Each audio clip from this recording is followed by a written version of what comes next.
Inside a classroom, a young guy jolts awake, looking like he just swallowed something foul.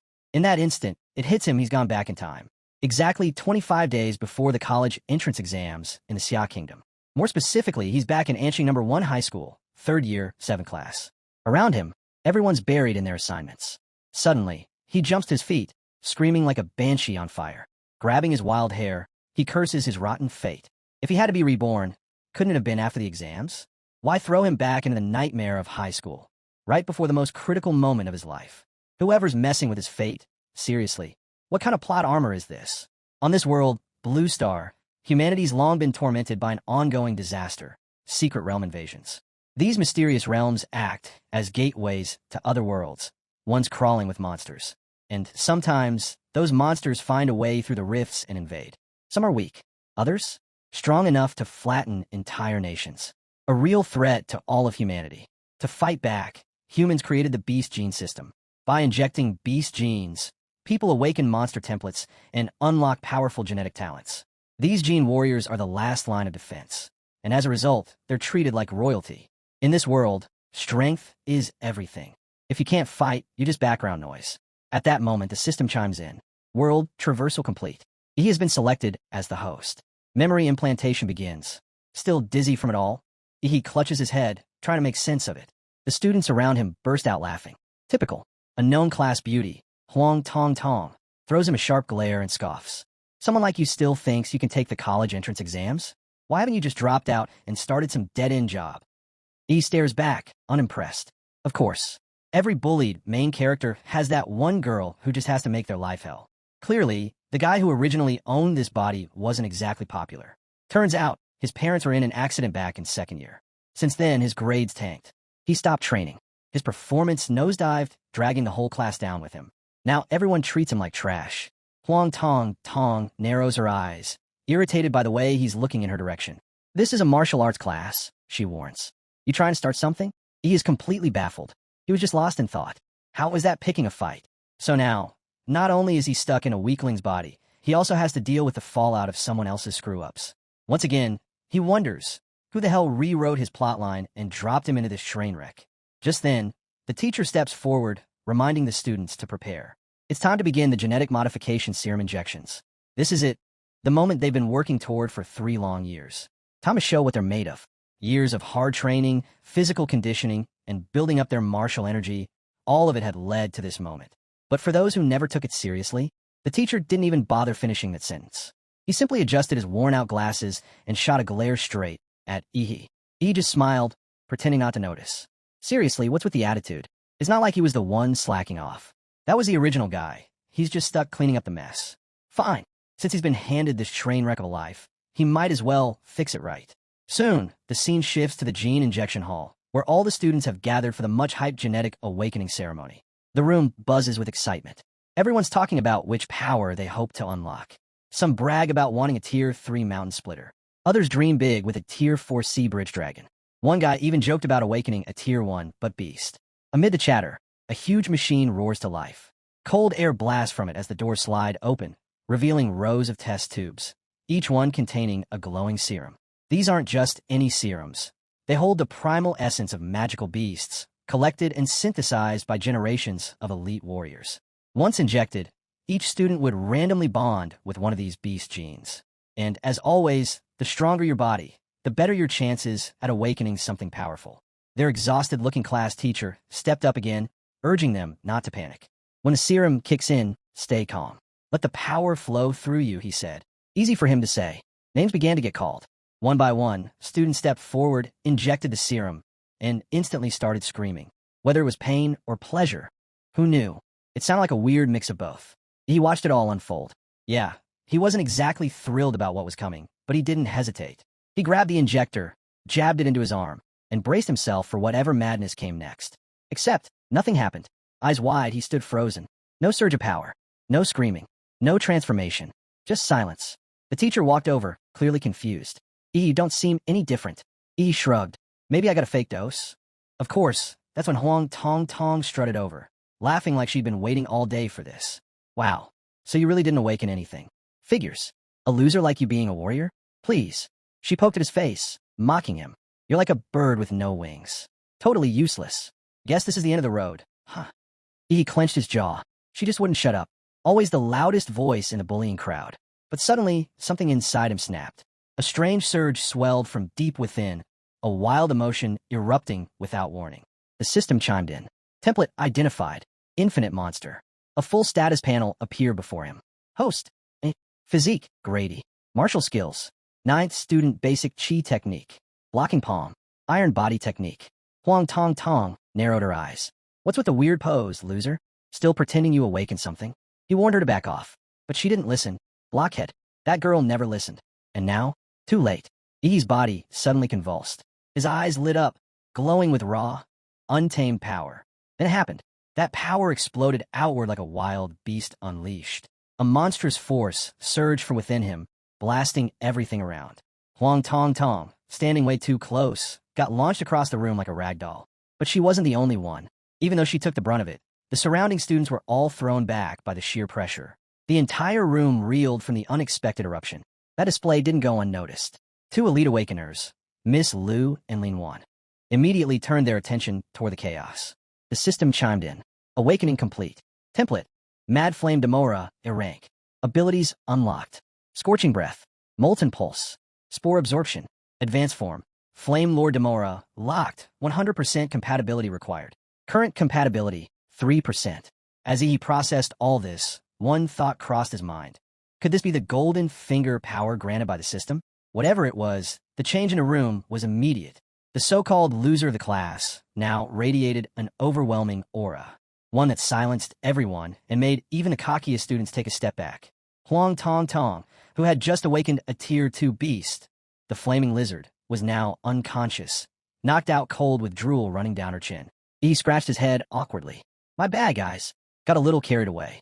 He tried to explain that he did warn them to keep their distance. But let's be honest, who expected him to awaken something this insane? In an instant, the classroom dynamics flipped. The same students who used to ignore him were now practically bowing, stunned by his transformation. But the moment didn't last long. The PA system buzzed. All third-year awakened students proceed to the testing facility for magical beast classification and martial level detection. Everyone headed to the testing center, eager to see how they measured up. A massive holographic screen lit up, displaying the results in real time. First up, Li Xin Yuan. Awakened Beast, Swift Spine Bug, Tier 3. A few students mumbled in surprise. Li was always average, never stood out. But now, with that bloodline, he was probably top 3 in class. Strong bloodlines are so unfair, someone whispered. Next came Chu Zhou, the class prodigy. No surprises here. Level, Martial Apprentice 9. Beast Template, Ice Demon Dragon, top of Tier 3. A roar of murmurs filled the room. He was almost guaranteed to become Aining City's champion. Then came Miss Liu, also a level 9 martial apprentice, and she had awakened something rare. Beast Template, Nether Sparrow, Stage 4. Gasps filled the room. A Stage 4 template. If that beast appeared in full form, it could easily level a city. Only Grandmasters could hope to stop it. As he stood there watching, something didn't sit right. Everyone else's templates were labeled by stages. Stage 3, Stage 4. But his? Just a rank. What did that mean? Before he could think more, his name was called. And as he turned toward the testing device, as he stepped into the testing chamber, every eye in the crowd was locked on him. The students watched in awe, eyes gleaming with admiration. Some of the girls, already fantasizing about marrying him, or at least having his kids. He finally understood just how much this world revolved around martial power. And now, with that attention aimed directly at him, it felt real. Carrying himself with newfound confidence, he walked into the tube chamber like he owned the place. The cheers behind him were deafening, like fans screaming for their idol. With an aura that wild, everyone assumed the same thing. His test results were going to shatter expectations. A new record, maybe even a rank no one had ever seen. Li Xinyin, the one-time class star, silently watched from the crowd, his expression serious for the first time. He finally realized he was someone worth keeping an eye on. Then things got weird. The moment Ihi's data popped up on the holographic display, it was underwhelming at best. Stage 3 Awakening. Beast Bloodline, unknown. For a second, the room went dead silent. Everyone blinked, tried to process what they just saw. Then came the wave of disappointment. Some guys broke into loud, mocking laughter, like they'd been waiting for the punchline. The girls who'd been swooning? Now, they looked at him like he had the plague. Disgusted, embarrassed. Ihi, completely unfazed, walked calmly out of the testing chamber. This was what he expected. He knew full well his martial abilities and bloodline didn't follow the system's usual rules. The scanner hadn't even picked up his real template, but the system had. Infinite monster template activated. His template wasn't just different, it was limitless. As long as he met the conditions, he could keep unlocking monster forms endlessly. And with that, he set a goal, to become the king of monsters. Later that day, the awakening ceremony wrapped up. Classes ended. Inside the teacher's office, the old man raised an eyebrow. You want to take a break to study on your own and come back for the college entrance exam? Clearly, he didn't buy it. Do you honestly expect me to believe someone like you is going to actually study at home? But he was serious. I've fallen way behind. I need special training. If I follow everyone else's pace, I'll never catch up. The teacher stared for a moment, then said flatly, if you want to become a real warrior, college is the only way. Beijing University? That's no joke. Even with your bloodline, your foundation is too weak. You won't make it unless you're ready to fail and repeat the year. He shook his head. There's no time for that. I've got to move now. I know it sounds crazy, but I want to learn. I need this. Just look into my eyes.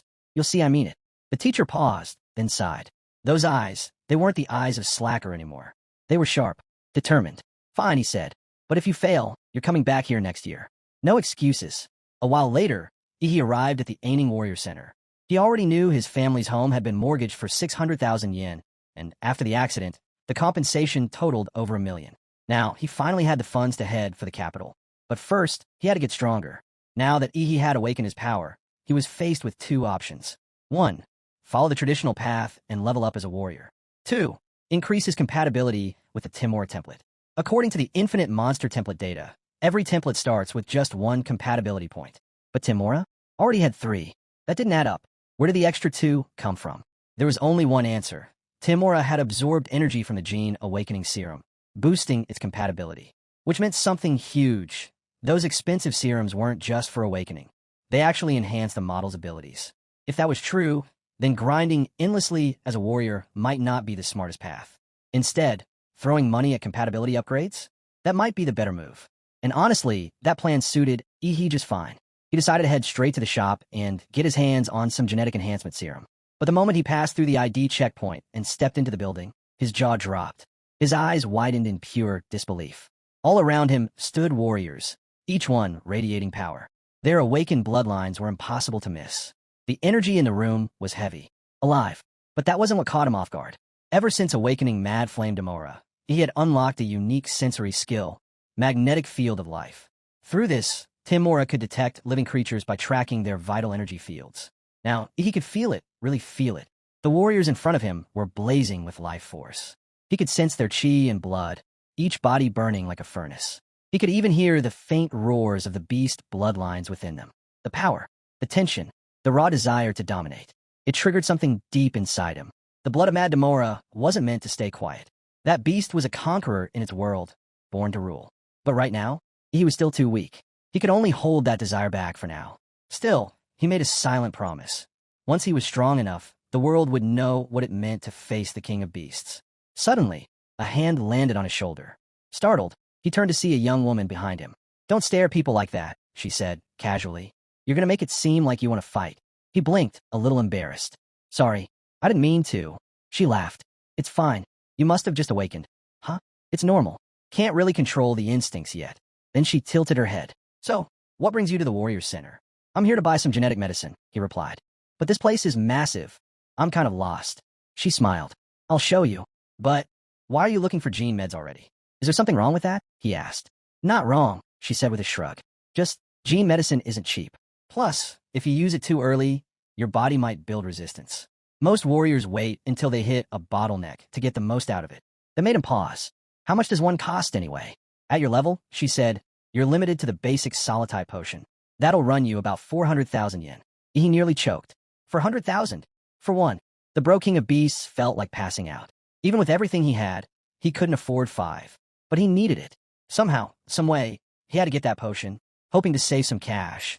He casually asked the woman if she knew anyone who could help him get the gene potion at a discount. Turns out, she was a kind soul. She handed him a business card, a referral from a veteran warrior.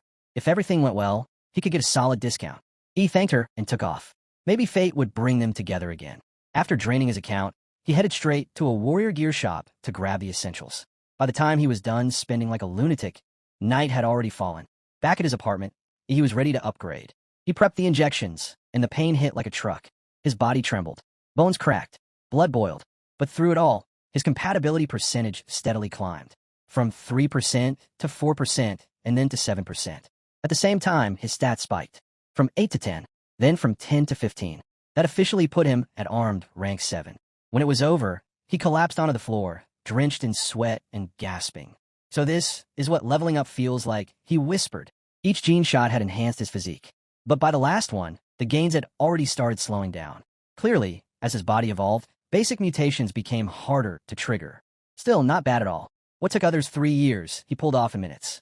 And this was without even using Demora's full power.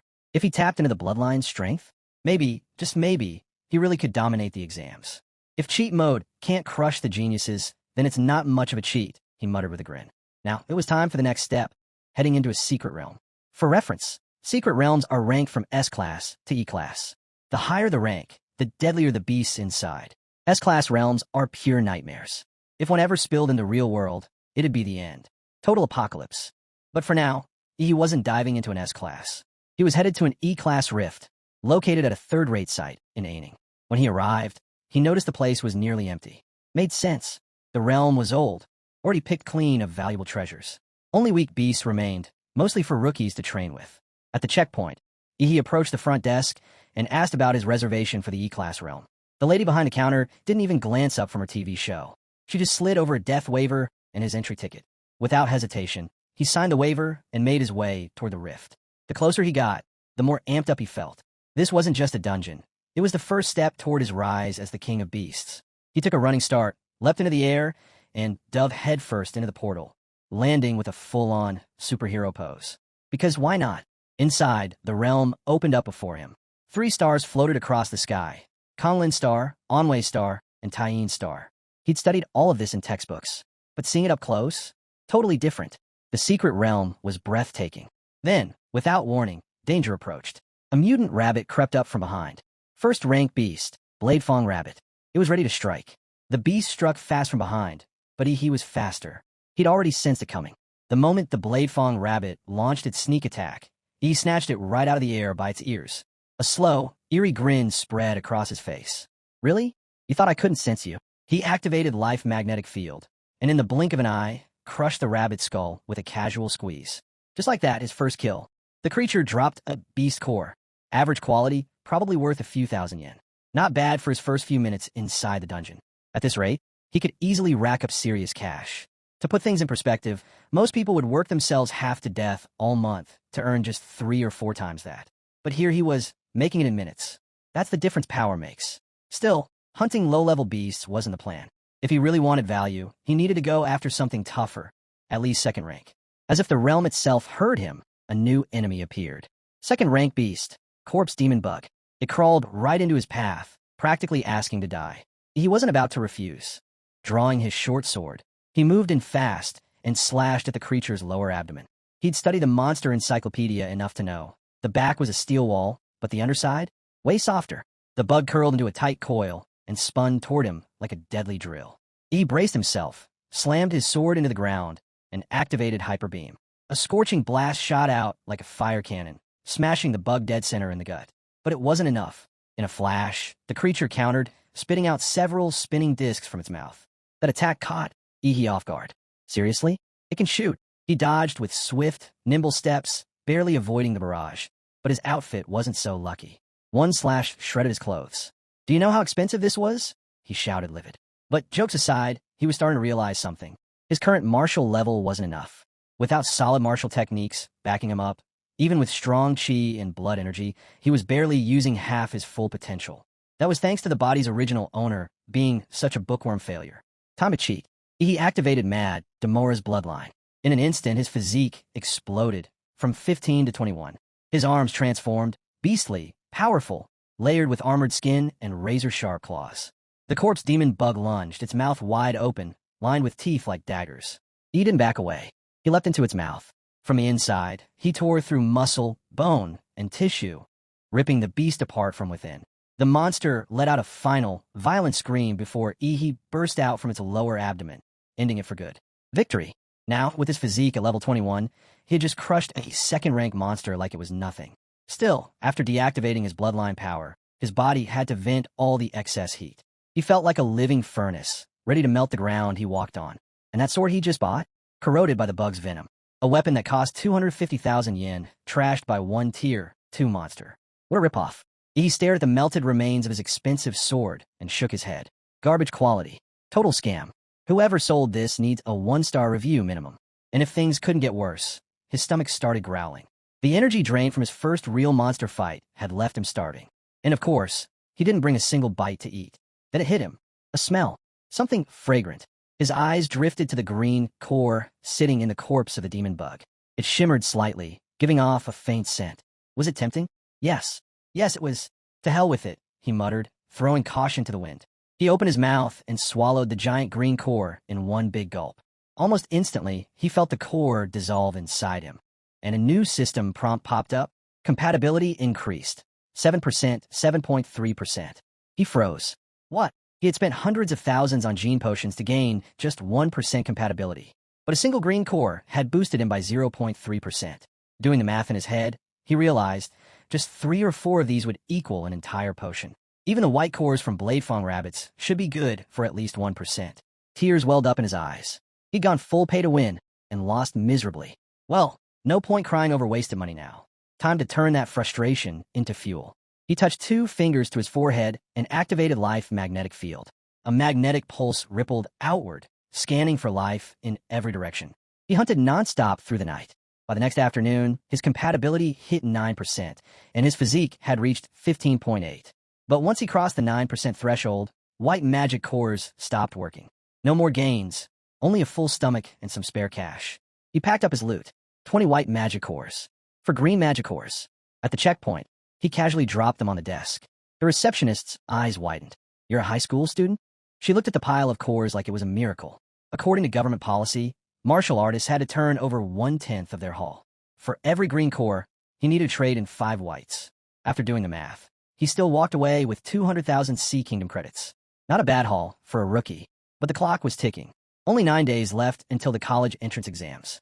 Meanwhile, over at a D-class secret realm, a squad of 6 warriors prepared to set out. Near the entrance, the team gathered for a quick briefing. The driver asked the captain, "Think we'll finally complete that Blood Jade Flower mission this time?"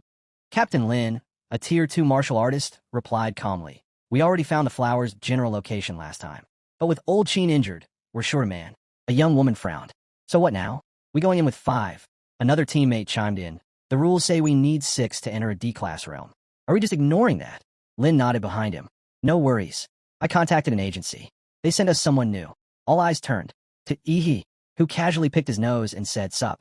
I'm Dadsla, level 9 martial disciple." Since Ihi was still technically a student and didn't meet the requirements to enter a D-class secret realm, he had no choice but to go underground. He used a shady agency to forge a fake identity. Cost him 100,000 credits. Total scam. Captain Lin glanced at him, squinting. "Your name's Dadsla? Doesn't that sound a little off?" He rolled his eyes. "Didn't have a choice. Using my real name would have violated copyright laws." The captain sighed. "Fine. Whatever. Dadsla it's just a code name anyway." But he didn't stop there. "At your level, martial disciple, rank 9, you're not really qualified for a D-class secret realm. So stick to watching. Don't slow us down." He nodded. "Got it. No problem. Better to lay things out now than deal with drama mid-mission." With the team assembled, they climbed into the vehicle and drove toward the portal. According to their tracker, the Blood Jade Flower was located at an oasis a little farther ahead. Problem was, the place was guarded by a Tier 2 beast with a general-level bloodline. He gazed out the window. Just moments ago, they were surrounded by lush rainforest. Now, barren desert. Clearly, these secret realms weren't bound to one environment or even one world. Suddenly, the driver glanced at the rear-view mirror. "We've got company. Earth demon rats. Looks like they've caught our scent." Captain Lin turned to the back seat. "Who DE? Take care of it." Who DE cracked a grin. "Understood." Without hesitation, he pulled out a pair of throwing daggers and hurled them at the incoming horde. The moment they struck, the rats exploded in a spray of dirt and smoke. Business as usual. The team kept moving, completely unfazed. He, though, stared at Who DE with curiosity. That guy had infused martial energy into his throwing darts, turning them into miniature bombs. Ruthless, efficient, cold. Eventually, they arrived near their target zone. Time to ditch the ride. As they continued on foot, rookie that he was, asked casually, "Why aren't we driving the rest of the way?" Lin replied without looking back. The beasts near the oasis are ultra-sensitive. An engine would give us away instantly. Made sense. As they walked, Lin started dividing tasks. Xiao Xia, throw the stun grenade to lure the beast out. Xiao Wu and Hu Di, set the traps. Old Lu, provide suppressive fire. I'll take point. Then he glanced at Ihi, and you, Datsla, just stand there and watch. Fine by me, Ihi said with a shrug, already bored. The plan kicked off. The stun grenade was loaded with high-level monster pheromones, strong enough to trick nearby beasts into thinking their territory was being invaded. Sure enough, moments later, a Tier 2 Earth Dragon burst onto the scene, roaring like a lunatic. Captain Lin turned to Ihi. Watch out, it's coming your way. Elsewhere, back at the site where Hu Di had wiped out the Earth Demon Rats, a shadowy figure crouched over the remains. He picked up one of Hu Di's daggers, licked the blade, and smiled, a sick, twisted grin. Back at the oasis, Captain Lin raised his sword and began channeling martial energy. With one clean, precise slash, Captain Lin decapitated the Earth Dragon midair. As he landed, Xiao Xia and Xiao Wu rushed to his side. You okay, Captain? Lin sheathed his sword calmly. I'm fine. Let's keep moving according to plan. But just as things settled, a massive paw came crashing down, aiming right for him. Captain, behind you, someone shouted. Too late. The dying Earth Dragon had one last trick up its sleeve, try to take the captain down with it. Before the attack landed, Ihi shot forward. With a burst of power through his legs, he launched into the air, eyes locked on the beast. Mid-flight, he let loose a blazing hyperbeam, striking the dragon dead center. If it wasn't already dead, it was now very dead. The blast knocked everyone silent. This was a martial novice, not even fully qualified for a D-class realm, yet he just wrecked a Tier 2 beast. Xiao Wu, Xiao Xia, and even Lin were speechless. That was insane, Xiao Xia muttered. Incredible punch, Xiao Wu added. They all began swarming him with praise. He just stood there like it was nothing, soaking in the attention with an air of casual indifference. Captain Lin walked over and offered a rare thanks. You saved my life. Not long after, old Lu extracted a glowing orb from the Earth Dragon's remains and called out, Captain, you'll want to see this. Everyone gathered around. The soul essence glowed bright, looking almost like a large, ripe fruit. Xiao Wu blinked. That's worth that much? Absolutely, Lin nodded. A soul essence this pure can drastically enhance a warrior's bloodline. It had been a close call, but with this and the blood jade flowers still ahead, things were finally looking up. Until a blade suddenly pierced Lin's lower abdomen from behind. The team froze in disbelief. It was Mr. Hu Di. You're not going anywhere, Captain, he sneered. You're gonna die here. And the rest of your team? Right behind you. Shocked and furious, the group turned on him. Lin swung back in desperation, but Hu Di was quick. He leapt back and landed next to a bulky figure stepping out of the shadows. Huang Tong Tong. The team gasped. Huang Tong Tong, Xiao Wu growled. He glanced at them. You know him? Xiao Xian nodded grimly. He robs martial artists. Targets dungeon teams. Word is, he's been eyeing our group for a while. Old Lu rushed to aid the captain, only to realize Hu Di's blade was coated in poison. Damn traitor, he muttered. But the real question was, how did Huang Tong Tong even know the location of the oasis? Not even the whole team had that info until they were inside the realm. That's when it hit Ihi, Hu Di's exploding daggers. They hadn't just carried martial energy. They'd carried intel. Coordinates. Hu Di grinned at him. Pretty sharp, kid. But with the college entrance exams coming up, maybe you should have just stayed in school instead of waltzing into death's arms. He smiled back, unfazed. Oh, I'm still planning on being the top scorer. As for walking hand in hand with death, he cracked his knuckles. That's for me to decide. He hurled a dagger and sneered, claiming Ihi was nothing but a cocky fool who didn't know his place. But Ihi, he caught the blade between two fingers without flinching. With a cold glare, he shot back. You? A bald freak barking at me? Now that's real arrogance. Are you in such a rush to die that you've lost your mind? The chaos around them only grew louder. He glanced around and said coolly, time to clean up the garbage. And by garbage, he clearly meant those two. Oh, Peng just chuckled, unfazed. In fact, he seemed amused. You're pretty interesting, he said, smirking. Then he turned to his man. Mr. Hu Di, go get me his head. Without hesitation, Mr. Hu Di, better known as Huda, pulled out a stack of throwing daggers and launched them all at once. They weren't just sharp, they were explosive. In a flash, he let out a roar. The shockwave alone was enough to obliterate the incoming daggers before they could detonate. But Huda wasn't done. In the blink of an eye, he vanished from sight, then reappeared directly above Ihi. Watch out, someone shouted. But Ihi was calm. With Huda's mountain splitter technique locked on him, he touched two fingers to his forehead. Perfect time to test this out, he muttered. In a split second, a beam of energy burst from his fingers, blasting straight through Huda's defenses and piercing his chest. One hit. That's all it took. Gasps rang out as Huda's body hit the ground with a lifeless thud. Could this guy really be a martial novice? He casually blew away the smoke curling from his fingertips. Another down. Huang Tong Tong's scalp clearly rattled. That gene technique of yours. What clan are you from? Ihi's eyes darkened. You want to know? Fine. I'm from the Deandra clan. He leaned in slightly. Why? You thinking of begging now? But Huang Tong Tong just growled. Even with the gene technique, there's no way you can close the gap between us. With a thunderous roar, he unleashed his bloodline power, tyrant terror, Black Bear. His body surged in size, now towering like a mountain. Then came his peak shaker technique. He didn't flinch. He lowered his stance, aimed low, and fired another hyper beam, right at Huang Tong Tong's legs. The massive man screamed as it connected, staggering from a hit. But he wasn't done yet. Huang Tong Tong raised a gigantic fist and brought it down with earth-shattering force. He had already leapt into the air, dodging it clean. Second-tier martial artists, huh? He muttered. Even my atomic beam couldn't crack that ankle bone. Then Huang Tong Tong jumped up, his titanic hands on either side of Ihi, ready to clap him in a paste. The shockwave from that clap alone could flatten a building. But Ihi vanished. He reappeared behind Huang Tong Tong, voice calm. My turn. Huang Tong Tong's eyes went wide. He activated another technique, core-fused, mountain-crushing fist. His hands expanded, glowing with martial energy. Then the fist came. They rained down like a storm. Relentless, unstoppable, pounding Huang Tong Tong over and over. He didn't even get the chance to defend. When the dust finally settled, he stood tall, steam rising from his fists. At his feet was what was left of Huang Tong Tong, a body covered in brutal, unforgiving blows. Even his face was unrecognizable.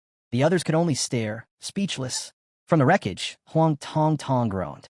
Your gene technique, it releases toxic gas. He coughed, barely able to speak. You're despicable. You'll get what's coming to you, Henzone snarled, swearing vengeance as his aura surged with rage. He hurled another core-fused, mountain-crushing fist straight at Ihi. But Ihi, he didn't flinch. People could curse him all they wanted, from every direction, every angle. It made no difference. Their hatred would just keep stacking, and if Henzone wanted to join the queue, so be it. Remind me again, who the hell are you supposed to be? Ihi muttered. Just like that, the scene faded. 9 days passed.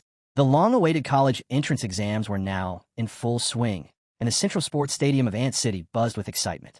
This wasn't just any event. It marked the beginning of this year's General Martial Arts School enrollment.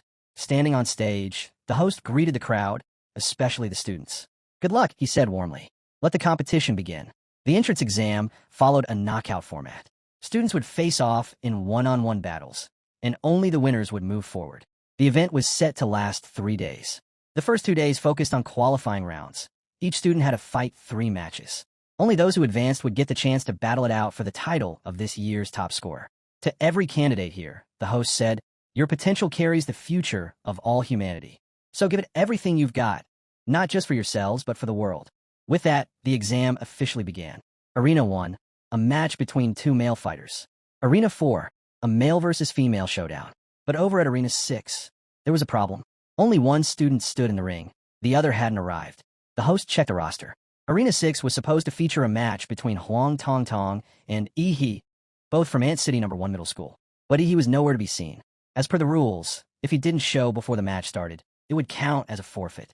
Huang Tong Tong stood there, arms crossed, looking smug. Her lips curled into a bitter smile. The humiliation from the Gene Conference still burned inside her, a scar she'd carry forever. She had planned to return the favor today, to put Ihi in his place using her flaming lizard. But that coward didn't even have the guts to show up. Pathetic. Whispers rippled through the crowd. Wow, he actually bailed? Seriously?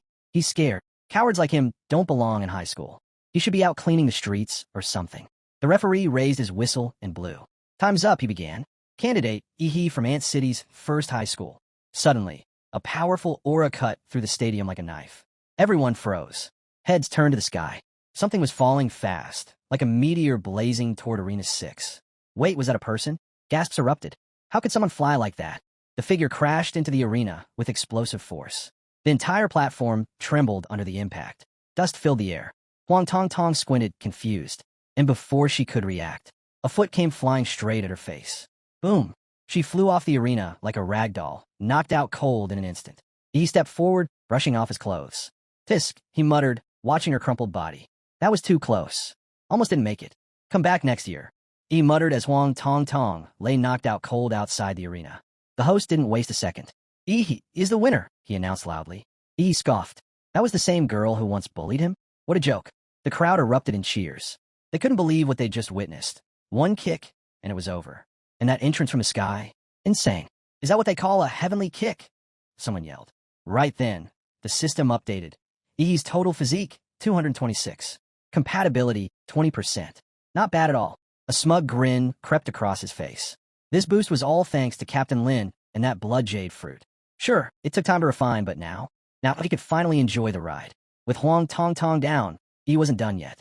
He steamrolled his next opponents, Long Tao from A&N City's number 4 middle school, followed by another from the same school. 3 matches, 3 wins, all with a single kick. The audience went absolutely wild. The name they gave him? One Kick Superman. The host confirmed it. He from Ant City's first high school advances to the 3rd round. 3 wins, each in 1 strike. Back in the stands, a crowd swarmed him. Everyone wanted something, his number, his future plans. Some even tried recruiting him on the spot. Reporters shoved mics in his face. What's your dream university? Someone asked. He smiled, twisted into something proud, and just a bit unsettling. Huadu University. And just like that, the crowd fell silent. Then, they started to scatter. Too arrogant, they said. He sighed. Not that he blamed them. Huadu University, top martial arts school in the Xia Kingdom. Top 5 in the world. A place most students from N-City could only dream of. But hey, power speaks for itself. Let them laugh now. He couldn't wait to see their expressions when he claimed first place. Just then, a group of examiners approached. Excuse us, we'd like to retest your martial level. After a quick scan, the results made one examiner's jaw drop.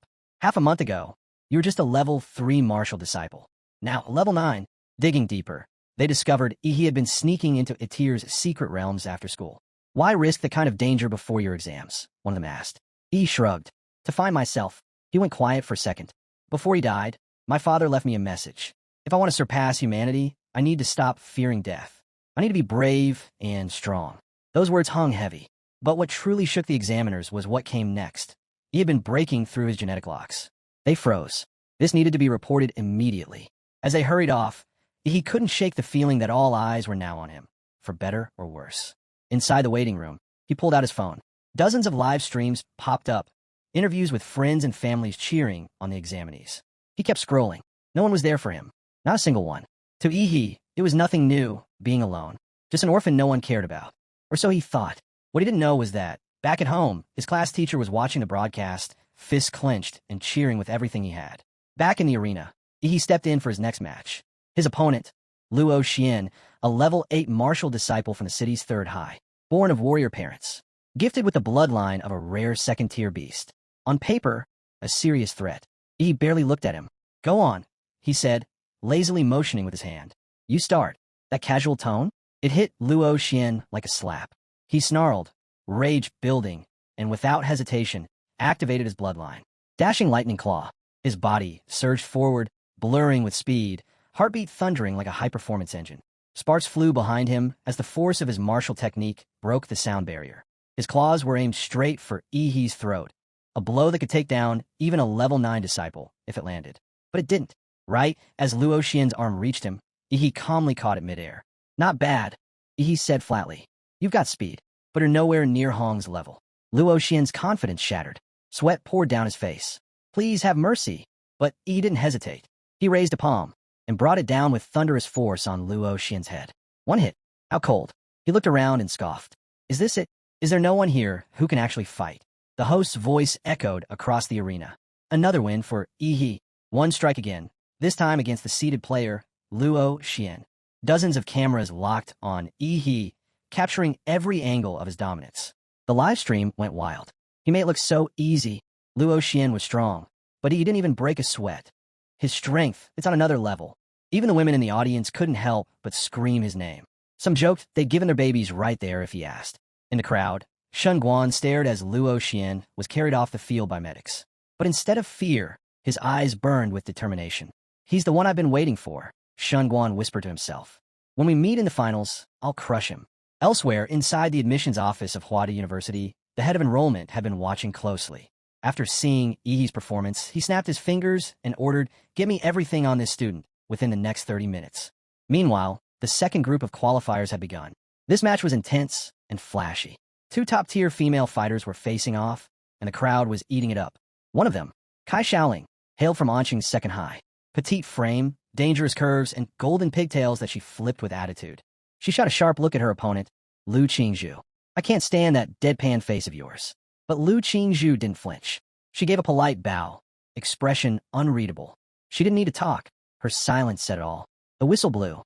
In a flash, Kai Xiaoling moved. A level 9 martial disciple, she dashed forward and launched a sweeping kick aimed at Lu Qingzhu's neck, fast enough to knock most fighters to the ground in one move. Lu Qingzhu didn't even blink.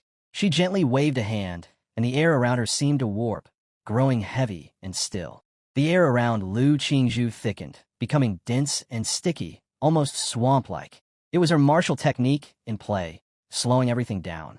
Kai Xiaoling's powerful kick, sharp enough to cut through reinforced steel, hit that dense space, and suddenly felt like it was sinking into cotton. Even a high-speed camera struggled to track it. Her leg appeared to crawl in slow motion. Frustrated by Lu Qingzhu's unshakable calm, Kai Xiaoling doubled down. She cloaked herself in martial energy, eliminating air drag, and her figure blurred into a shadow. She darted around Lu Qingzhu, waiting for an opening. The moment she saw one, she struck, aiming a palm at Lu Qingzhu's side. But just 3 inches from landing the blow, her hand froze in place. She had walked right into a trap. A wave of suction burst from the air around Lu Qingzhu, powerful, inescapable. Kai Xiaoling tried to pull back, but it was too late. Then Lu Qingzhu finally moved. Her fingers extended, elegant and precise, glowing with a pale jade light. Viewers watching the broadcast immediately sat up. The Manhua jade finger, from the legendary Xian Huang Tong Tong martial technique. A move this advanced, in the hands of a student still preparing for high school entrance exams? This wasn't talent, it was genius. And it was enough to guarantee her a spot at Huadu University, exams or not. Kai Xiaoling stood within arm's reach, and she could feel the deadly energy radiating from that single finger. She didn't hesitate. This was her last chance. She triggered her bloodline, Shadow Tiger King. A brutal shockwave exploded from her body, distorting the space around her. But Lu Qingzhu didn't meet the force head-on. Instead, she tapped the ground lightly with one foot and slid a dozen meters back, maintaining the perfect distance. In the stands, the examiners leaned forward, stunned.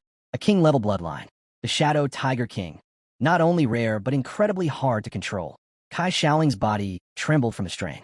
She exhaled hot air, sweat dripping from her brow. "Show me your phantom crow bloodline," she demanded. Lu Qingzhu finally spoke. Calm, crisp. "This is enough." Kai Xiaoling's fury ignited. "You think anyone beneath a warrior can challenge me?" With a roar, she charged again. Her blood energy spiraled into a raging torrent, her body moving like a tiger on the hunt. Her palms sliced through the air, aimed straight for Lu Qingzhu. But Lu didn't resist with brute force. Her hands danced, fluid and precise, like she was playing an invisible instrument. Her technique unraveled Kai Xiaoling's momentum, neutralizing it strand by strand until it vanished completely. Kai Xiaoling's attack had failed. Unwilling to back down, she pushed her blood energy to the limit, breaking through the subtle threads of Lu's defense. Midair, her small figure twisted into another devastating kick. Lu Qingzhu responded instantly. Zuan Huag, jade finger. The glowing jade tip met Kai Xiaoling's strike head-on. The moment they clashed, boom, the specially reinforced arena cracked apart, a deafening explosion erupting beneath their feet. Dust engulfed the stadium. Tens of thousands held their breath. All eyes on Arena 6. As the dust slowly cleared, as the dust began to settle, one figure emerged first. Kai Xiaoling, battered, her body streaked with dirt, staggered forward a few steps, then collapsed, completely drained. And then, from the haze, Lu Qingzhu stepped out. Calm, untouched. Her hair was slightly tousled, but she stood tall, like a figure out of a dream. Effortless grace, pure composure. She had just dominated a fellow level 9 martial disciple, someone with a king-level bloodline, using only technique and precision. The live stream exploded.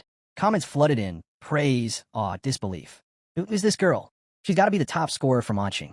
Rumors quickly spread. Lu Qingzhu had awakened the Phantom Crow, a 4th-tier bloodline, a rarity so high that most seasoned warriors would struggle to compete. After that match, everything else felt underwhelming. But the tournament had to go on. Following more eliminations, the final 8 were confirmed. From ANN City's first high, Yi, Lu Qingzhu, and Shengguan. 2 contenders from Anqing Second High, and 3 from Qinfeng Private High. With the quarterfinals about to begin, Yi stepped forward to draw lots. His pick, Lot A. A tall, muscular fighter nearby, glanced over and raised his own card, also Lot A. Looks like we're matched, he said with a small smile. His name was Shengguan, from Qinfeng Private High. They nodded to each other and stood to the side. We're second match, Shengguan said calmly. Let's watch the first together. Despite his size, Shengguan came across as genuine and grounded. He pointed toward the giant screen above the arena. The first match, Lu Shi from Qinfeng Private High versus Shengguan from ANN City, First High. Shengguan chatted casually. Lu Shi is no pushover. Talented. He's repeating this year just to get into Huadu. Mastered his bloodline pretty well. He glanced at Yi. Shengguan's from your school, right? You must know him. Before Yi could respond, the host's voice boomed through the arena. The winner of the first quarterfinal match, Shengguan, from ANN City, First High. In the stands, the principal of Qinfeng Private High slammed his fist on the railing. Damn it. First round, and we're out. Shengguan smiled. Lu Shi was our martial arts president. In terms of skill, even 2 of my classmates together couldn't match him. Then he looked Yi dead in the eye. But you? I have a feeling you're different. You give off this pressure, like a volcano that hasn't erupted yet. A beast just waiting. He pointed to the stage. Our turn. With that, they both stepped into the ring. The host's voice rang out again. Second quarterfinal match. Shengguan from Qinfeng Private High versus Yi from ANN City, First High. Tension crackled in the air. As the battle to decide the top 4 began, the 2 charged, fists meeting in a devastating collision. Boom! The impact blasted chunks of the platform into the sky. The solid stage beneath them cracked wide open, a deep pit forming at the center. The shockwave tore through the stadium, forcing the audience to shield their eyes from the blinding blast. Through it all, Shengguan sneered with excitement. The moment Yi countered, Shengguan felt it. That strength, it was either equal to his own, or maybe even greater. A stream of blood trickled from Shengguan's nose. But instead of rage, his face lit up with wild excitement. Finally, a real fight. This wasn't frustration. This was pure joy. Someone who could stand toe-to-toe with him in raw power. And that made his blood boil in the best way. He quickly realized the nosebleed wasn't from the impact alone. It had to be from Yi's bloodline. A technique that directly attacked his cellular structure. Subtle and dangerous. But no matter. Now that he understood the trick, he knew how to handle it. Shengguan's eyes narrowed with focus as he fortified himself. He summoned his martial energy to create a protective barrier around his body, enough to shield him from the mysterious radiation Yi emitted. With a wicked grin, he nodded. You're a monster. That martial art of yours, it's incredible. But now was his turn. Time to show off the power that had been passed down through generations in the Shin family. With a sudden burst of energy, he activated the Shapewolf Fist, a feral, precise technique, followed by the Deer Peak. Swift as a snake, sharp as stag antlers, the double strike shot forward at lightning speed. He barely moved. Too late. The blows slammed into his lower abdomen, tearing through his defenses. The force sent him skidding backward, coughing up blood as he clutched his stomach. The one-kick Superman had just taken his first serious hit. Before he could even recover, Shengguan came charging again. Bear crash. This wasn't just brute force. Shengguan had embedded martial energy into every part of his body. His strikes hit twice as hard. And this time, Yi's previous opponents hadn't prepared him for this level of intensity. Neither had he. Yi tried to raise his arms to block, but Shengguan's limbs suddenly extended, becoming flexible and coiling. Like thick ropes, they wrapped around him, pulling him into a crushing hold. Turns out, he was only half right about Shengguan's martial arts. Yes, he infused his body with martial energy. But more than that, his technique allowed him to lock an opponent's energy. He could no longer channel his powers. Just like that, he was trapped. Then came the next move, a pearl technique. Shengguan flung him through the air like a rag doll, sending him flying across the arena. Mid-flight, Shengguan switched styles again. Tiger pounce. A vicious uppercut slammed into Yi from below, followed immediately by eagle dive. As Yi plummeted toward the ground, Shengguan came down like a meteor, both fists leading the way. Boom. The arena shattered on impact. The explosion sent chunks of stone and debris flying in every direction. From the rubble, Shengguan stood up, arms crossed, laughing to himself. That's it. It's over. He was convinced. After that relentless barrage, there was no way Yi could get back up. No one could. Even the medics waiting outside were preparing to rush in. That Shapewolf Fist combo, it was enough to kill a trained martial artist. As the dust began to clear, the crowd held their breath. And the host, clueless as ever, stood frozen, unsure of what to say next. Just as the host, clearly just there for show, was about to declare Shun Guan the winner, a chill swept through the air. Shun Guan froze. Something was behind him, a monstrous presence, overwhelming and suffocating. He turned, and what he saw made his heart nearly stop. From the fading dust, a massive, scaled paw stepped forward, its surface coated in impenetrable armor, claws gleaming like blades. The aura? Immense, far beyond anything a normal martial disciple should possess. And then came the voice. Cool, calm, laced with quiet dominance. You're strong, Shun Guan, but unlucky, you just happen to be matched with me. He stepped forward, except it wasn't quite Ihi anymore. This was his true form. Demora bloodline, savage trace awakening. Eyes wide, sweat pouring. Shun Guan was paralyzed in disbelief. What stood before him wasn't a human anymore. It was something primal, something terrifying. Whispers rippled through the audience. A magical beast embodiment from a high school student? That alone was enough for direct admission to Huadu University. No exams required. Even a host was speechless. First Lu Qingzhu, and now this? Two freak-level geniuses in a tiny city like Aining. Meanwhile, the examiners scrambled. Each was equipped with earpieces to monitor every candidate's data in real time. But when they pulled up Ihi's bloodline metrics, the old man with the white beard practically choked. Nuclear radiation value, 999,999. His eyes bulged so far it looked like they'd pop out of his skull. They had no choice. In seconds, the entire arena was reinforced with layers of martial energy to contain any potential radiation leak. The last thing they needed was an entire stadium full of casualties. Among the audience, chatter erupted. Ihi's bloodline was the only thing anyone could talk about. So cool. What kind of bloodline is that? But even after digging through the record from #1 middle school, there was nothing. Zero mention of any awakened bloodline. Is he undocumented? Hidden talent? Truth was, he had heard every word. With his enhanced senses, he picked up the crowd's murmurs without trying. But he wasn't surprised. There was no creature like Demora on Blue Star. Of course no one knew it. Back in a ring, Shun Guan's nose began to bleed again. His martial energy shield was no longer enough. I's radiation had pierced through.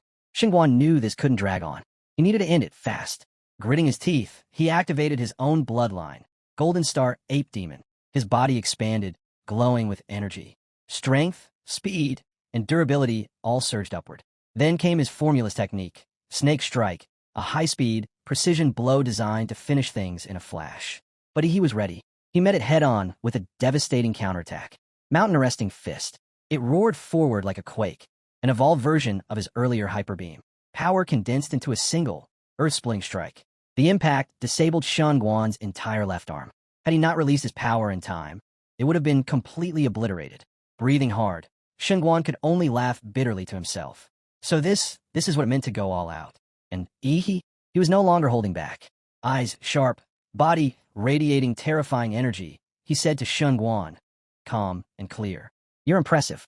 But, unfortunately, Ihi said, this is where it ends for you. The outcome was sealed.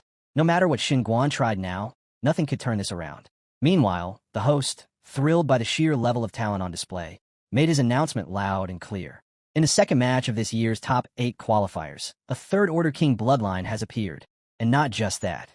The opponent possesses a mysterious and powerful magical beast bloodline, previously unseen. A rare showdown indeed. But Shun Guan knew better than to let the hype distract him.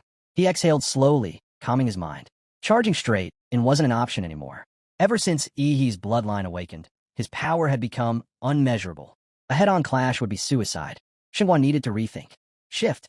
Wait for his moment. As Ihi moved in, Shun Guan suddenly retreated, kicking off the ground in a controlled tactical withdrawal. But then he struck back. He activated Snake Strike again, his arms snaked out, wrapping tightly around Ihi's left hand, momentarily locking it in place. Ihi blinked, just for a second. That pause was all Shun Guan needed. He dashed behind Ihi and calmly said, I never intended to take you head-on. This was my goal all along. Then, without warning, he leapt high into the air, coming down with a brutal stomp, a move carrying the weight of what felt like 1,000 tons. Anyone else would have been crushed, but he stepped aside like it was nothing. Another leap back, Shun Guan retreated again, putting distance between them. He looked up and froze. He hadn't moved. Arms crossed, gaze locked. That terrifying aura hadn't wavered once. Then, He spoke. My turn. He raised his right foot, and in an instant, he was in front of Shun Guan, ready to deliver another devastating mountain-arresting fist. But before the blow landed, Shun Guan dropped to his knees. I surrender, he said, steady and clear. He stopped mid-strike, stunned. He stood there, fists still charged, flames of battle still burning. He had been ready for another round, but Shengguan had surrendered? Damn it, he muttered. I was ready. He clenched his fists, frustrated. This is so freaking uncomfortable. Holding back this much energy is the worst. But rules were rules. Once a fighter surrendered, the match was over. The host raised his voice again, this time officially. Ihi is the winner. The crowd erupted. Deafening cheers echoed across the arena. Online, comment sections exploded with praise. Everyone was calling Ihi cool, insane, the future of martial arts. Clips of the match spread like wildfire. Ihi versus Shengguan became the #1 trending topic across multiple platforms. Ihi's fanbase grew by the second. Someone even created a fan group, Big Brother, filled with full videos, slow-motion breakdowns, and glowing praise. Inside the group, one message was unanimous. He's the top scorer this year. No doubt. Not even Xu Zhou or Lu Qingzhu can match him. Back at Qinfeng Private High, the principal sat trembling in rage. His top pick, Lu Shi, had already been eliminated. And now Shengguan, his last hope, had fallen too. The moment Shengguan showed his face again, the principal of Qinfeng Private High wasted no time unleashing his fury. You surrendered? Do you know how much money we poured into your training? You ungrateful brat. He spat out threats, demanding repayment. Don't even think about college if you don't pay off that debt. But Shengguan walked up calmly, placing his bloodied hand right on the principal's shoulder. What are you doing? The principal asked, clearly rattled. Shengguan looked him in the eye. I couldn't take that punch from Ihi. I surrendered so I wouldn't cripple myself. He leaned in slightly. Or, were you planning to take that hit from me? The old man's face twisted. And as for the support the school gave me, Shengguan added, I'll pay it back. Slowly, in my own time. But next time, don't threaten someone who's clearly stronger than you. The message was clear. The principal froze, his skin slick with sweat. His lips trembled as he muttered, fair point. Elsewhere, the dust of battle finally settled, and the top 4 of the year's college entrance exams were officially confirmed. Ihi, Lu Qingzhu, Shengguan, and one extra nobody that no one cared enough to remember. Meanwhile, over at ANN City's #1 middle school, the principal was on cloud 9. Grinning like a creep, he fanned himself smugly. Old Lou's been busting his back for years, he muttered to himself. Tommy got that promotion. The semifinal draw began. He stepped up and drew the first slot. Then, against all odds, Lu Qingzhu drew the other first slot as well. The crowd buzzed instantly. The first semifinal would be between the 2 biggest names of ANN City's #1 middle school, an internal matchup, and easily the most hyped battle in city exam history. The cold goddess Lu versus the so-called one-kick Superman. Fans were already debating who would win. Some were convinced Lu Qingzhu had the edge. She'd already crushed Kai Shaoling, who had a third-order king bloodline. Not to mention, she'd mastered not 1, but 2 royal martial arts techniques. And there were rumors of something even more terrifying. The awakening of her 4th-level Netherbird bloodline, still unrevealed. Yes, Ihi's Demora bloodline looked insane. But so far, the theory was he also had a 4th-level bloodline. And in terms of martial arts foundation, Lu Qingzhu's background was superior. Even Shengguan, a third-order king bloodline holder himself, had been forced to awaken his bloodline to stay in the fight. The comparison was intense. Finally, the moment everyone had been waiting for arrived. The semi-final match began. Cheers erupted. The arena shook with noise. Ihi and Lu Qingzhu stepped onto the platform, facing each other in silence. The referee wasted no time. Begin. The instant the words dropped, a thick cloud of dust and steam burst around Ihi, swirling violently and engulfing the entire stage. It was so dense, the audience could barely see anything. Lu Qingzhu narrowed her eyes. Her vision was completely cut off. The steam choked the air, clouding everything. She scanned the fog, and then up ahead she saw it. A silhouette, towering, unmoving, and radiating a terrifying aura. So, he was hiding in the fog. She steeled herself. Let him be strong, she thought. Stronger than the rest. From the audience's perspective, it was hopeless. They couldn't see Ihi at all. Lu Qingzhu was only a faint blur. No one could make out what was happening. At that moment, the crowd had no choice but to turn to the one person who could explain what was happening. The host. The tension was thick in the air as the crowd held their breath, watching every move unfold. The host kept the energy alive, firing up the audience with one burning question. How would Lu Qingzhu, the Lu family's prodigy, handle Ihi, the unexpected dark horse of this year's entrance exams? With steam billowing around him like a storm, was it possible Ihi had awakened his bloodline again? That remained to be seen. But in truth, what he had done was slip directly into a state of blood awakening. not to power up an attack, but to shroud the battlefield in mist. The purpose? To block Lu Qingzhu's line of sight, giving him those precious few seconds he needed to analyze and adjust his game plan. He wasn't expecting her to strike first anyway. That was never her style. He had studied her fight with Kai Shaoling in detail and shaped his strategy around it. He knew her martial arts were a league above his own. No matter how strong he got, brute strength alone wouldn't be enough to land a hit on her. She was a combat genius, sharp, adaptive, and deadly. The longer the fight dragged out, the more it would tilt in her favor. He had no choice. If he wanted a shot at winning, he had to go all in right now. With a thunderous boom, he launched forward, unleashing his mountain-arresting fist. The ground shook as he surged straight at Lu Qingzhu, his fist glowing and aimed for her like a missile. But Lu Qingzhu didn't flinch. Calm and alert, she raised her arms, manipulating the air in front of her like a flowing shield, ready to absorb the incoming blow. She believed if he wanted to throw the first punch, she'd be ready to block and strike back with precision. But he had something else in mind. At the last second, just before impact, he pivoted sharply, deactivating the fist technique mid-attack. Twisting his waist and hips in one fluid motion, he shortened the distance and called forth a phantom tail. Demora's thick tail, forged from pure martial energy. Like a steel whip, it cracked through the air and struck low, aiming straight at Lu Qingzhu's side. What the hell? He tricked me. Never in all her battles had Lu Qingzhu faced an opponent who so convincingly committed to one attack, only to flip the script at the last possible moment. That sudden shift threw her off balance. She backflipped twice, retreating to regain control, but he was already closing in again, relentless, unforgiving, using his raw strength to keep her off rhythm and on the defensive. The moment she tried to steady herself, he was already there. Meanwhile, in the live stream, viewers erupted. Seeing Lu Qingzhu get duped so cleverly had the internet buzzing. Some were outraged, calling Yi's move underhanded, but others defended him. After all, in battle, there's no such thing as playing nice. He didn't let up. His assault rained down like a meteor shower, rapid and merciless. Lu Qingzhu was out of rhythm, and he wasn't about to give her the chance to recover. At one point, Lu Qingzhu managed to channel her martial energy just enough to shake Yi off, slipping out his grasp. At least that's what she thought. But he wasn't letting her off that easily. In a blink, his right hand morphed into a beastly claw, razor-sharp and deadly. It pulsed with martial energy as he slashed through the air with terrifying speed. Lu Qingzhu sensed it just in time. She twisted midair, flipping horizontally, barely dodging the incoming attack. The energy-infused claws tore past her, detonating on impact behind her the moment she landed. But she had no time to breathe. He was already charging in again, relentless, unyielding. They were right back where they started. He on the offensive, unleashing an unending flurry of strikes, and Lu Qingzhu dodging, blocking, weaving through the storm of blows. His fists blurred with speed, creating afterimages as he cut off her escape routes from every angle. She started to wonder, how was he not even winded? His stamina was unreal, his strength constant. Lu Qingzhu had two powerful cards up her sleeve. Ancient martial arts only passed down in royal bloodlines. One was the Lu family's secret defensive technique, Floating Shadow. The other, Xuanhuan Jadefinger, was meant for direct, overwhelming offense. If she could just get a second to activate either, she might flip the fight in her favor. But he wasn't giving her even a sliver of time. It was becoming clear she couldn't hold out much longer. Any more pressure, and she'd be forced off the arena. One misstep, and it'd all be over. Outwardly, her expression remained calm, composed, even. But inside, anxiety crept in. She was being cornered, and that's when she made the call. Time to use her trump card. He immediately felt something shift, an aura change, sharp and sudden. Lu Qingzhu had awakened her bloodline. The nether had arrived.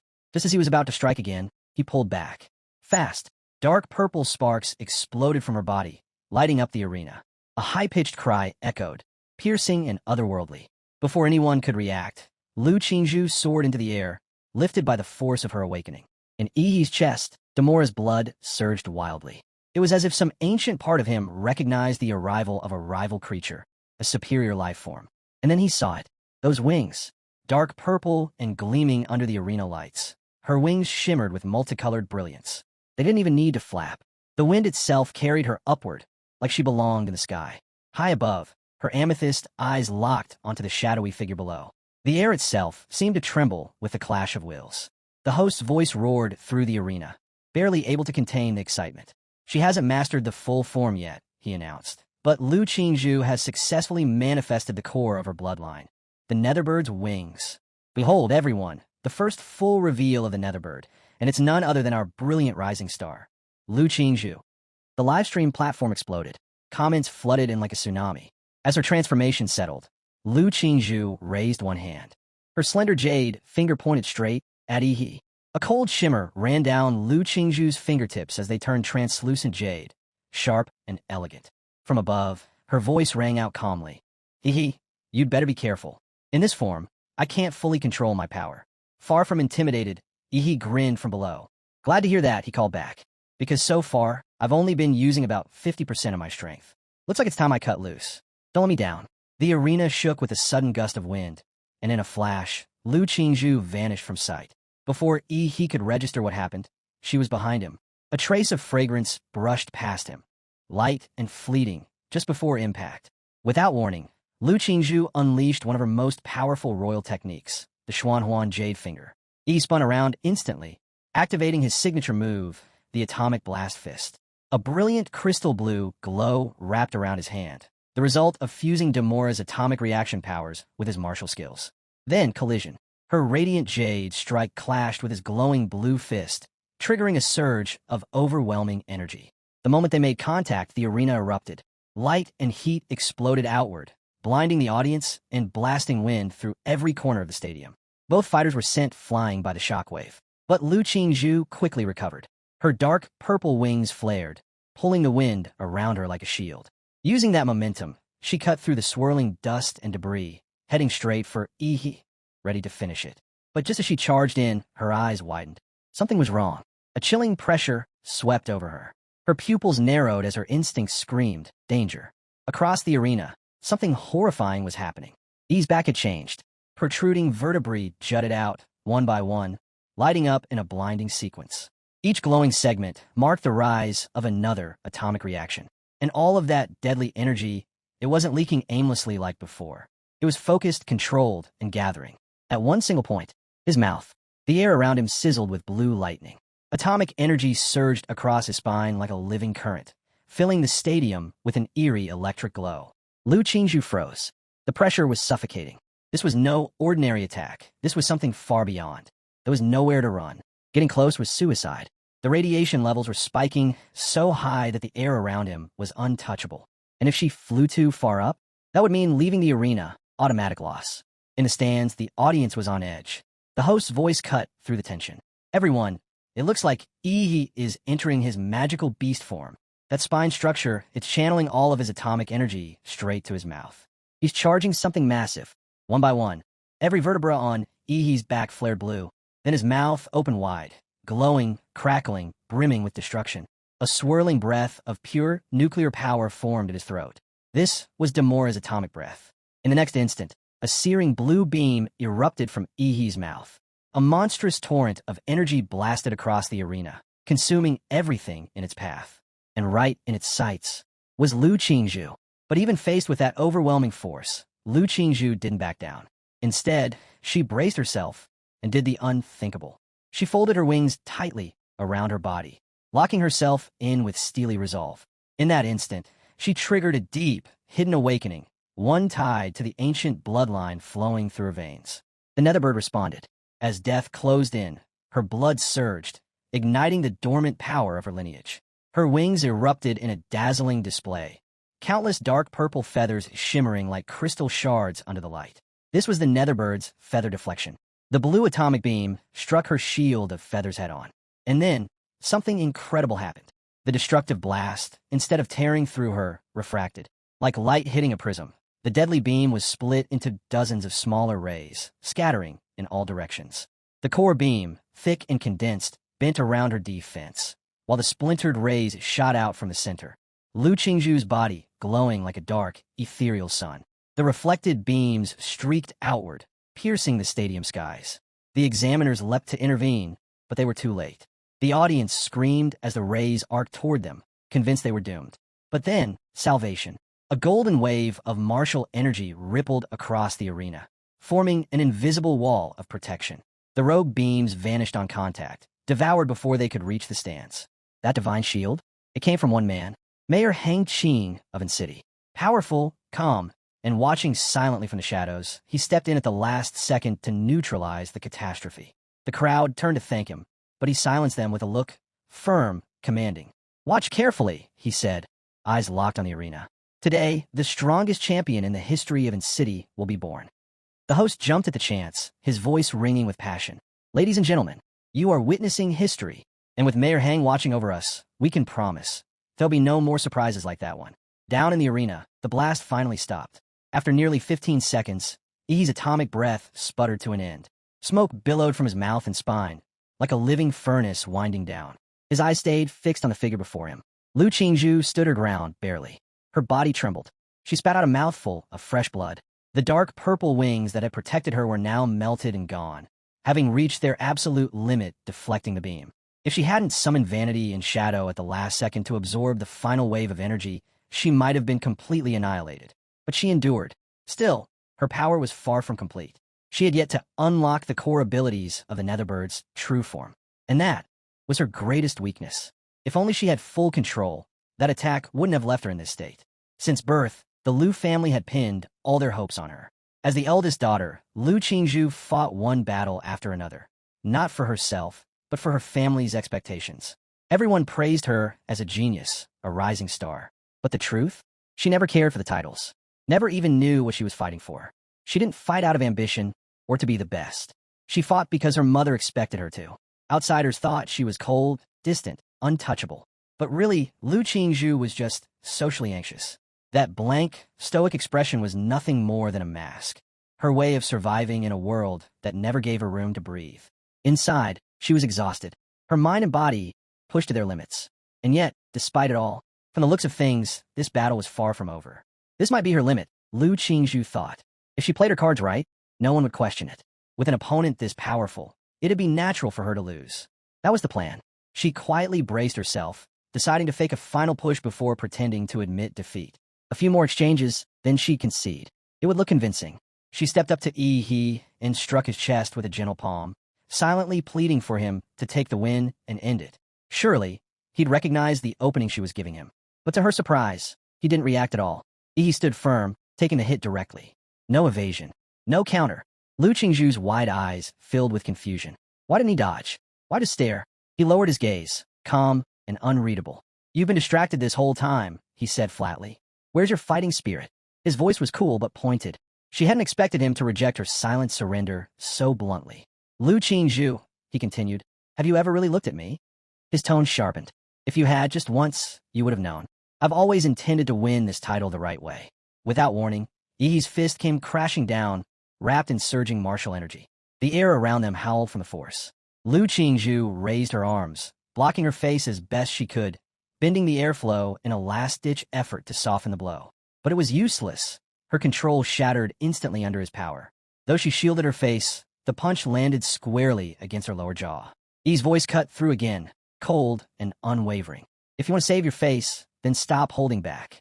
Then he pounced. Blow after blow, he rained punches down on her, each one more relentless than the last.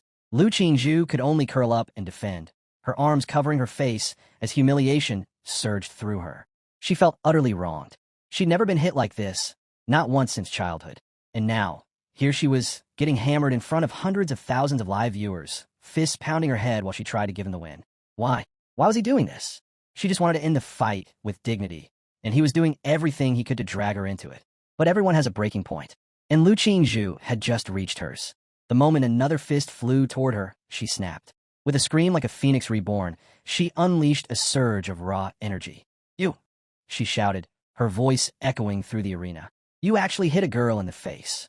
Her eyes glowed red, and a thunderous burst of martial power exploded from her body, blasting Yi back several steps. The camera cut to him, and the look on his face? Smug. Satisfied. "That's more like it," he murmured under his breath.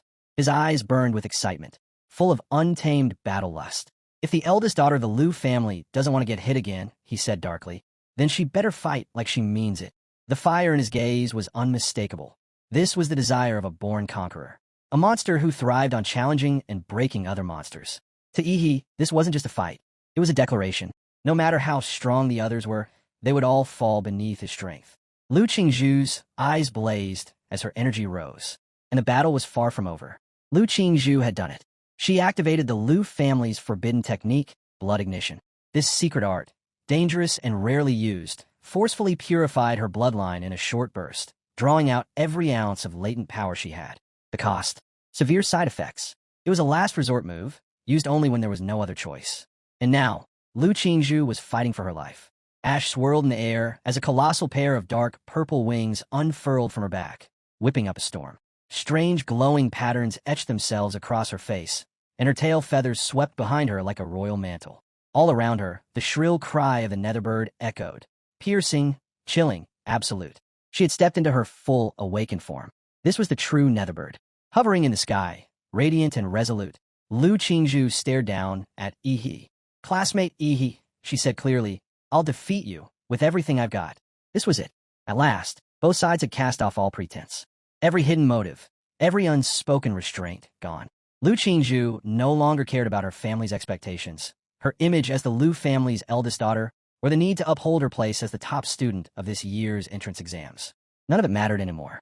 Her only goal now was simple: defeat Yi.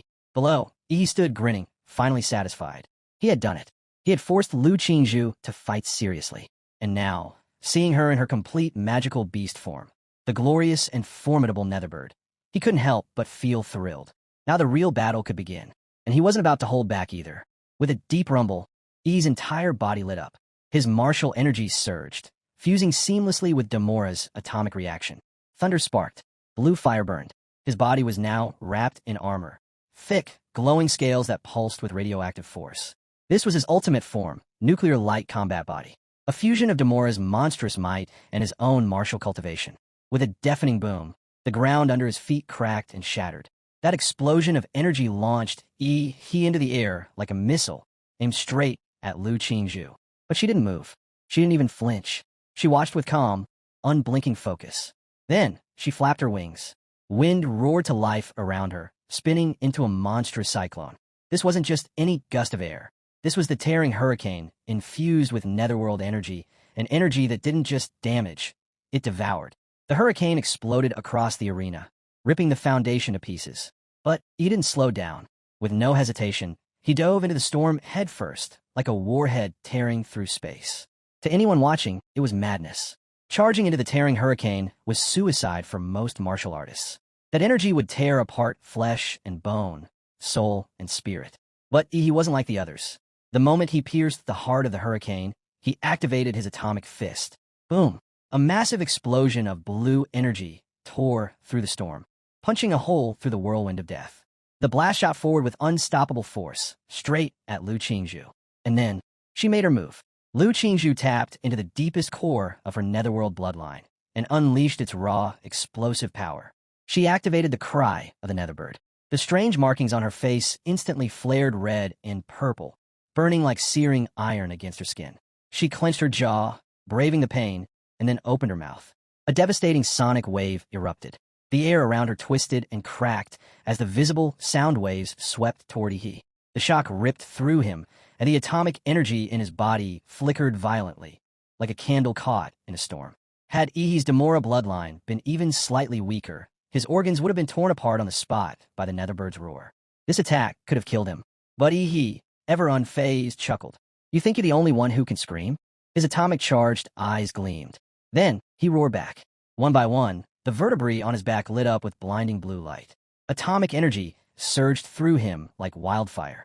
The reaction built to a peak as the atmosphere around him twisted from the intensity. There was only one move that followed this buildup: Demora's atomic breath. Only this time, it wasn't a mid-range blast. This was full power, the maximum output. Even Lu Qingzhu felt the pressure bearing down. But she didn't falter. This wasn't like before. Her eyes blazed with conviction. She didn't retreat, nor did she reach for her best defense. No, she chose offense. Because sometimes, the best defense is to strike harder. She pressed her middle and index fingers to her forehead. A brilliant jade light shimmered from her fingertips. This was the Lu family's most powerful technique. Xinhuang Tong Tong martial arts. Xuanhuan Jade Finger, now fused with the deadly energy of her Nether Sparrow bloodline. It had transformed into something even more terrifying: the Netherworld Bloodthorn. At the exact moment Yi unleashed his atomic beam, an immense sky-piercing blast of nuclear blue. Lu Qingzhu aimed her fingers and fired.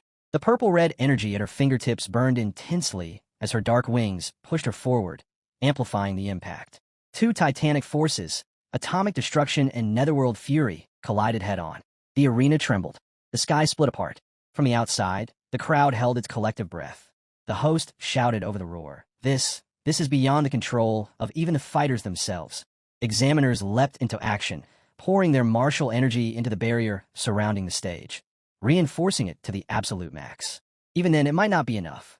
Meanwhile, in the stands, Mayor Hang Qing watched with furrowed brows. He was not impressed. To him, Lu Qingzhu's choice to counter Atomic Breath with a direct offensive strike was reckless, dangerous. If either of these two prodigies fell here, it wouldn't just be a loss for a city. It would be a loss for the entire Xia Kingdom. And that he could not allow.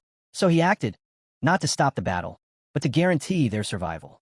With a stomp of his foot, he activated his signature spell, Divine Leyline Wall. The earth rumbled. 3 massive, glowing walls of earth shot up around the arena, each layered with ancient runes and shimmering veins of pure leyline energy. Walls surged upward, mighty barriers infused with Mayor Hang Qing's martial energy.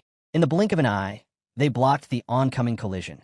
The Atomic Breath and the netherworld bloodthorn slammed into the stone walls with unimaginable force. But they couldn't hold for long.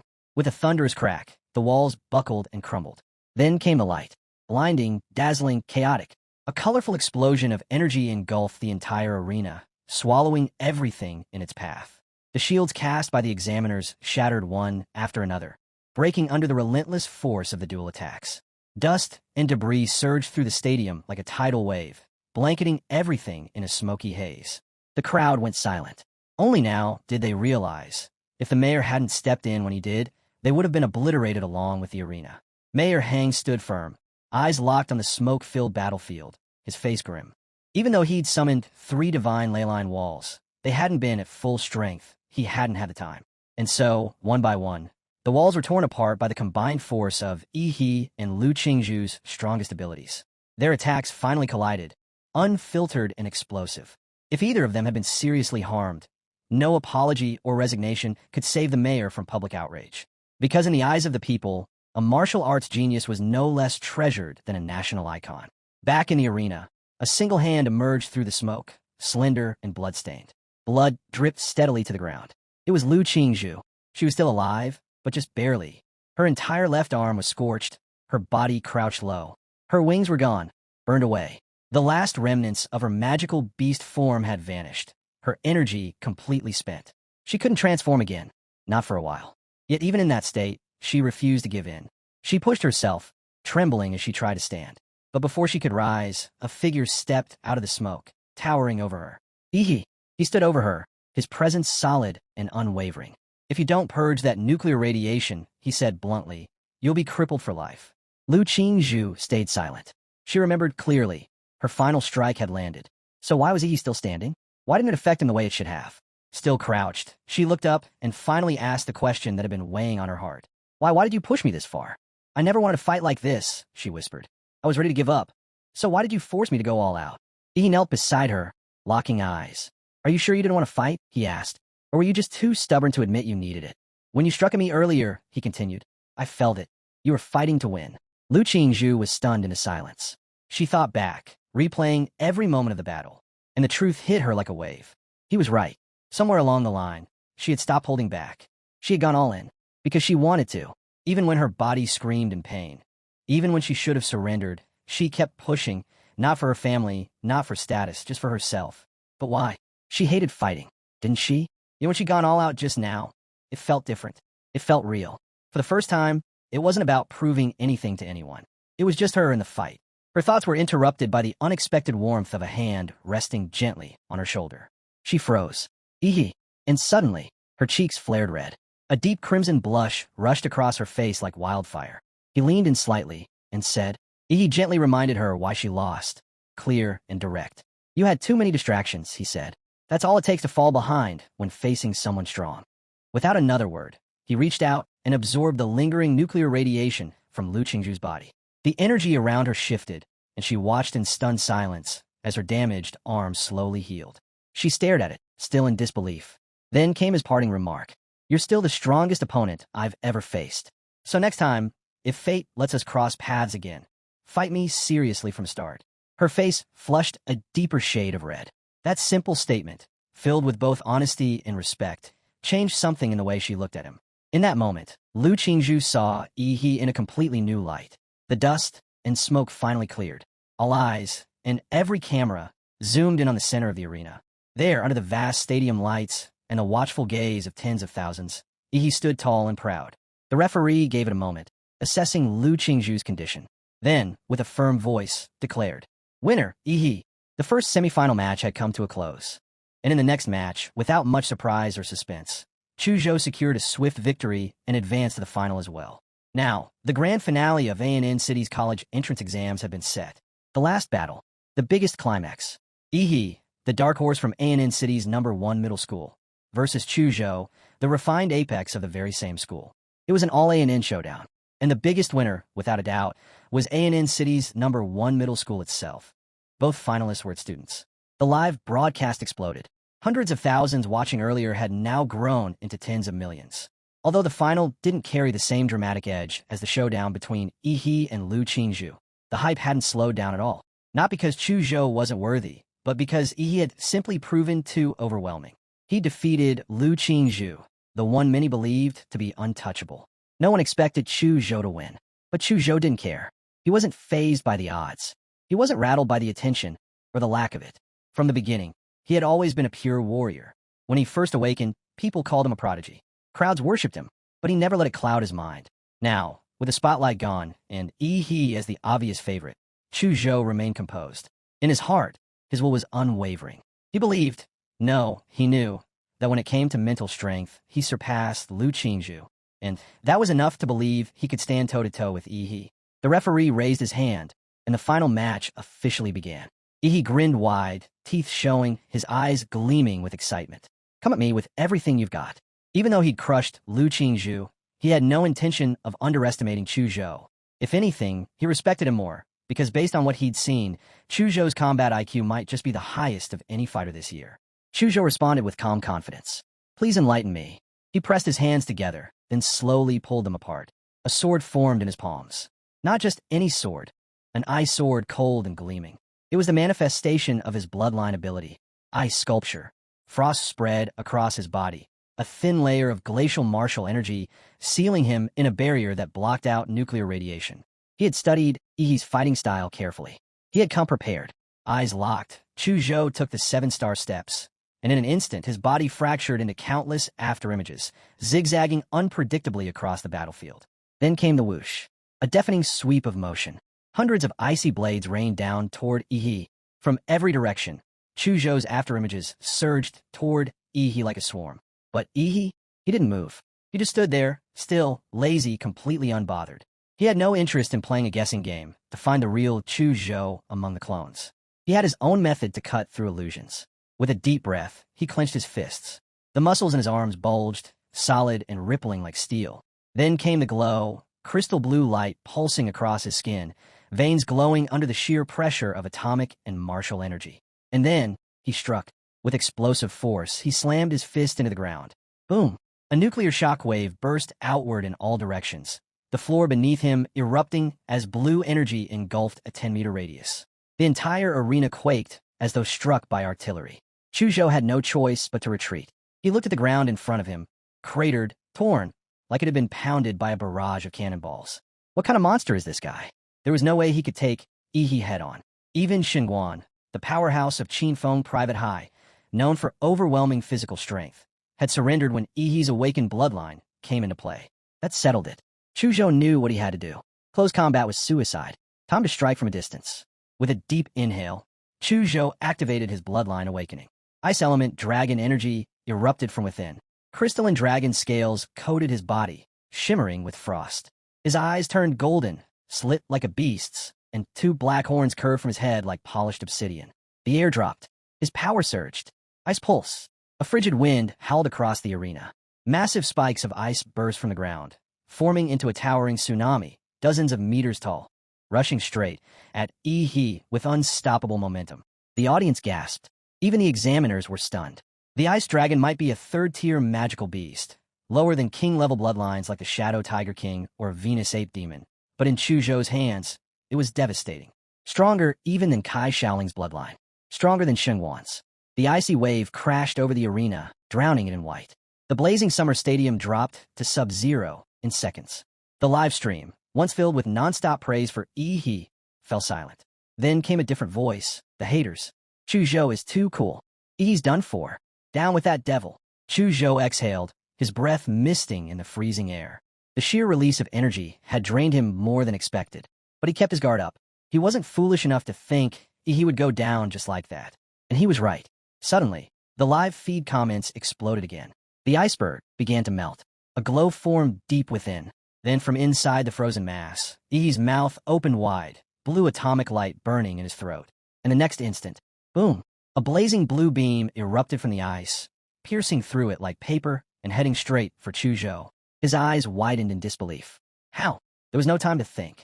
Chu Zhou flung himself back, manipulating the ground beneath his feet. A massive icicle shot up in front of him, imbued with martial energy, a last-second barrier. The beam collided with it.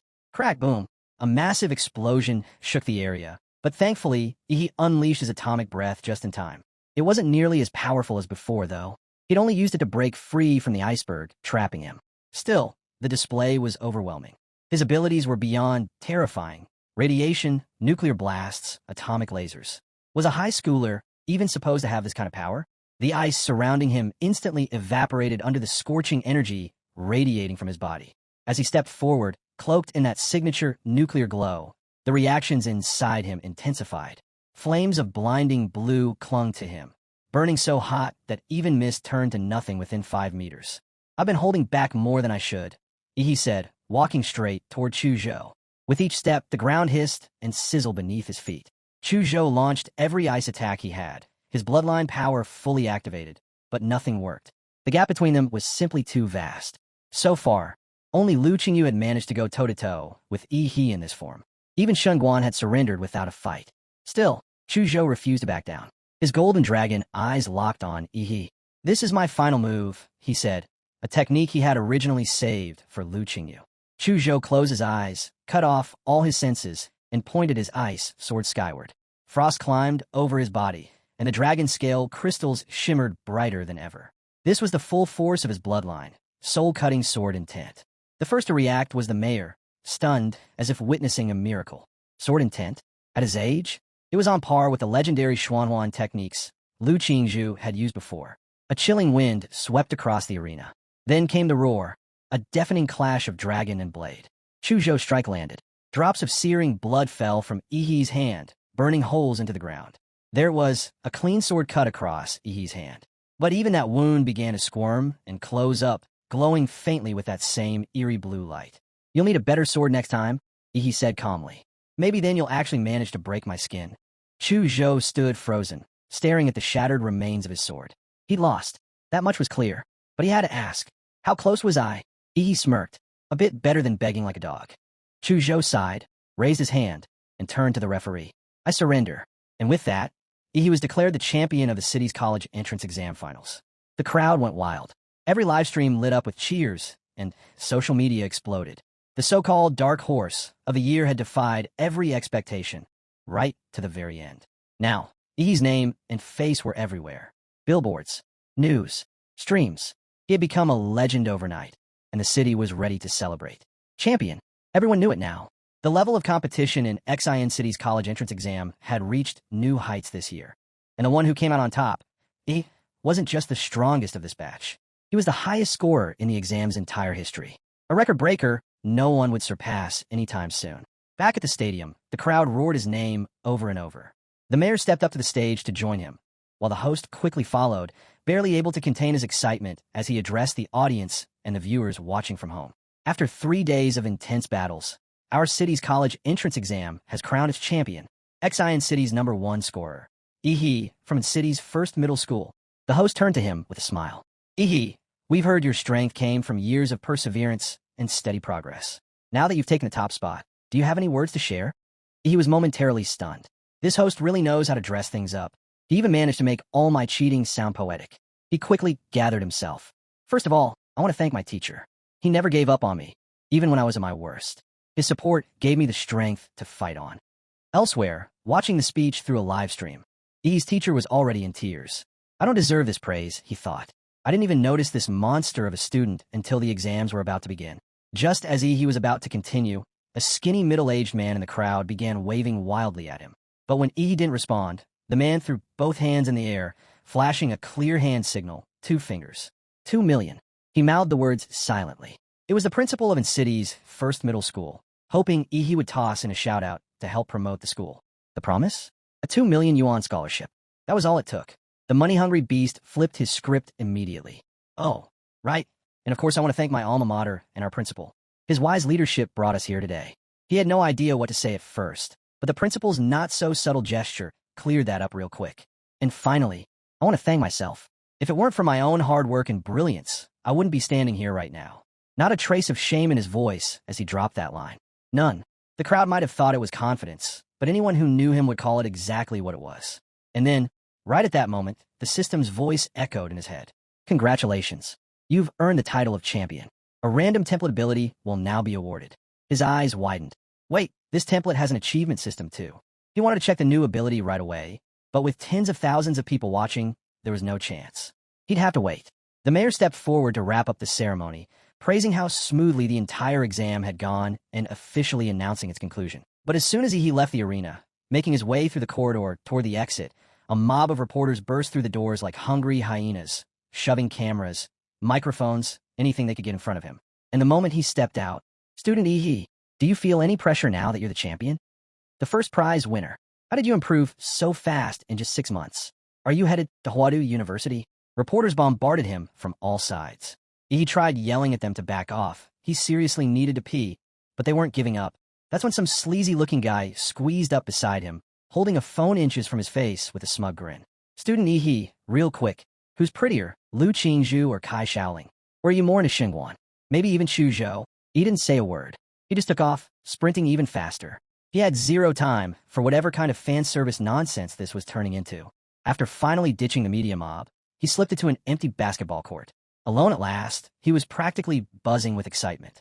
This new development with the system, it was wild. So he wasn't locked into just one template. He could actually draw more through rewards. That was insane, beyond anything he imagined. Just as he was soaking in the possibilities, someone appeared, interrupting his thoughts. A man in a black windbreaker approached him. Student congratulations on taking the top spot. Startled, turned, wondering if he was another reporter. But the man removed his hat with a polite smile and said, Relax. I'm not with the press. I'm from the imperial capital. He leaned in slightly. Let's talk about something a little more classified, like genetic locks. The moment those words landed, froze. He didn't know anything about genetic locks. His powers all came from the monster template system. Did this guy know something he shouldn't? Who even was he? Sensing He's hesitation, the man asked casually, Did your father ever mention the term genetic lock? He stayed calm and nodded. According to the original host's memories, that term had indeed come up once. Just once, and strangely enough, from his ordinary father. The man then pulled an envelope from his bag and handed it over. Aren't you curious how a regular taxi driver knew something like that? Doesn't add up, does it? E's eyes narrowed. Could there be something deeper going on? Was his father actually someone else entirely? The man continued. Because of your unique situation, the imperial capital has authorized access to a restricted file. Just for you. He opened the envelope, and what he read left his eyes wide. Project Prometheus, a major player in Blue Star's gene research world. Once a leader in the field, the institute had been blacklisted and chased down by nations everywhere after a major incident. Since then, its top researchers vanished, forced into hiding. One of their major breakthroughs? Genetic lock technology. As he read more, E's expression turned cold. So that's what this guy believed, that his so-called ordinary father had actually been a top researcher at Prometheus. And that he himself wasn't just some student with a lucky streak. He was a walking, talking secret result of one of their experiments. The man in the windbreaker quickly reassured him. Don't worry. The country has no intention of causing you trouble. I came here only to inform you. As the person directly involved, you deserve to know the truth. Clearly, he was worried he might freak out and do something reckless. After all, he was now a critical part of the nation's cultivation initiative. His safety had officially become a top priority. He said nothing. He just stared. He stared blankly at the man. If I told him I was calmer than he is right now, would he even believe me? But just like that, his attitude shifted. He suddenly felt like someone carrying a great responsibility instead of enjoying a convenient windfall. Man, being famous and important these days is such a pain, he muttered, smugly. Fame brought attention, and attention brought trouble. Society really did revolve around status, after all. With that, the man in the windbreaker turned and left the court. The second he was out of sight, Ihi's fake solemnity vanished. He rubbed his hands together, eyes gleaming. Money, fame, power. Not bad for a few days' work. He had made a fortune during these college entrance exams. Things were finally lining up for him. Entry into Hwada University, a 2 million yuan scholarship from his principal, and another 800,000 in bonus rewards. But more important than any of that, he'd earned the right to draw a new template ability. Sure, he knew getting another god-tier template like Mad Flame Demora would be rare. But still, there was always a chance. And he couldn't wait to see what came next. Without hesitation, he activated the system. A swirling vortex of deep purple opened in front of him, echoing with the roars of ancient beasts, like a cursed gateway filled with monsters lost to time. His jaw dropped in awe. Moments later, the results began to show. A thunderous stampede of footsteps rumbled through the air as the new template took shape. A D-rank Colossus-type humanoid.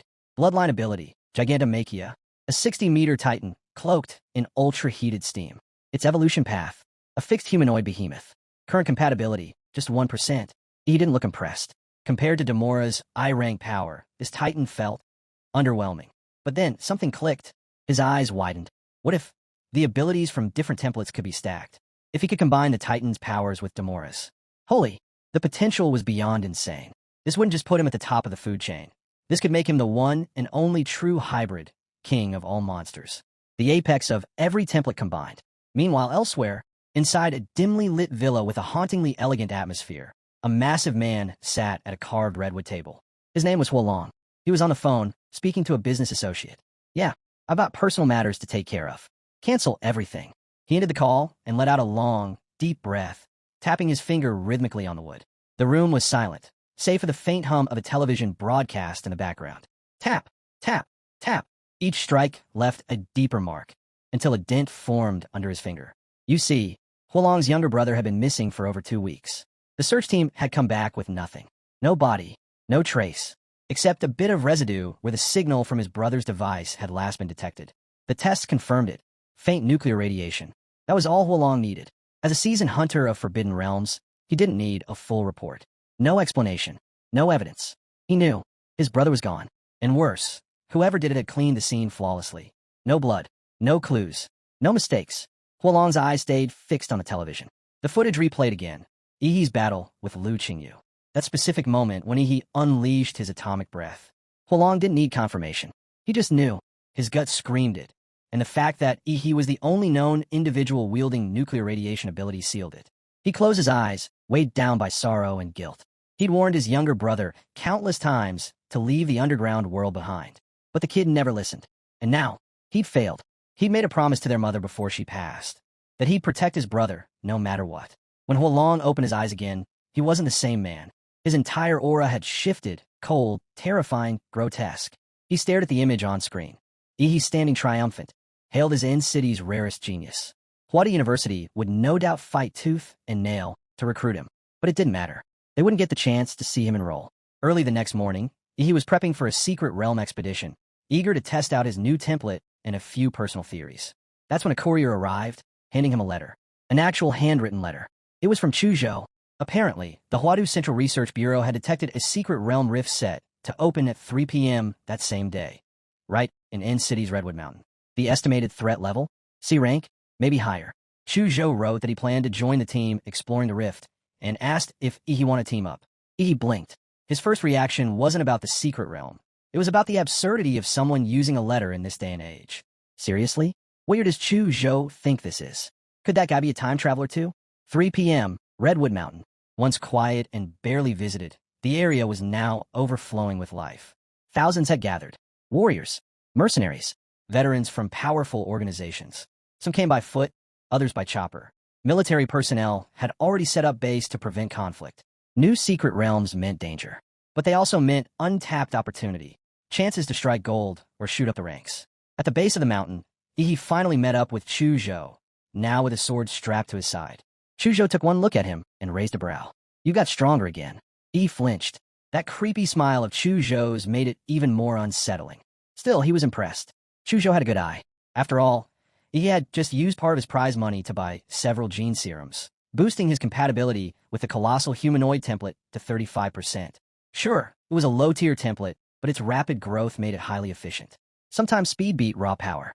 They chatted casually as they waited for the rift to open. Curious, he asked what university Chuzhou had applied to. Chuzhou's mood shifted for a second, but he still answered.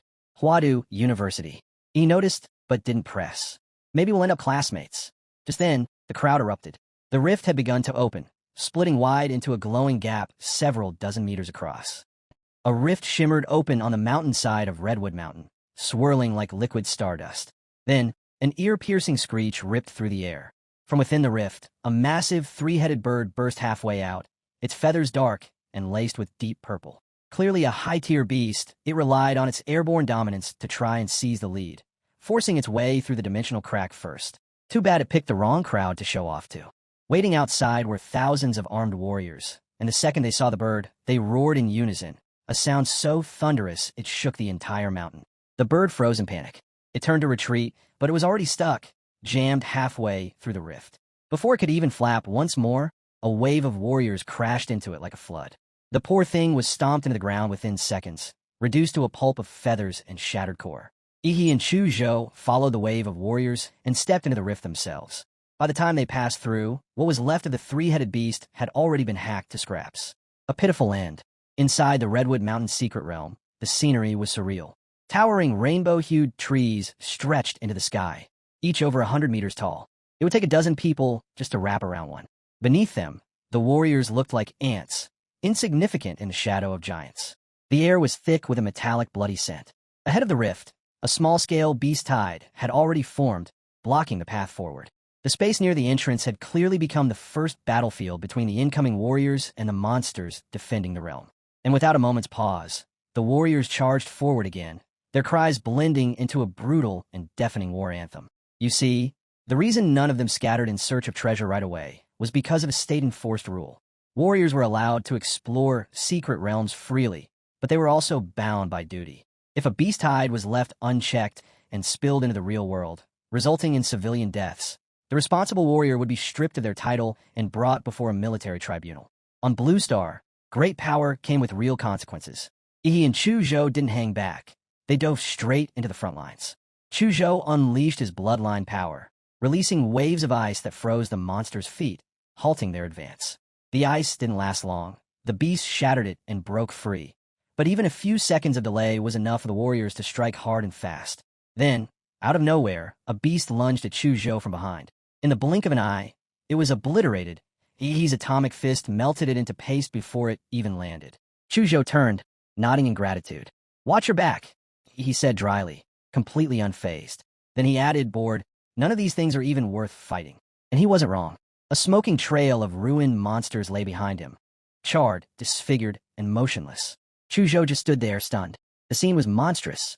He had already wiped out wave after wave of monsters with ease, while the other warriors were still carefully holding the line. It was obvious now. This was the sheer, devastating power of nuclear radiation. Silent, inescapable, unrelenting. What made it terrifying wasn't just its destructive force. It attacked life on a cellular level. The battlefield was now contaminated, and at the center of it all was Ihi, the walking embodiment of nuclear fallout, finally unleashing his radiation freely. The cries of beasts echoed constantly across the land.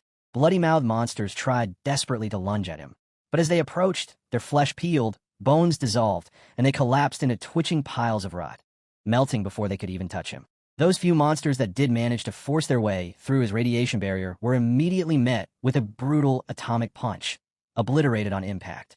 Anything that tried to strike from the skies, obliterated midair by his iconic atomic breath, a beam of raw destruction that cut through anything.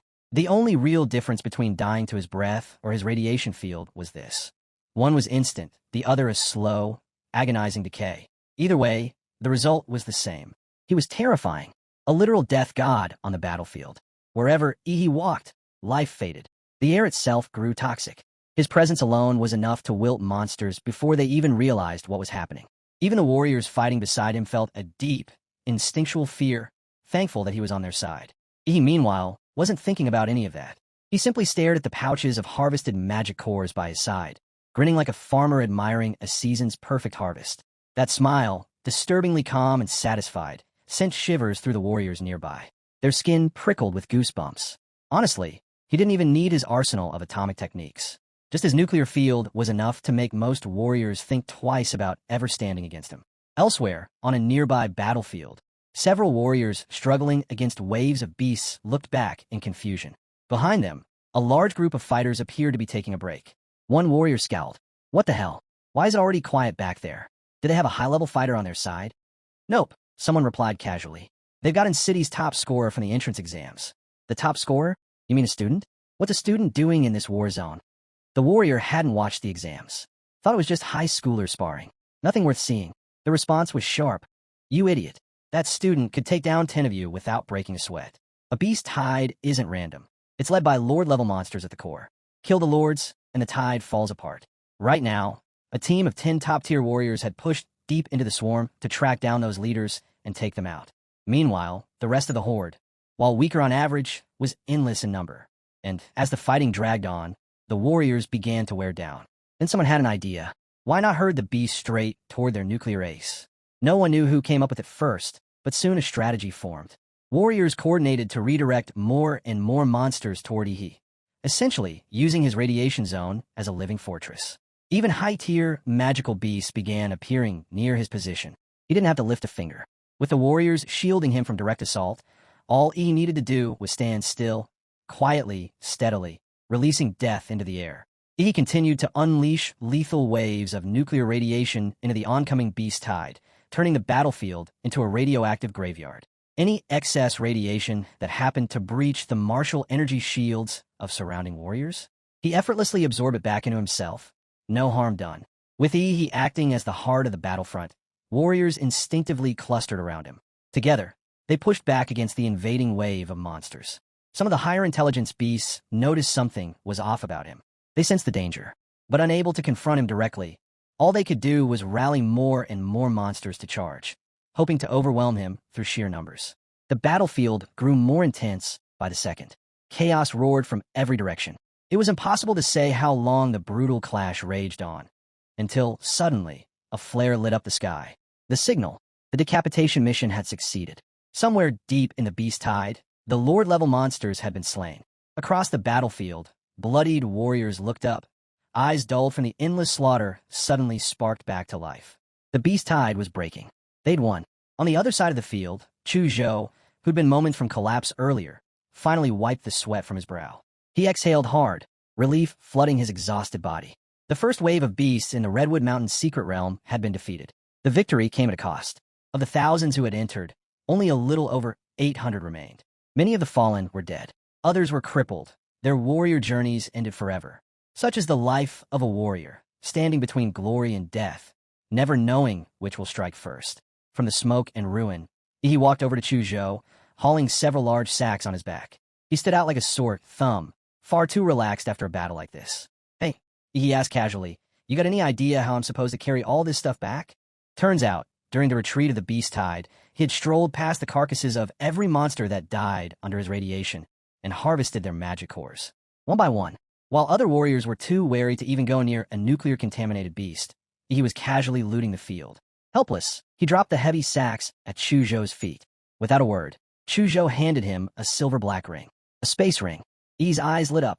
Space rings were worth tens of millions. And this guy just handed one over like it was nothing? Damn, Chu Zhou, he said, grinning. Didn't know you were packing that kind of wealth. Before they could continue, a commotion rippled through the crowd behind them.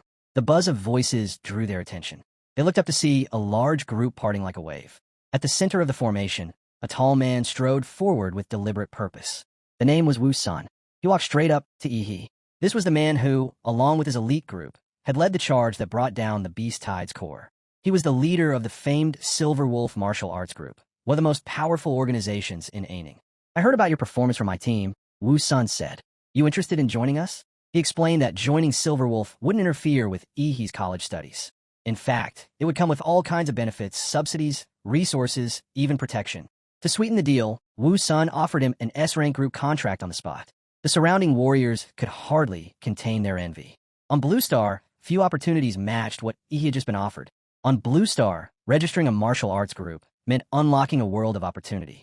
Sponsorships from major companies turned into funding and perks for group members.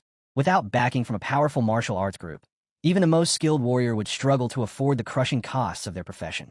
That's why the Silverwolf Martial Arts Group was such a big deal. They were one of the largest organizations in the entire Sea Kingdom. Even top students from the prestigious Imperial Capital University rarely qualified for S-level contracts. So Wu Sun offering one to he wasn't favoritism. It was proof of how much he valued his potential. Just then, the crowd stirred again. From between the warriors stepped a majestic tiger, its coat shimmering like polished obsidian. It wasn't a warcraft, but a genetically engineered beast from one of the leading biotech companies. Sitting cross-legged atop, it was a woman with a fierce presence. She glanced at Wu Sun, amused. So that's why he vanished right after the beast tied. He'd raced over here to poach a rising star. She turned to Yi. I'm from the Qingdao Martial Arts Group. We may not be as large as Silverwolf, but I can guarantee you this. If you join us, you'll receive 15% of our monthly training resources. Gasps erupted from the crowd. 15%. That wasn't an offer. That was practically an investment. Warriors exchanged stunned looks. Clearly, they had underestimated Yi's value. These groups were practically fighting over him. The other group leaders stayed silent. They wanted him too, but the offers from Silverwolf and Qingdao were so generous. They had to think hard about whether to compete at that level. But he didn't hesitate. He smiled politely and declined both. Thanks, but I'm not planning to join any martial arts group. At least not for now. Neither Wu Sun nor the woman from Qingdao seemed surprised. With talent like his, he didn't need backing to shine. To them, this wasn't about sealing a contract. It was about planting a seed, a connection for the future. More leaders stepped up, offered brief greetings, and left, content just to get on his radar. Interestingly, even Chu Zhou received an S-level offer from Wu Sun himself. And just like he turned it down. The crisis had passed. With the beast tide broken, the warriors began to scatter, starting the next phase, free exploration. He suggested heading to the treetops for a better view of the terrain. The secret realm was a sprawling forest of titanic trees, and mapping it out from above made sense. Chu Zhou agreed. They each had their own method for the climb. Chu Zhou bent his knees, gathered power, and launched himself upward. At the peak of his jump, he manipulated the moisture in the air to form a platform of ice beneath his feet, just enough to push off again with a second leap.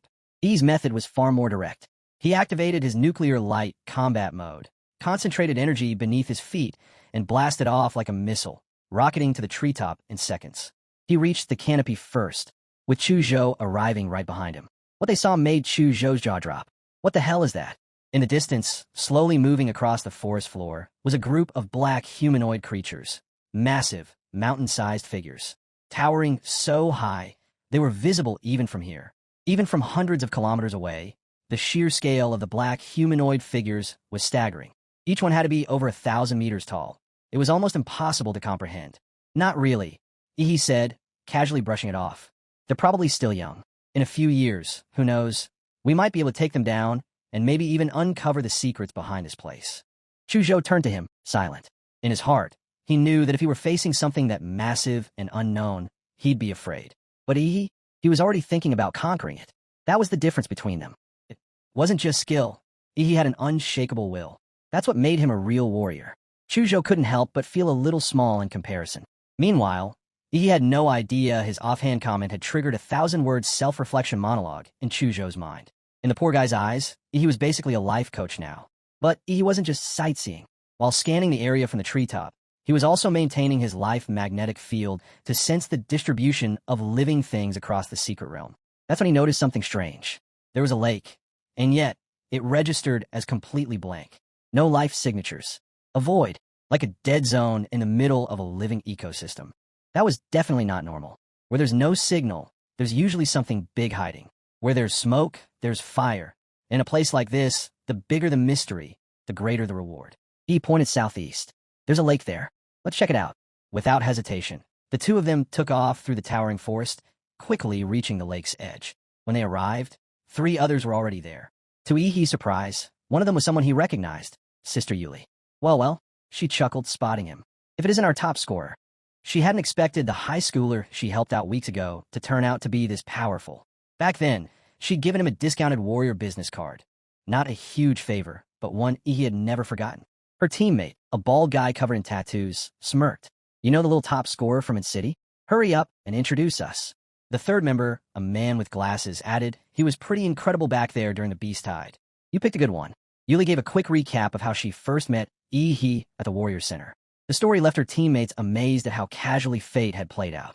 A random encounter had led to meeting one of the most talked-about warriors just 2 weeks later. Curious, Yi asked, "How long have you guys been here?" "Not long," Yuli replied. "Two of my teammates went diving to scout things out." But before she could finish, a figure burst out of the water, gasping with excitement. It was Yu Yang, one of her team. "Jackpot," he shouted. "Guys, we've hit it big. We're gonna be rich." Huang Tong Tong, Yuli's eyes lit up. "Wait, what do you mean?" "Slow down." Yong grinned wide. "There's a ruin under the lake." The moment he said it, the whole team buzzed with energy, everyone visibly thrilled by the discovery. Everyone except Yi, who blinked in confusion. He leaned toward Chu Zhou and nudged him. "Okay, what's so great about that? What kind of ruin are we talking about?" In this mysterious realm, ancient structures, the landscape, remnants believed to be left behind by a lost civilization hidden deep within the secret world. Scholars and experts have come to call them simply the ruins. These ruins are more than just relics. They house advanced technologies and strange artifacts, fragments of knowledge that, according to some, laid the groundwork for today's martial arts and genetic advancements. Chuzhou paused before continuing. "They say our modern fighting techniques, and even some gene tech, all trace back to discoveries made in these ruins." Yu Yang, maybe caught up in the excitement, shared this with his teammates, but forgot to check who was listening. His face tightened when he realized two outsiders, Yi and Chu Zhou, had heard every word. Regret immediately followed. His eyes turned sharp, his hand drifting toward the sword on his waist. Chu Zhou picked up on the shift. In places like this, where treasures lie buried, people often kill for far less. Bloodshed near ruins isn't rare. Greed makes monsters of men. Just as Yang was about to make a move, Yuli stepped in, shouting at him to stop. He leaned casually on Chu Zhou's shoulder, the two of them staring Yu Yang down with an amused smirk. "They're not just randoms," Yuli said. Yi and Chu Zhou ranked first and second in Ancidity's college entrance exams. They're miles ahead of your average warrior. If anything, we'd be lucky to have them on our side. That changed things. Yu Yang hesitated before asking, "So, how are we splitting the loot?" "Simple," Yuli replied coolly. "They get a cut based on how much they contribute. More effort, more reward." Yu Yang's eyes flickered. The rest of the team nodded in agreement. He kept quiet after that. With his future looking bright, he wasn't about to make enemies he didn't need. He took the lead as they made their way into the lake. Using their enhanced lung capacity, the six of them dove nearly 30 meters down. At the lake bed, Yu Yang spotted a familiar marker, guiding everyone into a submerged cave. A hidden tunnel lay inside. When they emerged from the water, they found themselves in a vast underground cavern. Yu Yang climbed ashore, frowning. "This is weird," he muttered. "Where's that guy? Wasn't Li Wei supposed to be on watch?" The tattooed man frowned. "He probably found something and bailed." Yu Yang pulled out a walkie-talkie and tried calling Li Wei. Nothing. Static. The silence gnawed at him. Something was wrong. Then, Yuli calmly asked, "When you first came down here, did you check for monster activity?" "No," Yu Yang admitted. "Li Wei and I dropped all the monster bait bombs. Not a single sign. Nothing came up." One of the female teammates looked uneasy. This cave gave off a bad vibe. With Li Wei missing, maybe they were walking into something far worse than they thought. Yu Yang snapped. "We have to go in. If we turn back every time things get risky, we'll be stuck as nobodies forever. Anyone scared can leave now." No one moved. Even a hesitant teammate stayed quiet. And then Yu Yang said it. If a mountain of gold was right in front of you, it'd go against human instinct not to reach for it. With that, the group pressed on. Yu Wang took the lead, but the air was heavy. Li Wei's sudden disappearance had everyone tense, alert for whatever threat might be lurking ahead. Yu Yang switched on an ultraviolet flashlight, sweeping it across the ground. Faint marks glowed, traces he and Li Wei had left behind earlier. They followed the trail deeper into the cave, the path slowly narrowing until only one person could pass through at a time. As they crept through the tight tunnel, Yu Yang's eyes darted about. He turned back, locking eyes with Chu Zhou, and silently mouthed a warning. "Something's off." Chu Zhou nodded subtly. "Yeah, the timing doesn't add up." They were both thinking the same thing. Yuli had said their group arrived at the lake just 10 minutes ago, tops. Yet somehow, Yu Yang and Li Wei had already discovered this exact cave beneath the vast lake, found a hidden entrance, and scouted deep into the underground. It felt staged, like they already knew the layout, like they had a mini-map. Maybe the idea of treasure clouded everyone's judgment, or maybe it was just that outsiders could see what insiders missed. Even seasoned fighters like Yuli didn't seem to suspect a thing. "This smells like a setup." Chu Zhou leaned closer, whispering whether they should warn Yi's allies and retreat. But Yi shook his head calmly. "Don't panic. I've got something on my sleeve." Chu Zhou didn't press further. If Yi was confident, That was enough for him. At last, the group emerged from the narrow corridor, and the space opened up into a massive underground chamber. The view was surreal. The cave was as big as a football stadium, every surface tangled with thick, dark green vines. Hidden among them were dull, depleted magic cores. All around were the skeletal remains of magical beasts, picked clean. So that's why we didn't see any monsters on the way down, someone muttered. They were all eaten by something worse. Suddenly, a scream shattered the silence. One of the teammates pointed with a trembling hand. High above, suspended midair by piercing vines, was a dried-out corpse. The clothes were unmistakable. It was Li Wei. Yuli and the female teammate froze, eyes wide in horror. Meanwhile, Yu Yang ignored the earlier question about the ruins. Instead, he collapsed to his knees, clutching his head, rambling to himself in a fractured voice. It was like something had snapped. He babbled nonsense about Li Wei's death, vines chasing him, and trying to escape. Then, without warning, his head began to swell grotesquely, and in a flash, it burst open. The explosion sprayed blood like fireworks, and from the wreckage of his skull, several twitching vines whipped out, like the feelers of some demonic parasite. But then, just as fast, a brilliant blue beam of light blasted through his torso. The vines withered instantly, incinerated by the pure atomic energy. No one saw it coming. Who would have thought the monster was this smart? After killing 2 warriors, it hadn't just fed on them. It had hijacked Yu Yang's brain. It had used them, turned Yu Yang into bait, just to lure in more prey.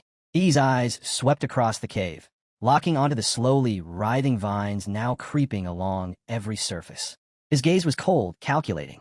Then, with a thunderous crack, a massive boulder, twisted with vines, dropped from the ceiling like a meteor. It slammed into the ground behind them, sealing off their only exit. Chuzhou stared at the monstrous vines, and suddenly, a memory clicked. He'd read about this creature before, hidden deep in some obscure monster guide. It was a second-order, king-class magical beast, the ghost demon vine. As soon as he spoke the name, Yuli and the other 2 froze in place. Fear gripped them. King-class blood beasts weren't just strong. They were on an entirely different level. 4 first-level warriors like them, this thing might as well have been a god. But he just grinned, teeth gleaming. Doesn't matter what level it is, he muttered. Just watch me tear it apart. He was just about to trigger Colossal Titan mode, when a deafening boom echoed behind them. The rock wall they thought was impassable, blown to pieces. A mysterious figure emerged through the dust and debris. The pressure that rolled in with him was suffocating. His blood energy warped the very air, trailing thick, bloody smoke with every step. That kind of aura, it could only mean one thing. 8th level warrior. His name was Ho Long. Funny thing, Ho Long hadn't even planned on entering the Redwood Mountains secret realm. But the moment he caught word that someone was using nuclear radiation-based powers to hold off the beast tide, he knew. That person could only be, once inside the realm, tracking, he wasn't hard.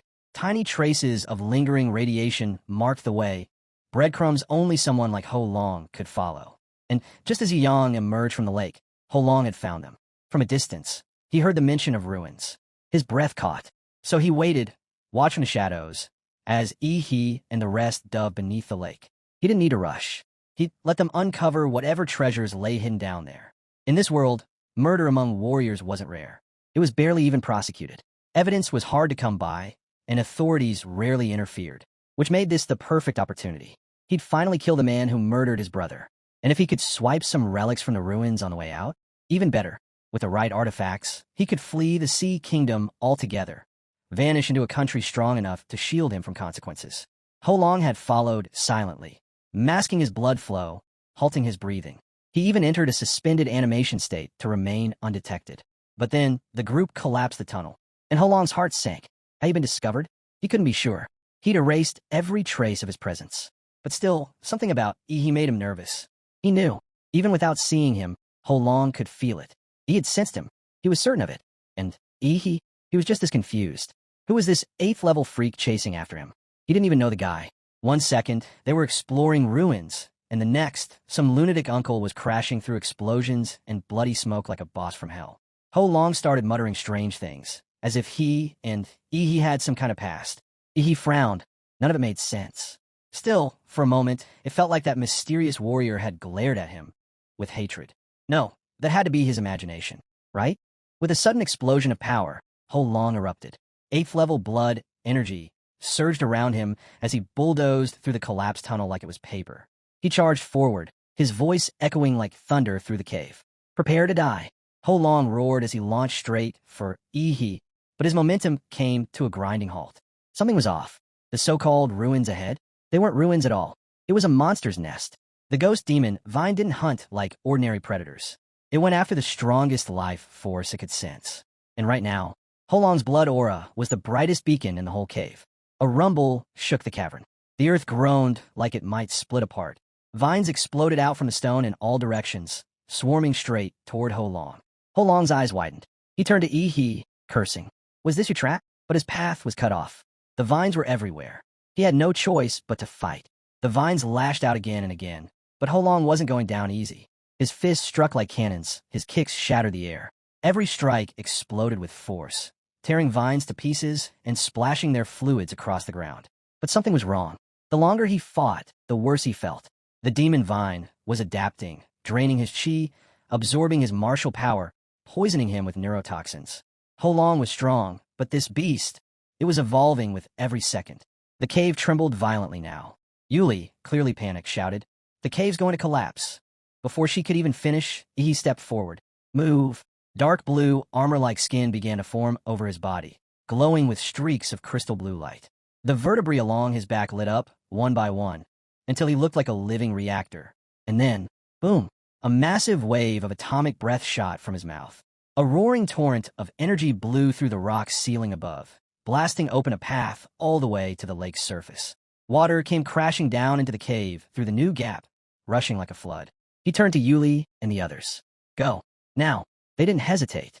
Everyone knew. If Yi wasn't staying to cover their escape, none of them would make it out alive. But Holong wasn't finished. "You're not getting away." He roared again, martial energy bursting from every pore. A shockwave ripped through the cavern, disintegrating the surrounding vines within a wide radius. The ground cracked beneath him as he launched forward like a missile aimed straight at Yi. But he didn't make it unchecked. Chu Zhou, who had been ready from the start, stepped in. His sword flashed from its sheath, bloodline power flaring around him. A freezing aura surged. Chu Zhou's blade sliced through the air, drawing in the freezing wind around him. The sword, crafted from a rare cold-attributed material with an 82% martial energy transfer rate, thrummed with power. He unleashed his soul-cutting sword intent. The strike carved a vacuum through the air, and wherever that icy energy passed, frost bloomed instantly, thick sheets of ice crystallizing in its wake. Holong met it head-on. His fist blazed, dragging red-hot flames in its wake. The heat wasn't ordinary. It pulsed with the fury of his blood, the fire glowing a deep crimson. Ice and fire collided. The clash of Chu Zhou's sword and Holong's blood flame fist sent a burst of mist billowing through the cave, steam exploding outward, masking everything. Chu Zhou knew his blade wouldn't be enough. The difference in power was simply too vast. So he didn't stop. Charging into the mist, he emerged like a phantom. His combat body ignited. Nuclear light gathering at his fist, the core of his energy flaring to life. Atomic power surged. The underground cavern lit up in blinding blue.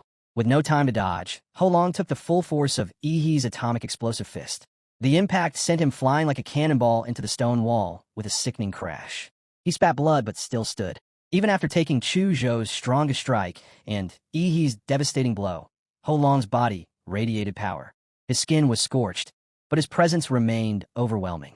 High-level warriors weren't human in the usual sense. Their bones, muscles, even their organs had been reforged through relentless training, living weapons hard as steel. Holong turned, voice steady. "You're in the way. Leave." Chu Zhou, drained from the fight, understood. He'd only slow Yi down now. Without a word, he retreated, and not a moment too soon. The cavern began collapsing in earnest. Chunks of rock crashed down, revealing even more of the monstrous ghost vines writhing behind the stone. Meanwhile, Yuli and the others stood at the lake's edge.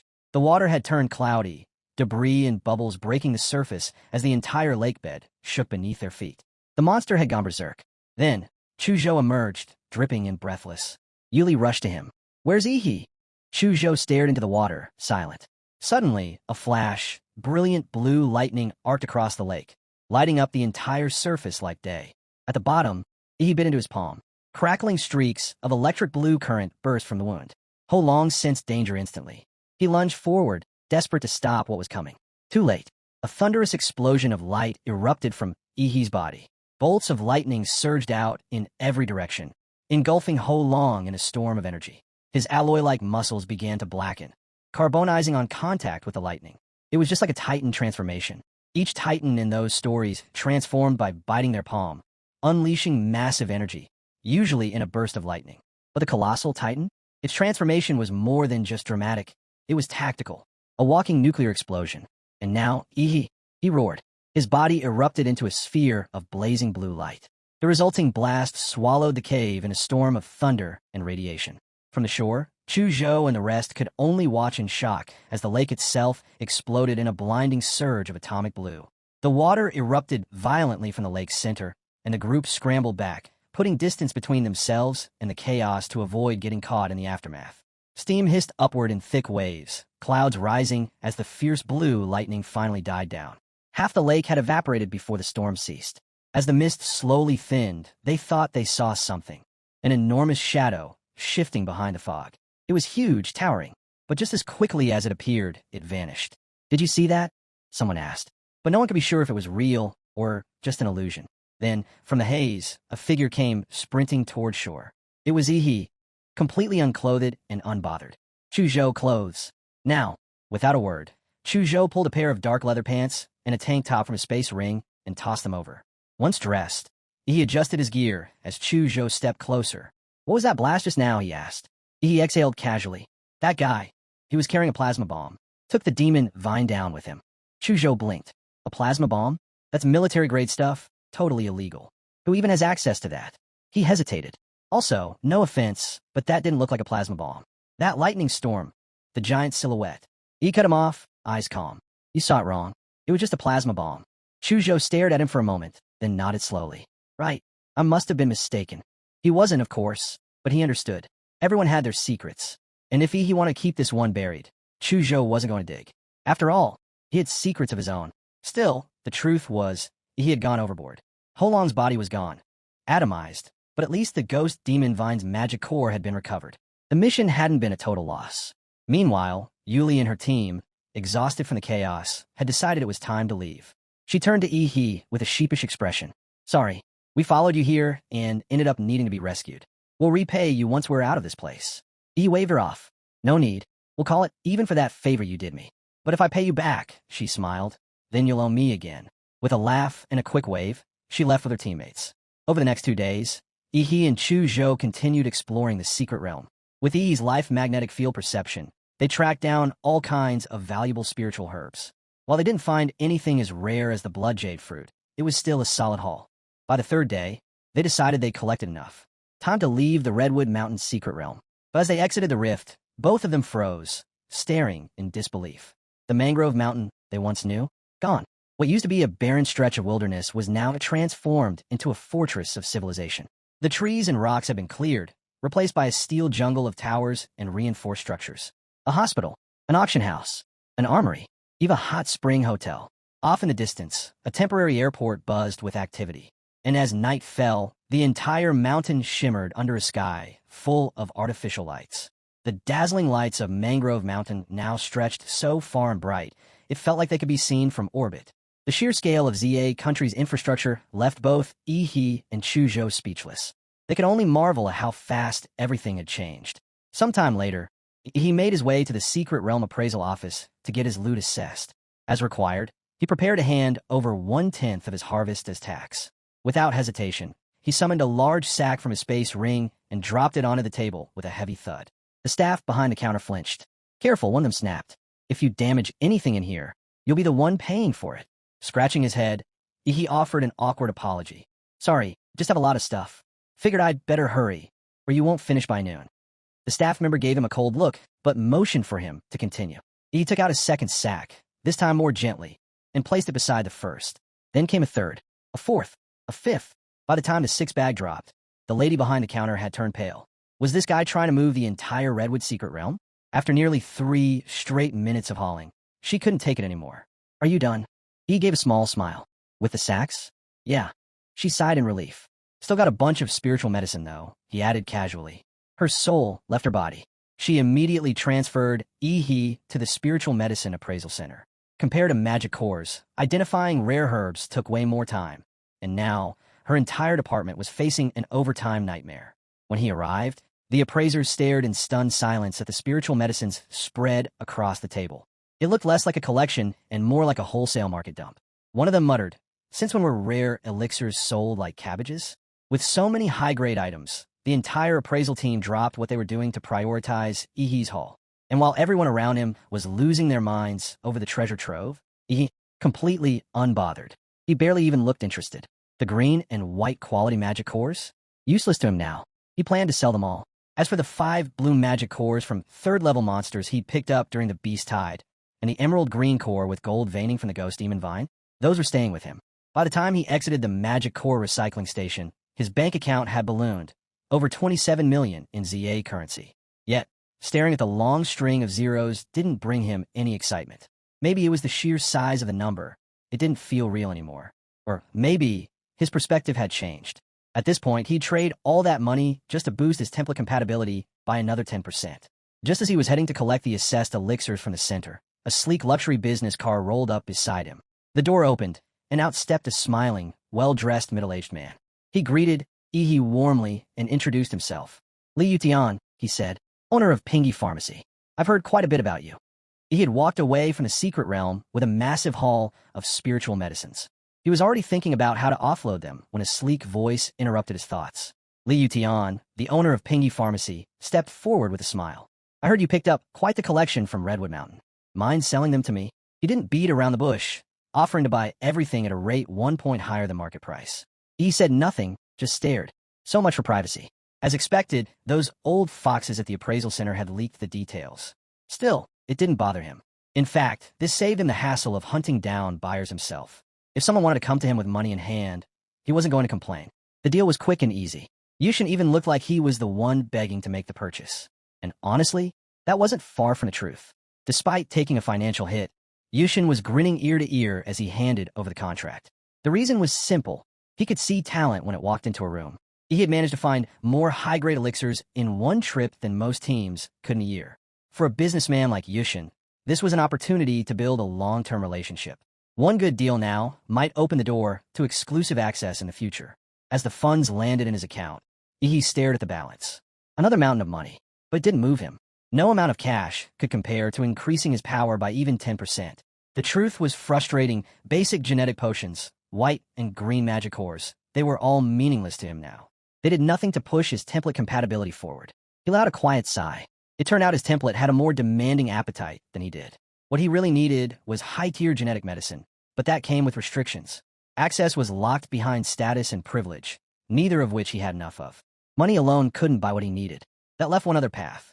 Martial arts techniques. Back during the entrance exam, he had crushed Lu Qingzhu and the others. But it wasn't because of technique. It was all thanks to the overwhelming power of the Demora template. In pure martial arts skill, he didn't stand a chance against those seasoned fighters.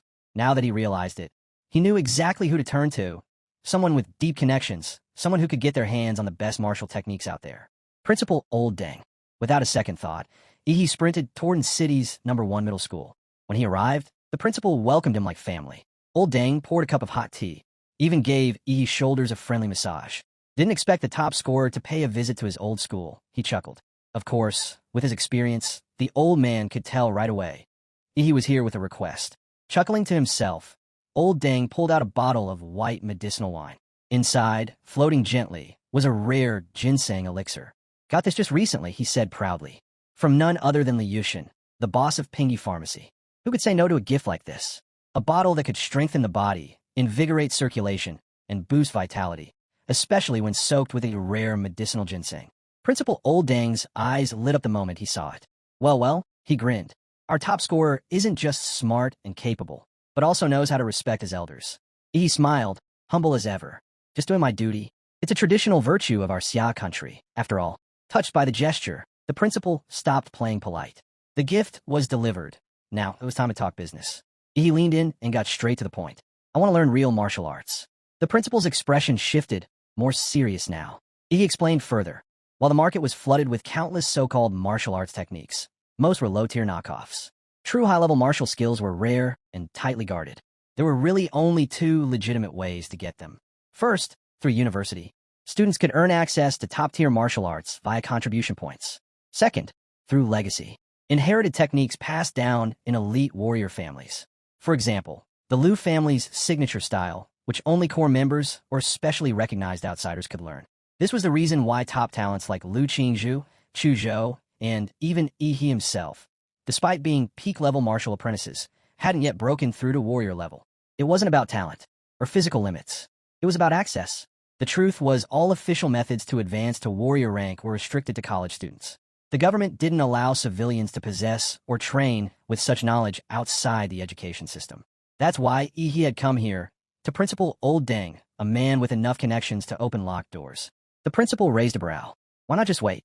You've already applied to Huadu University. You're guaranteed to get in. He gave him the look, his most earnest, determined signature move. I can't wait. I need to improve.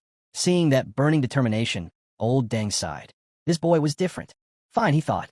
Talent like this couldn't be boxed in by rules. As an educator, wasn't it his job to teach according to each student's needs? Rules are for the rigid, he added cheekily. Not for people like us, right? That did it. The principal was glowing. He was already halfway to cloud nine from all the flattery. You're lucky the education system has open-minded teachers like me, he said with a chuckle. The very next day, just past noon, he stepped out of the shower, fresh from training, when his communicator buzzed. It was the principal. I've arranged everything. You can head over now. He thanked him and casually asked which martial family had agreed to train him. The answer froze him in place. The Liu family. He stared at the screen, stunned. The Liu family? Willing to hand over their sacred martial arts? This was incredible, but also deeply suspicious. Why would they suddenly offer up their most guarded techniques, especially after what happened to their prize prodigy, Lu Qingzhu? He couldn't shake the suspicion.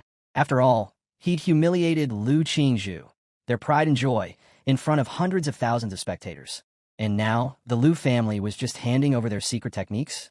Was this legit? Or was the principal setting him up? He had his doubts, but he went anyway. The Liu family's estate sat on the outskirts of a city, a massive piece of land passed down through generations. It wasn't just a home, it was a declaration of power. Meanwhile, on a road not far away, a black, customized motorcycle thundered down the street like a jet engine. Its price tag? Over 2 million yuan. Its engine? Comparable to a supercar. The rider, Liu, decked out in dark shades and a leather jacket. Wrapped tightly around his waist was a blonde girl, her hair whipping in the wind. The rush had her clinging even tighter, praising him between gasps of adrenaline. Liu smirked, feeling like the king of the world. But just as he was about to boast, something startled him. A figure appeared next to him out of nowhere. It was Yi He, casually pedaling a yellow shared bike. You might want to keep your eyes on the road, Yi He said, glancing sideways. Drive recklessly, and the ones who cry won't be you. It'll be the people who care about you. Liu nearly fell off his bike. Was this guy seriously lecturing him while riding a rental? He clenched the throttle hard, and his steel beast roared with fury. He shot off, flipping Yi He the middle finger as he left him behind in a trail of smoke. Who cared if he had some rank? A street-level cyclist like him had no right to stand shoulder to shoulder with Lu Qingzhu. The girl behind him squealed again, praising him for being so alpha. Liu grinned. Victory felt good, until it didn't. A strange sound hummed behind them, louder than even a motorcycle's engine. They looked back. A blinding streak of blue light cut through the air. It was Yi He, still on his little yellow bike. Only now, his legs glowed like rockets. He'd activated the nuclear light combat body, just in his legs, and the thrusters lit up like jet flames. He shot past them in a blur. Both Liu and the blonde gawked, mouths open, watching the humble bicycle fade into the distance like it was an F-22. No words, just pure shame. By the time they processed what had happened, he was already rolling up to the gates of the Liu family manor. He stared up at the castle-like structure. No surprise there. This was exactly what you'd expect from an old-money martial arts family. The whole place was like a private kingdom. The manor sprawled outward in concentric rings around the central castle. Meticulously maintained gardens filled the space, with hedges shaped into animals, bronze statues, and elegant fountains spaced between. The castle itself stood solemn and imposing, gray stone walls, sharp spires, and that hauntingly grand old-world architecture that made you straighten your back just standing in front of it. This is what legacy looks like, he thought. Way different from a flashy nouveau riche setup. Then he focused. Activating his life magnetic field, he quietly scanned the manor. Several strong auras flared into view. His senses were sharp. He could feel them moving, living, watching. Just then, the manor gates opened, and from a distance, a white figure approached with quiet grace. Flowing white dress, poised steps, the air around her still. It was Lu Qingzhu. Lu Qingzhu masked her nervousness behind a frosty demeanor as she greeted her classmate. Seeing this, he chuckled and asked, "What's wrong?" "Not happy to see me." She quickly lowered her head. That's not it, she replied quietly. Oh, so you're happy to see me? He teased, clearly amused. He hadn't expected the aloof young lady to be so entertaining. Blushing, Lu Qingzhu tried to explain. My mother asked me to come greet you. Avoiding his gaze, she turned and walked ahead, leading the way. He didn't press her further, simply trailing behind, taking in the sights of the Lu family estate. At the main gate stood two well-dressed maids who bowed with perfect etiquette. After acknowledging Lu Qingzhu, they opened the grand doors. He stepped onto a luxurious carpet, entering a vast hall filled with refined, elegant decor. A towering ceiling and tall, arched windows bathed the space in light, showcasing the grandeur of the room. On the far wall, portraits of previous Lu family heads were displayed, each one radiating pride and legacy, a testament to the family's distinguished lineage. Lu Qingzhu lifted her head and called out to her mother, announcing his arrival. The crisp click of high heels echoed across the marble floor. He looked up, and there she was. A stunning woman descended the stairs, exuding elegance and power. Time had only refined her beauty, like a fine wine growing richer with age. Grace and dignity wrapped around her like a cloak. He held his breath. So this is Prime Minister Qingzhu. His mind flashed back to the day of the college entrance exam. Returning home, Lu Qingzhu had braced herself for harsh words from her famously strict mother. But instead of punishment, she was invited to the study for tea. Qingzhu brewed it herself, each movement precise, refined, perfect. Lu Qingzhu was tense, ready to apologize, but her mother raised a hand, silencing her with effortless calm. No need to be nervous, she said softly. I watched the live broadcast of your match against that boy. You did well. Exceptionally well. She paused before adding, his strength. Even if you were taking the Imperial Capital's exam, he'd still stand out. You have nothing to be ashamed of. Still, Lu Qingzhu said nothing. She stood quietly, head bowed, not daring to sit or even touch the tea. Qingzhu let the silence linger, then continued. In your generation, you're the only one capable of carrying the weight of the Lu family. Your brother, he lacks the ability. But you, she gently lifted her daughter's chin. You're still a girl, and a beautiful one. She sighed. Your father passed away too early. With no one to support us from behind the scenes, our family's influence has retreated to this small city of Aining.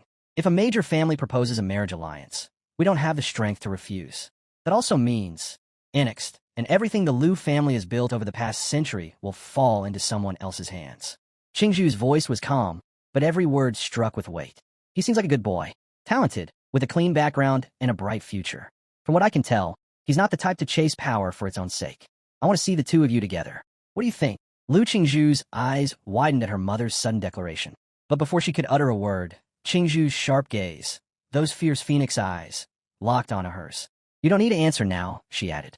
Just try getting to know Back in the present, Qingzhu descended the last steps with elegance and officially welcomed He to the Lu family. He returned the greeting respectfully, his tone formal, though his mind struggled to block out the lingering thoughts stirred by Qingzhu's beauty. He presented his gift, but Qingzhu didn't spare it a glance. I heard from Principal Oldang that you're interested in learning advanced martial arts, she said flatly. Yes, he responded without hesitation. My daughter will guide you. He blinked, surprised by her straightforwardness. He hadn't expected this much generosity. Qingzhu accepted the gift, still without looking at it, and continued, she'll take you to the Lu family's martial arts pavilion. You're allowed to train there, but nothing leaves the premises. You have one day. She paused. There are 3 Xuanhuan martial arts techniques hidden within the pavilion. Whether or not you can grasp them depends entirely on you. He was stunned again. He thought he might just get a glimpse of some higher-level techniques, nothing this elite, to be granted access to Xuanhuan-level arts. He couldn't tell if it was because Principal Oldang had pulled strings or if Qingzhu was simply investing in him. Either way, the offer was on the table. Whether it was a gift or a trap didn't matter. He had no choice but to accept it. Understood, madam. Please thank the Lu family on my behalf. He deliberately thanked the family, not Qingzhu personally. That choice wasn't lost on her. It meant he wasn't just accepting her generosity. He was making a promise. If the Lu family ever needed him, he'd answer the call. Qingzhu's expression softened. The more she looked at him, the more she appreciated his tact. He, meanwhile, suddenly felt like he'd just passed some kind of secret test. After parting ways with Qingzhu, Lu Qingzhu led Yi out of the main hall. The two walked along a long corridor toward the martial arts pavilion. Alone again, the atmosphere between them shifted. Qingzhu couldn't stop replaying that meaningful look her mother had given her. He, oblivious, noticed something else entirely. Lu Qingzhu, why do I get the feeling you're avoiding me?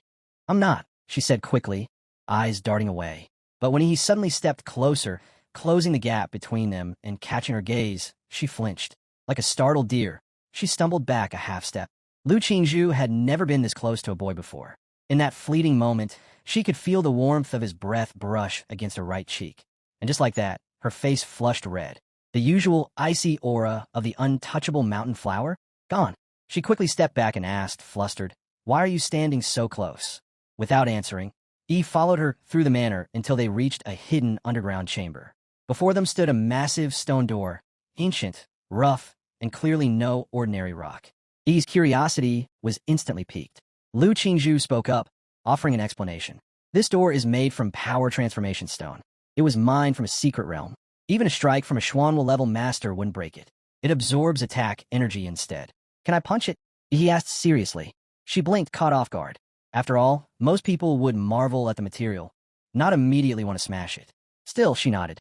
"Go ahead." He stepped forward, clenching his fists. Energy surged through him. That familiar, blazing blue light wrapped around his hand like a comet about to strike. Lu Qingzhu's expression instantly changed. Her smile faded. That glow, it reminded her of something terrible. Without saying a word, she turned her face away. With a thunderous boom, his fist shot through the air and slammed into the stone. The force of it sent a gust whipping through the chamber, lifting the hem of Lu Qingzhu's white skirt. But the punch didn't explode. Instead, the energy vanished, absorbed completely by the stone. Ripples spread across the surface, gentle as waves on a pond. He stood there stunned. That had been his strongest blow. At the moment it touched the wall, it felt like it sank into water, soft, silent, smothered. Over 90% of the impact had been swallowed whole.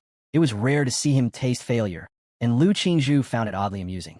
She covered her mouth to stifle a smile she hadn't even realized was there. She stepped forward and opened the stone door, gesturing for him to enter.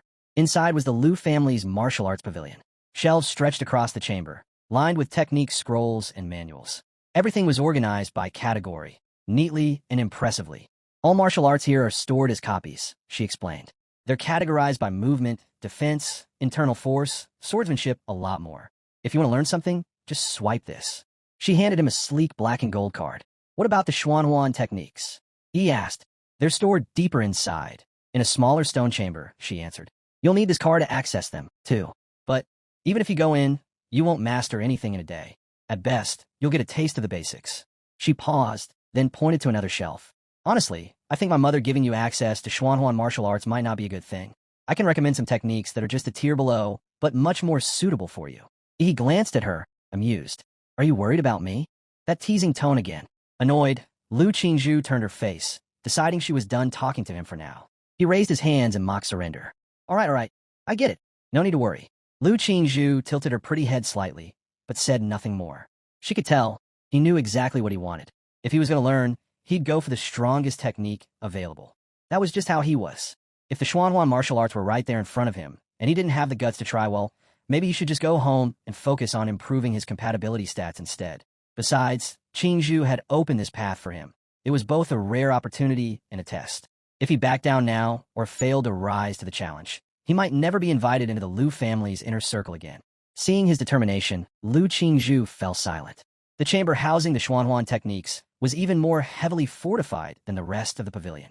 Black power transformation stone, extremely rare and nearly indestructible, had been used for its construction. She explained that her great-grandfather's generation had started collecting the material, saving it for something truly important. It was the first time she'd spoken this much in one go. There was no mistaking the pride in her voice, pride in her family's legacy. The Blackstone vault opened with a low rumble, revealing 3 heavily fortified safes. Each one was solid enough to withstand a direct tank strike. Lu Qingzhu warned him, "Enter the wrong code 5 times, and the Xuanhuan martial art inside would self-destruct. Gone forever." He looked at the names displayed. 2 of them, Floating Shadow and Xuanhuan Jade Finger, were familiar. They were the very techniques Lu Qingzhu had used in battle. But the third one was something new. Devil in the flesh. He'd never seen her use it before. Lu Qingzhu explained, "You don't learn Xuanhuan martial arts by reading. You feel them."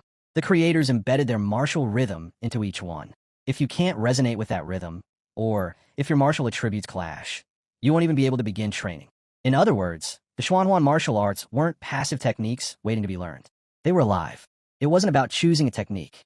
It was whether the technique chose you. Suddenly, he understood why Lu Qingzhu never used the third technique. It wasn't about talent. It was incompatibility. After all, How could a refined, graceful girl like her be a match for a brutal, savage technique called devil in the flesh? But him? He was a perfect fit. I'll take that one, he said confidently. Lu Qingzhu input the code, and the safe clicked open. Inside was no scroll, no book. It was a bronze statue. A towering, muscular figure stood frozen in a battle stance, every inch of his form radiating violent power. Muscles bulged under his skin with lifelike detail, and nestled in the grooves between them were the twisted faces of ghosts, screaming, writhing, trapped in eternal torment. This was the true face of the technique, a warrior so fierce he crushed evil spirits under his skin. The killing intent rolling off the statue was suffocating. He could almost hear the cries of the damned. This was Xuanhua martial arts. Lu Qingzhu spoke again, her tone soft but reverent. Not all martial techniques are books or scrolls. They can be statues, paintings, weapons, anything, really. That's part of what makes martial masters so powerful. They can bind martial rhythm into objects, allowing them to pass their legacy down. She looked up at the statue, her voice tinged with awe. Only true martial masters can condense their rhythm like this. This is how their art lives on. If a martial technique fails to resonate with the user, not only does it become useless in battle, it can leave behind lasting injuries. That's why only Xuanhuan martial arts, forged by grandmasters themselves, reach such terrifying heights. The higher the threshold, the greater the power. Lu Qingzhu stepped out of the chamber, leaving Yi alone to face the rest on his own. He stood there, unsure. He didn't even know how to sense a martial rhythm. So he called out to Lu Qingzhu for help. Her reply was cool and short. If it's your fate, you'll feel it. That was it. He frowned. It almost felt like she was holding back on purpose, as if not telling him anything was her quiet revenge. Still, if destiny was the key, then fine. He'd wait. And how did he choose to wait? He lay down and fell asleep, without a word. Watching through the surveillance camera, Lu Qingzhu was stunned. She'd expected him to try something dramatic, kneel in meditation, spill some blood, anything. But this? Sleeping? Well, technically, sleeping near a Wuyin carrier is a method, she muttered, still speechless. When Yi next opened his eyes, he found himself somewhere entirely different. A crumbling old temple covered in dust and cobwebs. The floor creaked under his feet. The angry-faced Buddha statue at the altar had one arm snapped clean off. Was this the martial rhythm? Apparently, yes. He had entered the world of the third Xuanhuan technique. Yet something fell off. He couldn't feel any martial energy. The familiar atomic power of his Demora template wouldn't even activate. He felt human, normal, weak. Luckily, his monster system template was still operational. It immediately recognized that his consciousness had entered a special spiritual space and activated a protection function to prevent him from dying while his mind was exposed. Suddenly, a thunderous voice echoed from above, deep and wild. Only a real man can inherit my martial arts. If not, I'd rather it rot in the dirt. The voice grew closer. Boy, prove to me you're made of iron. He snapped his head up. There, perched on the broken arm of the angry-faced bodhisattva, sat a hulking figure the size of a bear. His wild, unblinking eyes stared straight into Yi's soul. He looked exactly like the statue from the chamber. The man grinned like a wolf. When the storm hits, 100 ghosts will roam in the dark. You must guard this temple. Don't let them defile that Buddha, he growled.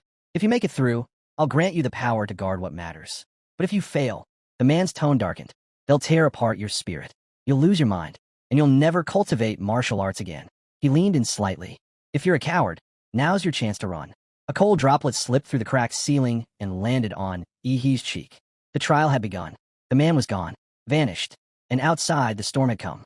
Rain poured harder. The skies turned pitch black. Wind howled like wolves, and Yi could feel it. Countless unseen eyes watching from the dark. He scanned the temple and spotted something behind the altar, a rusty, broken sword. He grabbed it, its weight familiar in his hands.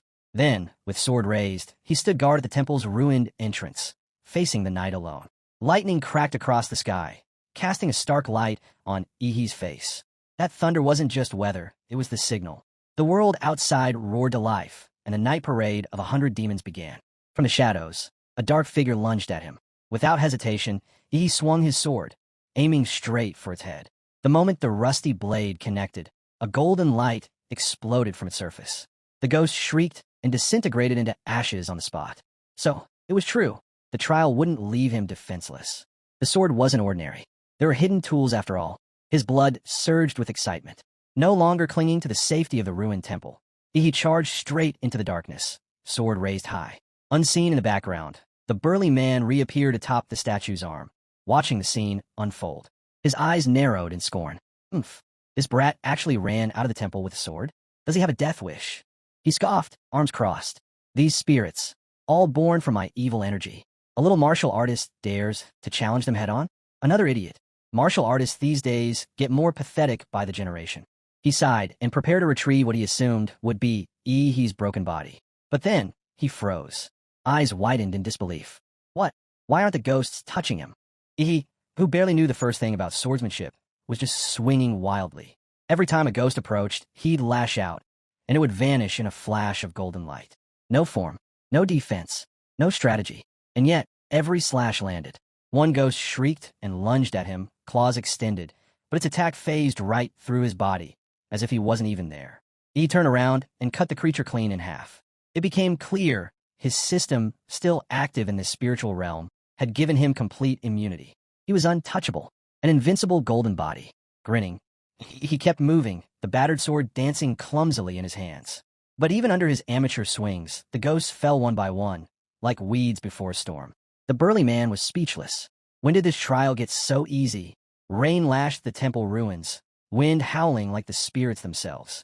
Yet Ihi stood tall, drenched but undaunted, while the once ferocious ghosts shrank back like frightened sheep. Unable to watch any longer, the wild man descended and appeared before him. You, how are you unaffected by my martial rhythm? He shrugged, nonchalant. Just hard work and practice, that's all. The man paused, then burst out laughing.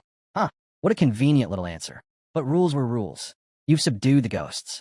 As promised, I'll pass down the technique. Whether you can handle it, though, that's another matter. Just then, the angry-faced bodhisattva behind them crumbled to dust, revealing a deep, dark well beneath the altar. Cold air poured from its depths, thick with dread. That well holds the essence of every evil spirit I crushed in life, the man explained. The technique, paralyzing demon in the flesh, lies within it. If you can refine it. He didn't get to finish. He leapt in, without hesitation. No fear, no second thoughts. The man blinked, caught off guard by the sudden dive, then slowly grinned. Now I'm curious to see how far this kid can go. Good, that's excellent. The fierce man's voice echoed in the darkness, full of genuine approval. I've never seen a young man with a temperament like yours. Back when he was alive, the man had been a legend, one of the rare few to conquer an S-level secret realm. He lived by the technique devil in the flesh, and, in the end, he died by it. As time passed, his vitality waned. His energy faded. The evil spirits he had once kept sealed within his own body began to turn on him. Twisted and consumed, he lost control, killing those around him without mercy. To prevent his descent into total madness, he chose to end his own life. But before he died, he fused his soul, those vile spirits, and the martial art itself into the statue, a vessel to carry on the legacy. Though a century had passed and much of the sinister energy had faded, the remnants were still too powerful for an ordinary martial artist to endure. And yet, if Ihi could conquer that evil, face what the master himself could not, he would surpass the Path Creator. Back in the observation room, Qingzhu had joined her daughter in front of the surveillance monitors. Together, they watched Ihi lying asleep deep inside the martial rhythm space. Lu Qingzhu looked on, brows furrowed with concern. And suddenly she gasped. Mother, what's happening to him? On the floor, Ihi's body suddenly twitched. His calm expression shifted, and even though he was unconscious, there was a smug little smile on his face, like he was dreaming of something pleasant. Then, without warning, the ghost-suppressing statue began to crack. Ihi's skin broke out in goosebumps. His body trembled violently. Tiny trails of blood seeped from his pores, as if needles were pricking him from within. Lu Qingzhu panicked. But Qingzhu? She didn't flinch. Calmly, she took a slow drag from her cigarette. Smoke curled through the air as her eyes, hidden beneath long, dark lashes, gleamed with mystery. That third Xuanhuan martial art, she said, was found by your grandfather late in his life. He tried to practice it once. She paused, and despite his grandmaster-level cultivation, the technique rejected him outright. He suffered internal injuries on the spot. No one in the Liu family has dared attempt it since. Her voice grew colder. It's not just powerful, it's punishing. And power like that doesn't come cheap. If he wants the strength, he has to bear the pain that comes with it. She leaned closer to the screen, her tone soft but sharp. If he truly wants to wear the crown, he must carry its weight. But then, Qingzhu froze. For the first time, her confident eyes wavered. What? He was awake. Not just awake, he was stretching. Calm. Relaxed. Like he just had the best nap of his life. Lu Qingzhu glanced sideways at her mother, a nervous smile creeping on her lips. Mother, maybe Yi's trial wasn't quite as terrifying as you described. They looked back at the screen. The once majestic statue, which had radiated terrifying power, now sat dim and silent. The carving was still exquisite, but its spirit, its presence was gone. Because that power now lived inside Yi. He rose, standing tall, and offered a bow of gratitude. The fierce man's final words still echoed in his mind. Boy, you're the most talented person I've ever met. Maybe, the fierce man said, his voice fading into the shadows. You'll be the one to uncover the truth behind the secret realm, a task none of us could finish. I'll leave it to your generation now. To that, he could only respond with a smirk. Senior, you're mistaken. I was just cheating. Compared to the grand mission of uncovering ancient truths and bearing humanity's future, the raw, tangible power flowing through his veins felt far more real to him. He clenched his fists, a confident grin spreading across his face. Flesh and blood, binding the devil. This body is Azura incarnate. His system panel hadn't shown any stat increases, but he knew, deep down, that his strength had at least doubled. That was the terrifying power of mastering Xuanhuan martial arts. Just then, the stone door creaked open. Qingzhu entered first, her heels clicking against the floor, her usual poise replaced by urgency. Did you master it? He turned to her, smiling with sharp white teeth. Yeah, I did. Lu Qingzhu followed close behind and froze. Did I hear that right? Her mind raced. The title of genius had always belonged to her, but now, hearing those words, she felt a strange heat rise to her cheeks. Standing before her, that was what a true genius looked like. Qingzhu remained silent, studying him closely. Even with her daughter's talent, it would take a full week of meditation to resonate with that technique. Yet this boy what? Slept through it? In 1 hour? Did he really just sleep and figure it out? She wondered. He noticed the disbelief in their eyes. He had no choice but to prove it. He began circulating his martial energy, channeling it from his dantian into his palm. Normally, martial energy was invisible, but the power in Yi's hand pulsed with a dark crimson glow. It was the evil spirit energy he'd absorbed from the martial rhythm world. If he had to describe it, it was like a buff in a game, something that added explosive lethality to his attacks. With a deep breath, he unleashed his technique, mountain-blocking fist. His back arched like a drawn bow, and with power rooted from his core, he struck. The punch ripped through the air, cloaked in murderous red and black light. The impact echoed through the chamber, accompanied by a chilling, ghostly wail, as if 100 spirits had screamed at once. Lu Qingzhu's pupils contracted. The energy, the precision, the sheer pressure behind that strike, it was flawless. And she could hear it too, that haunting cry. That had to be the evil spirit energy he mentioned. Qingzhu, meanwhile, stared at him with an unreadable look. She had admired this young man before, but even she hadn't expected this. Not to this extent. He caught her gaze and instantly regretted it. Her eyes were intense, too intense. Madam, your daughter's right here. Can we tone it down? I don't want to be called Prime Minister's classmate again. Trying to steer things back to normal, Qingzhu cleared her throat. Since you've already mastered one Xuanhuan technique, would you be interested in learning the other two? You still have time left today. Lu Qingzhu, meanwhile, stood quietly. She wasn't overthinking his performance. Not really. Maybe just a little. At most, she felt defeated, because no matter how she looked at it, she was falling behind him in every way. Still, her heart stayed pure, and hearing her mother's offer, she listened. Qingzhu closed her eyes and rubbed her temples. Was my daughter truly this dense, or just pretending? She had clearly said she didn't want anything to do with Yi, so why was she basically handing the entire Lu family fortune to him? Yes, Qingzhu had intended to invest in Yi. She was even open to making him her son-in-law. But that was supposed to come after careful planning, not after throwing every family resource at someone who technically wasn't even part of the Lu family yet. Thinking back to the earlier conversation with Yi, Qingzhu felt a headache coming on. Letting him learn any martial arts in a day? What was she thinking? She'd completely underestimated him. Meanwhile, Yi politely declined Lu Qingzhu's offer. One Xuanhuan technique is more than enough, he said. It'll take time to absorb everything I've learned. Turning to Qingzhu, he bowed slightly. I'll be heading home. There are a few matters I need to handle. All right, she replied casually. My daughter will see you out. Then she paused, tapping her chin thoughtfully. All right, the housekeeper mentioned you came here on a shared bike. Do you drive? If so, pick something from the garage for your ride back. It'll be more convenient. He blinked. Is she giving me a car now? It was starting to feel like every conversation came with a surprise bonus. First martial arts, now a ride. But then he remembered the sleek black motorcycle he'd seen earlier. the one that guy rode while carrying the blonde girl. Cool. Flashy. Totally his style. Do you have any motorcycles? Of course, Qingzhu answered smoothly. So, student E likes motorcycles? Seems you share that hobby with my troublesome son. I just wish he could be half as capable as you. She made a call to the housekeeper. Bring out the best one in Lu Qingzhu's collection. At that exact moment, Lu Qingzhu was strolling through the garden when Aunt Hong approached. Your mother has invited a son-in-law over today, she mentioned casually. Lu Qingzhu's eyes widened. Who? His sister was a once-in-a-century beauty. Smart, talented, and untouchable. No ordinary guy would ever be good enough for her. Then a memory flashed in his mind. That guy. The one who ruined his day and scared away the blonde girl. His expression darkened.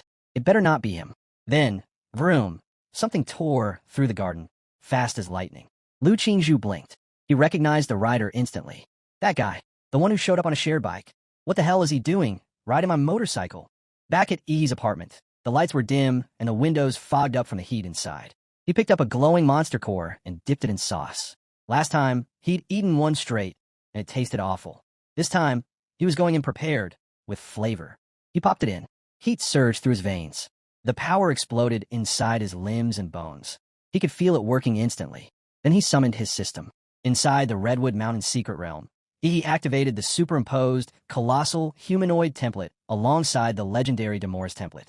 After multiple core absorptions, their compatibility rates now stood at 85% and 21%, respectively. It was his first time using the super giant humanoid form.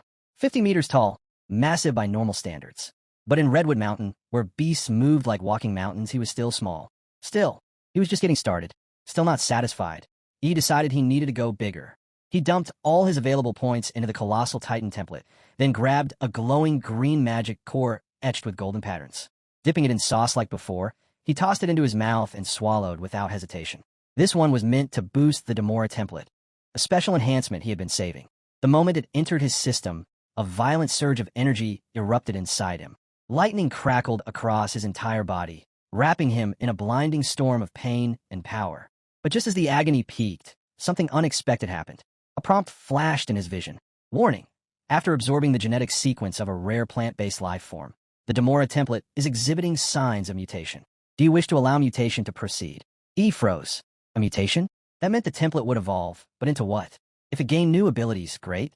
But if it turned into something incompatible or weaker, that would be a negative evolution.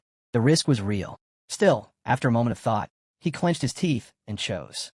Yes, he was going to gamble it. And luck was on his side. Template mutation successful. S rank. Nuclear Demora template unlocked. E's eyes widened. S rank. He was speechless. Then came another notification. When the Savage Trace Demora template reaches 100%, there is a 2% chance of evolving into Star Universe Demora. His heart skipped a beat. Just the name alone, Star Universe Demora, sounded like it belonged to a being on a cosmic level. But to reach that evolution, his current template had to hit full compatibility. Fast. He clenched his fist, fire in his eyes. I need to upgrade this thing. Now. But just as he was getting lost in his thoughts, a loud commotion outside jolted him back to reality. Shouting. Sirens. Something was going down near his apartment complex. He frowned. What now? Could it be a terrorist attack? Just outside E's apartment complex, chaos erupted. A thunderous roar echoed down the street as armed units swarmed the area. Dozens of police cars screeched to a halt, sirens blaring, forming a tight perimeter and rushing to evacuate the panicked crowd. Back inside, a sudden knock on the door snapped he to full alert. His eyes narrowed. This wasn't normal. The apartment's original owner was a loner. No one ever visited, especially not at this hour. He hadn't ordered anything. No deliveries. No expected guests. His instincts kicked in. Before he could even move toward the door, his gaze shifted toward the open window behind him. The air shimmered, warping slightly. Calmly, he spoke to the empty space, asking the unseen presence if she already knew who he was. The atmosphere pulsed. Moments later, a figure materialized, right out of thin air.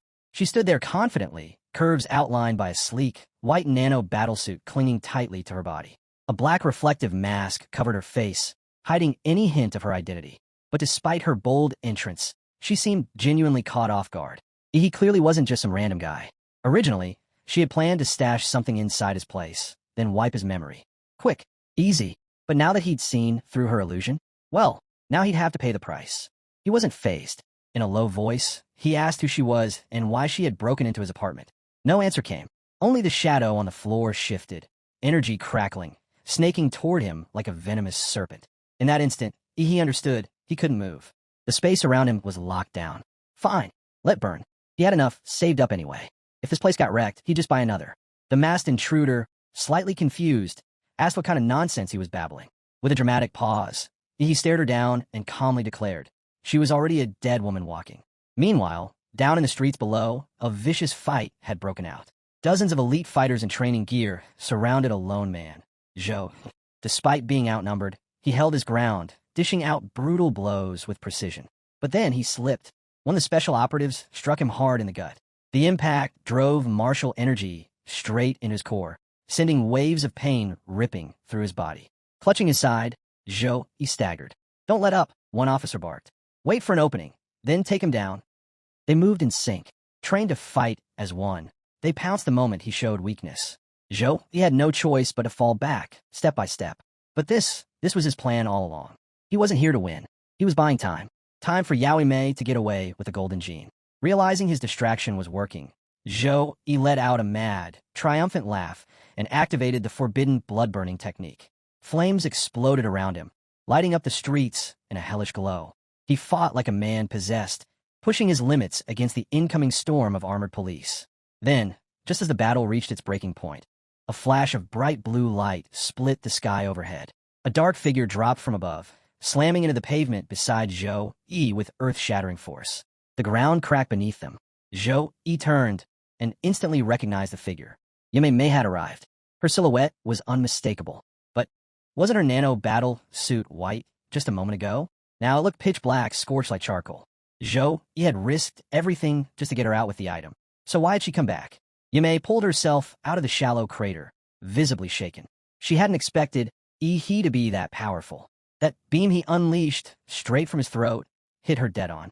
If it wasn't for the nanosuit's protection, she'd be in pieces. Leaning toward Zhou Yi, she whispered that the package was secured, hidden. It was time to vanish. Relief washed over Zhou Yi's face, until the armed police caught on. Realizing the two were working together, they immediately tried to box them in. But then, bang, a high-grade smoke bomb exploded, spreading a thick fog across the battlefield. This wasn't ordinary smoke. It blocked even the sharp perception of martial warriors. The police scrambled, channeling their martial energy to whip up gusts of wind, trying to clear the haze. By the time the smoke thinned, the pair had vanished, down into the sewers. 30 minutes later, Zhou Yi and Yaoi Mei emerged from an alley, far from the chaos. Distant sirens echoed through the streets. They'd managed to shake off pursuit, at least for now. Zhou Yi exhaled, finally catching his breath.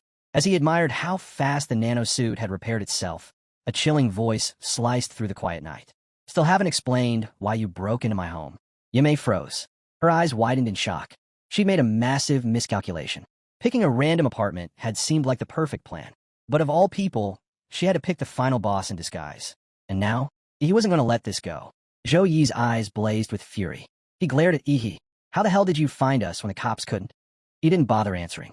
He didn't need to explain that Yaoi Mei had been unknowingly marked, traced by nuclear radiation from his own energy. He was always silent when he struck. Boom! A small blast erupted beneath his feet. In an instant, he launched forward like a rocket, the air hissing from the recoil. A fist flashed through the darkness, straight at Zhou Yi. But this wasn't just a punch.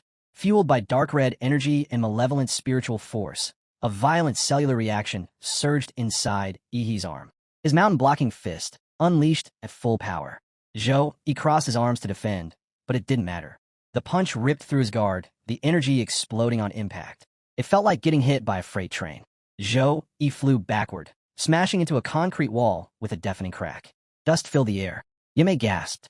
A 6th-rank martial warrior, taken down in a single strike. And not just by anyone, but a boy whose martial energy barely registered above an apprentice level. Who was this kid? Zhou Yi, barely able to move, looked up and grinned through the pain. "I'm the disciple of Emperor Guangla." Yaoi Mei's expression twisted in disbelief. She had never heard that name before. Since when did a tiny city like an harbor hidden monsters like this? Before she could process, Zhou Yi cut in, his voice weak but sharp. "Don't get ahead of yourself, kid. I just went through hell in that fight. Used a forbidden technique. Burn up half my blood." Zhou Yi could feel it. His blood was thinning, his power slipping. After the earlier battle and burning away part of his life force, he was down to maybe 70% of his former strength. But even now, weakened and worn, he refused to see Yi, just a martial apprentice, as a threat. He didn't care which legendary master Yi trained under. Geniuses? They always died early. Arrogant. Reckless. Always thinking they were untouchable. Zhou Yi took a heavy stomp forward, activating his 5-step formation. His soles crushed into the cold pavement as he advanced. Each step thundered louder than the last. With every stride, his momentum surged, faster, stronger. The air behind him began to twist and shimmer. Energy and blood swirled together, transforming into a cloud of red smoke. Under the dim night sky, his skin took on a metallic sheen, a silver hue stretching over his body like armor. And on his forehead, a thick, brutal horn jutted out. This was his true form, the iron-crowned rhino bloodline, fully awakened. Seeing Zhou Yi gear up for a final clash, Yi's lips curled into a sharp grin. Deep inside, his cells sparked with atomic fusion. This was the kind of fight he lived for. But just as the air tensed, Yimei made her move. Believing herself the true threat, she used the stealth mode on her nano-battle suit, vanishing into the air. She lunged from behind, confident he wouldn't sense her. She was wrong. Without even glancing back, he fired a concentrated atomic beam directly behind him. It struck her mid-air, right in the abdomen. She was sent flying, crashing into the sidewall as he calmly warned, "Stay out of this." Zhou Yi watched the failed ambush, seething. His own sister couldn't even land a sneak attack. Furious, he exploded forward, legs bursting with force, launching him like a missile at Yi. Their fists collided midair. The impact twisted the very air into ripples, shaking the space around them. Lightning crackled from Yi's strike, bursting across Zhou Yi's body. But the silver skin of the iron-crowned rhino held firm. Only dark scorch marks remained. No wounds. Yi's eyes narrowed. Zhou Yi's defense had skyrocketed. And that grin, Zhou Yi's grin, said it all. His beast form could survive tank fire. What could he possibly do to break through that armor? But defense wasn't the only thing that had grown stronger. His offense had evolved too. He tried to leap back, but Zhou Yi didn't give him a second. He was on him again, close range, fists flying with unstoppable aggression. His eyes gleamed with madness. The thrill of crushing a so-called prodigy lit him up from the inside. And still, he remembered that blast. That single blue beam that nearly took Yimei out. Even as he attacked, a flicker of caution lingered in his mind. Then, just as his punch was about to land, he vanished. Gone. No flash, no signal, no afterimage. Just disappeared. Zhou Yi blinked. What has happened? No matter how cocky Yi was, he knew he couldn't take on the iron-crowned rhino head-on. But he wasn't dead. Zhou Yi had felt nothing land. He hadn't missed. He had moved. Then, boom, a massive surge of blue lightning erupted behind him. He spun around, and there it was, a towering giant, half-shrouded in mist, rising 30 meters into the night sky. Its form blurred by plasma, but the glowing, dark blue eyes locked onto him with unnatural focus. Zhou Yi felt it instantly, a pressure deep in his chest, a primal fear. He was too close. He couldn't move fast enough. And then the sparks surged, and the entire area was swallowed by blue plasma. The explosion wiped out everything within dozens of meters, vaporizing debris, shattering foundations. Thankfully, the battle had shifted to a half-abandoned urban zone, scattered with unfinished buildings. There were barely any civilians around. White vapor hissed upward from the blast zone. Zhou Yi staggered out of the smoke, battered but alive. His body was a mess, but he'd managed to tank Yi's self-detonation. Barely. The once brilliant silver of his skin had dulled, a clear sign that his blood power was nearly drained. If he hadn't been a defense-focused warrior, he would have been reduced to ashes. And yet, before he could catch his breath, something crept into his awareness. He felt it, that primal instinct, being watched. His eyes locked on the massive figure looming ahead. The giant hadn't moved much, just stood there, silent and terrifying, mist swirling around it. Its exposed flesh glowed faintly, blue blood pulsing through thick, muscular veins. Zhou Yi stared. What was this thing? Was it some monster? A summoned creature? No. Could it be that the brat, transformed? As if answering his question, the giant began to move. One massive arm shifted through the mist, skinless, raw muscle gleaming, reaching straight for him. Zhou Yi's body reacted on instinct, leaping back. Years of combat drilled that into him. But the other fist was already there, bursting through the fog like a cannonball. Zhou Yi couldn't dodge. Still airborne, teeth gritted, he activated the forbidden blood-burning technique again. His body screamed as he drained what little remained of his life force, reigniting the silver glow across his skin. Boom! The punch landed. The ground cracked. The air blasted outward. Zhou Yi was smashed deep into the earth, shaking the entire block. The wind roared, kicking up rubble in every direction. And that was just the first punch. The giant raised its fists again and began hammering down, blow after blow, like a meteor storm. Each hit cratered the ground further, pummeling Zhou Yi with terrifying force. He could do nothing but endure it.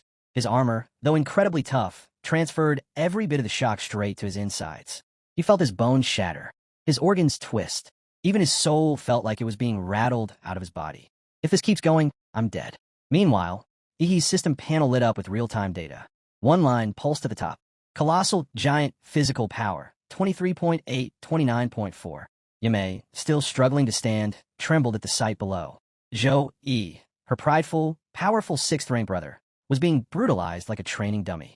Completely overwhelmed by a monster that looked like Yi, she felt a pang of regret so deep it nearly crushed her. Why? Why'd I mess with this freak? Escape? Pointless. He'd found them once, he'd do it again. And abandoning her brother wasn't an option. She had one chance left. With resolve, Yamei sprinted up the nearest high-rise. Reaching the edge of the rooftop, she leapt, diving straight toward the beast. In her hand, she held a razor-thin yellow thread drawn from her nanosuit. It was molecular grade, sharp enough to slice through high-tier alloys like butter. As she closed in, her eyes locked onto the giant's throat. If this really is his vital points should still be human. She wrapped the thread around his neck, tight, fast, multiple loops. Then she pulled. A flash of red burst forth. Shock surged through her. The giant hadn't resisted at all. Its throat split open, and burning blue blood gushed out like a fountain, spraying into the night air, unstoppable. A small pool of blood spread beneath her.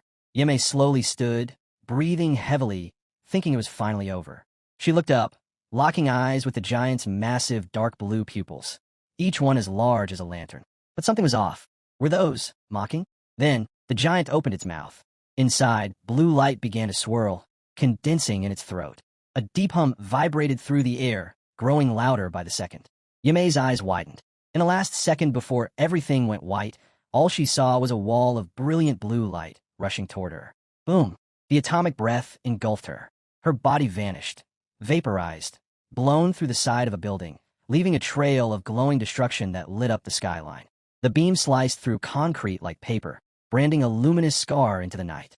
As the last of the exhale faded, the giant stood still, its body glowing like a furnace.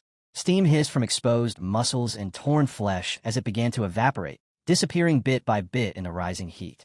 And then he stepped out of it.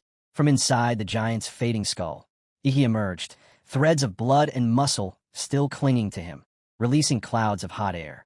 His hands sat casually in his pockets, his face calm, almost bored. He glanced down at Zhou Yi. What remained of him, anyway? Bloodied, barely breathing, Zhou Yi coughed, trying to speak. His body twitched. He lifted his head and spat a mouthful of blood in Ihi's direction. You really are a monster. Ihi simply shrugged. Anyone who kills should be ready to die. The sound of sirens rang out in the distance. The cops were closing in. With the kind of destruction Ihi had just unleashed, there was no way it went unnoticed. As he prepared to end it, Zhou Yi gave a twisted smirk. You think this is over? He croaked. That woman you killed, she hid something in your apartment. It's called the Golden Gene, and now it's yours. He wheezed, blood trailing from his mouth. And so are all the enemies that come with it. You better run, kid, because they'll keep coming. I'll be waiting for you in hell. Ihi frowned. This guy really had to get the last word in. Without saying anything, he raised his foot and slammed it down. Zhou Yi's head cracked against the concrete, and the silence returned. As for running, he never did. The sirens were nearly upon him, but Ihi didn't rush. He dealt with Zhou Yi's body swiftly, turned on his heel, and disappeared into the shadows of the night. By the time the police arrived, the streets were in ruins. Scorched pavement, a demolished building, a gaping hole where the atomic breath had carved through solid structure. It looked like a war zone. Later, he arrived back home. He moved with calm purpose, immediately sending a message to Aunt Chin. How did the police questioning go? Aunt Chin replied quickly. Everything was fine. The situation was tense lately, but for now, things were under control. He should lay low until Huad University reopened. He told Aunt Chin not to worry. After all, wasn't he the most well-behaved person she knew? Good thing he warned her in advance. With a blast at that scale, there's no way the authorities would have missed it otherwise. After signing off, Ihi scanned the room and found it. The Golden Gene, exactly where Zhou Yi said it would be. A sealed, silver cylindrical container. On the side was a black emblem, an eagle with its wings spread wide, but the wings were nothing but bone. No flesh, no feathers. He recognized it instantly. Laserbird. one of the biggest names in the biotech industry. And according to the Golden Gene, a marvel of genetic engineering, born from Laserbird's labs after the company inherited fragments of Prometheus's biological legacy. He stared at it. Of all the things to land in his lap, what annoyed him most wasn't just the danger it brought, but the sheer stupidity of it all. The security team Laserbird hired to protect this priceless project? Total frauds. They'd stolen it, tried to flee, got caught, and now they'd dumped the entire mess on him. He tried twisting the lid of the silver cylindrical container. No luck. Sealed tight. With a sigh, he tossed the canister aside for now. Bigger problems were staring him in the face, like the state of his apartment, or rather, the crater where his living room used to be. He stared at the rubble and muttered to himself, "Yeah, time to find a hotel." 1 month later, the scene shifts. Welcome to Swan Lake, the only B-level secret realm in all of End City. Deep inside its inner region, a battle was drawing to a close. A powerful team, each member no weaker than a 5th-rank martial warrior, had just cornered and taken down a ferocious 3rd-class Heil Bloodwolf. As the team leader carved open the beast's belly and retrieved its magic core, a deep, thunderous rumble echoed through the forest. Everyone froze. "See, Captain," the red-haired woman on the squad whispered, voice trembling. She pointed. Something wasn't right. In the distance, trees were falling, snapped like twigs. The sound of countless footsteps pounded the earth like rolling thunder. The ground shook beneath their feet. And then they saw it. A monstrous tide of beasts surged forward, filling the horizon. There was no end. A sea of claws, teeth, and raw muscle trampled everything in its path. And at the center of it all, a monster like no other. Perched atop a crocodilian behemoth, taller than mountains, sat a throne, made entirely of bones. But not just any bones. These were Heil warrior remains. Skulls stacked into intricate formations formed the base of the throne, each one a testament to lives lost. And lounging atop it, a massive black ape, legs crossed like a human's, eyes half closed like it was dozing. But above its head, the sky churned. Dark clouds spiraled, lightning crackled, and thunder rolled. The heavens themselves responded to its presence. Even half asleep, this creature twisted the natural order. This was no ordinary beast. This was an Overlord-class monster. Only they could summon a phenomenon so terrifying it bent the sky. The team didn't hesitate. They ran. The magic core? Forgotten. The captain's voice rang out, breathless and panicked. "Notify the army. Now, an Overlord monster is leading a beast tide. It's heading straight for the city." They all knew what that meant. It wasn't just danger. It was annihilation. Only Grandmasters and Senior Grandmasters could stand a chance against a threat like this. Grimacing, the captain cursed. These monsters never leave their own territories. That's the only reason the realm's been stable all this time. So why this thing crossed over? Because when an Overlord-class beast moves, it's not a hunt. It's a catastrophe. And as if that wasn't enough, these monsters emit a sound wave, inaudible to humans, but irresistible to magical beasts. It hijacks every creature below sovereign level and turns them into loyal slaves. Around every Overlord-class magical beast, the low-level creatures begin to gather, drawn like iron to a magnet. They don't just follow, they evolve. Under the Overlord's influence, even weak monsters are forced to mutate and grow stronger. Soon, a new wave of Lord-class beasts is born. And when this 5th-tier, sovereign-level monster leads that horde into the city, it won't be a battle. It'll be a massacre, and city would fall. Millions would die. High above the swarm, the black ape sat upon its grim throne of bones. Slowly, it opened its glowing scarlet eyes. Cold, disdainful, its gaze swept across the squad of human warriors like they were insects. Then, without a word, the crocodilian behemoth beneath it stirred. Its vertical pupils pulsed with violent light. It opened its massive jaws and let out a low, silent chant. But this wasn't a sound for human ears. Instead, vibrant sonic ripples burst out.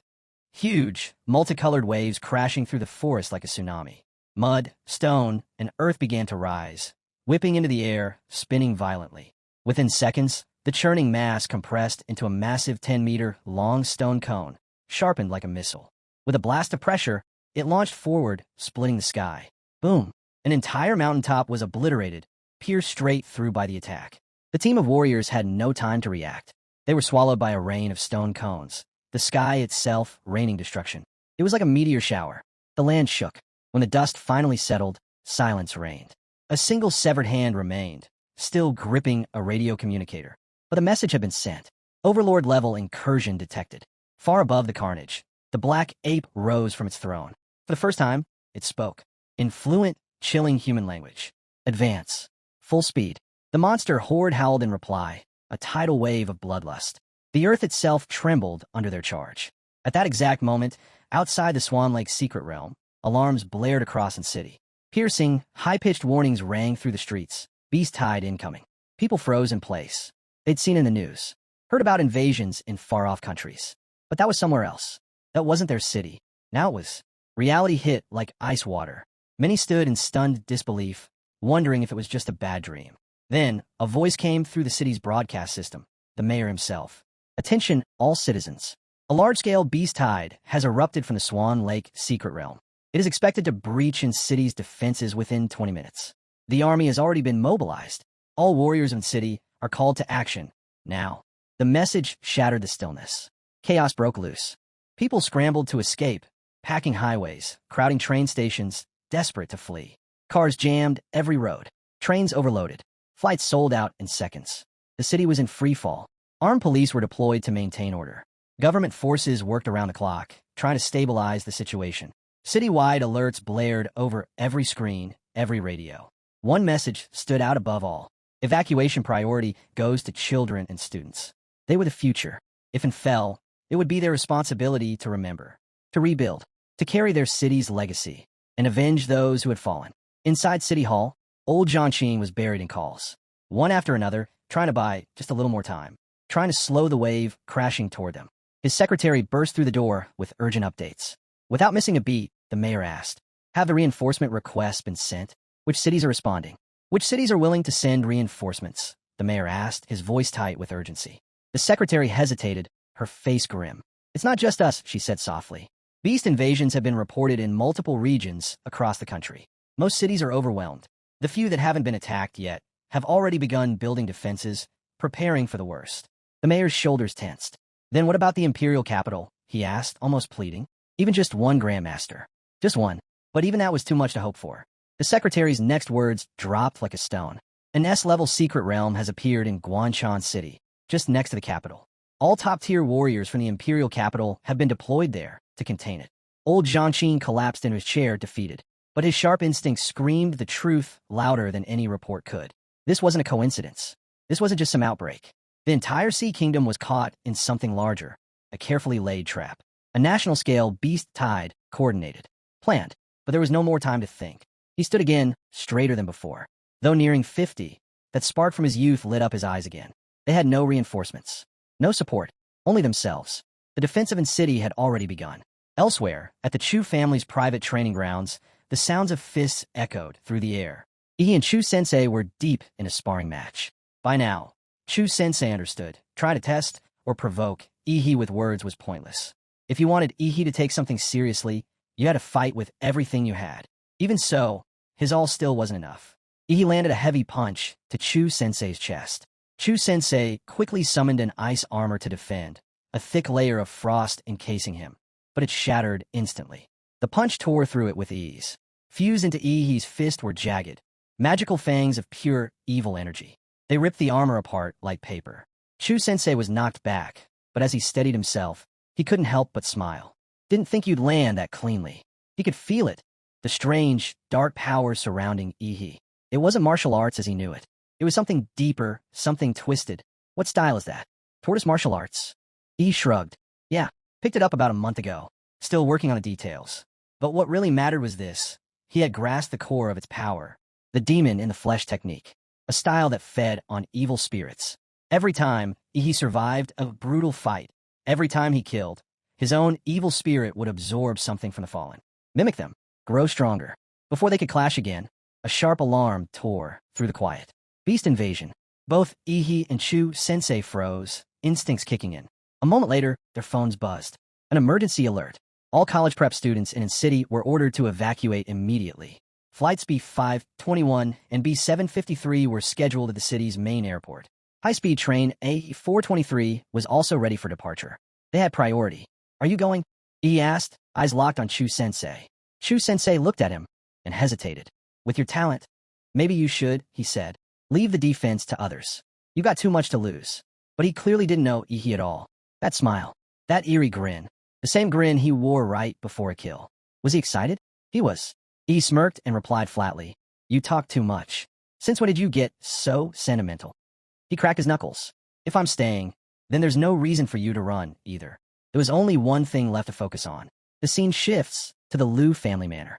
Just as Liu Yanju was stepping out the door, she found Aunt Qin standing in her way. Yanju was ready to fight. She wanted to join the front lines against the beast tide. But Aunt Qin had only one concern, her daughter's life. If you go, she said, her voice low but steady, how confident are you that you'll come back alive, or even in one piece? Yanju stayed silent. Aunt Qin continued. There are around 30,000 warriors in N-City. Even if you count the retired veterans, the sick, the volunteers, you might reach 50,000. That's nothing. A drop of water facing a tidal wave. Her voice wavered just slightly. And as for the Overlord-class monsters, they're not enemies we can face. Not here. Only Grandmasters have even a chance of surviving them. And barely at that. To her, Yanju's life wasn't just her own. It was the lifeline of the entire Liu family. But Yanju didn't stop. She said nothing. She just moved past her mother and kept walking. That silence said more than words ever could. To her, if a warrior family can't rise to defend humanity from monsters, then what purpose does it serve? Aunt Qin didn't argue. She simply let the door shut with a deep, echoing thud behind her. As the latch clicked, a figure emerged from the shadows. Aunt Hong. Aunt Qin calmly lit a slender cigarette, half her face obscured behind long hair. She didn't need to give instructions. Aunt Hong already knew. Liu Yanju was not allowed to leave the manor. Still, Aunt Hong couldn't help but ask. The boy, is he leaving the city too? Aunt Qin exhaled smoke, her voice quiet but firm. Send him a message. Let him decide for himself. Meanwhile, back at the Swan Lake secret realm, tens of thousands of warriors had entered the rift, forming a solid iron formation inside the otherworldly realm bathed in starry blue light. 60% of N-City's total military force, along with every high-leveled warrior above martial artist rank, had already passed through. They were known as the Vanguard Unit, and they had only one job: scout the enemy. Gather intel on the size, strength, and abilities of the monstrous force marching toward humanity, including the Lord-class beasts, and, if possible, the Overlord itself. Then survive long enough to report back. Facing the endless beast tied ahead, the soldiers inhaled sharply. This was it. Most of them knew what they really were, cannon fodder. But they still charged anyway. Their battle cries and final roars echoed through the mountains, merging into a blood-drenched symphony that shook the forest with its rage and resolve. Outside the rift, a temporary military base had been fortified. Tanks, anti-air guns, rows of Gatling cannons, and massive machine guns were mounted into position, creating a wall of metal and firepower. The goal was simple. Any monster that stepped out of that rift would be torn apart by bullets and artillery before it could even touch the ground. Luckily, the rift size was limited. Only so many creatures could pass through at once, nullifying one of the beast tide's biggest advantages: overwhelming numbers. If they could just hold the line, if they could just prevent the horde from breaking out into the open, then maybe, just maybe, N-City could survive this. This was old Zhangqing's last hope. Everything hinged on the battlefield at the mouth of the rift. Suddenly, his serious gaze snapped upward, shocked. And he wasn't the only one. All eyes turned to the rift as a blood-soaked warrior stumbled out of the spatial tear. His arm hung uselessly, clearly broken, and his entire body was covered in gashes and dried blood. He took 2 steps forward, then collapsed. Like a lifeless sack of flesh, he dropped to the ground, gasping for air and barely holding on. Old Zhang, he croaked. Medics rushed in. Old Zhang was already at his side. But it was clear he didn't have long. With what little strength he had left, the warrior raised a trembling hand. Clutched in his fist was a USB flash drive. Data from the Vanguard Unit's battle. Old Zhang took it with urgency. Where are the others? He demanded. The warrior's face contorted in pain. Then came the answer. They're gone. All of them gone. His voice cracked like a broken drum. The beast tide crushed everything. Not even the bodies. Nothing left. A hush fell over everyone. But then, the dying man's eyes suddenly widened, filled with a mix of rage and sheer terror. His voice was hoarse and shaking. Watch out for that black ape. It's not just strong. It planned everything. It set us up. If not for that thing, at least a few thousand of us would have made it out. Old Zhang leaned in, desperate to know more, but just then, boom! A massive stone cone burst from the rift, spiraling through the air like a drill missile. It pierced a building in the distance, exploding into rubble. Crack, boom! Another flew out, and another. The newly built fortifications around the rift were hit dead on. Buried landmines exploded in a chain reaction. The ground shook violently under a wave of detonations. The beast tide hadn't emerged yet. They were trying to clear the path first. Old Zhang's eyes widened with realization. The first wave wasn't just an attack. It was a calculated strike. The stone cones were aimed directly at the landmines under the defense grid. They were systematically wiping out traps before stepping into the battlefield. He swore loudly. Open fire. Aim everything at the rift now. The tanks roared. Anti-aircraft guns lit up the sky. Shells and bullets rained toward the rift in a storm of fire, engulfing the entrance in explosions. But the barrage didn't stop the stone cones. More kept flying out, ripping through steel and earth. Old Zhang's face darkened.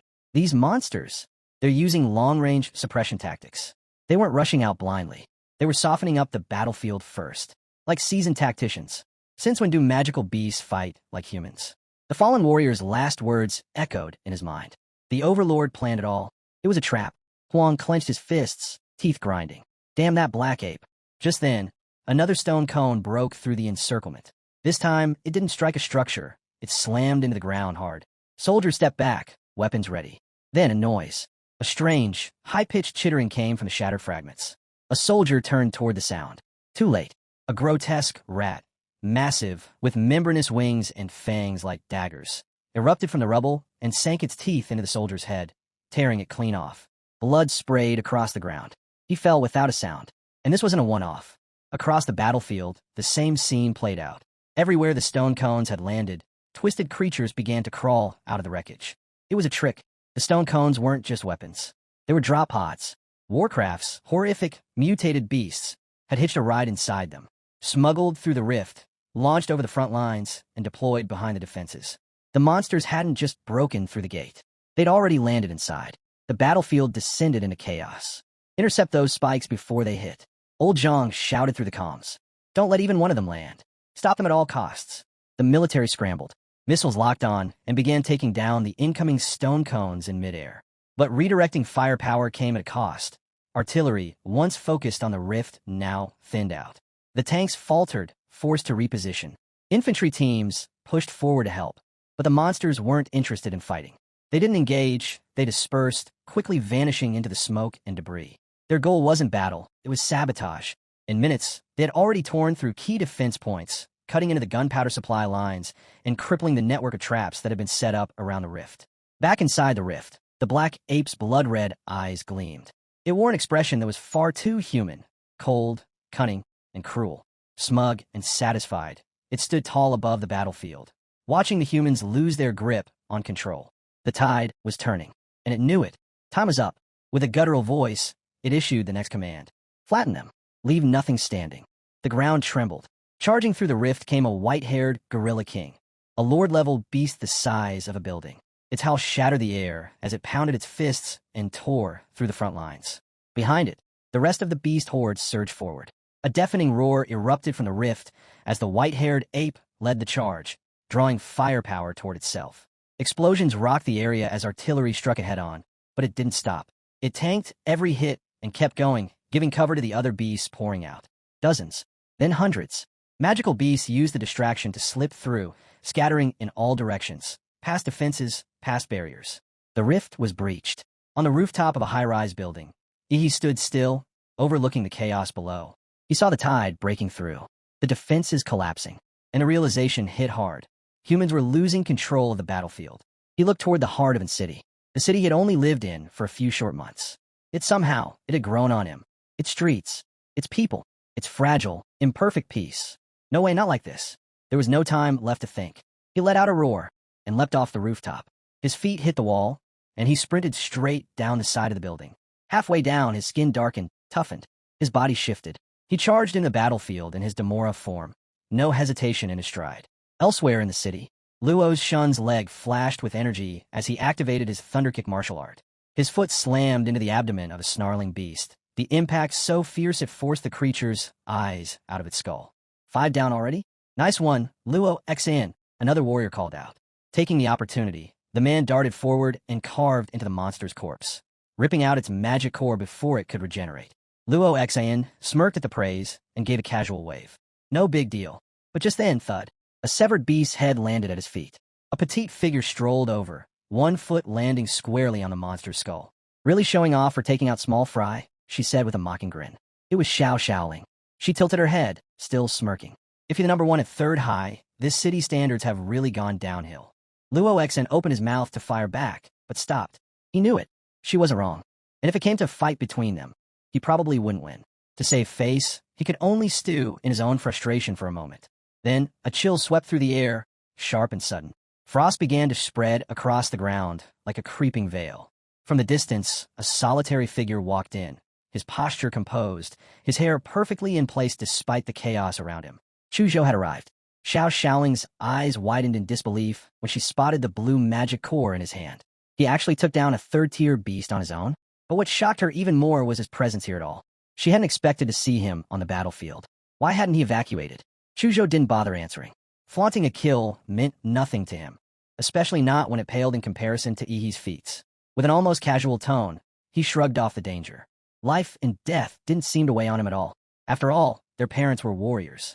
Right now, they were fighting on the front lines of this beast tide. How could the children of such warriors think of running away? Just as the three exchanged words, Luo Xian's fingers began to twitch, betraying his nerves. He raised a trembling hand toward the sky. "Look out," he shouted. Chuzhou turned, following his gaze, just in time to see a tank plummeting from above. All around them, the battlefield descended into chaos. Beasts surged in from all sides, their rampage leaving nothing but broken bodies and destruction. Luo Xn couldn't help but wonder what kind of monster could throw a tank like it was a toy. The temperature dropped again. In one smooth motion, Chuzhou unsheathed his sword. With a single precise slash, he split the falling tank in two. The blade carved a half-moon through the sky, and the pieces landed on either side of him with twin, thunderous crashes. Xiao Xiaoling turned, heart-pounding, and saw the one responsible for launching that tank. Her face paled. She thought it was the Lord-level beast that had first stormed out of the secret realm. But how had it circled around and struck from behind? Not far off, a towering white gorilla, nearly 20 meters tall, moved forward on its knuckles, each step shaking the ground beneath them. Xiao Xiaoling tried to make sense of it, but Chuzhou quickly corrected her. "That's not a lord," he said. "It feels different." "Calm her down." Luo Xian didn't hesitate. "We need to fall back now. Even if it's not a fourth-tier lord, it's at least a third-tier rare beast. We can't handle this." They began to slowly retreat, but it was already too late. The beast had locked on. It let out a rumble of excitement and slammed a massive fist toward them with enough force to smash a tank. One hit and they'd be finished. Chuzhou's eyes widened. He clenched his jaw, drew in a breath, and braced himself, ready to give everything he had to block the attack. But before he could move, a streak of blue light cut through the air. A beam struck the gorilla square in the head, snapping it backward. Its body slammed into the ground with a crash.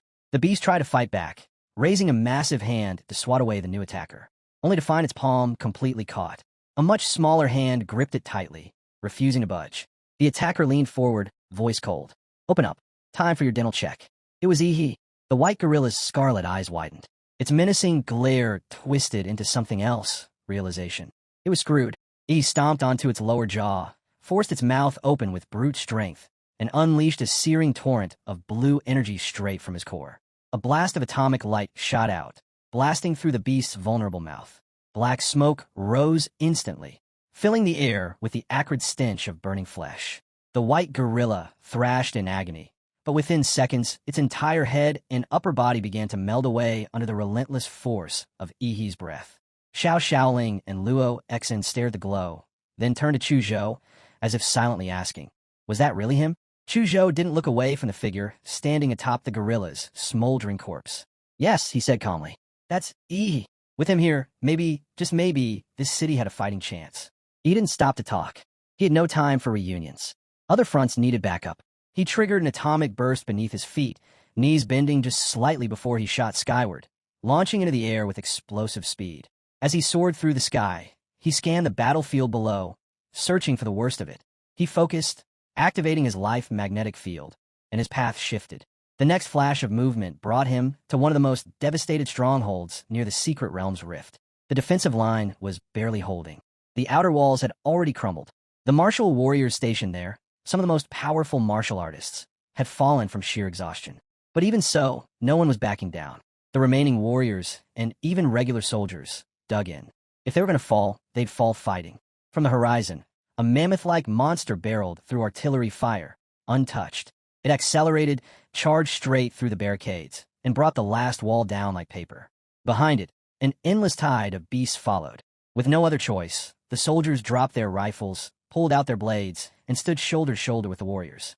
They had one goal: hold the line, delay the monsters, just long enough for a counterattack. Faced with a beast immune to bombs and bullets, the warriors went with pure force, rushing it en masse, climbing over each other like ants. Even if they got crushed into paste, they'd do anything to leave a mark. The tide of battle was usually shaped by clashes between top-tier warriors and elite monsters. But in this brutal world, even ordinary people refused to give up. They just had to hold out until someone stronger arrived. Then, as if answering their desperation, a swarm of shadowy red and black figures appeared. But instead of attacking the humans, they turned on the monsters. Beasts across the battlefield staggered in confusion, distracted and thrown off by the interference. Seizing the moment, the warriors charged in and struck down the stunned creatures. No one knew where the mysterious shadows had come from. But just as they asked the question, a beam of radiant blue light pierced the sky and struck the mammoth monster dead on.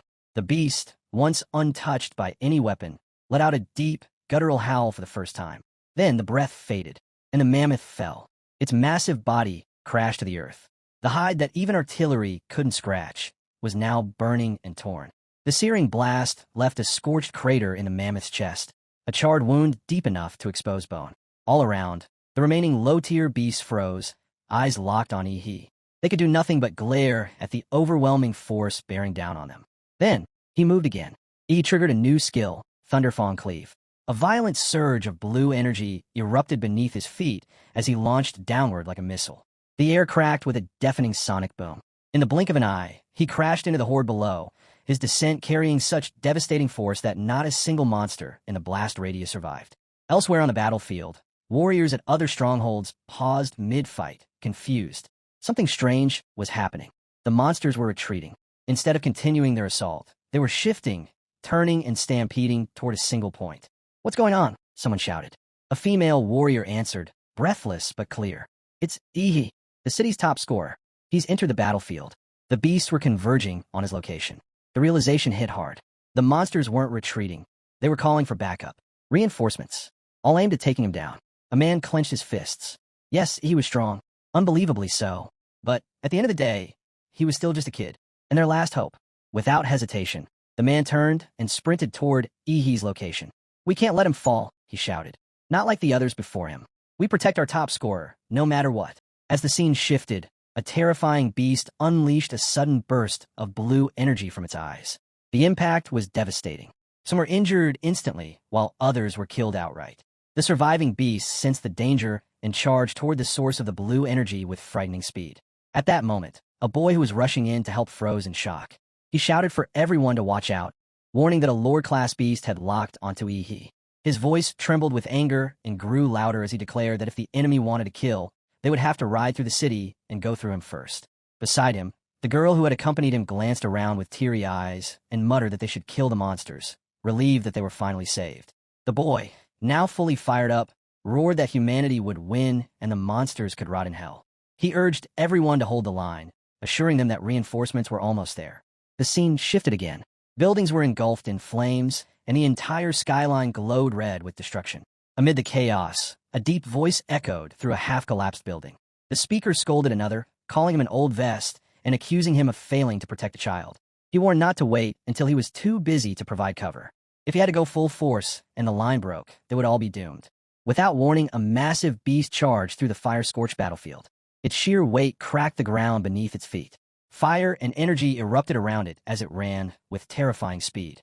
Then from the top of a burning structure, the boy appeared again. "Earth vein seals won't stop all the primal beasts," he said with narrowed eyes. "We need to take down the Sovereign to end this beast tide." Without hesitation, he launched himself from the rooftop and hurtled toward the monstrous creature. As he closed the distance, the beast bared its fangs and prepared to roar, but the boy raised his arm and clenched his fist as golden mana burst from his hand. The battlefield suddenly darkened, and only the eyes of the two opponents glowed in the shadows. Just as the tension thickened, another giant beast emerged and lunged at the boy. He turned toward it and said sharply, "Mountain-crushing python. 4th-tier king species, Lord class." The boy quickly analyzed the situation in his mind. Blood Eye's strongest mount. If his sovereign's mount is here, then that damn monkey must be getting nervous. As he landed hard and sat briefly on the scorched ground, buildings crumbled around him and the earth trembled with the weight of the oncoming beast. Everything turned black again except for the glowing eyes of the monstrous threats. Then one of the boy's eyes flared to life and pulsed with golden energy. He shot forward with renewed determination, shouting, "You think I don't know you're good with Earth-type attacks? I'm using it for a reason." Suddenly, multiple glowing eyes appeared through the darkness, watching him. He gritted his teeth and gathered energy in his palm and said, "And you fell for the bait, bitch." Then with a surge of power, he thrust the golden energy toward the glowing eyes. Immediately, one of the monstrous eyes retaliated and fired back a massive beam of golden energy that struck the ground with such force it triggered a violent earthquake. On the other side of the battlefield, another beast emerged with its enormous mouth gaping open and metallic machinery embedded within its body, glowing faintly beneath the surface. Fire erupted from its joints as it burst through a burning structure. Yet the boy stood firm, his body braced, and his eyes steady. Good thing I had intel on the mountain-crushing python, he thought. The casualties would have been catastrophic if I hadn't gotten here in time. The mechanical beast lunged toward him, but the boy didn't flinch. Instead, he said coldly, "If you had entered the city completely, I might have struggled to weaken you. But just poking your head out, you're just asking to be slaughtered." With blazing speed, the boy activated his abilities and summoned multiple hands formed from energy, each glowing with golden light. He charged at the beast, which now had several shining eyes glowing from its armored head. Flames danced around them as the boy leapt forward and hurtled toward the creature. The beast was terrifying. Sharp horns protruded from its entire body, and it moved with unnatural speed. As the boy soared through the fire-locking eyes with the creature, he murmured, "As expected of a king species beast, you can even grow stone spikes from your body." Suddenly, another massive beast appeared with eyes glowing with an ominous red light. The boy's eyes narrowed as he studied it. As he prepared to advance, the beast struck first and slammed an attack toward him. The beast growled menacingly, "Foolish human, what do you think you're doing to my mount?" The boy immediately realized. Blood-eyed black ape. It was hiding inside the stone spikes. The red-eyed beast roared, "Now let me crush your skull so everyone can witness how insignificant humans are before me." With a deafening howl, the beast raised its arms and with overwhelming force unleashed a massive surge of energy. The battle was only just beginning. The buildings crumbled one after another as the earth shook violently beneath them and sent clouds of dust and stone into the air. Amid the chaos, a massive beast raised its paw high and sneered. It coldly stated that the explosion had torn its target's breast in a flash and confirmed that the city no longer had any strong martial artists left. According to the beast, it could now kill everyone without restraint. From the trembling, debris-covered ground where dust thickened the air and the foundations of buildings groaned under pressure, a boy stood up. Despite the tremors, he launched himself into the air. Rising higher and higher, he looked down at the beast with a piercing gaze. Once he reached a sufficient altitude, he began to channel his energy and summoned golden light that gathered and surged toward the enemy. What emerged was not just a blast. The boy conjured a beast of golden energy, towering in size and even larger than the monstrous creature it targeted. The beast below scoffed, declaring that the human's resistance was meaningless and that he was only delaying the inevitable. At that moment, an ominous voice echoed across the battlefield. Though disembodied, it was unmistakably powerful. The voice declared that there were no longer any neutral enemies on the battlefield. It claimed the conflict had become a game designed to drown humanity in fear and despair. The speaker expressed twisted delight at the thought of seeing the strongest human wear an expression of hopelessness and fear. A cruel, booming laughter followed, sending a chill through every soldier's spine. As shock gripped the hearts of many, another beast raised its paw to attack, but it was suddenly intercepted by a punch from another creature. The second beast growled that the first had been fast but still too slow, while the surrounding buildings collapsed in thunderous ruin. The first beast tried to flee, muttering powerful but still too slow. At the same moment, the boy jumped from one collapsing structure to another. First the second, then the third and fourth, until finally he soared high into the sky. He hovered there looking down at the beast who glared up with burning red eyes. "I don't tolerate lower creatures looking me in the eye," the beast snarled. But the boy didn't flinch. He maintained his gaze, unwavering and sharp. The beast released a sharp, violent energy that detonated in a heavy explosion aimed at the boy. Though he tried to evade it, the force partially struck him. Wounded, but undeterred, he remained standing. The beast, now infuriated, roared, "Why aren't you afraid?" Pushing himself off the ground, the boy growled back, "You think you're clever, but in the end you miscalculated because you were just an arrogant beast." Suddenly the beast flew into the sky, but the boy followed and unleashed golden energy that surged toward it. The attack struck true, and the beast's power visibly began to wane. "You lured me into a formation you laid out in advance," the beast said in disbelief, its strength failing as its energy dispersed. Black and golden wisps of smoke leaked from its body and twisted into the air like morning shrouds. The boy rose again and stood in front of the beast, who now weakened growled, "This is your plan. You think you can bury me underground? So naive, human." It stared at the boy with strange, furious eyes and bellowed, "You can't keep me sealed forever. The moment you falter, I'll tear every human here to shreds."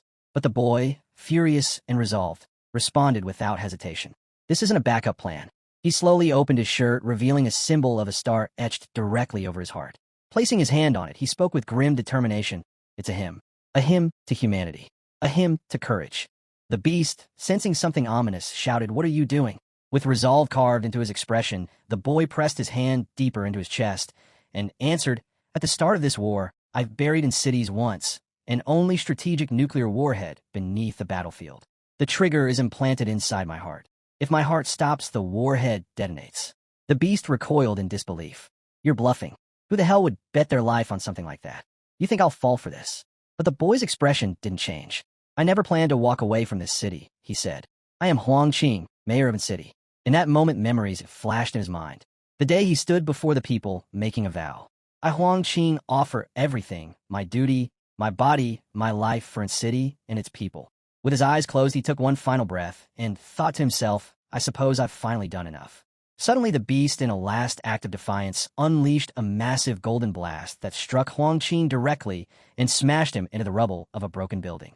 A fiery explosion burst in the sky and consumed the scene in blinding light. Far from the battlefield, a soldier received a message. As he turned to the horizon, his eyes widened in disbelief. A towering mushroom cloud rose from the earth like a monument of death. The sky was torn open by the force, and the flames spiraled into a ring that soared toward the heavens. Every martial artist who had managed to evacuate in time stood in silence with heads bowed and watched the sky. Among them, Xiao Xiaolong stared at the inferno with trembling breath. It was a funeral not of one man, but of a legend. As the scene shifted, a devastating blast struck the ground and ignited everything in a raging red fire.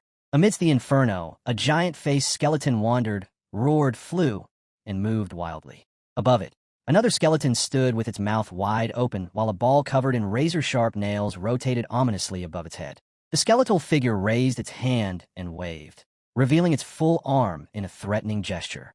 At that moment, a beast glared at the skeleton in shock and disbelief. Even as it stood tall, the beast muttered with disdain, unable to believe that such a lowly human could nearly defeat it. Enraged, it roared its intent to slaughter every last person in the city and to torture every human to death in the most brutal way imaginable. With those cruel words, the beast turned away and stepped onto the dusty ground, announcing its retreat to the Sin domain. It needed to recover its blood and qi, and once restored, it vowed to reduce the entire place to ruins. However, just as the beast began to depart, a chilling voice echoed through the air, asking where it thought it was going. Suddenly, a human-like figure appeared, radiating intense blue energy from his shoulders with his tail swaying with power. The beast froze in fear, its eyes widening as recognition dawned. It cried out in alarm, recognizing the human as one of the greatest threats of the invasion, a terrifying prodigy. The boy, with sharp eyes burning with determination, glared at the beast and expressed regret that he had arrived a little too late. Instantly, a surge of blue energy erupted around him, crackling and bursting through the atmosphere like lightning. Particles danced violently in the air as he charged forward at incredible speed with blue energy trailing behind him. The beast, already struggling internally, growled in frustration and shouted at the boy for standing before it instead of hiding. It lunged with its paw, declaring it the perfect chance to kill him. But the boy, unfazed, stared back and pointed out that had the beast chosen to run, his mini-nuke likely wouldn't have been able to catch it. Yet it chose to die here instead. The beast's red eyes flared as it opened its jaws and screamed in rage. Yet before it could act, a colossal bolt of blue lightning struck and overwhelmed its massive form. The boy descended from above and unleashed a devastating attack as energy surged around him. The charged atmosphere grew more intense with each pulse, and at the center stood the boy, now a dark, powerful figure surrounded by glowing arms, unleashing an enormous blast of energy. The blue surge raced through the war-torn city and crashed into buildings, sending smoke and dust billowing everywhere. Civilians nearby were thrown off by the impact. Some were injured, others left confused. Amid the chaos, one shouted a question about whether another warhead had just gone off, while another wondered aloud if it was another trap set by Mayor Huangqing. Meanwhile, the beast stood, dazed with brown smog rising from its head as it struggled in a miserable state. Another red-eyed beast watching the scene growled and said, "Monster."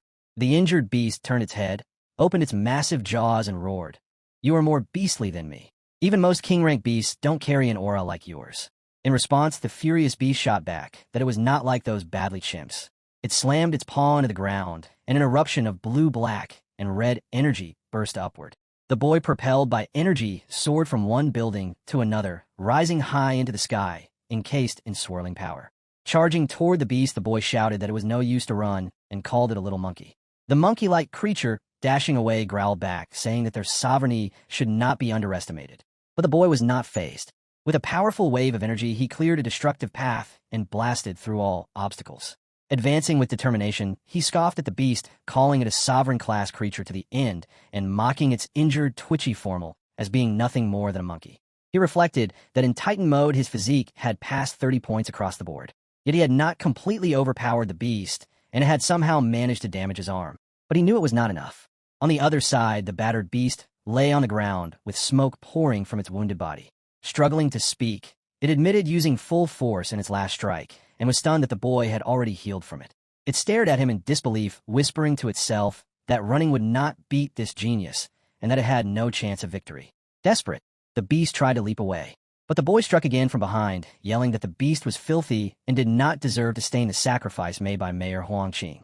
He then launched a final massive blast of piercing blue energy. The strike crashed into the beast's back as it fled and tore through its body with unmatched power. As its strength faded and its body trembled, the beast cried out in agony, cursing the human genius one last time. The boy with the body of a beast stood near the collapsing ruins of a shattered building and stared into the broken earth. He growled with fury and said that the filthy monkey had gone underground to act dead. As a burst of energy erupted from him in a glowing circle, he declared that playing dead meant only one thing. It meant fear. Fear of being discovered. He knew it was more restricted than ever, and he realized this might be his best chance to kill it. He muttered that sovereign-class beasts could suppress their life force completely, and his eyes burned with regret as he added that if he had found it sooner, Mayor Huang might still be alive. He stepped forward with heavy intent and placed his clawed paw on the ground, while speaking with deadly certainty that the beast was now seriously injured, and even its steels would not be able to save it. He vowed to detect even the faintest trace of life. At that moment, a towering humanoid beast appeared at the edge of the battlefield and shouted that he had found the filthy ape. Then the giant beast opened his mouth and unleashed a blinding stream of fast blue energy that struck the hidden creature and launched it into the air. The monkey beast was thrown skyward and then slammed into the ground with brutal force. Gritting his teeth, the creature cursed and said he had been so close, and he could feel the entrance to the domain just ahead. He blamed the human mayor and tried to escape the overwhelming pressure of the giant beast's energy. As the searing energy raced toward him again and exploded, the giant beast opened his mouth and declared that this was the price for tainting Mayor Huang's sacrifice and promised to make him beg for death. The monkey beast, writhing in pain, clutched a glowing golden orb and shouted not to push his luck. He raised the orb in defiance and vowed to burn the last of his core's power to drag his enemy into hell with him. Energy burst from the orb, and the monkey beast leapt forward with a violent roar. The impact wounded the humanoid beast, and smoke poured from his body as the monkey beast summoned more power to his fist and struck with a devastating punch. The force of blue and black energy tore through the air and shook the battlefield, and the beast reeled from the blow. The monkey beast launched himself away from the scene as his final suicidal attack took its toll and flames consumed him in midair. Suddenly a massive jaw opened and the monkey beast dove inside, declaring that there was nothing left for the boy and that he was finished. The boy staggered and screamed in shock and confusion. His mind reeled and he asked if it was a mental attack. As he tried to regain focus, he noticed hands emerging from every direction surrounding the monkey beast and carrying it towards some unknown destination. He growled in frustration and shouted for it not to even think about running. When he tried to open his mouth to fire an attack, more hands clamped down on his jaw, and he realized they were sprouting from his joints. His body locked, and his limbs refused to move. Furious, he shouted, "No such trick will stop me," and he began to radiate heat that rose from 100 to 1,000 degrees. The growing heat shattered the hands that restrained him and unleashed a wave of blue energy that melted and shattered everything around him in a violent blast. The monkey beast glanced back while fleeing through the fire and snarled for his escorts to move faster. He shouted that the boy was catching up and that he was literally on fire. As the hands rushed forward toward their destination, they opened something from his grasp, and the boy surged through the flames in pursuit. When he saw what lay ahead, he hesitated and asked aloud, "What is that thing? Is it a beast or a demon?" As his eyes narrowed, he witnessed the creation of layered red, blue, and black energy bursting through the atmosphere.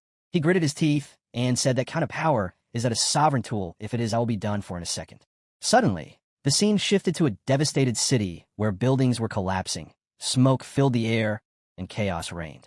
Amidst the destruction, several collective hands began forming the shape of a face. One of the hands opened an eye, revealing a red and golden circle with layered lenses, and in that moment, blue energy spread everywhere, causing the partially formed body to glow brightly. On the other side of the battlefield, the boy placed his hand on his head and murmured that although he had blocked the giant anthropomorphic creature's hearing, its eerie screams still echoed in his mind. Then, a massive figure emerged from thick smoke and, while standing still, accused the boy of slaughtering countless lives and attempting to walk away from it all. He shouted that the boy was dreaming and, with a surge of energy from his hand, blasted forward while emerging from the jaw of a giant beast. Mocking with a twisted grin, he sneered, "Here's a local speciality from our hometown, a nuke. Hope you like it, bitch." Another wave of intense energy exploded, and a strange figure with unusual eyes appeared as the energy shot at an incredible speed and slammed into the ground.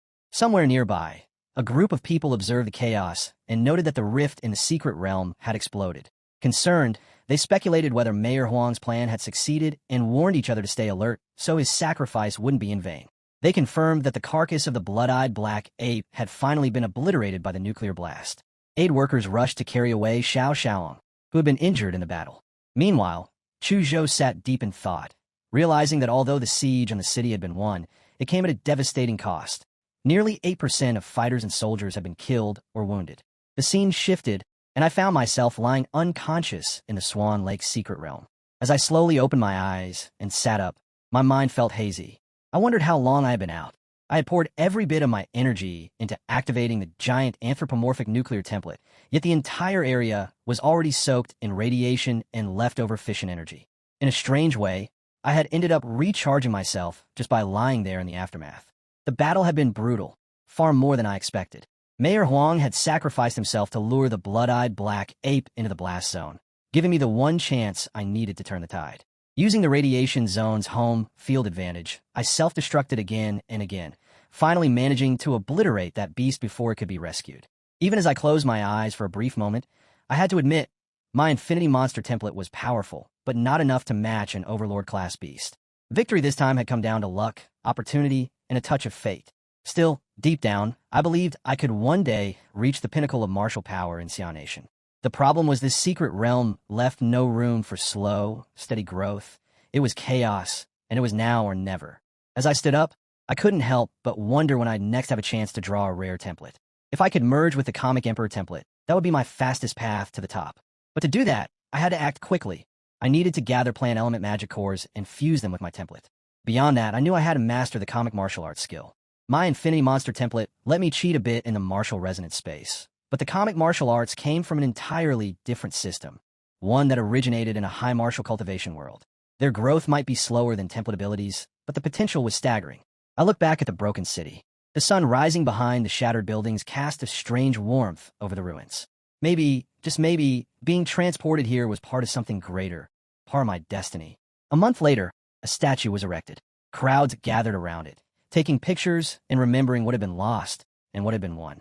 I sat nearby, thinking back over everything that had happened. Across Xia Nation, 18 cities had suffered attacks from beast tides, and 12 of them had been completely sealed. Guanshan City had become the heart of it all, the site of an S-class secret realm buried in thick, impenetrable gray mist. The National Martial Organization, Great Xia Dragon, had sent 30 barriers and 5 grandmasters led by Du Jingming to investigate. As I scrolled through my phone, my heart sank. Fu Hongsheng, the strongest guardian martial artist in Xia Nation, had personally entered Guanshan City. 8 hours later, he came out barely alive, accompanied by only 2 surviving grandmasters. The nation had declared Guanshan the 11th life-prohibited zone, and the confirmed global death toll reached 1.8 million. I stared at the screen in disbelief. Was humanity's survival on Blue Star really hanging by a thread? I didn't have time to wait anymore, so I contacted Aunt Sheen. She assumed I wanted to learn the last two comic martial arts skills from the Liu family, but I told her I had a different favor to ask. I needed high-quality plant element magic cores, ideally blue grade, or if possible, even the rare purple lord class ones. She was shocked. Plant-type magic beasts are rare as it is, she said, and lord class cores are extremely precious. What are you offering in return? I explained that during Huadu University's freshman opening, there would be a secret realm exam. I could team up with Lu Qingzhu and help her take first place. Aunt Qing didn't seem convinced. She reminded me that prodigies from other provinces would be competing too, and even though Qingzhu was talented, she only ranked mid-high among past Imperial Capital University freshmen. I had beaten her in sparring, yes, but I was still far from being at the level of a top-tier genius. I smiled and said, "But you entrusted the revival of the Liu family to me, didn't you?" Then I made my offer. If Qingzhu and I failed to win first place, I'd sign a 10-year contract. I'd serve the Liu family in any way, work wherever they needed, and even take care of her when she was tired. She placed her feet on the floor and gave me a teasing look. Serve and do menial tasks, is that right? I nodded as I stood up, and after a pause, she finally said, "All right." As soon as the call ended, our guy headed to the city hospital. Zhou had gone full battle maniac, popped 4 stimulants in a day, and landed himself in the ICU. The moment he pulled up on his sleek black bike, a bunch of hyped fans, mostly hot girls, swarmed him for autographs. He didn't expect to be that popular. After signing a few, he turned the rest down, but grabbed some gifts for his buddy. When he walked into Zhou's ward, he straight up lost it. Dude couldn't stop laughing. Zhou, the once handsome guy, was now wrapped head to toe like a discount mummy. Lying there with a half-embarrassed look, Zhou still tried to act all composed, like he didn't need the bandages and could throw hands anytime. Then, out of nowhere, the guy in the next bed casually called out to you like they were old brothers. He blinked and asked who he was. The dude let out a nervous laugh and reminded him. Turns out, he was Yi's first opponent in that promotion match a few weeks back. He squinted, tried to remember, but then froze when he noticed something off. At first, it looked like this guy, Xian, was better off than Zhou, but Nai was worse. His leg was completely wrecked. He was low-key stunned. Xian tried to keep it chill, telling Yi his leg wasn't toast yet. If surgery didn't fix it, he'd just slap on one of those new high-end combat prosthetics from Laserbird like it's no big deal. Our hero just stood there, half impressed, half horrified, as he thought that Xian might have been a little green, but no doubt he was a real one, a guy who actually got hurt defending the city. Mad respect. Right then Yi's phone buzzed from an unknown number. He checked it, blocked it as spam, and went back to what he was doing. But 10 seconds later it rang again. This time, it was Principal, sounding both stressed and ticked off. He demanded to know why he blocked an important caller from the capital and told him to unblock him right away. Realizing he kind of messed up, he unblocked the number. A call came in almost instantly. The man on the line introduced himself as Wang Tao, head of admissions at Huadu University. He was calling to let him know that Huadu University would be starting a month early and a special train would pick him up in 3 days. He asked if he had any requests or issues. He said no, and that he'd go with whatever the organization arranged. Zhou also got a call from Huadu University, though it wasn't from Wang Tao. Out of the 3 students in the 6th ward, 2 had already been accepted into Huadu. Xian lowered his head, clearly feeling out of place. Honestly, it felt like he didn't belong in that ward at all. Not even on the bed, under it maybe. Anyway, before heading off to report in, he had one last thing to handle. He said goodbye to Zhou and Xian and left the hospital. 3 days flew by, and the scene shifted to the Swan Lake nuclear blast zone. After the explosion, a massive mushroom cloud had thrown hundreds of tons of ash into the sky.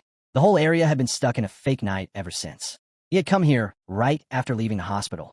Guided by the instinct of Damonra's bloodline, he tracked down the spots with the strongest radiation and energy leftovers, especially the place where Hongqing sealed the bloody black ape and nuked the site. He sat cross-legged in the massive crater and activated Damonra's template, pulling every bit of radiation energy into his body. His skin turned black and rough like reef stone, while thick mist swirled around him. As he breathed in the radioactive clouds, his back muscles relaxed, and steam poured out of his pores like a human steam engine. Eventually, the steam around him faded. A beam of morning light broke through the thick clouds, lighting him up like a spotlight on a dead stage. The heavy ash finally began to clear, and daylight touched the scorched wasteland again. He opened his eyes. A flash of blue light shot through his pupils. He pulled up his system panel to check the stats after 3 days of nonstop nuclear absorption. The monster template showed Yi's stats. He could still feel the electric arcs and dark red, evil energy in his body. 3 days in the nuke zone had boosted his martial and atomic fusion big time. Just from fighting the bloody black ape, his Damonra sync jumped by 1.5%, which is a huge gain. Normally, even a blue core wouldn't give that much. Training here turned out to be a goldmine. He gained over 6% in 3 days, which was wild. Too bad he had to dip. He bent his knees, atomic energy sparked under his feet, and with a flash and a boom, he shot into the sky. Meanwhile, at Ann City's high-speed rail station, the speaker was already calling out the final boarding for the train to Huadu West. With only 5 minutes left, last-minute passengers were rushing to get through the ticket check.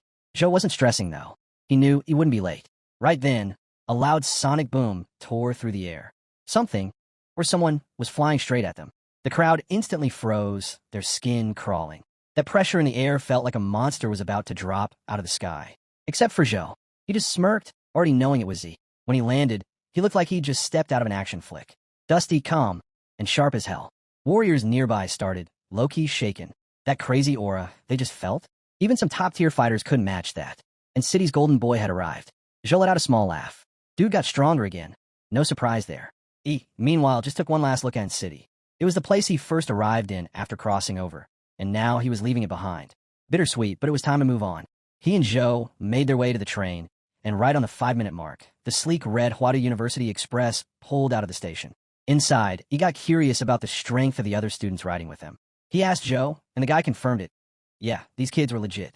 The train itself was top tier too, made with the strongest materials that could take hits from a 1,000-ton force. On top of that, 5 black tortoise warriors were guarding it, some in plain sight, others hidden. Plus, there were even grandmasters keeping watch.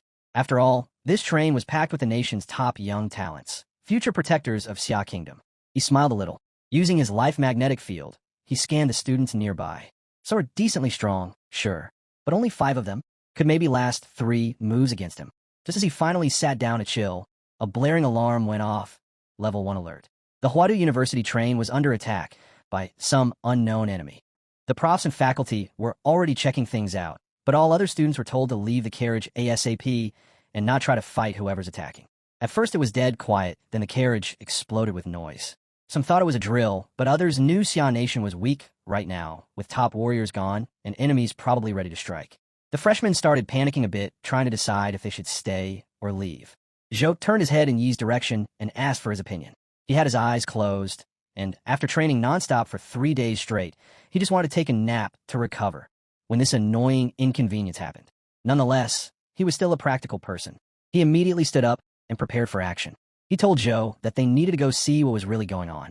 Their carriage was way in the back, so they had to pass through a few others before they finally ran into Jinxian, a freshman who looked like he barely made it out alive, drenched in blood and wide-eyed with fear.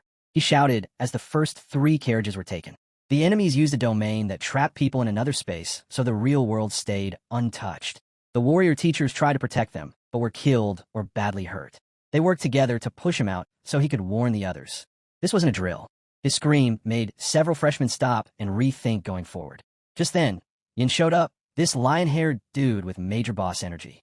Everyone turned to look as he demanded proof. If there's real danger ahead, where's the evidence? A teacher's badge? Another injured student? He wasn't buying it. How could Jinxian escape, but not his own close friend, who was one of the strongest among them? A lot of students sided with Yin, thinking the same thing. So Yin just walked past Zhao, leading a group of freshmen toward the front carriage to see for themselves. Zhao stood there frozen, watching them walk to their possible deaths like it was nothing. He looked completely defeated until he saw someone he recognized. His eyes lit up when he saw Yi. He double-checked his life magnetic field to be sure, then gave him a small nod. Finally, someone he could trust. Jinxian explained that a girl named Lu Qing had shown him a photo of Yi and told him to pass along a message. Whatever happens, don't go near the front carriage. He paused for a second, still trying to process it all. He asked if that was all she said. Yep, that's it. Jinxian nodded while weeping. Oh, and apparently, she got seriously injured, like sword wound level injured, trying to protect him. She couldn't stop the others from rushing in like they had a death wish, but she made him promise to make sure he makes it out alive. Jinxian was genuinely moved by what he said, until someone smacked the back of his head and called him out for being dramatic. Seriously, was this dude already talking about her final wish? She wasn't even dead yet. Chu Zhao turned to Yi and asked if he was still planning to go into the front carriage. He didn't even blink. He said yes. He had promised her mom, after all. But then, out of nowhere, Jinxian stepped in front of them, blocking their path like some kind of last-minute hero. He blinked. For real? Jinxian asked how did someone like even pass the Huadu University entrance exam with his loser attitude. Yi gave Zhou the nod, and the school's top fighter didn't hesitate. He drew his sword and casually launched a slash of sword energy straight at Jinxian. Jinxian frowned. Okay, rude. He didn't expect him to throw hands so quickly. And now he was seriously wondering how someone as elegant and smart as Louis Qing even knew these two muscleheads. But just when he was feeling a little proud of himself, a sudden fist came flying in and punched him right in the gut. The hit knocked the wind out of him, and the wound he had barely managed to stop bleeding earlier burst open again. He doubled over, coughing and clutching his stomach in pain. He gave a quick apology while Jinxian was retching, then handed him a few blood essence pills. At least he respected the effort. Then our hero and Zhou took off. Louis Qing was hurt, and they needed answers fast. They rushed to carriage number 4, which was already a mess. The door leading to carriage number 3 was wrapped in this eerie purple haze, like some kind of portal to another dimension. He picked up a travel bag and tossed it in to test it out, but there was no sound. It was like the bag had just vanished into thin air. Even his life magnetic field couldn't sense anything past that haze. But the weird part? A bunch of freshmen had already gone in earlier, and none of them had come back. Well, this just got interesting, he said to Zhou, then straight up dove into the haze like it was nothing. Of course, Zhao wasn't about to be left behind. He followed right after, and the moment they touched the haze, their bodies twisted and disappeared into it. Once he was inside, things fell off. Zhou, who had jumped in right after him, was nowhere to be seen. Instead, he found himself walking alone on a glowing path in total silence. At the far end, the light got so bright it almost hurt to look at. He walked forward, and as the light got stronger, everything around him started to clear up. But when he finally stepped out of the glow, he froze. This wasn't the train anymore. Not even close. The sky was a dull gray, and around him stood crumbling buildings, like some post-apocalyptic movie set. Everything looked wrecked beyond repair. Yi's expression turned serious. Something was definitely wrong. His life magnetic field, the thing he always used to sense his surroundings, was gone. Or rather, it felt like this whole place was jamming it. In that case, the old way still worked, and that was getting to a higher ground to see the entire view of the strange place. He crouched low, then launched himself into the air, straight up leaped dozens of meters, and landed on top of a building like it was nothing. He glanced around. The buildings all looked the same, gray, lifeless, and eerily quiet. It felt like the whole city had flatlined. Even though his life magnetic field wasn't working, he could still feel it, that weird, creeping sensation like someone was watching him. Not just watching, mocking him. And yeah, it was seriously getting under his skin. So he stopped holding back. He summoned his martial energy, shaping his hands into a globe as he pulled in an unstable atomic force. The energy crackled between his palms. Then, without hesitation, he hurled the ball of chaos straight into the sky. Boom! A massive blast lit up the clouds. Heat and light tore through the gloom, ripping apart the gray mist above. He was going to light up this whole dead zone and let them know he'd arrived. As the massive blast lit up the sky and blew away the gloomy gray clouds, the entire dead city was suddenly glowing like a scene out of a sci-fi movie. Every freshman from Huadu University who had been hiding and holding their breath peeked out, eyes locked on the glowing sky. They were all thinking the same thing. Yo, who just pulled off that flashy entrance? Must be some high-level beast. Little did they know, the so-called expert was just one of their own. Only Chu Zhao and Louis Qing recognized that over-the-top energy signature.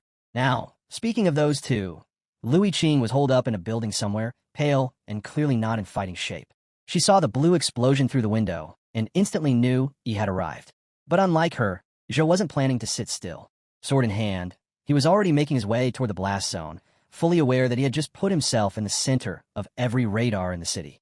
Back to E. He looked out the now-awake city, knowing full well he'd just called out everyone, not just his allies. Right on cue, footsteps. Then boom. Out of nowhere, a strange figure appeared behind him. The guy was decked out in black clothes, wearing a creepy white pig head mask, and dragging a rusty chain. At the other end of that chain, a long knife with fresh blood still on it. One look, and he could already tell this guy was pure bad news. No time for small talk. Flames burst from Yi's feet, scorching the floor as he launched forward with a sonic boom. He went straight for the mask, atomic fist cocked, and ready to take this weirdo's head clean off. But as soon as his punch connected, that long knife from the pig-headed freak stabbed straight into Yi's gut, completely bypassing both his martial arts shield and Damonra skin defense like they were nothing. Still, even though Yi's atomic punch burned hotter than steel melting temperatures, it didn't even fully fry the guy's head. Just surrounded it in blue flames. Weird. Meanwhile, the pig-headed dude tried to press his advantage, gripping the knife and pushing with all his might, trying to slice Yi open like a loaf of bread. But nope. His knife got stuck in Yi's muscle layer, which was already healing like it was on fast forward. Now it was Yi's turn. He grabbed the rusty chain wrapped around the guy's arm and yanked him closer. The guy might have been weak physically, But that weapon? Clearly something special. It ignored defenses like cheat codes. He smirked. All right, what the hell are you? Then, with both hands, he grabbed the pig mask, pulled open the dude's creepy mouth, and said with a grin, "Time for your oral surgery, buddy." What happened next was wild. He opened his mouth and fired a blue beam of high-temp atomic breath straight into the pig-headed guy's mask. His mouth had been roasted through, and the high heat had melted right through his neck. Still holding the mask, he casually declared himself a man of his word. He said he'd do it, and he did. But then he spotted something inside the mask. Reaching in, he pulled out a green pendant. That's when it clicked. It had to be a Huadu University trial. Kill weird masked enemies. Get loot. Classic game-style survival challenge. Right then, the blade still stabbed into his gut crumbled into pieces.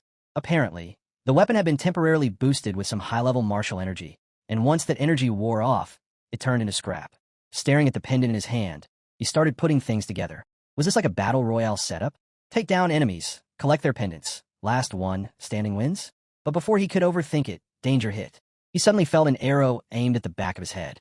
Before it got close, though, a terrifying evil shadow burst out of his body, snapping the arrow midair with several bloody mouths like some horror movie creature.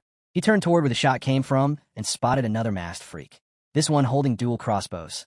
Already ticked off from the last fight, he dashed in, ready to end this dude on sight. But just as he moved forward, bam, a sharp spear pierced through the ground right in front of him and stabbed him straight in the chest. And while he was momentarily stunned, the crossbow guy took his shot, firing a volley of arrows at Yi's vital points. He didn't even get a second to breathe after the pighead brawl and was already surrounded by bloodlust from every direction. Still, they underestimated him.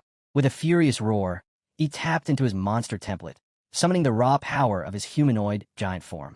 Flames and steam erupted from his body, and huge flaming ribs started forming around him, creating a monstrous figure wrapped in red and black evil energy.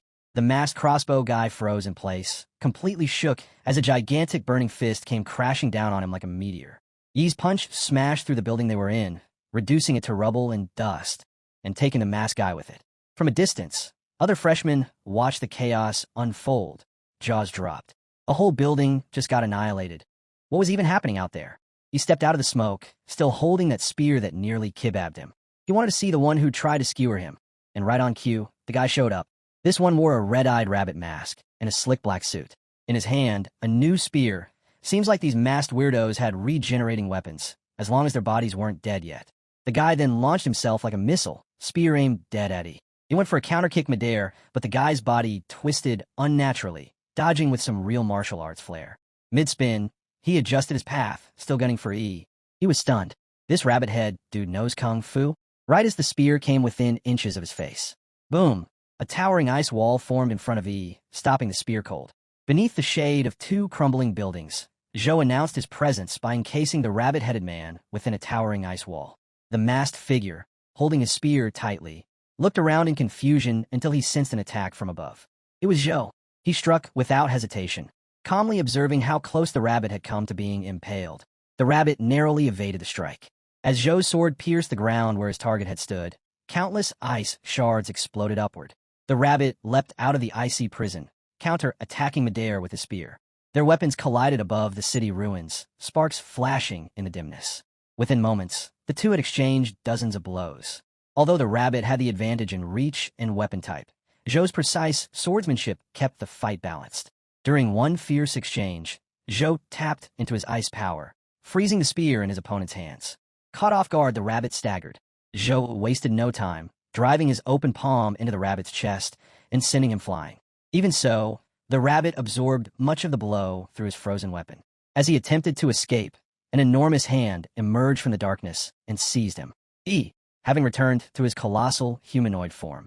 A tremendous burst of martial and unstable atomic energy followed. The explosion lit up the gray clouds and shattered the silence. Nearby buildings crumbled under the shockwave's force. In another part of the city, moments earlier, two freshmen hid in a partially collapsed building. They'd formed a temporary alliance, and one of them peered outside and wondered aloud if that guy had died.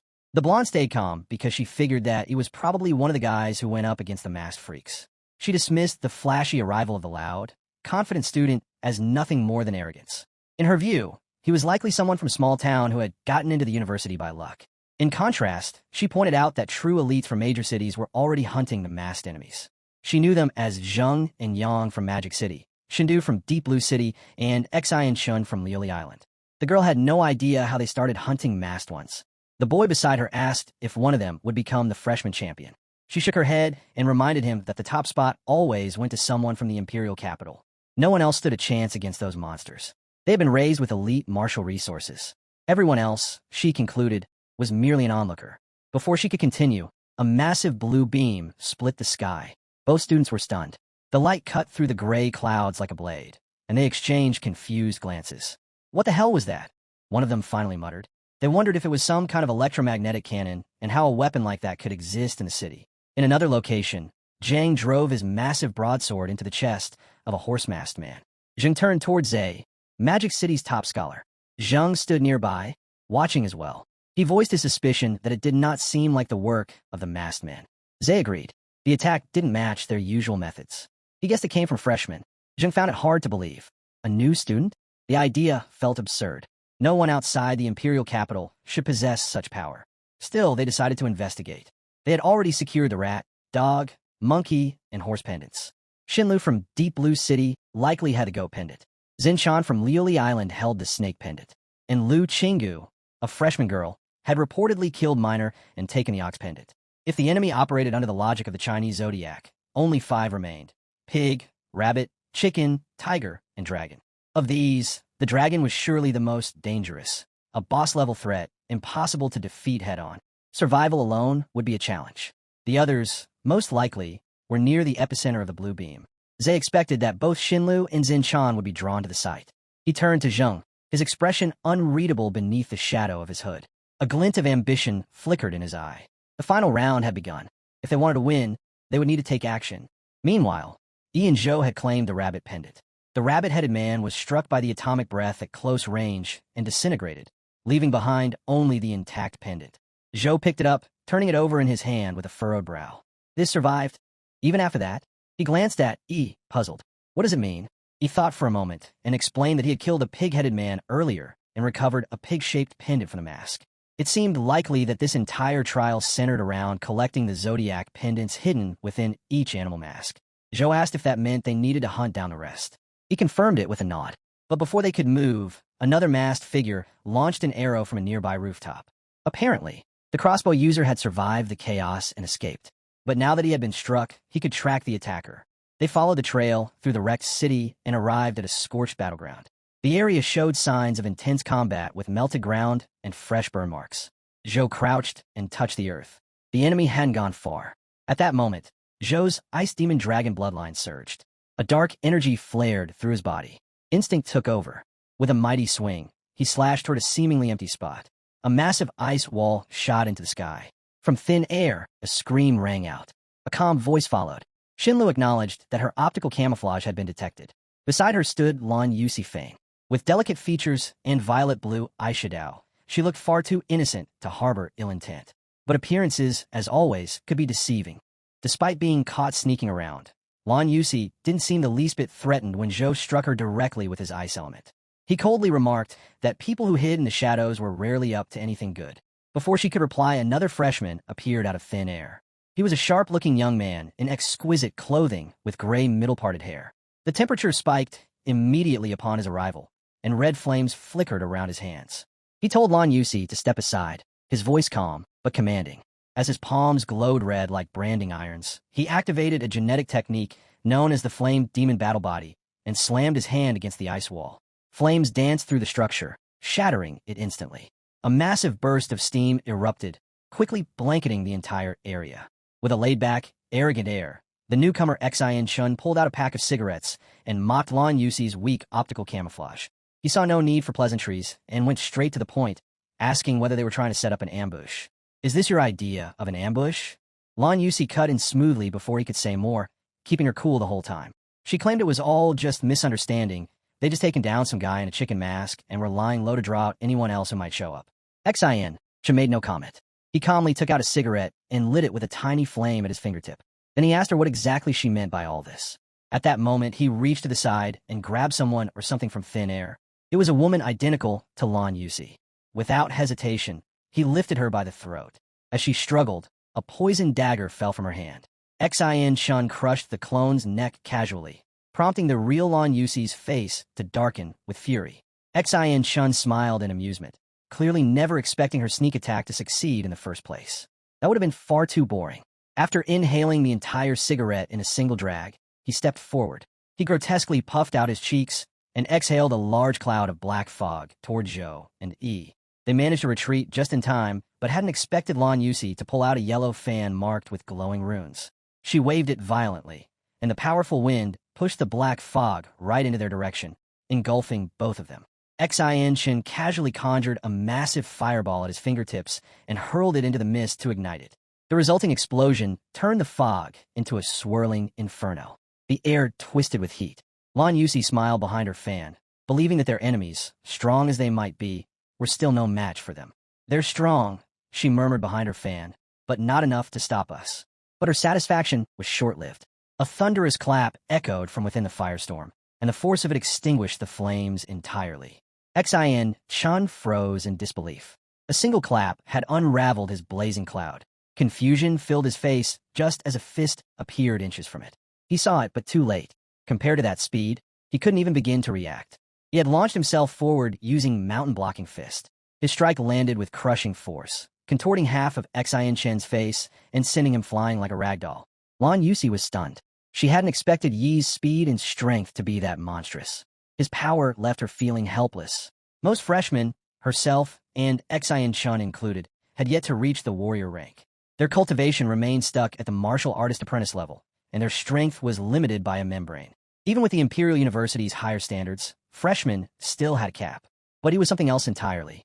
With his system template, even at level 9, he could stack physical stats by raising compatibility. Lan Yusi hadn't realized she was fighting a monster.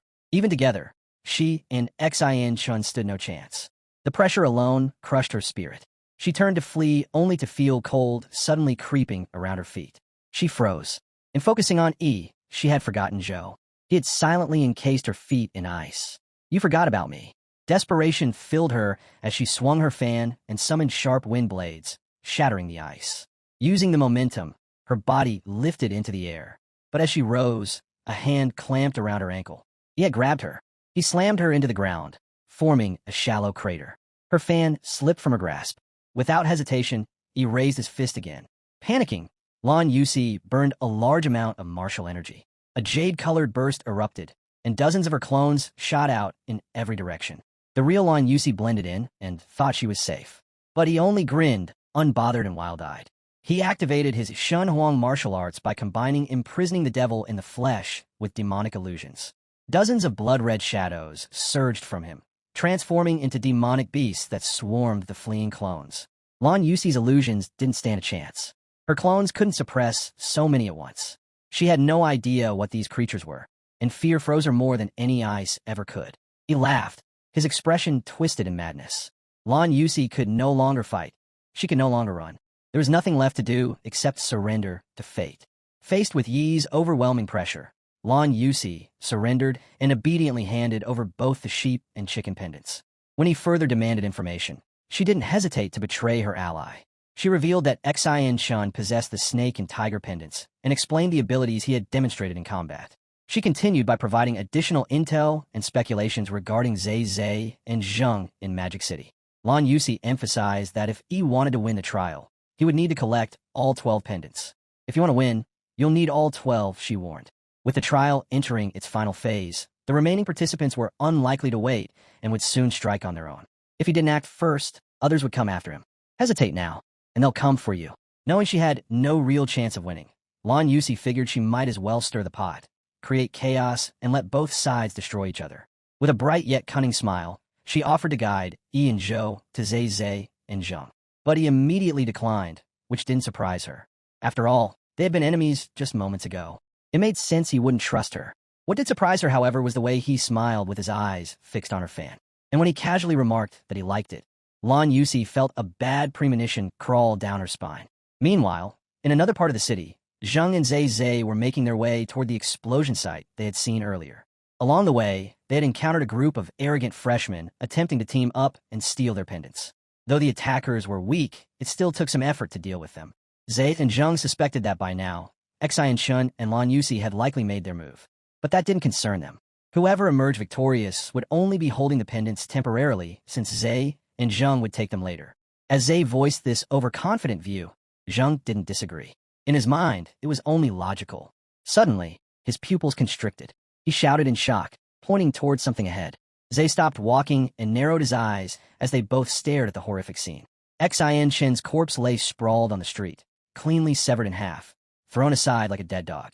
His face was frozen in a mixture of shock and rage, unable to even register fear before he died.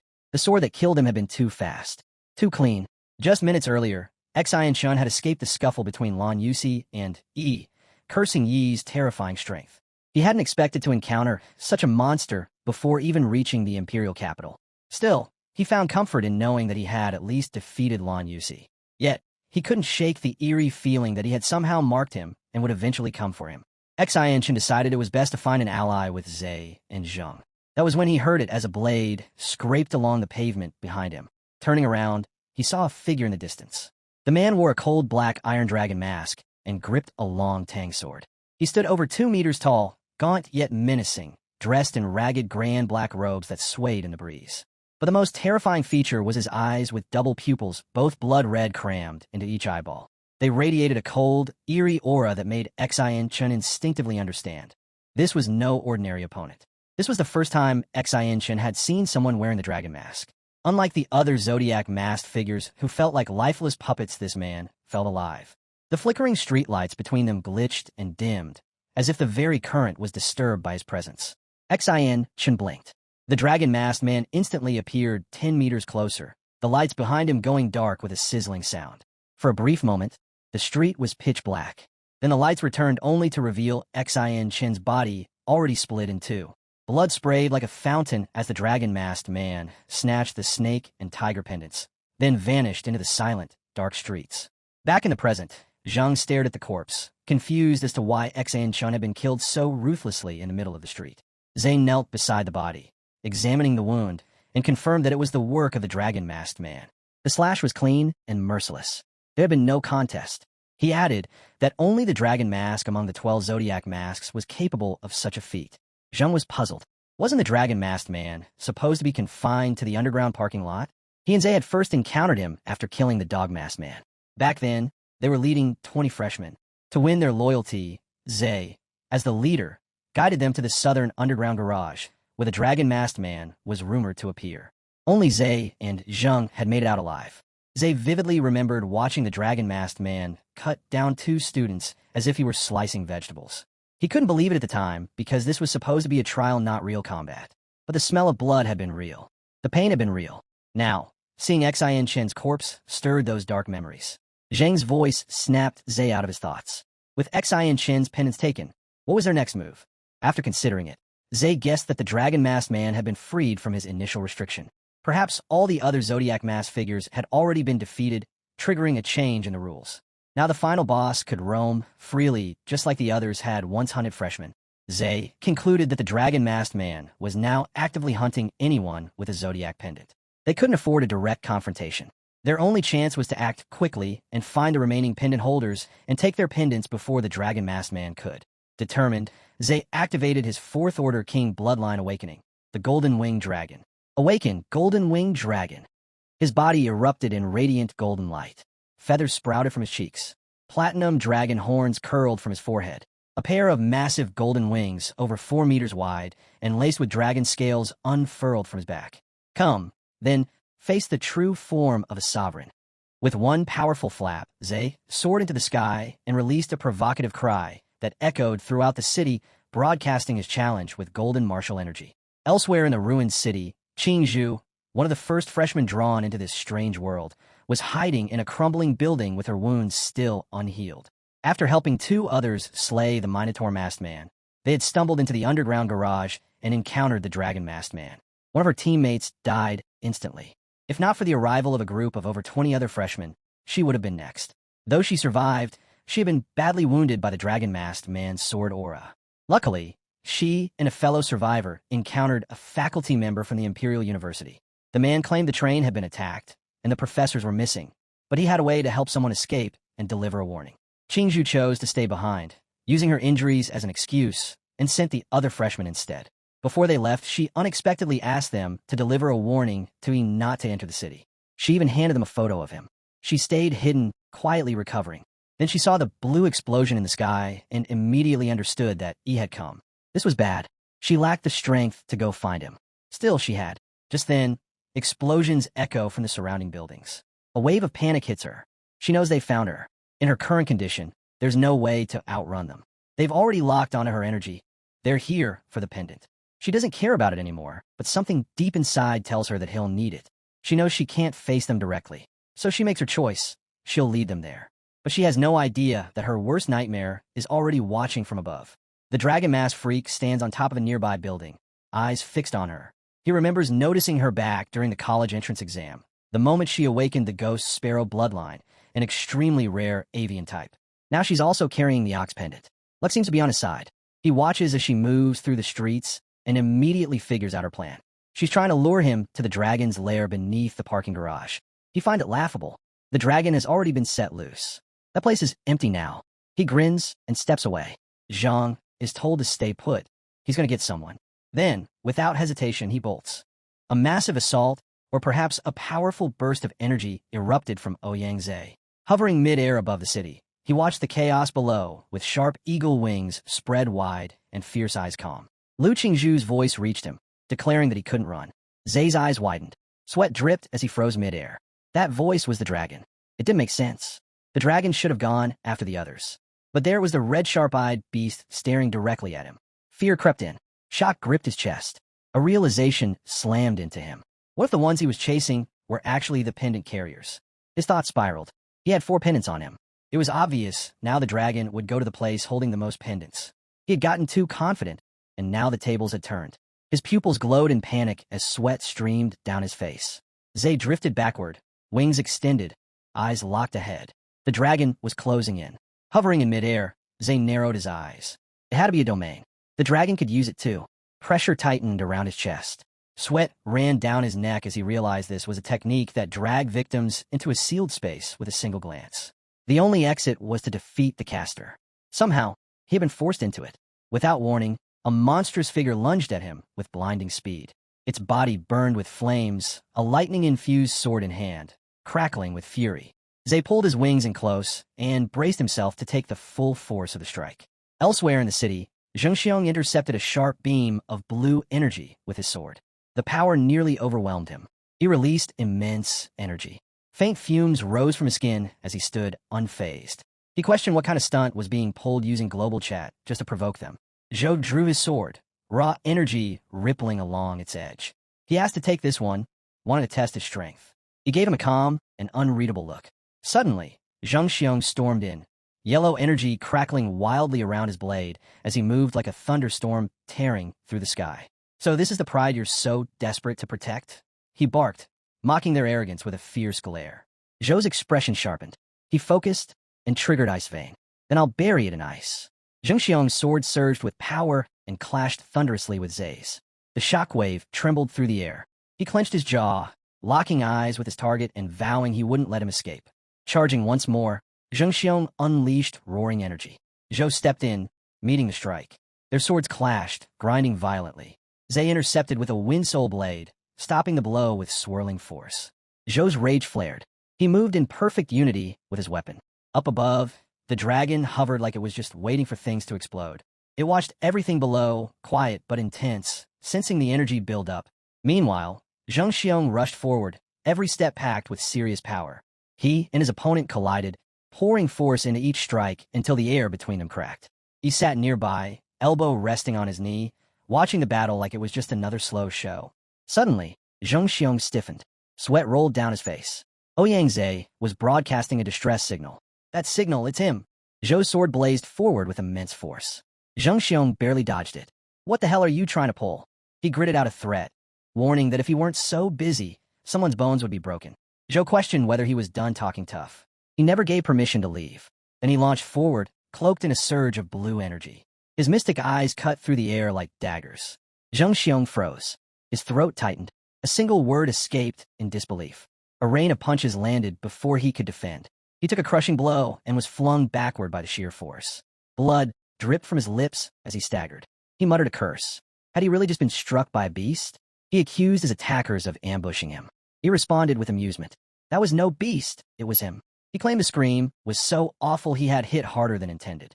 There was no ambush, only incompetence. His first strike had been faster than Zheng Xiong's thoughts. Fury lit Zheng Xiong's eyes. He growled that he would kill Yi. 3 minutes later, Zheng Xiong stood frozen, bleeding and broken. His body would no longer obey. He observed him calmly. He thought it wasn't a bad effort, lasting 3 whole minutes. Xin Chen hadn't even survived one hit. He took Zheng Xiong's sword and gave it a once-over. He found it decent, but in need of some upgrades. Zhou reported no pendant in the spatial ring, but they had found something. The sword pulsed with lingering power. He eyed it with a thoughtful smirk. Zhou stared at the blinking pendant in his hand. He remarked that it kept flashing like it was sending out a signal. In a harsh domain where jagged blue crystals gleam like frozen flames and a heavy layer of dust cloaks shattered stones, Li Xing lies broken and bleeding. His wings are scorched by fierce fire. His clothes tear and cling raggedly to his battered frame. Above him looms the dragon, an immense and terrifying figure cloaked in shadows and flickering flames. The dragon's voice cuts sharply through the smoky veil. I never thought it would come to this, he says quietly, stepping closer. Li Xing's eyes flutter open, wide with desperation, and blood streaks his cheeks. The dragon advances, his sword gripped tightly in one hand. I use every relic, every powerful artifact crafted by human hands, the dragon confesses, voice heavy with disappointment. But still, I fail to drive the nail into the heart of the dragon mask. I miss by no more than 3 finger widths. Li Xing's bloodied face stands as a silent testament to the brutal fight he endures, a fight that now seems lost. Suddenly, from the shadows bursts a monstrous figure, growing larger and more terrifying by the second. It closes in on Li Xing with a menacing presence that drains what little strength remains. The dragon sneers down at him. You lose your only chance to defeat Dragon Mask, damn bug. He spits with venomous contempt. As thick black smoke seeps into the domain, swallowing the entire scene in darkness, a sudden flash cuts through the gloom. A sword slices through the smoke, piercing Li Xing's body with brutal precision. A scream tears from his throat, raw agony ripping through his lungs. He claws at the stone wall for support, but his vision blurs and rolls back until all he sees is white light. Pain consumes him utterly, dragging him toward the edge of consciousness.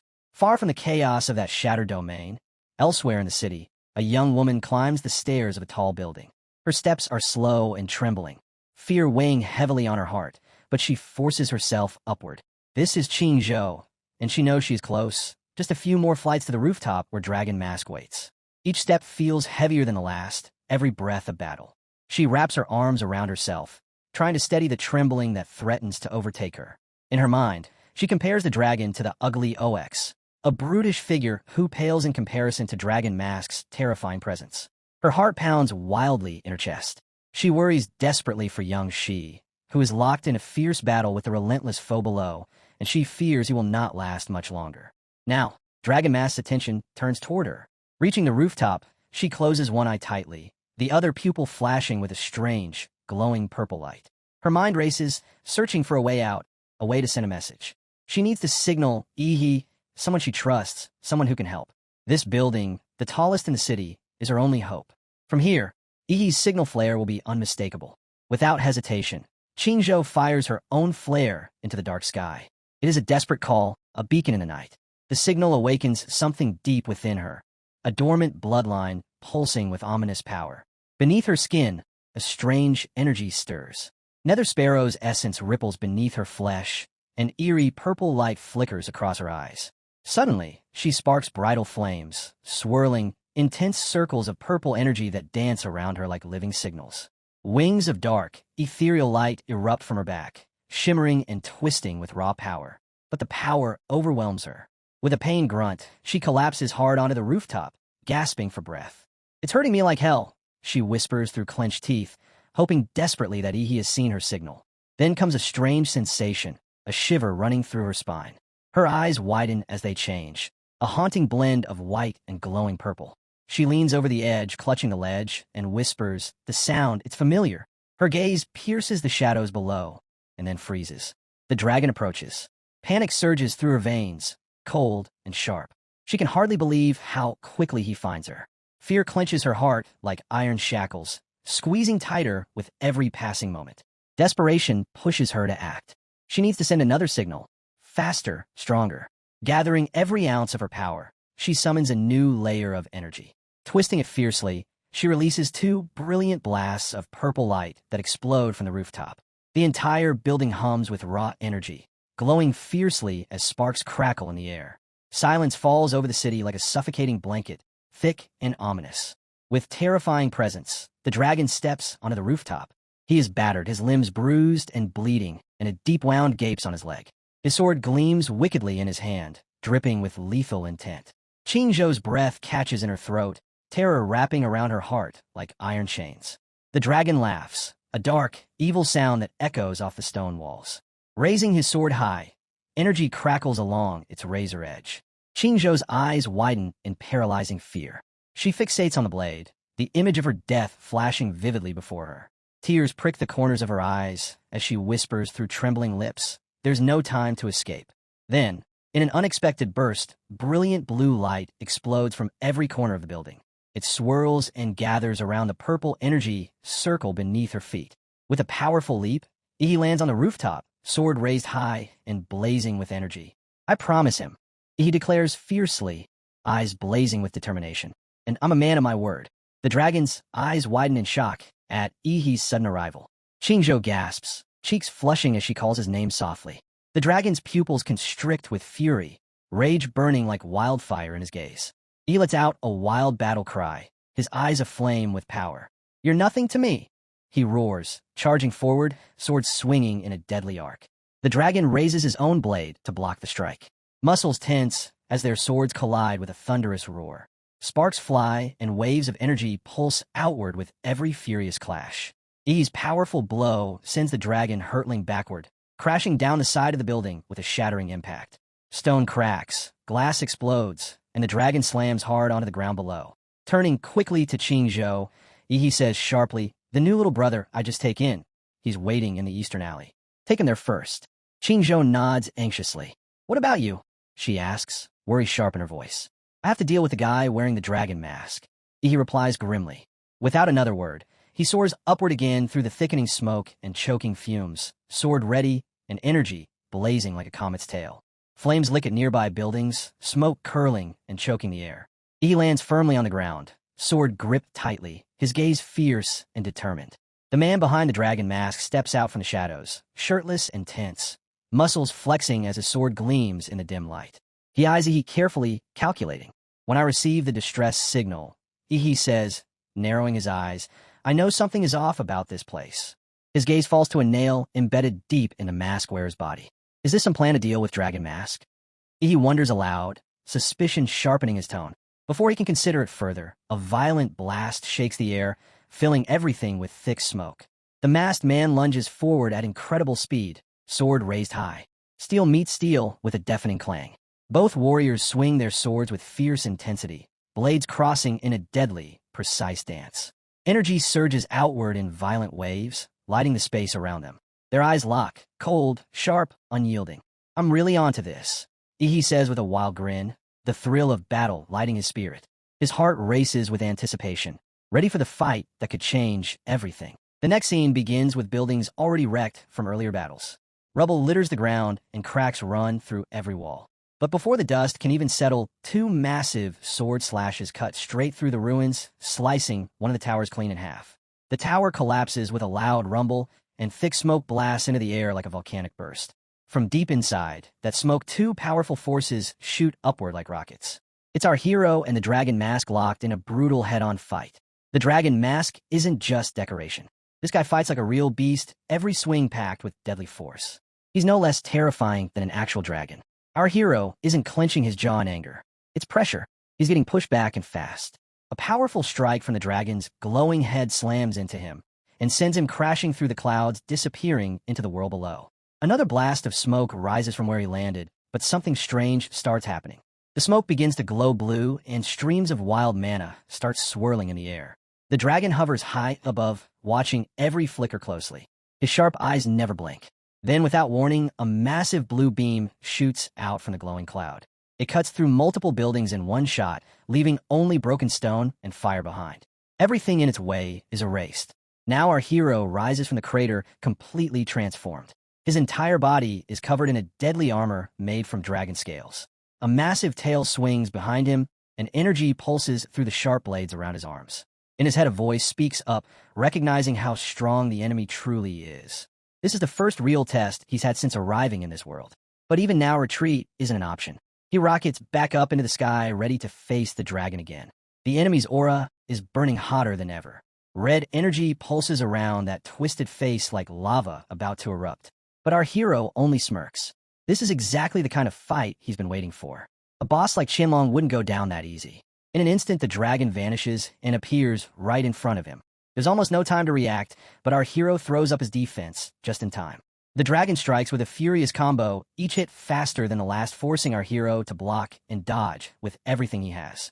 That's when he starts noticing something strange. Ever since the mass cracked, the enemy has become even faster and stronger. Something isn't right. When their eyes lock, he sees it clearly. Twin pupils burning with pure rage and a thirst to destroy. Then it happens. One brutal swing lands clean and shatters our hero's sword in half. The blade snaps, and the last line of defense is gone. A cold shiver runs down his spine as the dragon raises his weapon, again aiming straight for the kill. He swings with deadly force, going straight for our hero's head. But in that exact moment, something wild happens. Our hero catches the sword with his mouth. He bites down hard, stopping the blade in its tracks. Sparks fly off the steel as he holds it firm between his teeth. Then, with a confident grin, he says he saw that one coming. Without missing a beat, he launches a crushing punch with a scaled arm, smashing it right into the dragon's face. The enemy never stood a chance to react. The impact is massive. The dragon's mask explodes into pieces, and his eyes roll back from the shock. But our hero's not done. As the enemy starts to fall, he grabs his arm mid-air, holding him in place. With a snarl, he says he's not finished, and slams him down again, this time with even more force. As he does, he cracks a quick joke, calling himself Technician Number 23, reporting for duty. Now the real punishment begins. A wild burst of blue mana explodes from our hero's body, lighting up the battlefield. The power behind it is raw and overwhelming. The dragon takes the full hit without a chance to guard. Our hero stops only for a second, thinking through every critical point on the human body: temples, throat, heart, spleen, kidney, groin. All the spots that cause the most pain and internal damage. And with Yang Zi's bronze spike still messing up his meridians, the guy's chi is completely out of control. Every punch now carries deadly force. Each strike lands with surgical precision, breaking him down from the inside. Bones crack, organs shift, and blood starts leaking from his mouth. His sword slips from his fingers, and his knees buckle. The fight is leaving his body. He can't even stand anymore. But falling isn't an option yet. Our hero sees it and doesn't let him drop. He charges up again and says he knew the dragon wouldn't go down without a fight. His best chance was that first ambush when neither of them knew each other's strength. And even back then, the odds of killing our hero were barely 30%. Now, there's no way out. Our hero summons one last move. Red mana bursts out, spinning into a violent tornado that surrounds the enemy in a storm of destruction. The pressure alone shakes the sky and rips through the air like a blade. The dragon is swallowed by it with no time to resist. This is the kind of power that breaks even the strongest will to fight. The tornado grows larger than the surrounding buildings, spinning like a violent storm, ready to rip the sky apart. The dragon head is caught inside, tossed around helplessly like a bag of chips in a raging wind. Watching from above, our hero realizes that this whirlwind, now infused with killing intent, is far more powerful than when it was in the hands of that ground user. But he doesn't wait for the storm to finish the job. He flies straight into it, shouting that it's not over yet, while calling the enemy a faceless punk. Mana surges around him, and the dust spins in wild circles as he charges his first punch. Thunderous energy builds up in his fist, and when it lands, it triggers a massive blast that clears a chunk of the storm. The enemy is thrown out of the tornado like a rag doll. Mid-air, our hero doesn't give him a moment to breathe. He follows immediately and launches a second punch, declaring it the black lash of a mountain-blocking fist. The impact nearly knocks the soul out of the enemy, sending shockwaves across the skyline. Still not letting up, our hero continues. He throws punch after punch, each one heavier than the last. The enemy is battered through one building after another, unable to escape or defend. The sky becomes their battlefield, and the city their wreckage as debris rains down from every collision. Then with a final burst of speed, our hero grabs him midair and slams him straight into the ground. The impact cracks the surface, and a cloud of dust explodes upward. The enemy lies there broken, bleeding, and screaming in pain, his strength completely crushed. Our hero hovered in midair and looked down at his defeated enemy. He scoffed and said, so this was a dragon. He expected power, but saw nothing more than a pathetic worm. But even in that battered state, the enemy wasn't done yet. He was trembling all over, barely able to hold himself up, but still muttering threats about killing our hero. With one last burst of strength, he reached for his sword, tried to lift it, but before he could react, our hero stepped in. Without a moment's hesitation, he shoved his blade straight into the enemy's throat, and blood exploded out like a fountain. In the blink of an eye, the enemy's head was cleanly severed and dropped to the ground with a dull thud. As the dust and chaos began to settle, our hero noticed something lying in the rubble. A green pendant glinting faintly under the debris. He picked it up and smiled at himself.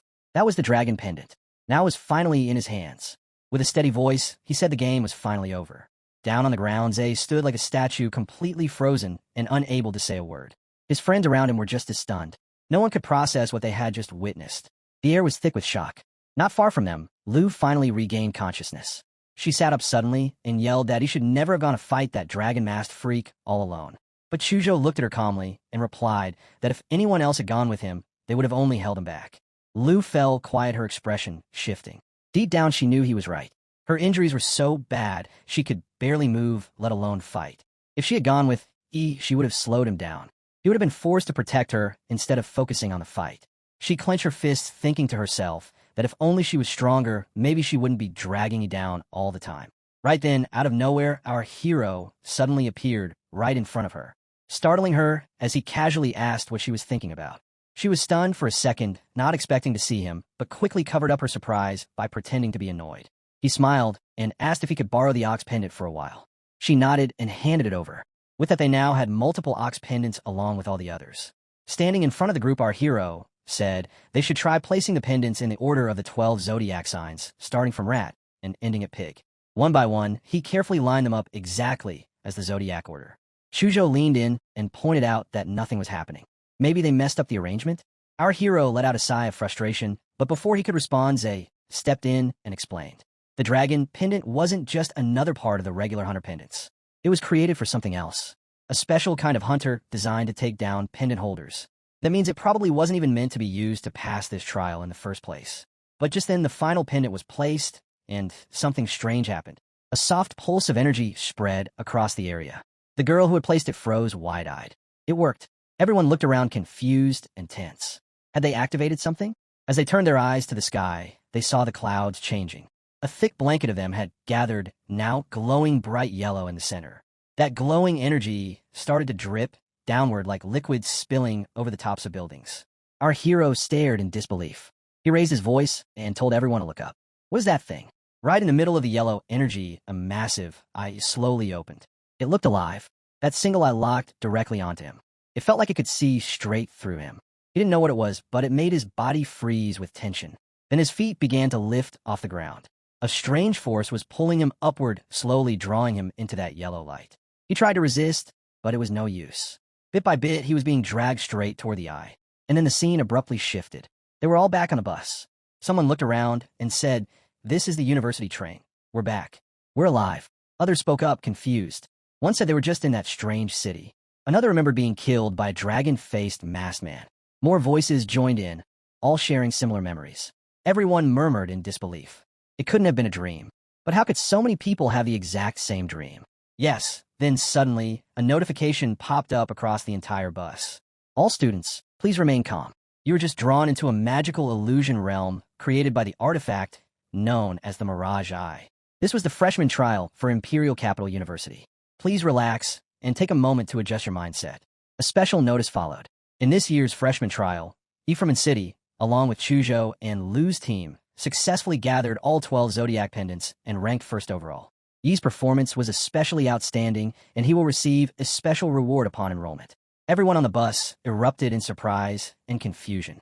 Who's this guy? Most of them had died early during the trial, so they had no idea what had happened afterward. Whispers filled the air. Why didn't Yangzhou win? What even is in City? Nobody had heard of it before. They gossiped about the pendants, wondering how someone managed to gather all of them so suddenly. Some guessed that he must be an elite martial artist from a powerful hidden clan. Everyone was curious and excited to find out more about this mysterious top performer. Meanwhile, our hero stood quietly to the side, staring at something strange.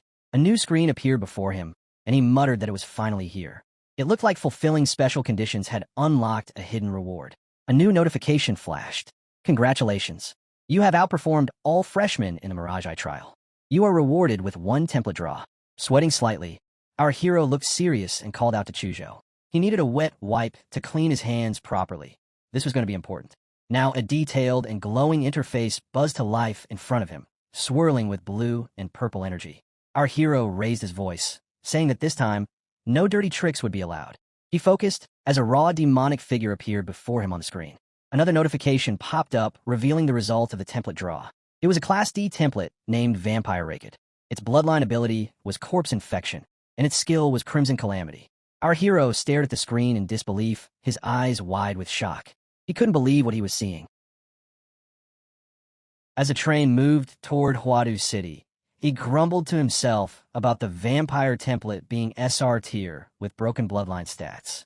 Someone suddenly approached and asked if he was E, the one who defeated Chenlong. It was Zay. His friend, watching nervously from the side, thought the guy should calm down. If he picked a fight with E, this train didn't even have a hospital on board. He turned to him and calmly corrected that he hadn't just defeated Chenlong. He had killed him. Hearing such a savage reply, Zay broke into a cold sweat. But then, unexpectedly, he said something that shocked everyone around. He explained that he was planning to start a new student society at Huadu that would be different from the student council, and that he wanted E to join them. He was even offering E the position of president. He went on to say that the top freshman seat and the student council were both monopolized by Huadu locals, but with Yi's strength, they might finally break that outdated tradition. Zay extended his hand toward E. Now, everyone on the train was buzzing. Zay, the untouchable, was personally inviting E. People were already whispering that this could become a legendary group. He simply shrugged and said he wasn't interested in drug wars. To him, the student council was just a collection of scattered factions. He preferred flying solo. And just like that, the mood shifted. Hopes were shattered. The crowd began murmuring, calling it a historic rejection. Zay, however, wasn't discouraged. He pulled out a card and handed it to E, saying that future collaboration would always be an option. Later, as the sun began to set, Chujo looked out the window and told E they had finally arrived. He glanced outside and was stunned by the bright lights of Huadu City. As they stepped off the train, an instructor directed them to proceed through the tunnel toward the university.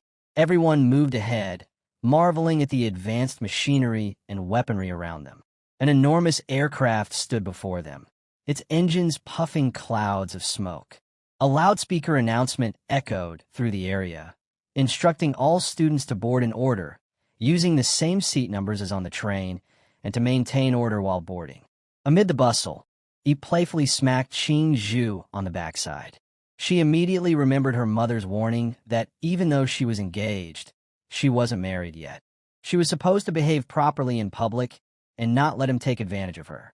Blushing, she snapped at E, scolding him for acting in public when people were clearly watching. He brushed it off and said she must still be half asleep. He also asked why they were even taking a plane. Sighing, she wondered how her mother had managed to arrange her engagement to someone like him. Then she explained that Huadu was in the sky. He looked up and finally realized the truth. Huadu was a floating city, hovering above the earth, supported by massive engines blasting clouds of smoke to keep it aloft. A city literally turned upside down. As their aircraft entered the zone, a strong electromagnetic grid activated, opening the space for it to pass through. Our hero wondered if this barrier was meant to prevent magical beasts from entering. He sensed that even his life field sensing brain was being suppressed here. After disembarking, the instructor handed them their student cards. As our hero looked at his, the spaceships flew off into the sky, and the students were instructed to head to the maglev station for transit to their dormitories. Looking up, our hero saw futuristic buildings towering overhead, with lifts shooting skyward. Students around him were chanting excitedly that they had reached the highest city in the world, while others scoffed, calling such disciples dumbass. Our hero made his way to the 42nd floor and asked his friend to zoom his location. His friend replied that he was on the 45th floor. Anyhow, our hero entered his room and was stunned. A 100 square meter private space, just for students. He felt like he was about to be spoiled here. As he spotted the latest model of a PC, a wave of gratitude washed over him.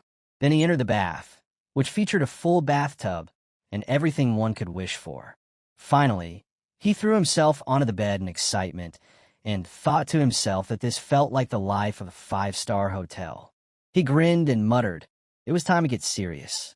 So, he got up and went to max out his Raked Vampire template. Then he took out his phone, remembering how he figured out the usage of the student ID. He had to scan the barcode on the card using his phone to log in to the city-exclusive app, which connected to the University City Mall. Purchases could only be made using student coins, the city's digital currency. Without hesitation, our hero cashed out the last 30 million summer coins from his bank account and converted all of it into study coins. Just then, a notification popped up. He had received exactly 322.43 study coins. He began to sweat. 100,000 summer coins just for a single study coin? That was insane. But still, the gear in the Unimall was legit. It offered many items that weren't available on the open market. It was one of the city's hidden perks. So, he decided to buy only blood-related magic cores. That should be enough to fully max out his Raked. Even a massive pseudo-human template he previously built hadn't required more than 10 million coins to hit over 90% sync. Almost instantly, a drone delivered a box, and he was surprised by the lightning-fast delivery. As our boy opened the box, it revealed blue and green magic cores. He decided to devour them all in one go. The moment he did, his body turned freakishly overpowered.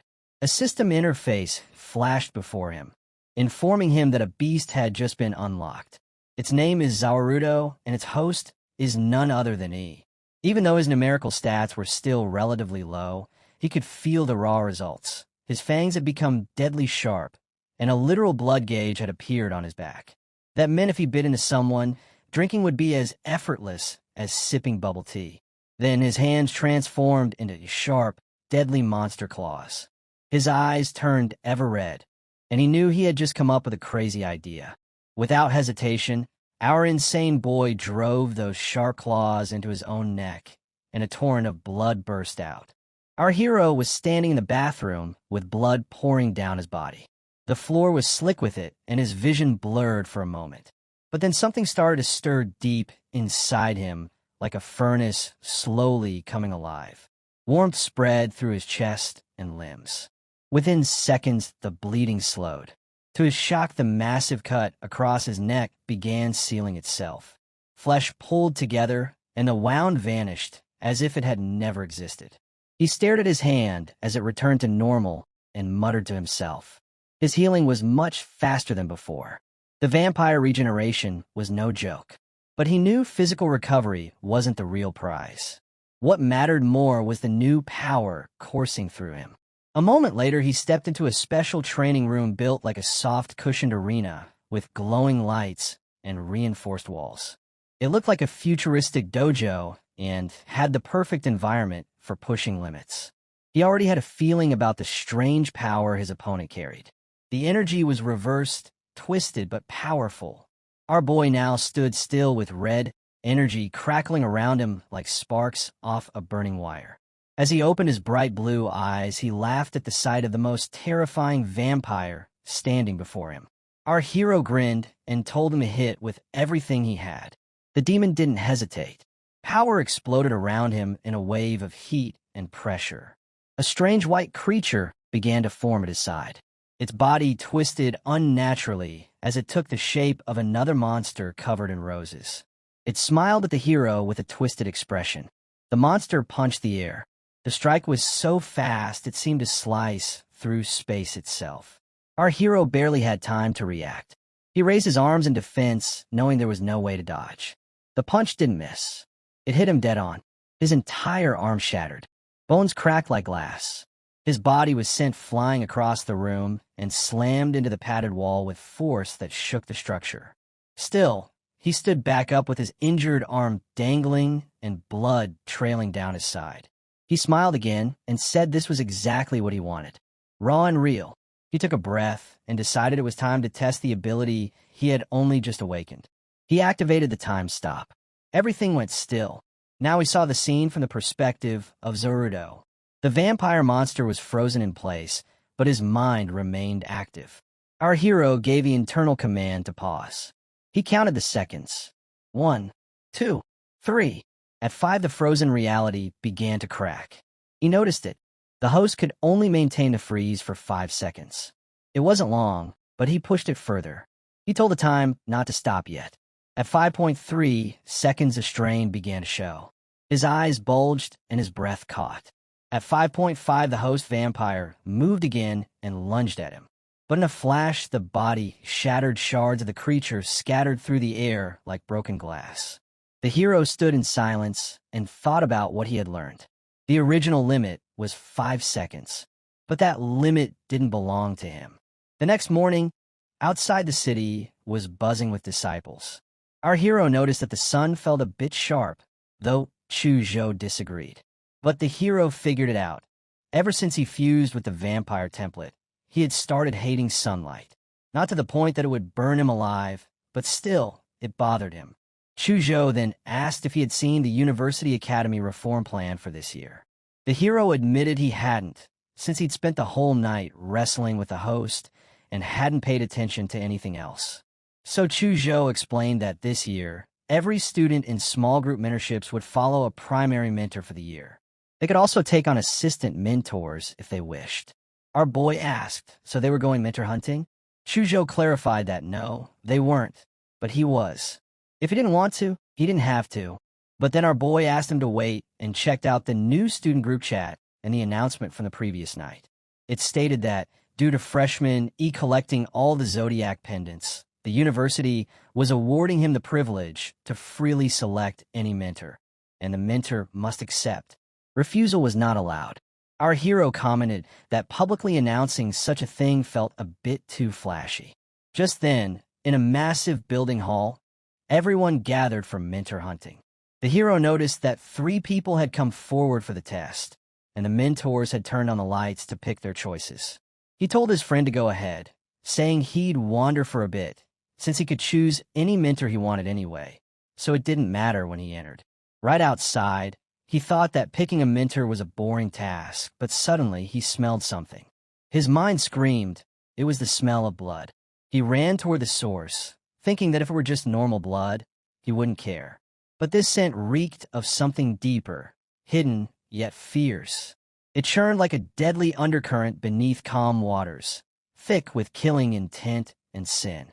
It was rousing the painful aura inside him. He had to find the source. As he arrived, he was stunned to see a cute little girl eating something, maybe a taco. The place was completely empty, and our boy's face twisted with confusion. He was sure now, the source of that terrifying aura had to be this cute little girl. Or had he mistaken her? He began to doubt himself. Then the girl turned her eyes toward him and made an unexpected remark. She told him that he had been practicing flesh-binding demon prison. Startled, our hero asked how she could possibly know that. In his thoughts, he wondered how someone who looked like a child could speak with the tone of a grumpy old man. And to top it off, she had just called him a kid. While still munching her food, the girl explained that she had helped Zhao refine that martial art. Hearing Zhao's name instantly soured his mood.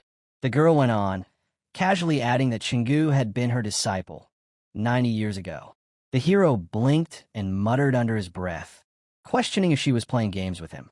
He reminded himself that martial artists could certainly outlive ordinary people. A grandmaster might still be in peak form even into their 80s or 90s. But this? She looked like she hadn't even hit middle school. Something didn't add up. Then again, he considered the possibility. Some martial artists might have the ability to compress their skeletons to achieve a childlike form. Still, this white-haired girl gave off an aura that was either so pure it was sacred or so naive it was baffling. There was no way that kind of innocence was just for show. Not even a top-tier actor like Oscar could fake that kind of energy. The girl now looked at him seriously and asked if he didn't believe her. With a smirk, the hero thought to himself that he would sooner believe he was the emperor. There was just no way. But just as he was letting his thoughts wander, a strange sensation struck him like lightning. Out of nowhere, an image invaded his mind, a vivid illusion. In it, he was being judged. His neck was positioned for execution. Then, without warning, a sharp blade came down and sliced clean through. His vision, now, from the perspective of a severed head, tilted upward, and there she was. The same little girl stood over him. Completely shaken, the hero staggered. Where had that come from? The illusion felt terrifyingly real. The killing intent behind it had been so raw and concentrated that it forced his brain to hallucinate his own death. A beheading that never physically happened, yet felt utterly convincing. He broke out in a cold sweat and instinctively tried to call out to his host for help. Before he could form a single word, the girl casually popped a lollipop into his mouth. Strawberry, her favorite, then said she was sorry about that, kid. She guessed she overdid it, and him not to report her to the school. Okay? She said it so innocently, adding that she only got 1 or 2 hours of outdoor time each week. She was literally pitiful. While our hero was still chewing on the gummy, he asked who she was. She struck a cute pose and introduced herself as Gong, a very powerful grandmaster. Then, leaning in like it was a secret between the two of them, she added that the Hua University president, Jingwon, was just a little kid once, and she had made him cry. Our hero dropped to his knees, shocked. If Gong Qi had helped refine the Huang martial art, then she might be able to help him break through his current bottleneck. She was a slaughter-hardened grandmaster, the perfect match for him. It was a no-brainer. He immediately struck a respectful pose and declared that he had wandered for years without meeting a worthy teacher. Forget all that. He, Jihe, wished to become her disciple, Master Gong. He begged her to accept him. Gong shrugged slightly, seeming unsure of what to do next. Meanwhile, in the gymnasium building, where powerful mentors were seated all around, someone muttered that he couldn't believe the deans of all 5 Hua University academies were serving as new student mentors this year. If one could become the disciple of even a single one of them, their future would be set for life. Another scoffed and said to dream on. These are the 5 deans. There was no way they would waste their time on nobodies like them. Someone else asked why the deans were even present. Sightseeing? Of course not. Another answered that the real reason was freshman E. He had completed the Zodiac trial. The deans were clearly there because of him. These were the whispers and discussions going on among the disciples. Meanwhile, the deans were quietly recapping the situation among themselves. What the new students didn't know was that the Zodiac trial had been broadcast live. Every teacher at Hua University had been watching ever since the broadcast from a train began. The faculty had been evaluating how each student handled sudden crisis situations. AI had been analyzing micro-expressions and reaction patterns. Each student's responses were scored. Those who rushed carelessly into Zodiac City unprepared received poor evaluations. Once inside, the students were scored on combat intelligence, real-world technique, and team coordination during battles with the Zodiac mask. Even if a student didn't land a kill, excelling in any one of those areas could earn a high score. He, E, was the only student to receive the highest score across all metrics. But even that alone wouldn't have impressed the deans. What truly shocked them was that he managed to slay a boss that wasn't even meant to be fought. The untouchable, certain-death boss, Chunlong. One of the deans remarked that he might not even realize who Chunlong really was.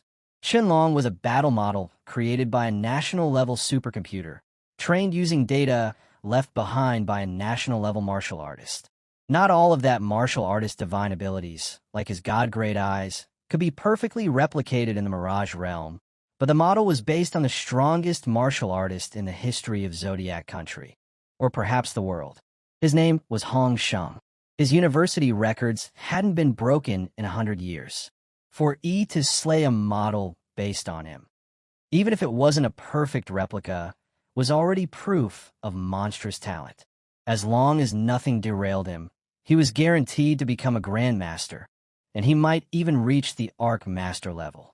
Now the deans simply waited for E to choose his mentor. Then, a faculty member rushed in with bad news. He said that he had just asked to become the disciple of Gong, the former Imperial University professor and current special personnel. All the deans were stunned to hear it. Back at the gym, he was still kneeling before Gong, pleading to be her disciple. He even grabbed her sleeve. Gong asked if he really wanted her to be his teacher. He replied firmly that he had made up his mind. In his thoughts, he reminded himself that she was technically over 100 years old. Otherwise, kneeling to a girl like her in broad daylight would probably land him in prison for at least 3 years. Gong responded that she thought she had already been expelled from the Imperial University. Ever the opportunist, our hero grinned and said that if she only got 1 or 2 hours of outdoor time per week, and if she took him as her disciple, he could find a way to restore her freedom within 2 years. The words made Gong lift her eyes. She finally accepted without a second thought. Our hero landed a win right then and there. But at that very moment, all 5 deans suddenly teleported to their location, buzzing with overwhelming energy. Gong looked at them casually and muttered that the busybodies had arrived. One of the deans stepped forward and reminded her that they had agreed there would be no contact with students during her release hours, and that her current mental state wasn't suited for mentoring. Another chimed in, agreeing and instructing her to return home immediately. Gong turned to the boy and asked for his name. With the utmost respect, he replied. He told her his name. She nodded, turned toward the others, and said simply that he should come home with her. Our boy looked at the deans one last time, then followed behind her without hesitation. The scene shifts to the gigantic residential building, standing in the air. Our hero looks around as he enters the university, while Gong is casually walking with her. As she steps inside the elevator of her apartment, it starts going down in the basement. Our hero asks if she lives out here. She answers that she does, explaining that for a few decades she had issues and kept hurting people, so the university placed her under the research institute. She adds that, luckily, she has learned to control herself in recent years, so now she can finally stretch her legs. Our hero then wonders aloud if he is her first student in all these decades. She looks at him with her single eye and remarks that he has an odd way of thinking and should be scared. He responds with a silly, frightened expression, sweat running down his face, and asks if she's going to drop him off, mimicking her tone in the process. They arrive at the 666 RD floor of the university, located deep in the basement. As our hero looks down the hallway, he notices it is surprisingly narrow and questions why the hallway of such a large institute would be built this way. She explains that only she is supposed to walk through it, then points out a number on the door. Our hero, confused, asks what the number means and what the countdown is for. At that moment, she suddenly rushes toward the other side of the hallway, muttering that there is no time and telling him to get inside. He repeats his question, wanting to know what the countdown means. She turns slightly while running and explains that every time she leaves, the clock starts ticking, and if she does not get back in time, the alarm will go off directly in the headmaster's office. At that point, the university would finally hunt her down. Our hero wonders if she is truly serious. Then, in a split second, he dashes to the other side of the hallway. Just as the countdown reaches 0, the door bursts open with brutal force, and an electromagnetic laser energizes the entire hallway. He gasps, realizing he made it out alive just in time. Our hero decides that he had just invaded time. Then he starts to suspect that there is some kind of magnetic field in this place. He figures out that his martial energy can't gather properly outside his body. That means any martial artist techniques will be significantly weaker here. Then Gong, casually sliding off her jacket, confirms it. She explains that, of course, this is her confinement cell.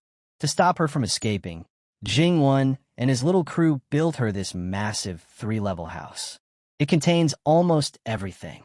It's really big and fully stocked with entertainment and training rooms. But it's also layered with high-power magnetic suppressors designed to disrupt martial energy, just in case she ever gets bored enough to break out. However, she's just chilling on the sofa. But our boy feels this place is basically a luxury suite. Everything is provided. Every comfort is met. It's more like they've got Teacher Gong enshrined down here. The scene shifts back to Huadu University. Jing-won, the president of the university, receives a call. He's given the news that he has just become Gong's disciple. He shrugs off the news and tells them to leave him be. Their goal isn't to raise a pack of mid-tier talents. They raise one person, someone who can shoulder the future of Xia and all of humanity. When a true genius appears, their job is to support them fully and let them grow freely. He says to let each train under Gong for now. The special training camp for local freshmen is nearly finished. It will be the whetstone that sharpens those fledgling blades. Then he looks at the report again and notes that he has entered the confinement zone with Gong. So far, all is stable. However, per predictive analysis, special rank Gong's skill has a 5% risk of going out of control when confined with another person for a long period. He has a 90% chance of not surviving until rescue. And even if he is rescued, there's a 95% chance he won't make it. The president explains that special class combatants are either death row convicts with massive strength or martial artists whose power is uncontrollable due to special circumstances. The state restricts their freedom during peacetime, but when Xia faces a true crisis, they are deployed to the front lines as national-level weapons. Facing someone like that, he must be ready to die. Without that kind of readiness, how can he walk the path of slaughter? Xia is running out of time. The foolish formation of the Northern Brighton Federation and those heretical lunatics from the Divine Descent Nation, who worship secret realm tech, are all getting restless. Looking down at the raw skeletal structures of the new buildings, he mutters that this new generation has to grow fast. Back in the confinement room, inside the training hall, Gong tells Yi that it's been decades since she taught anyone. So, she wants to start with a spar. Our hero asks her if she's going to suppress her cultivation to the martial stage to spar with him. She nods and says that's right, for a god to do that. Then she laughs while stretching a little.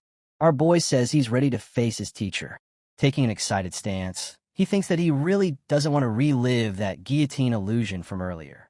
But then, Gong dashes at him with insane speed. Our hero realizes she's going straight for the vital points and wonders what happened to the friendly spar. As she aims for his throat, our hero quickly calculates at least 5 dodge patterns, but every time he tries, she nails him before he can even move. She's reading his body like a book. There's only one choice: take it head-on. He shifts into his dragon fawn body to block her attack. He also puts his arm in front of him and withdraws her slicing fingers. Gong realizes that he is trying to use his bloodline awakening to boost his speed, defend, and counter all at once. But she immediately calls it a bad idea. She's far faster than him. She slips past him easily with fluid movement.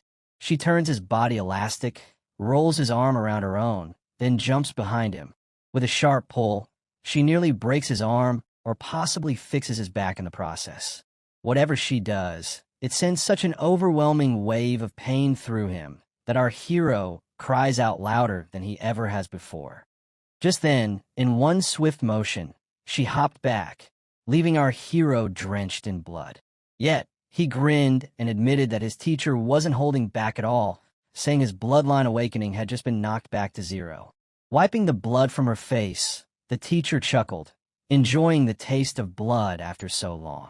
Our boy, catching his breath, wondered aloud if he could ever match her in physical technique. Knowing the answer, he declared that since he couldn't, he'd be using a slightly unfair martial skill next, and politely asked for her guidance. With those words, his body transformed, buzzing with thunder as a colossal skeleton loomed behind him. He had maxed out the giant anthropomorphic template overnight, a fact that now seemed like a saving grace. His teacher, noticing the overwhelming power, questioned whether such a monster could still be called a mere martial disciple. It seemed she had taken in quite a troublesome student. Taking a stance, she decided it was time to show her real skills as his teacher. A slicing motion through the air unleashed a pull so fierce that red mana ripped off the floor, hurling towards him. But our hero had already shifted into his dragon form. The moment the blast hit him, a massive boom echoed, yet he stood unaffected, leaping upward like a giant beast. From above, his voice roared as he unveiled his celestial anthropomorphic split form, Maccabeast Anthropomorph. Towering over his teacher, he prepared a devastating punch, but she remained calm. With a swift air slash, she intercepted his extending fist, slicing through and striking his arm with precision. The blow was brutal enough to shatter even his anthropomorphic arm into fragments. Landing back on his feet, our hero analyzed the situation. His armor, crafted from the Cosmos Emperor's outer shell, was supposed to be dozens of times tougher than any giant's, yet she had ripped through it effortlessly. His eyes widened with disbelief and a flicker of rage. Just as she lunged at him, accusing him of hiding within the mouth of his armor, he realized how terrifying her detection abilities were. Even after completely shutting down his life functions, she still sensed his presence. She slashed at his arm once more, determined to force him out. But our hero countered by extending sharp metal surfaces from his face, aiming to deflect her relentless strikes. Sliding down gracefully, she prepared for another attack, but suddenly a beam of powerful light surged towards her. Our hero challenged her, curious if her strikes could pierce through this new defense. Deep within the vessel, he knew the nuclear beam wouldn't easily melt her, but he was eager to see how she would respond. Out of nowhere, sharp metal chains appeared, binding our hero tightly. In the blink of an eye, he found himself once again on that eerie wooden altar, teetering on the edge of death. The guillotine loomed, its blade poised to fall. As it loosened and prepared to sever his neck, he shouted out, invoking the Crimson Planet's ice-free domain. A bizarre creature appeared, adorned with a flower on its head, a twisted vessel birthed from our hero's power. He urged his teacher to push through the ice that was pulling her into this killing domain, reminding her that this was no longer the real world, but a forced mental illusion crafted for pure slaughter. He needed her to withstand it using his spiritual power. Within this collapsing dimension, the Crimson Calamity unleashed a barrage of punches. As the illusion crumbled around him, our hero finally regained consciousness. Opening his eyes, he found his teacher casually munching on a lollipop, commenting on how insanely tough that turtle shell of his was. Glancing around, our hero noticed his anthropomorphic form lying in ruins, bashed to pieces. He realized that his teacher had ripped him out from the mouth of his own armor and shattered the hardened defense crystal he had formed to protect his real body. That kind of destruction wasn't something achievable at the pure disciple stage. Feeling a mix of frustration and awe, he pointed out that she had cheated. She responded nonchalantly, claiming she had beaten him fair and square, questioning where the cheating was in that. He looked at her skeptically, prompting her to admit, perhaps, she had used a tiny bit more force than necessary. After all, she was super strong, and it was difficult to hold back perfectly in just one or two strikes. He stood there in silence, watching her, and just as he thought she would brush it off, she turned back, looked at him with a hint of guilt, then suddenly grabbed him, clinging tightly as tears welled up. She pleaded with him, promising that next time she wouldn't bend the rules, and begged him not to be mad or leave. It had been decades since she had someone play with, and she wasn't ready to lose that again. Seeing her cry like a little kid, our hero asked her to stop weeping. Her eyes were filled with tears as she looked up and asked if he wasn't going to leave. With a big grin, our hero told her that he had worked so hard just to become her disciple, so leaving wasn't even an option. She quickly stood up, trying to regain her composure, and casually mentioned that she wasn't crying a moment ago. He chuckled to himself, quietly impressed by how fast she could bounce back from that emotional moment. She walked over to the refrigerator, pulled out a couple of bottles, and said she now had a good sense of his strength. While he wasn't quite at her level yet, compared to most people, he was definitely gifted. She gave him the green light to start training, but wanted to know what he would like to learn first. Still haunted by how his dragon punch had been so easily destroyed, our hero mentioned advanced martial art techniques and asked how she managed to slice through his lightning and humanoid arm like it was nothing. Shaking a soda can in her hand, she explained that slashing wasn't something you could just be taught. It's something you understand after cutting through enough things. Curious, he asked what kind of understanding she meant. She stared directly into his eyes and said it was the feeling of a lion. She went on to explain that every human body, magical beast, or object has a precise point of entry, a line that can be cleanly severed. She called it the kill line. As our hero visualized it, he realized her master-style slashes were completely different from Qianlong, who also specialized in slashes. Qianlong's technique focused on overwhelming force and razor-sharp precision, but her style was more like a butcher's cut, executed with perfect accuracy and flawless technique. She then mentioned that if he wanted to learn that level of mastery, it would be complicated. Her advice was for him to become a martial artist first. Without a solid martial foundation, he wouldn't even qualify to learn most of her techniques. She glanced at him and asked if he knew the difference between a martial disciple and a martial artist. When he admitted that he didn't, she explained that it wasn't about physical improvement.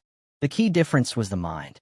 Martial artists developed a critical ability called inner vision, which allowed them to refine their martial cultivation from broad movements to micro-level precision. With inner vision, a martial artist could see their own meridians, pressure points, and internal organs, and could use martial energy to reinforce them, pushing the body's limits further. She summed it up by saying that a strong spirit must come first, and only then could the body's strength follow. Our hero found himself admiring how sharp and knowledgeable she was. No wonder she held a professional teaching position at Imperial University. Even if she seemed a little unhinged, her expertise was still rock solid. He thought back to how, ever since fusing with the vampire template and awakening his shell, he had felt a noticeable rise in his mental clarity. This would surely give him a huge edge in the martial arts stage. Curious about how advancement methods differed at that level, he asked her for more details. She explained that advancement techniques and martial skills were divided into 4 tiers. Normal students from vocational colleges or low-tier schools only had access to unranked advancement techniques. These unranked methods were easy to use and, with enough blood energy and martial power, could break through more than 80% of all martial arts barriers. But students at Huadu University started with Xuanhuang tier methods as their baseline. Hearing this, our hero began wondering about the legendary Tiangang and Disha tiers. She told him that those techniques were like sacred relics, most of them retrieved from hidden realms or ancient ruins, and there might not even be 10 of them left in the entire world. Even Imperial University possessed only one, and with his current rank and clearance, there was no chance he would get access to it. Then she surprised him by saying that he could actually learn a Disha-tier advancement technique, the Killer Bodhi Heart Sutra. It was the very same technique she had mastered, and even Xiaohu's flesh-blood demon cage had been inspired by it. Hearing this, our hero's face lit up like he had hit the jackpot, and he begged her to teach him the technique. She smiled and told him to get ready, because they would start right now. He was about to experience the killing intent domain she had crafted specifically for this. She tossed a small ball onto the desk. As it landed, the entire atmosphere turned blood red. Our hero found himself engulfed in the overwhelming domain he had always feared. His master's laughter echoed around him as she declared her love for the scent of blood. The scene shifted outside the university. As classes were dismissed, our hero casually strolled along the pathway, his steps steady like a warrior returning from battle, while Chuzhou followed him in silence. The weight of his aura felt different now, sharper, heavier. Eventually, Chuzhou caught up and asked how his first day had been, mentioning that he had heard something about him becoming. But before he could finish, a sudden reflex overtook our hero. He spun around, instinctively drawing his sword, his movements fluid, precise, as if the world itself had slowed down for him. He was fully prepared for an ambush. Realizing it was just Chuzhou, he smoothly lowered his blade and said with calm steel in his voice, "Stay sharp. The blade that gets drawn a second late is the one that never strikes." Chuzhou, now drenched in sweat, looked at him in shock and stammered, asking what in the world he had gone through that day. Just 10 hours earlier, inside the illusion realm, there was a pool of blood. Monsters were gnawing at their bodies, and they were in massive numbers. Her teacher recalled in his mind that he was not allowed to use any martial skill or power, only the blade in his hands, against those zombies. As the zombies poured down on him from all sides in that pool of blood, our hero wondered how he could possibly kill all of them with such a dull knife. Just then, Teacher Gong's voice came back to him, reminding him that the point was to let his body remember the sensation, to feel the slicing of skin, the splitting of bone. As the monsters completely pulled him down, he held his sword upright, remembering that he had to train his muscle memory so he could instinctively locate the kill line and strike fast and accurately. At that moment, our boy realized he understood it now, and he was ready to let the party begin. With one swift motion, he sliced down all the monsters grappling him. Then he struck several more and began killing them savagely. The teacher was there, watching him, thinking that this kid was something out of this world. Our hero was now beaming with a red aura, realizing that practicing his dishaedier technique inside an illusion was actually dangerous. Most martial disciples were not even qualified to attempt it. Meanwhile, Hortusia thought to herself that if this boy's mental stats were not abnormally high, the sheer killing intent would have devoured him. She then looked at him, her eyes beaming with bright light, knowing now why Shi Jingwen called him the rising star of Hadu. Even her teacher was now looking forward to his bright future. The scene then shifts back to our hero's dorm, where he drops straight into his bathtub. While chugging down a drink, he mutters that it has only been one day, and he is already dead tired. No wonder this is the best university in Xia. Just then, his phone rings, and he gets excited to see it is Louis Qingzhu, his shorty. Back in her apartment, she is lying there like a true baddie. As our hero greets her, she tells him that her mom just sent over what he had asked for, and that it is with her now. She rolls down from the bed, adding that her mom also wanted to thank him for helping her place first in the freshman trial. Our hero responds that if that's the case, he will swing by her place to pick it up in a bit. The girl looks surprised and tells him there is no need. She will send it over by drone instead. He agrees and asks if she met her mentor today, wanting to know who she got. She tells him it is Dean Bai, who said she had potential and took her in as a student. Our hero congratulates her, saying that's great for her. Then she asks who his mentor is. He decides it is better not to tell her the truth, that he rejected the top 5 deans in a row, knowing she would not be able to sleep if she heard that. Instead, he says he was taken in by someone and blurts out a name. She does not understand and asks what he said, so he pretends the signal is dropping and ends the call. Half a semester later, as the first term neared its end, the freshmen at the university had experienced an eventful ride.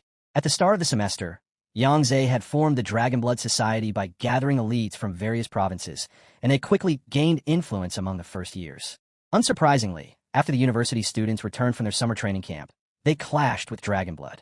As tensions escalated, duels broke out between Dragonblood members and local students, and naturally, Dragonblood lost more than they won. Their monument faded from prominence. Right now, the most popular first-year student is named Xiang Jian, or, to be precise, he might be the most famous freshman nationwide. After all, he was the top scorer in the university entrance exam. During the live stream of the exam, his power astonished viewers. Rumor has it that Fu Hongsheng personally praised him as a future national great warrior. As for Yihai, who once stood in the spotlight at the beginning, no one remembers him anymore. He vanished from public view over 3 months ago. As we returned back to the underground chamber, Gong urged him to move faster, jumping onto his back as each step filled him with refined martial energy laced with her killer's intent. She claimed it would strengthen his recent breakthrough and let him feel her delicate little feet, teasing that he was lucky. Meanwhile, he was struggling to death, sweat pouring down as he thought to himself that this was anything but lucky. She had sealed off his martial energy, making every push-up feel like he was lifting a mountain, and her martial energy wriggled through his body, tickling him to death. She calmly taunted him, asking what was wrong and whether he was already tired.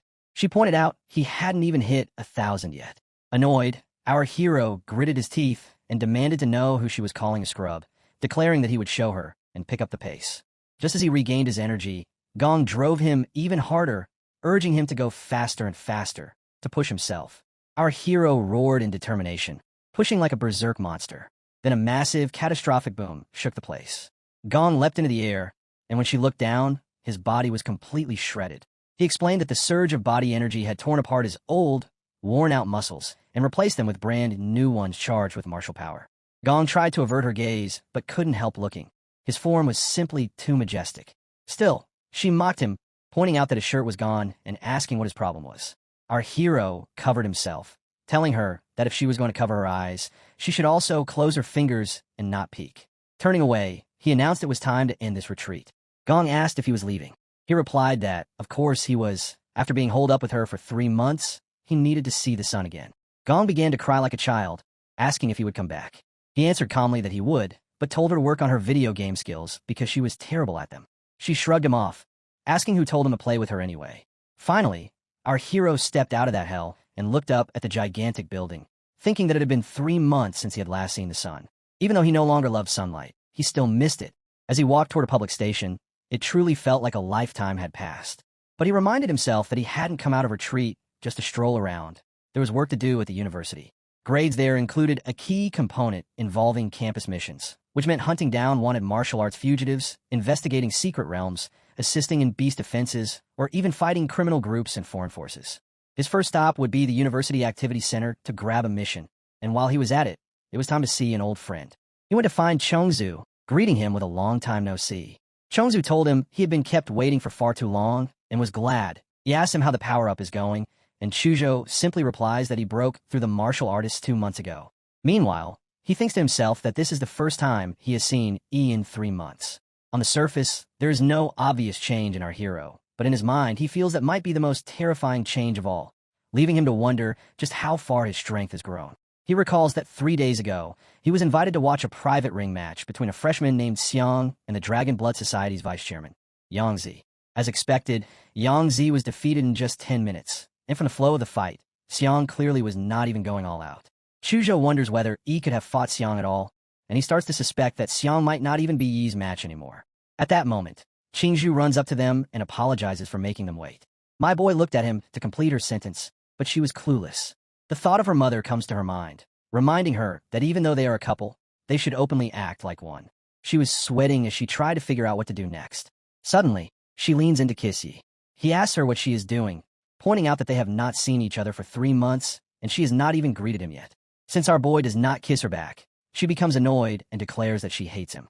After a while, the scene shifts to a large stadium, where the 3 of them watch the giant screen. The display cycles through recent hot missions and standout compilations. Chuzhou mentions that the 2 of them have already completed 3 missions over the quarter, and they came today just to team up with him.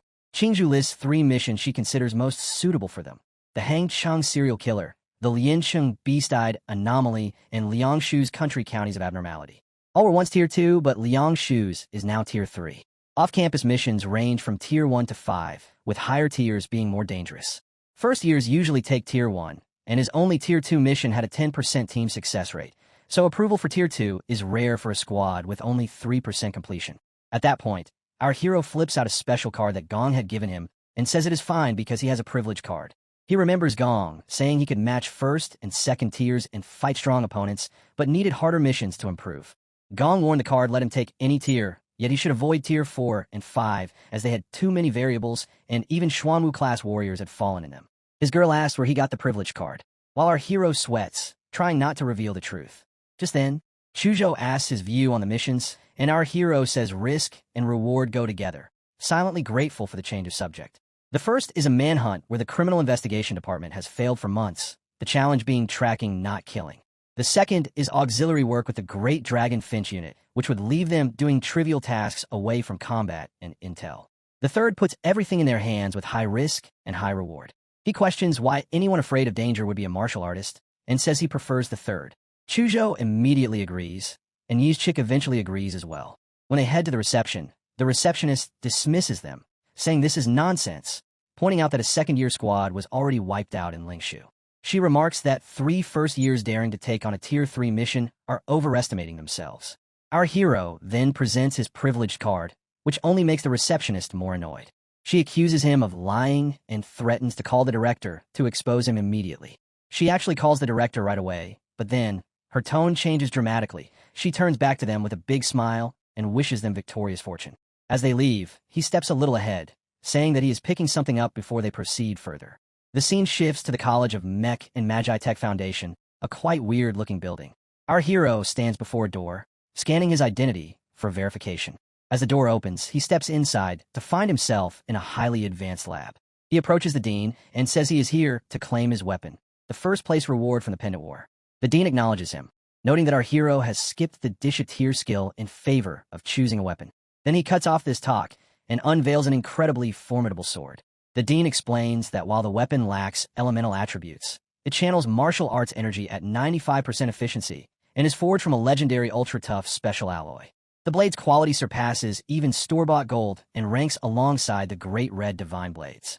As our hero draws the sword, the dean describes it as a horse cutter measuring about 1.2 meters in length with a wide, flat-edge profile. Its dusky surface is speckled with a starlight pattern, while the spine is reinforced with dense iron moon, adding weight and impact so that every swing delivers devastating force. When our hero tests the blade, it slices through the air effortlessly, and the grip feels perfectly tailored to his hands. The dean says the handle is wrapped in anti-slip black leather threaded with metal filaments and starfall gold to enhance energy infusion. He adds that each strike creates a veil of wind and a flash of light strong enough to kill with precision, with the swings stirring a small storm in the tech lab. Our hero finds it amusing that the sword had been customized to his old measurements 3 months ago, yet still matches his increased strength after his martial arts breakthrough. Turning away, he remarks that Imperial-used bladesmiths are truly legitimate. The dean jokes that even Senior Kong might call him dad when it comes to forging skills, but also warns E never to say such a thing to Gong. The scene then shifts to Lingshui County. The trio walk down the road, with Chuzhou reminding our hero that to keep the mission under wraps, they are here posing as ordinary junior students on an internship. Our hero considers the plan and begins his first sweep with live field sensing, pushing the demon aura template to his team. This coverage should blanket the county, though he worries their arrival might scare enemies into hiding. He thinks extermination is hard because of the searching rather than the killing. Chuzhou suggests going to the house arranged by Imperial U. As they walk, a rider offers them a lift and recommends a tricycle for cheap fast travel. Our hero smirks, thinking the mission starts now. While on the way, the tricycle driver told Xiao Yi that he looked like a decent sort and asked which school he belonged to. He replied that he was from Lingshui County and had brought 2 classmates over to have some fun. He added that he was currently studying in Yinchang. The driver was surprised. His cigarette slipped from his hand as he gasped. He asked again, and Xiao Yi reassured him that he was indeed from Lingshui. The driver then asked about his family, saying he didn't recall ever seeing him before. He calmly explained that his grandfather's name was Yi Shorong, who had passed away a few years ago, and that he moved away after that. The driver realized then that he was old Yi's grandson. Meanwhile, he thought to himself how fortunate it was that he had brushed up on the local Lingshui dialect on the plane and that his cover identity actually existed. The driver laughed strangely and said that he still remembered his roots, which meant he lived a blessed life. Before long, they reached the Huadu mission base and began unloading their bags. As the driver was about to leave, he mentioned that in 2 days Lingshui County would hold its biggest event. He added that if he was shy and didn't want to leave the house, he could personally come to fetch him. He simply thanked him and turned away. As they moved into the base, Chuzhou remarked that the house had not been lived in for over a decade, that it was falling apart, and that the weeds and mosquitoes had taken over. He said they needed to clean the place. He stepped forward, saying that cleaning was his specialty. He struck the ground with brute force, and the impact released a wave of bright light. All the weeds instantly burned away. When they checked the rooms, Chuzhou told he to put down their luggage, explaining that he was going to install microcameras around the property for surveillance. Meanwhile, Qingzhu said she would check inside the house. In one room, Qingzhu called Xiao Yi to come take a look at something. Xiao Yi asked her what she had found that kept her staring so fixedly. She pointed to a shard with a red cloth over its face, saying she was not sure who or what it was for. Xiao Yi told her that this was not originally here. When she asked what he meant, he explained that the shard was made of wood. If it had been there the whole time, it would have rotted away years ago. Though covered in dust, once wiped it was practically new. Hearing this, Chuzhou immediately drew his sword, saying that someone must have placed it in this old house, and that he did not like the look of the statue, so it should be chopped down. Qingzhu quickly told him to wait and not be hasty. She suggested that it could be an important clue and they should examine it first. Xiao Yi agreed, but as he channeled blue mana in his hand, he glared at her with frustration, demanding why she was siding with a battle maniac. Qingzhu gasped and said that at the very least, they should check what was under the clay mask before smashing it. When she carefully lifted the mask, a bright eye was revealed, watching them all this time. A hunch struck Xiao Yi, and he immediately grabbed her hand to pull her back, warning that something was off. He told Chuzhou to cut it down right away because he knew something was wrong. Chuzhou stepped forward with his sword glowing brightly and, with a single flash, cleaved the statue into pieces. All of them were equally stunned by what happened next. The statue began to bleed, oozing a strange black liquid that crept down its body. Xiao Yi instantly sensed danger and summoned his minion, Za Warudo, who appeared in a fighting stance and struck at the statue before it could release anything further. The minion seized the black fluid in its grip. Suddenly, multiple jaws formed from the black mist and began to growl, but Zawarudo had already restrained them. Xiao Yi then instructed Qingzhu to seal the foul thing. She immediately began casting a spell, fixing her eyes on the black, twisted jaws. Though she carried out the sealing, Qingzhu was shaken and muttered in disbelief, unable to understand what kind of abomination this was. Xiao Yi placed his hand on her shoulder, steadying her, and asked if she was all right, realizing she had been touched by the thing's psychic energy. He channeled martial energy into her to calm her down until she regained her composure and said she was fine. Xiao Yi also felt the earlier wave of terror dissipate, replaced by a warmth spreading through his body. Looking at the cursed black mist frozen in ice, Xiao Yi concluded that the strange anomalies in Lingshui were tied to this clay statue, and that they had just taken their first major step in the investigation. He told Chuzhou and Qingzhu to stay behind and watch in case anything changed. Meanwhile, Xiao Yi had something else to deal with. Gritting his teeth, he thought about the tricycle driver he had tagged earlier with a radiation marker. If his timing was right, now was the moment to reel him in. There was no need for the driver to come fetch him. This time, Xiao Yi would be the one to come to him. The scene shifts to Lingshui County, at the towering Jinshan Buddhist temple. The temple stood high above the mountains, surrounded by dense forest, its presence both majestic and solemn. Strangely, the tricycle driver made his way into the temple. At the entrance, a monk greeted him and said that the abbot was waiting inside. The driver casually replied that he understood and followed. Together, they walked along a peculiar stone pavement that led deeper into the mountain, until they reached a vast underground cave. Inside the cavern stood two enormous statues of Buddhas, each holding weapons as though guarding a massive gate plated with gold. Stopping before the gate, the monk addressed the abbot, announcing that the man before him was a benefactor named Lu Jinsheng, who had already met the standard to receive blessings. The monk then added that Lu had something important to report. The abbot asked the tricycle driver about his intent and why he visited so suddenly. Just then the Buddha turned green as he sensed someone intruding. In seconds he turned into a lizard monster, scaring the shit out of the driver, and he immediately went down to his knees begging and saying there is an immortal among us. Just then a boot of our hero came slamming down. He hits right on the head of the lizard monster, smashing it into ketchup within a split second. As he walks there, Warudo guards him with a mana barrier, and he feels thankful, otherwise the nasty blood of the lizard monster could have messed up his clothes. The driver hesitantly asks Xiao Yi if he truly belonged to the Yi family. Before Xiao Yi could respond, the two giant Buddha statues suddenly stirred to life. Their eyes glowed with a strange, otherworldly energy as they stepped down from their pedestals, weapons raised and aimed directly at him. Xiao Yi was startled that the statues could move, but the shock only lasted a moment before they swung their weapons at him. In an instant, he summoned Warudo, who intercepted the attack. The impact sent shockwaves through the cavern, yet Xiao Yi only cracked his neck and remained calm, unfazed. The Buddhas trembled from the force of his energy, then pulled back their heavy arms and prepared another attack. They struck again, swinging their four-weaponed arms from a different angle. Xiao Yi slipped on his glowing blue ring and commanded it to hide itself in spatial invisibility so the enemy would not detect it. With his free hand, he drew the Starfall Cleaver, his sword gleaming with overwhelming force. He dashed forward with blinding speed, his blade slicing cleanly through the statue's weapons and arms as though cutting butter. Both Buddhas were left disarmed, yet they did not retreat. Instead, beams of searing light burst from their eyes, lancing toward Xiao Yi. He dodged swiftly, stunned for a moment that these were even Buddha statues at all. The energy blast struck the cavern ground, but to him they were far too slow. With a burst of strength, he leapt high and spun his Starfall Cleaver again, driving it down with brute force. In a single sweeping motion, he cleaved through both Buddha's heads. Their massive frames collapsed as sparks erupted from their mechanical cores, short-circuiting violently. The tricycle driver stood frozen in disbelief. One of the severed Buddha head's laser beam is still firing, and in its fall the beam cuts clean through the driver, splitting his body into two. He fell lifeless beside the ruined machines. Xiao Yi observed the remains and murmured that they were never living things to begin with. From the start, his life field sense had detected no vitality. What puzzled him was how a place like this remote county could have such advanced constructs. He turned to the massive golden doors before him. Were the answers hidden behind them?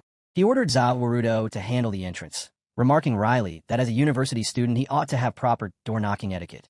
Warudo ignored the pleasantries and smashed the doors apart with a single blow, flames bursting from the chamber beyond as the stone crumbled. Xiao Yi stepped through the shattered gateway, gazing at the vast underground palace within.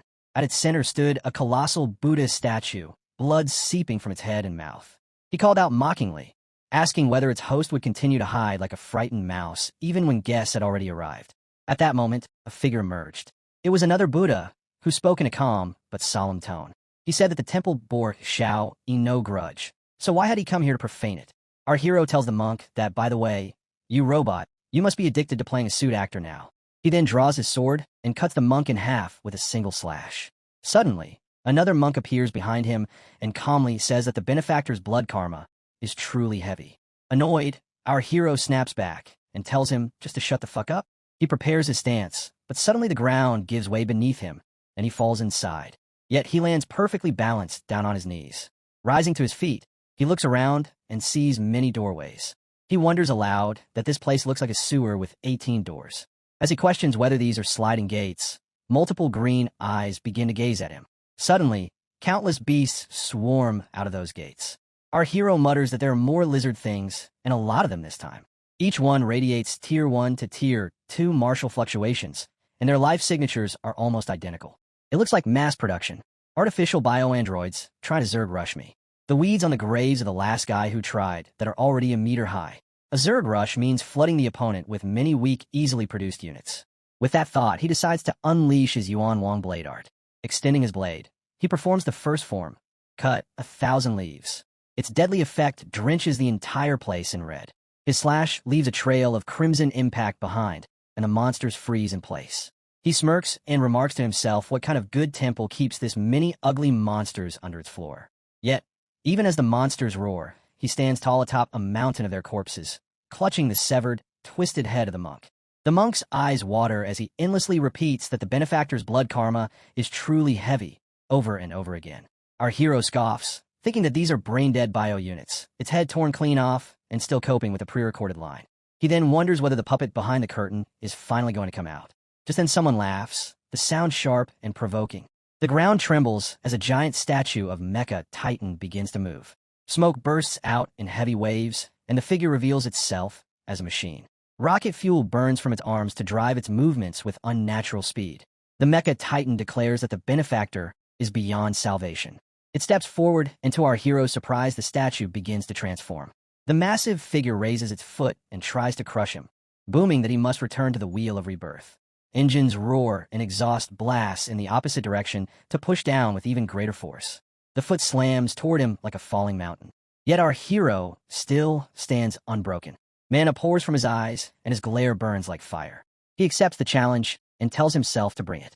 The Mecha Titan slams its hand down on him. A thunderous burst shakes the chamber, and smoke rolls across the floor. From inside, that colossal palm, a bright energy, flares like a rising sun. Alarms blare at once. A warning reports an energy spike beyond parameters. Another reports the right arm is overheating.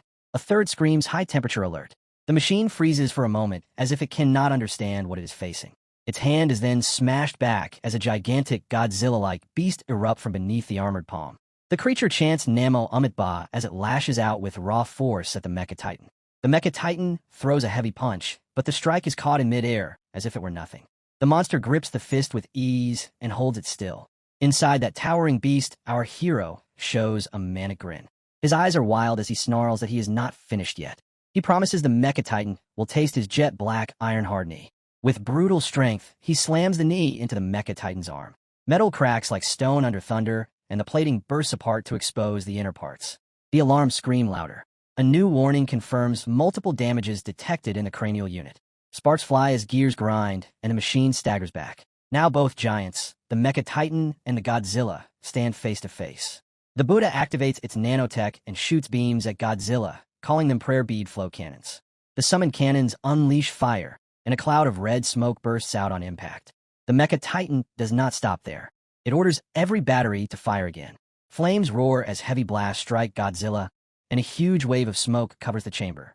The Mecha Titan laughs at Godzilla, mocking what kind of monster forces it to deploy so many weapons just to erase it. But then its eyes narrow as the smoke clears. The Godzilla is still intact. From within the beast, our hero speaks, saying all those toys are nothing but hard weapons and useless against a martial artist. The Mecha Titan clasps its hands together, confused how this monster can still endure. It thinks it must release more power. But before it can act, the Godzilla unleashes its sharp meteor-like personification, tearing through the body of the armored Titan. Right at the Titan's mouth, the Godzilla charges a nuclear breath called Biokian breath. The blinding blue beam erupts and rips the Mecha Titan apart. Inside, our hero almost feels pity for destroying such a carefully crafted machine. When the smoke rises, he turns back into human form. He looks down at the broken ground and says that whenever someone digs a giant hole in a mountain, it is always lizardmen or Mecha Titan waiting inside. As he lands, he mutters that the mastermind is just a typical research-happy mad scientist. Facing a massive hole ahead, he notes that it leads into a passage beneath the Lotus Dais. Meanwhile inside, two scientists had been watching half an hour earlier. One reports to his superior that the hero destroyed the mechanical Buddha at the gate, but reassures him that the newest structures of the door cannot be breached. Yet at that very moment, the hero breaks through it. The scientist insists it does not matter because they still command a cyborg army. Tens of thousands of bio units can wear down even a martial master, and it will help clear their surplus inventory. But soon the hero tears apart those units as well. Shocked, the scientist says to the doctor that they still have a trump card. He explains the Mecha Buddha combat suit was designed to counter great beasts and that defeating one martial artist should be simple. Yet the hero destroys that too. The scientist tries again to say they have a trump card, but the furious doctor snaps and tells him to shut up. The doctor with one mechanical eye curses at him for raising a doomed flag. He warns that the hero is already at their doorstep. He says the guards above should buy them a few minutes at most, so they must retreat and trigger the base self-destruct. They cannot risk any data leaking out. This old doctor is revealed as Dr. Foam, once part of Prometheus and now absorbed by Lizardbird.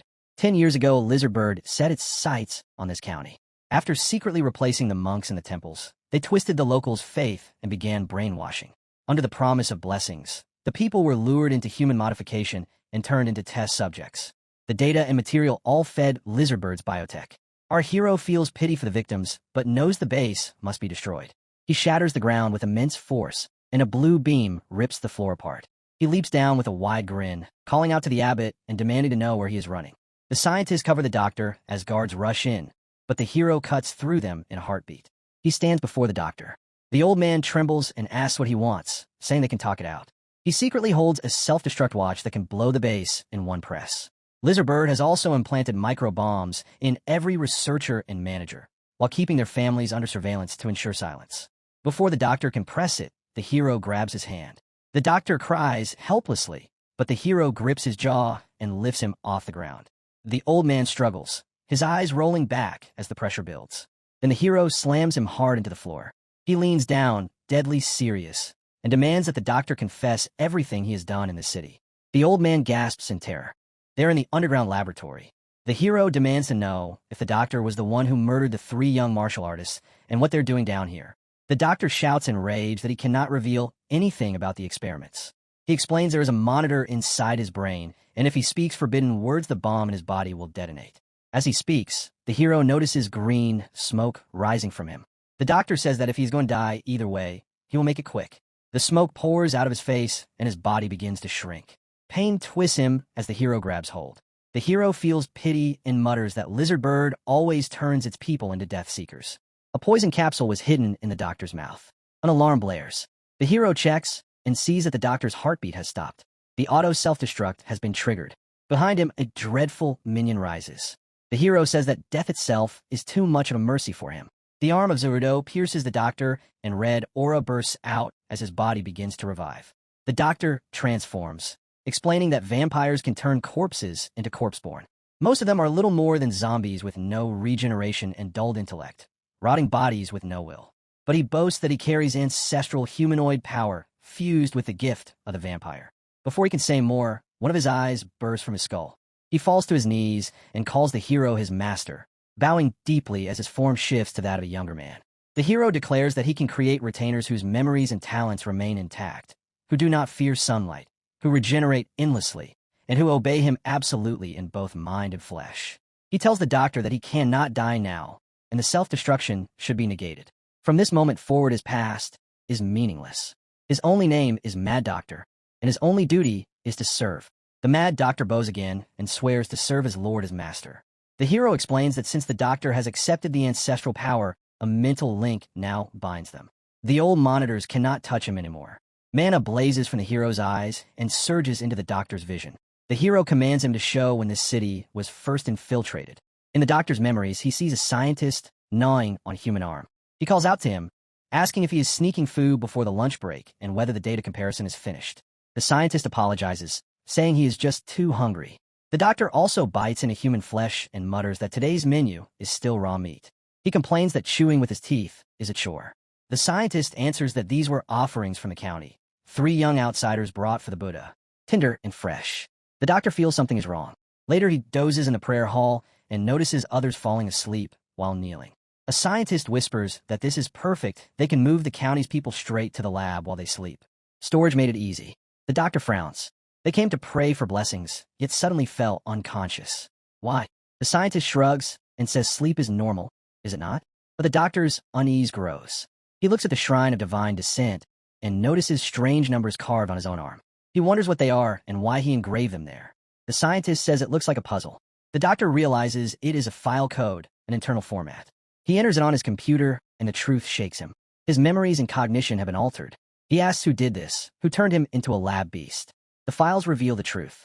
The numeric code was left by himself before infiltration, a message to his future self. He knew his mind would be tampered with, but trusted his curiosity to solve it. The code warned him of cannibalism, hypersomnia, and false idols. The mastermind behind it all was the so-called divine descendant nation.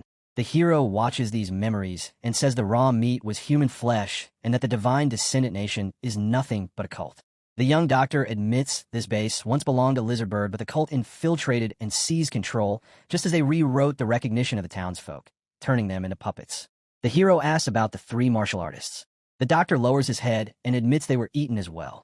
The hero curses, realizing he and his own friends would have been treated as premium cuts. The doctor continues, saying he has been here for 8 years. The temple's bioman conversion program is complete. Soon martial artists will be replaced by stronger and more efficient machines. He mutters that Prometheus was right. He recalls the anomalies, how his team flagged them in February, detected outbreaks in March, and investigated daily. Yet even with his wit, spotting gaps and restoring clarity for moments, he could not resist the rewriting of his cognition. The Jinshan Temple Lab has already sunk too deep. There is no escape from that well. The progression of the anomaly is clear: cannibalism, hypersomnia, idol worship, and mass sleepwalking. Eating flesh marks the first stage, when the body alters under the will's influence. Hypersomnia means the mind is sinking further. Idol worship means both body and spirit are tainted beyond cure. Mass sleepwalking means the person is no longer human, only food for that will. The doctor admits he once thought illegal human testing was the darkest abyss, but compared to this cult, it looks almost civil. The cult plans to feed an entire city to that will. He explains that the core agent polluting minds and draining life force is a demon fetus brought out from a secret ruin. It is maturing quickly. The hero calculates that in 2 nights it will be ready. He remembers the tricycle driver's words about the city's grand triennial gala. In 2 days the people will gather, and that event is the cult stage. While still in the lab, our hero thinks that he has pulled all the useful memories. So, this face really belongs to the lizard bird. And what about the divine descendant, the demon fetus, and the 3 Huadu martial artist whereabouts? Just then, our hero starts to thank the doctor. Because of him, he learns a few of the lizard bird's secrets, including his lovely illegal experiment. He does not have the energy to deal with the lizard bird right now, so he will just leave it to the Huadu and let them deal with it. There's also an unexpected surprise. That is, he participated in the research and development of the golden gene. During his lifetime and underground, the use and efficacy of the Golden Gate gene make him think that we will think about that after we clear the Lingshui anomaly. Just then, a notification pops up about the Lingshui anomaly, saying the task is complete. Our hero thinks that although, according to the Huadu's requirement, those who find out the truth can choose to end the mission, what our hero wants now is the Huadu mission reward. He makes a mean face and says that he would rather steal the divine descendant's prize. Then he tells the doctor that next he will go to the ground in the Lingshui, where he will supply his blood, and he tells him to find a way to seed it into the country's water system, in short, to maximize infection. The doctor smiles broadly, saying that madness, truly madness, he sees that his lord is going to fight the demon fetus for believers.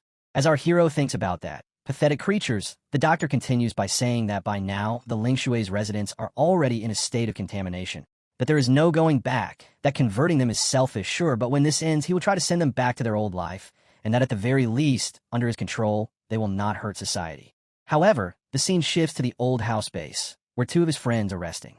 Our hero arrives there, saying that you are eating this because it is Ling Shui's food, but as he looks at Qingzhu, she is almost dazed with hunger, and our hero says that it looks like you know what food means here. His friend says that he and Qingzhu scouted out too, and they figure that the townfolks are eating people. He asks our hero if he knew that already, and says that the bottom line is that the whole city's cognition is wrapped. Something is enslaving them. Our hero wonders that it's not bad. His killer boy guess is almost on spot. Then Qingzhu asks him about an illegal lab that has been in Lingshui for years. Why is the county such a mess? His friend says, so the powerful biotech org got pulled under by the anomaly too. They hit our boy with a barrage of questions, saying that is beyond tier 3. Should we call the Huadu for backup? Our hero was sweating, thinking that, are you kidding me? If I let Huadu come, how would I intercept? He immediately shouts that they should relax, that danger is in the weird. Danger is in the weird, not in the safety, and that they should not scare themselves. He thinks that if your first thought is to grab reinforcement, you will never finish anything. Then he relaxed and said that we will hold position till night. We have seen raw flesh and idol worship, and there's one anomaly we have not met, mass sleepwalkers. Then he says that maybe this twisted city shows its full face after dark. The scene shifts to Shiedu Laserbird HQ, boardroom. A shady figure says that half an hour ago, HQ received the self-destructive trigger from the Jinshan temple based in Lingshui.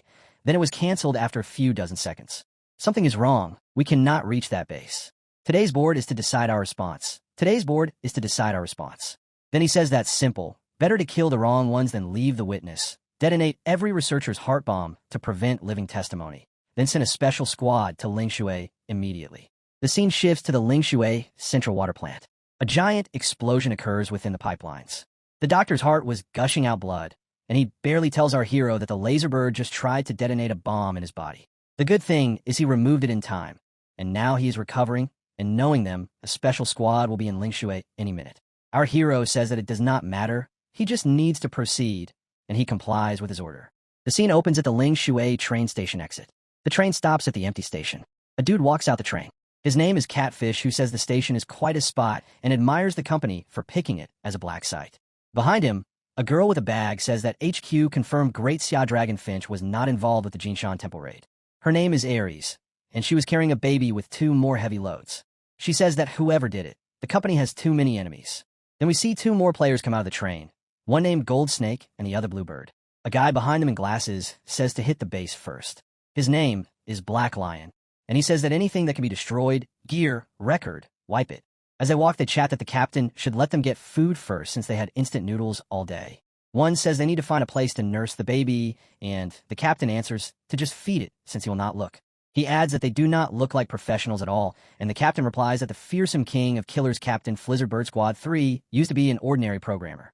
Just then Black Lion says that the guy in the black suit and the shades poses they're the pros, blend in, do not get noticed enough, split up. Gold Snake and Bluebird survive the Lingshui situation, and he will take Catfish and Aries to check the Jinshan Temple base. He told everyone to move. At night, we saw a house where they stayed. Inside the bowl, there were mouths of the monster. They observed that the city is wrong and something is really off. No kidding, people eating tends to ruin the vibe. The girl says that this will not be simple, and she looks at an idol placed in a cupboard with some clothes. As she peeked inside, it was a giant eye with pink pupils, and she saw these clay idols. Suddenly, Gold Snake got a call, and is informed that the cause of the Jinshan Buddhist temple base accident has been identified, that a powerful warrior destroyed the entire base single-handedly, that tens of thousands of bioman corpses carpeted the outer catacomb, that a 4th-class combat mecha was torn apart brutally, that no survivors were inside, but the base leaves, that chief researcher Dr. Fong is missing, and that at least nobody was found in or near Jinshan Temple. Just as the voice continued, it was suddenly cut by the signal jamming. The guy wondered what happened, and as he looked out of the window, he was shocked to see the biospecies men swarming their house, saying that massive sea walkers are closing in on them. Gold Snake warns the team that they've been discovered. As he turns back, he tells Bluebird to move, but instead, she plunges a dagger into his stomach. The scene turns dark and menacing. Aurora looks down on him. Through his pain, he asks if she's being controlled by something. His eyes fall on the idol of Shrine, glowing with purple energy. He realizes this idol was taken from the secret realm ruin, Moonlight Nightmare. Meanwhile, our hero stands atop a tower, staring at the massive moon. He feels his life field getting jammed too easily. Pulling out his phone, he sets the first task, pin Shuzhou and Xinzhou, the crowd's location. The southeast side of town is where the sleepwalkers are.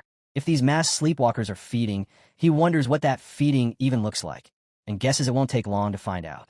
Meanwhile, Gold Snake barely regains consciousness, his mind clouded with confusion. As he awakens, he finds himself tied to a wooden plank alongside Bluebird.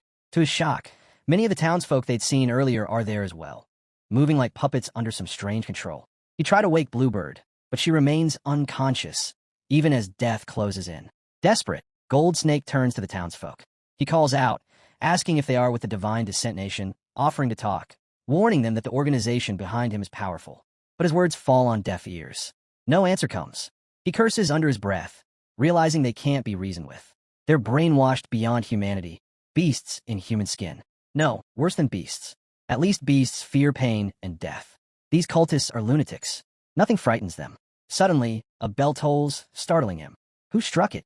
He looks up, and the moon looms so close it feels as if it hangs just above their heads. Its size is suffocating. Among the townsfolk, one suddenly steps onto another's shoulders, climbing toward him. More follow, piling their bodies one atop another to reach the bridge. The wooden plank stretches higher and higher, yet the horde continues to crawl, clawing their way upward. On the other side, Black Lion tries to contact Gold Snake, but there's no response.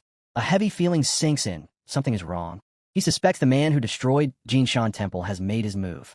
Either way, something big has shifted in the city, and it's time to take the initiative back. As the group moves, they stop in shock. The massive moon looms unnaturally close to Earth. Ares points ahead at a blazing pillar of light, thinking it looks as if the moon itself is pulling it down. Black Lion dismisses it as nonsense, yet realizes the light is landing somewhere inside the city. The fall of Jinshan Temple, he now understands, was never as simple as headquarters believed. Without hesitation, they rush toward the phenomenon, determined to reach the spot where the moonlight strikes, even as Gold Snake and Bluebird remain lost in darkness. As they enter a silent street, the group presses forward until a strange feeling makes them stop. Black Lion senses a presence and fires an arrow into the shadows. The shot collides with a defensive umbrella, deflecting into the wall with enough force to nearly shatter it. Adjusting his glasses, Black Lion notes that this is Magitech, no ordinary opponent. The wielder closes the defensive tool, now clearly an umbrella, and rests it over her shoulder.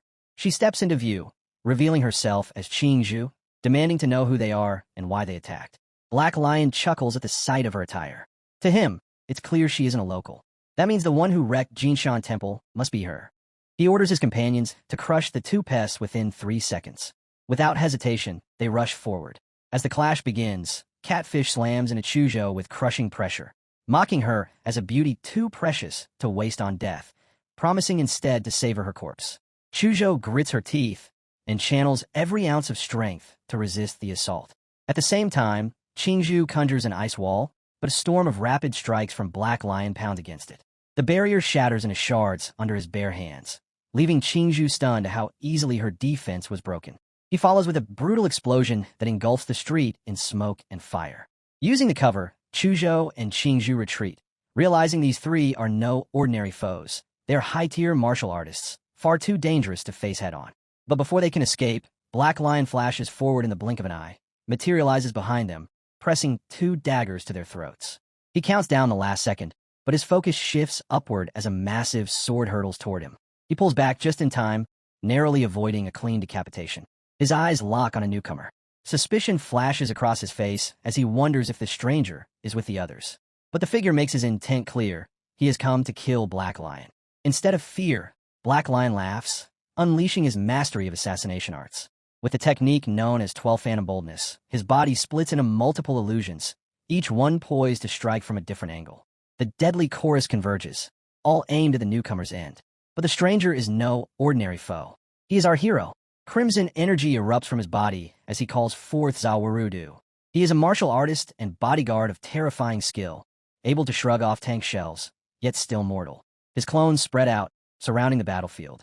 But our hero surges forward, red energy crackling across his body, tearing through every phantom in an instant. He doesn't need to find the real one. The slaughter leaves only a single figure standing. The last survivor is Black Lion, whose true name remains unknown. Our hero fires an arrow straight into his skull, calling him an unremarkable king of killers. The arrow pierces through his forehead, dropping him lifeless to the ground. Grabbing the corpse by the face, the hero crushes down with immense force. Blood erupts, dissipates into the air, and the body withers into a rotting husk. The hero calmly notes his own advancement, now reaching martial artist stage 8. The raw red essence has been fully absorbed. Catfish trembles in disbelief. His captain has been killed in the blink of an eye. Ares tenses as the truth sets in. Their new opponent is a monster who drains his enemies dry. Looking down at the remains, the hero declares that the fight is far from over. He summons the flesh-prison blood fiend marionette, shaping a giant bloody hand that drags Black Lion's body back into a grotesque form of bones and flesh. Ares stares in horror as her fallen captain rises again, a puppet of gore and blood. She wonders if these enemies are truly martial artists at all. Each one feels worse than the last. Determined, Ares hurls her infant into the air. In a flash, the child transforms into a hulking beast. She commanded to hold the hero off while she and her ally retreat. The hero narrows his eyes at the towering creature, but turns his focus elsewhere. He orders Chuzhou and Qingzhu to coordinate with his demon shade and pin down the bioman.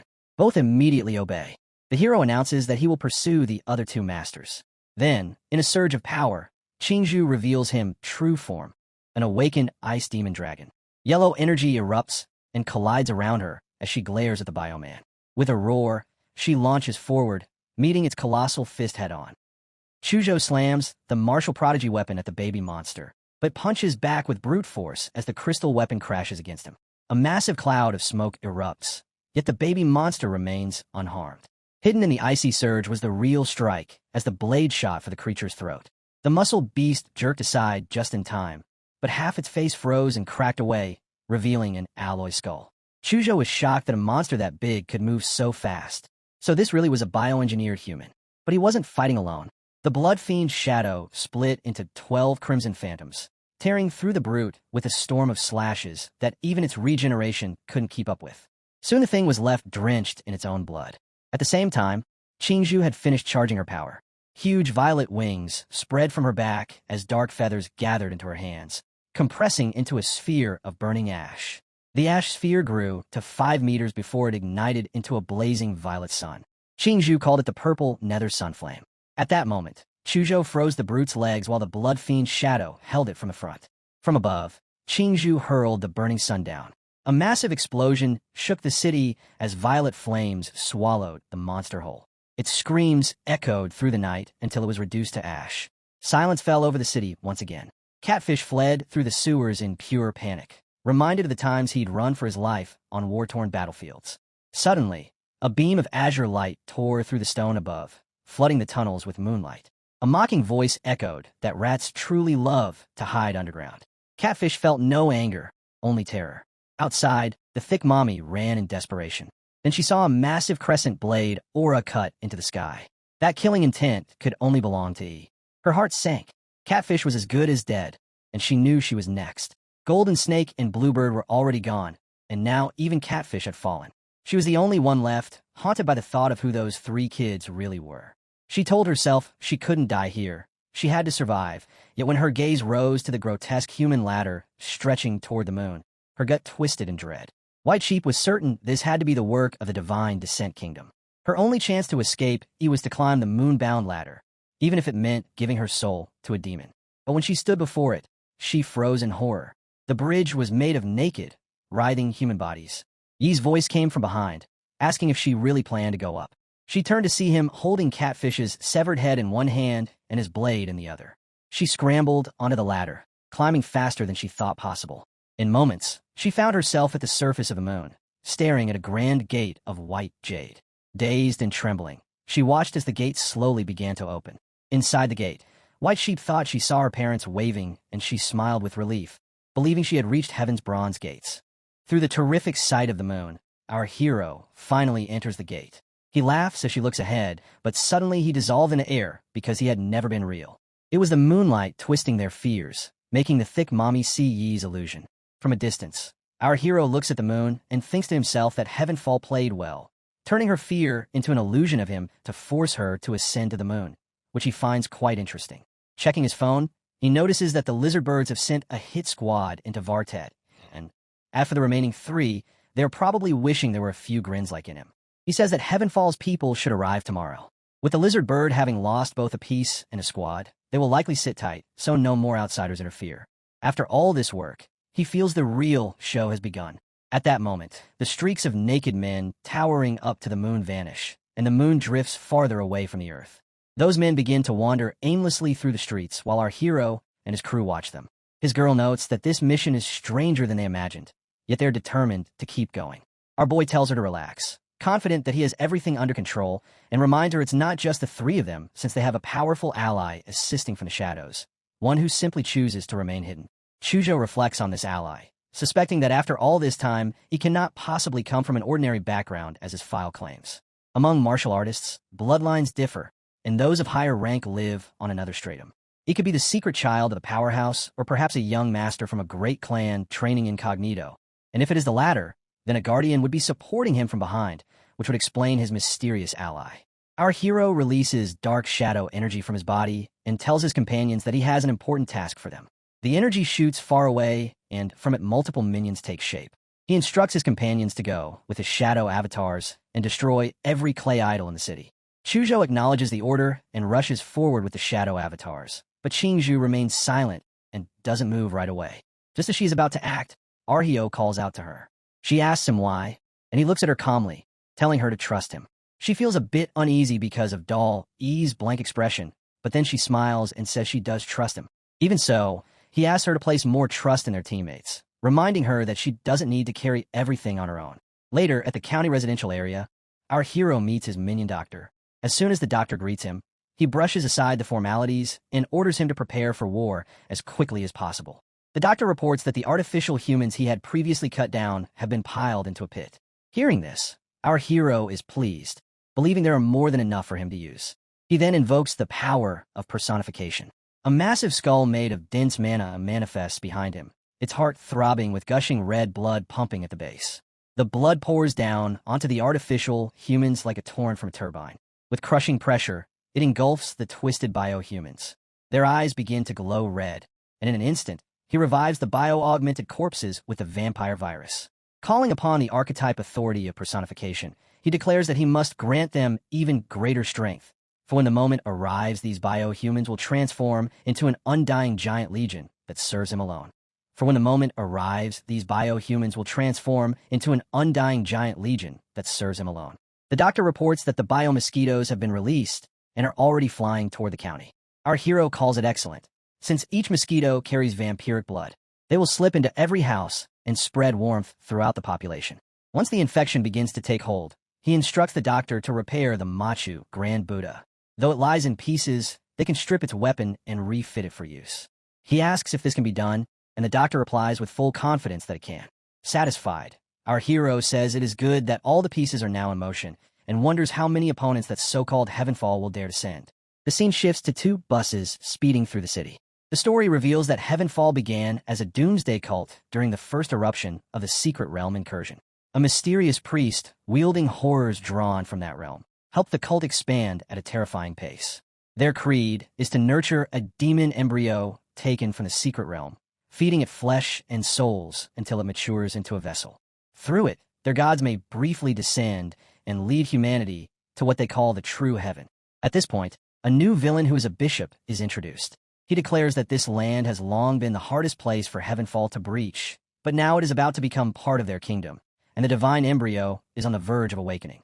As the bus speeds toward the city, one man turns to the bishop and points out that Lingshu County lies ahead, the very place where the divine fetus was planted by the archbishop 4 years ago.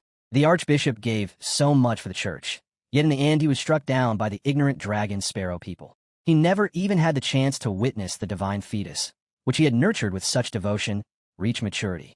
Another assistant laments that the world is cruel and merciless, saying the man was one of firm faith, filled with compassion and kindness, yet he was left with not even his bones remaining. The bishop responds that this is exactly why they must not allow the archbishop's sacrifice to be wasted. They cannot let the world sink further into ruin at the hands of the ignorant, for otherwise this place will become another sin domain. He then gives the order to prepare for the coming of the god children, declaring that this is liberation, that they are saving humanity. The puppets, moving like ghosts, lift their hands and begin to chant, repeating again and again, God descends to earth, heaven on earth, fight for God. Yet even as their voices rise, the moon above bears the most grotesque sight of all, a freakish grin with hollow eyes staring down. On the following night, the bishop witnesses the mountain of bodies stretching toward the moon once more. Removing his cap, he remarks how thrilling this is, for in all the history of the church, only 2 divine fetuses have ever succeeded. A silly smile creeps across his face as he says that now his own name will be written into the history of the church. Suddenly, a violent volcano erupts from the mountain. The bishop recalls that the first hatchling of heaven brought global climate anomalies, monstrous tsunamis, volcanic eruptions, and countless disasters, leaving hundreds of millions dead, injured, or displaced, and that was the devastation caused by only 1 minute of God's activity. Massive clouds filled the skies with a thunderous roar. He goes on to explain that the second descendant, born on the Australian continent, shrouded the surrounding seas in fog and black currents, sealing off the entire region. Afterward, the entire continent fell into silence, all contact lost. Satellite scans showed only a pitch-black void across the area, the ultimate sign of catastrophe. The bishop makes a small cut on his arm, letting a drop of blood fall as he recounts how the allied forces of all nations suffered enormous losses. From that time onward, the Dark Forest Sea was classified as an S-rank forbidden zone, a place no one was ever to enter again. Before the blood reaches the ground, it crystallizes, lifted into the air by dark energy. The bishop raises his voice, declaring that here their church will welcome the arrival of the third god. The congregation begins chanting their spells, and blood from their bodies flows out to nourish the crystal. The bishop walks across the piled corpses of biospecimens, each step pressing into flesh, his bloody hands raised as he chants. Reaching the celestial gate, he touches one of the bodies with his bloodied palm and prays, "God above, please accept my blood." At once, the gate opens, and a blinding light pours forth as a voice commands him to step forward. The bishop steps forward carefully and lays his eyes on the platinum coffin, the one prepared by a former archbishop that holds the divine fetus within. He knows that after feeding on the life force of the people of this county for 4 long years, the divine fetus is nearly at full maturity. Meanwhile, on the ground, his followers continue chanting spells over the crystal. From above, he calls out to them, declaring that it is time to begin the welcoming of God. As the children raise their eyes in shock, they see the bishop carrying the divine coffin and descending toward them. They immediately respond with obedience, affirming their devotion to Father Bishop. He places the coffin beneath the glowing red crystal while others hurl their dark spells upon it. Raising his hand, the bishop cries out to the heavens, calling upon the great moon demon god of the dreamscape, proclaiming himself as the most faithful servant and begging to speak the divine name. Suddenly, the moon demon barrows and a deafening alarm begins to blare. From the faces of the biospecimen humans, a strange mist begins to pour, spilling from their mouths as they cry out in anguish. Their corpses pile toward the moon, exhaling grotesque fluids.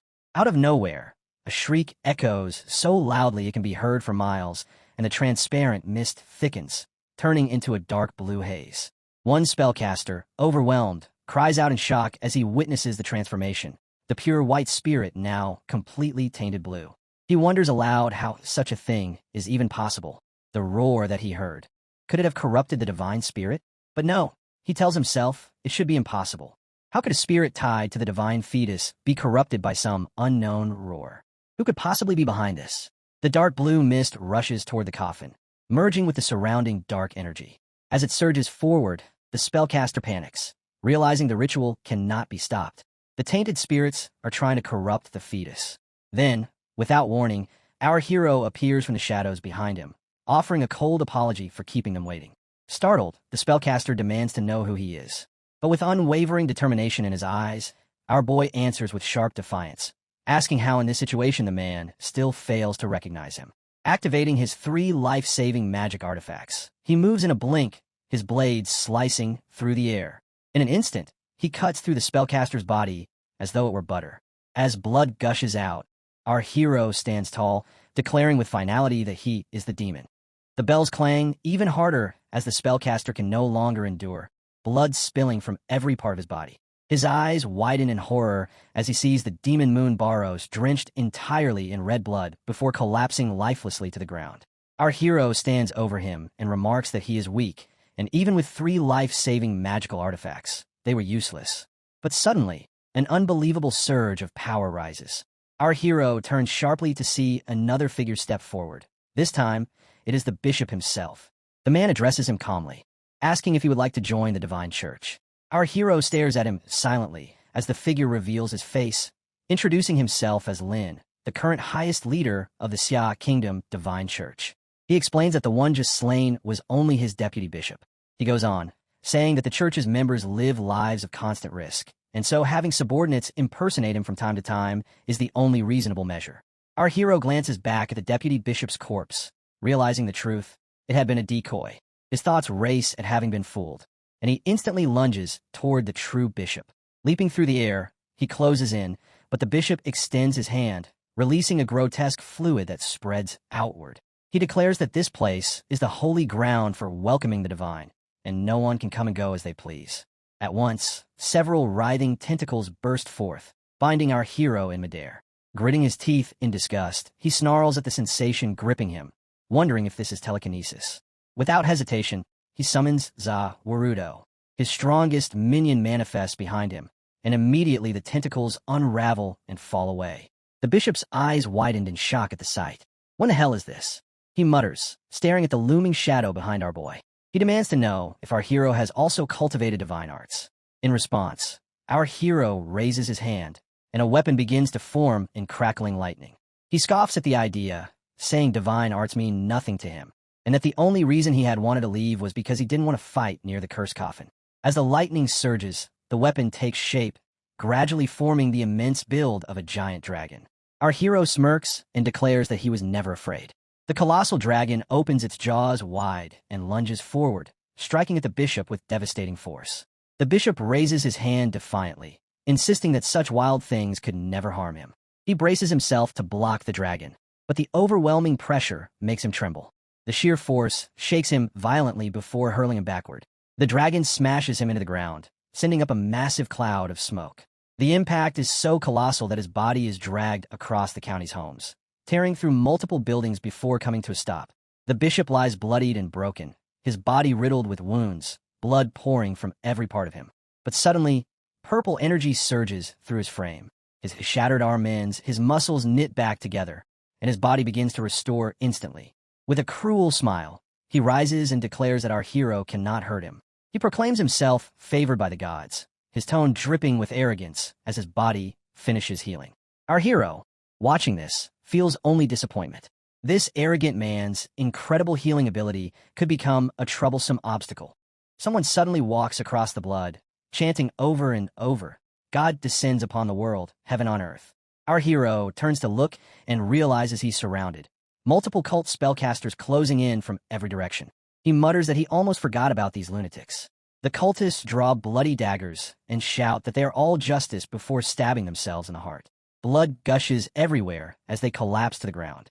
Our hero scoffs, calling it mass suicide and thinking these maniacs are impossible to understand. But then the corpses start trembling. He narrows his eyes, ready for their next stunt. Suddenly, a thick wave of black mana slams into him, sending chills through his body. He can feel the slimy spiritual energy crawling in the air. From the corpses, monstrous hands with razor nails tear through dead flesh and crawl out. Colossal demons emerge, their heads like twisted sheep skulls with 3 eyes, their bodies towering and grotesque. Our hero smirks at the sight, muttering that in the end, it's just another demon. He couldn't help but admire that the cultists were truly dedicated. They transformed into demonic beasts with grotesque shapes and towering strength, using their own bodies as conduits to summon demons. Yet he felt disappointed, because to him this was nothing more than a mass spawn. Without wasting time, our hero summoned his own giant minions. With crackling light, the minions appeared right behind him, towering above the lesser demons. Our boy declared that it was too bad, because now he had troops to spawn as well, reminding himself that he didn't resurrect those lizard men for nothing, as they were the vessels for these humanoid bodies. The demons lunged at our boy with outrageous roars, but in the very next moment, their bodies were severed in a single blow. They were completely crushed by our hero's troops, who loomed above them and rained energy blasts that wiped them out from afar. The deputy bishop, shaken, said that one of his companion bishops had been killed for no reason, and now countless giants had suddenly appeared. He began to wonder who on earth their enemies truly were. Using his ability, he pressed his finger against his forehead, and at once he realized that a boy was leading these enemies. He quickly activated his spirit sight and discovered something shocking. Our hero was standing right beside the coffin. In an instant, the deputy bishop realized that our boy was targeting the divine embryo and concluded that he had to stop him immediately. But just as he prepared to move, our hero's companion appeared above him and declared that they were his real enemies. Grinding his teeth, the bishop thought that these people had clearly come prepared. Could they be Dragon Lark operatives who had already uncovered the cult's plan here, from the initial beheading all the way to the demon horde being stopped by the giant army? Now escape was impossible. The cult's mission this time must have been. But before he could finish his thought, the scene shifted to our boy, who was quietly observing the coffin. He muttered that even approaching it gave off a chill, so sharp it felt as if it could freeze the very soil. He guessed that whoever lay in the coffin held extreme hostility toward him, then scoffed that it was no surprise since he was the one who had dared to NTR that deity. Suddenly, the system notification rang out. It declared that a template had been obtained, and that the host had gained special energy and divinity. It further explained that during the rite of heaven's descent, the heavens had spent 40 years gathering faith power to solidify a divine body. Half of that power, however, had been polluted by the host. The polluted faith power was taken by the demon embryo, which used it to construct a vessel that allowed the moon demon to act in the human world. The cursed portion of that gloomy power, however, had been stolen by the host at the moon demon's birth. Argyle reflected that he had been honest with himself from the beginning, as he had never truly taken those Heaven's Descent fighters seriously. His true enemy from the start had always been that deity tied to the moon and to dreams. Even if he stole divine power, even if the being in the coffin was nothing more than a malnourished, premature infant, it must have already awakened. He tore open the coffin lid and demanded why the so-called god was still hiding in the coffin, but what he found inside left him completely shocked, for there was nothing there. Confused, he wondered what was going on and why the coffin was empty. Then he spoke again, planning something strange, mocking the absent deity by saying that it called itself a god, yet hid like this, and that this was quite nice. His weapon appeared in his hand as he sneered that it was far too quiet. He noticed that the roars of giants and demons clashing had vanished without him realizing. The battle between his companions and the deputy bishop was gone as well. It was as if the entire world had disappeared, leaving only him behind. But suddenly, he sensed something. He turned and asked if it was who he thought it was. His eyes fell on the bishop, who replied by asking if he had forgotten his true self, and then spoke words that the moon was an illusion. Our hero was stunned, his face turning pale as sweat trickled down. He asked frantically when exactly this had happened, repeating the question twice in desperation. The bishop's eyes glowed brighter as he chanted his spell, answering that it must have been when our hero fell into the dream and laughed. The scene shifts toward the quiet houses where a giant beast suddenly clashes with Qingzhou. She unleashes a blazing blue flame at the monster, while Chuzhou battles fiercely from the ground, giving the creature no chance to breathe. The deputy bishop grows furious, realizing they are only managing to stall his enemies with a grand spell. Once again, he channels his mind energy to probe what the grand bishop is doing. His focus lands on our boy, and he immediately senses a strange energy radiating from him. Something feels terribly off. He can no longer detect the bishop's spirit power. A dreadful thought rises in his mind, and he fears it might be true. But before he can put his suspicion into words, one thing becomes clear to him. He must reach the divine embryo before it is too late. He wields his Xuanmu divine needle, a weapon that, once plunged into an enemy, sprouts blood thorns inside their body that grow outward until the victim is torn into pulp. Charging toward our boy, he declares that sinful souls will be punished by the gods and filthy flesh will be executed by him. Chuzhou notices the deputy bishop rushing straight for E. He shifts into berserk mode and urges Qingzhou to save E while he holds the monster off alone. Unleashing the forbidden art Ignite Blood, he creates a colossal ice demon that instantly freezes the raging beast. The effort nearly drains all of his martial chi, but even then he shouts at Qingzhou not to hesitate, reminding her that their lives are worth less than Yi's. She leaps into the air, determined, and answers that she understands, telling Chuzhou not to die. Suddenly, the frozen demon melts away and emerges as a blazing monster wreathed in fire. Chuzhou realizes he can no longer seal it. The beast slices his arm, shattering the remaining ice into fragments, and roars while Chuzhou digs his fingers into the ground to steady himself. Then the monster slams its massive arm down on him, causing a thunderous explosion to erupt. Chuzhou growls that death cannot claim him yet, not before he finishes his revenge. The six-eyed demon begins to turn, but before it can move further, countless sharp crystals rain down, piercing into its body. Screaming in agony as blood pours from its wounds, it catches sight of the berserk Chuzhou standing tall and proclaiming that the bloodline power of the Huadu branch runs in his veins. Then, out of nowhere, strange things begin to form out of black energy, scales and twisted shapes wrapping around Chuzhou. His arm and shoulders morph into fierce, jagged teeth as he declares that he has no choice but to use the running blood secret technique together with the bloodline breakthrough. He knows the speed at which life is consumed will double. Raising his head, winds whip around him violently, and he states that if this is what it takes to send the demon back to hell, then it is worth it. The raging winds condense into a massive blade towering several meters high, and with all his might, he swings it down. The demon reels from the bloodline's secret technique as the blade smashes into its body, erupting the area in a deafening boom and a choking cloud of smoke. Flames burst from the smoke, blazing outward in every direction. Chuzhou begins to sweat, stunned by the overwhelming power radiating from the demon, far beyond his own force. To his shock, the beast has forged a godlike defense, blocking the strike completely. The demon not only withstands the storm chi sword, but scorches it with fire until it shatters into countless fragments. Chuzhou is left drained, with no energy to continue the fight. Just then, a red missile rips through the air and slams into the demon's skull. It pierces straight through its face before detonating, nearly shattering the monster's body into pieces. Exhausted, Chuzhou crashes to the ground, unable to believe that another expert has appeared. He wonders if this mysterious figure is truly an ally. His eyes then fall upon a gun aimed squarely at the demon, held by the doctor. The doctor explains that thanks to his lord leaving him with that armor-piercing round infused with martial energy in advance, he was able to strike at the perfect moment. He admits that he once thought Chuzhou was the weakest among his lord's team, but now realizes Chuzhou had a hidden trump card. He reflects on the warrior hierarchy: martial disciple, martial warrior, martial instructor, and beyond up to the nascent tier. He deduces that Chuzhou is already on the verge of breaking through the martial disciple stage, while the girl, Qingzhu, appears equally formidable. It becomes clear to him that those who remain close to Lord Yi must all carry exceptional potential. Above the doctor's head, drones hover, dispatched to help restore Chuzhou's strength. Once his recovery is complete, taking down the great demon will be no challenge. Meanwhile, the deputy bishop seethes with anger, unable to fathom where his enemies come from. Each one of them is younger than the last, and each radiates an energy stranger than the one before. Chuzhou walks coldly with the head of the demon beast, and Qingzhu looms over the deputy bishop. Chuzhou says that they are just ordinary freshmen from Huada. The cheeky deputy priest summons multiple coffins from the sky, and they roost into the ground, defending him. From among these coffins, the door slams open, and the same martial team that they had previously wiped out now appears as summoned minions by the deputy bishop.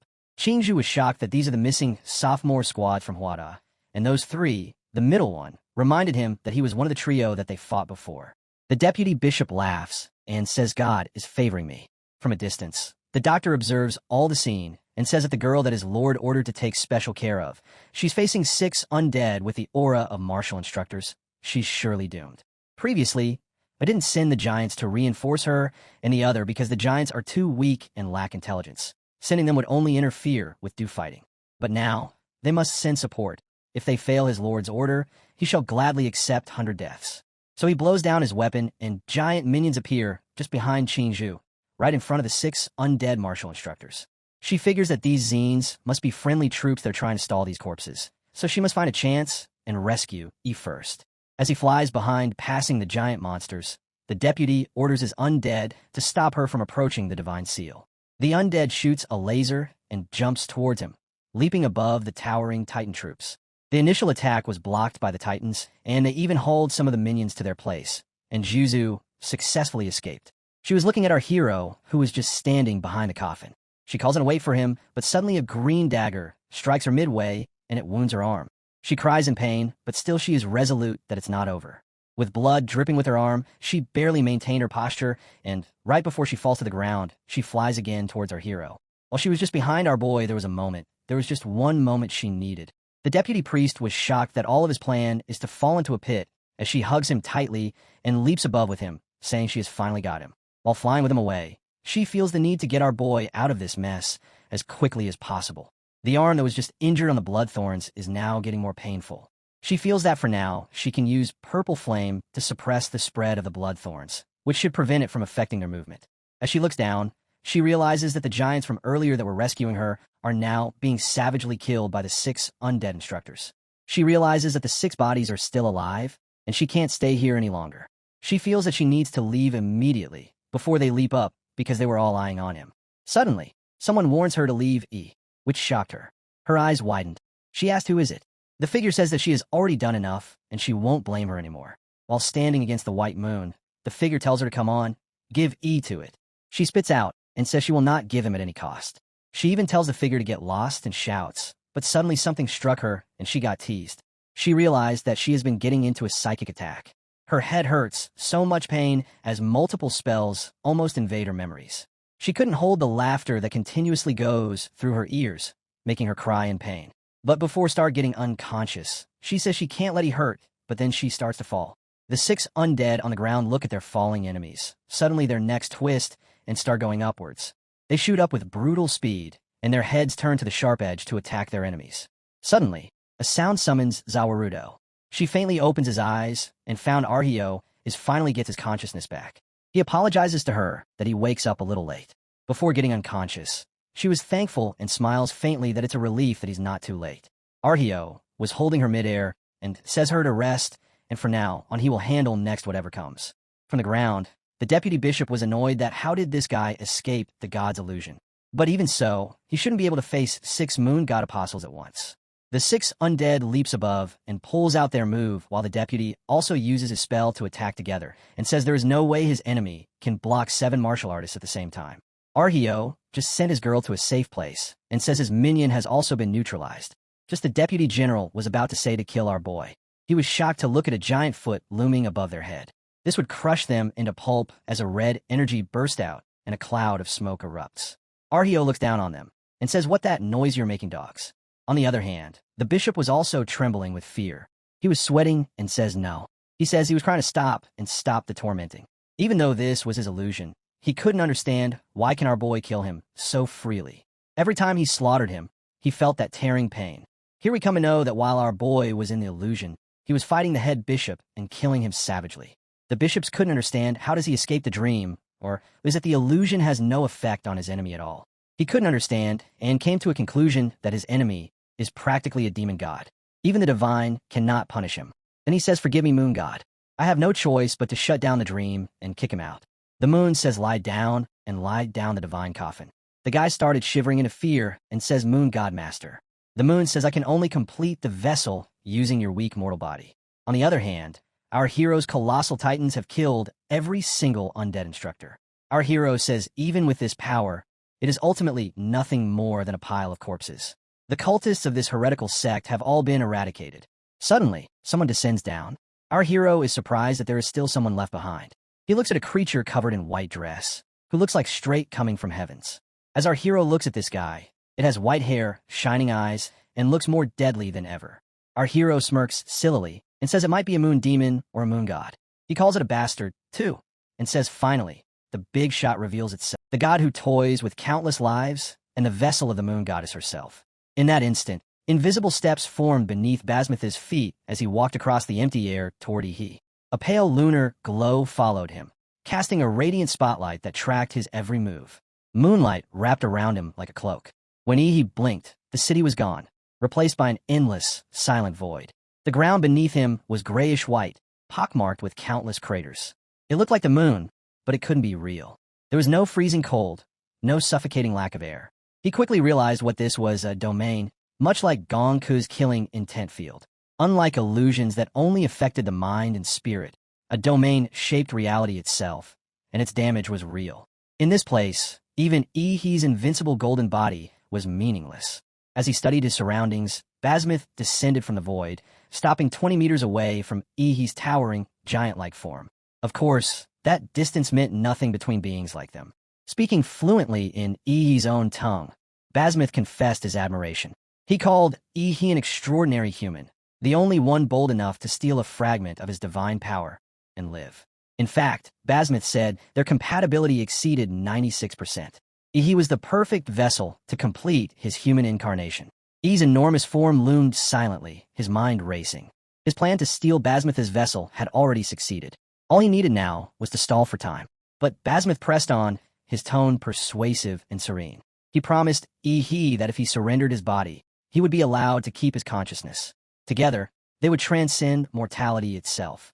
Basmuth spoke of the vast world beyond, the blue star, the hidden realms, the Sin domain, claiming he had seen only a fraction of what truly existed. "Join me," he said. "Rise to the moon. Ascend beyond the heavens." Perhaps any other human would have accepted such an offer from a god. But he wasn't like most humans. His giant form let out a booming laugh before raising his middle finger at Basmuth. "Save it," he said.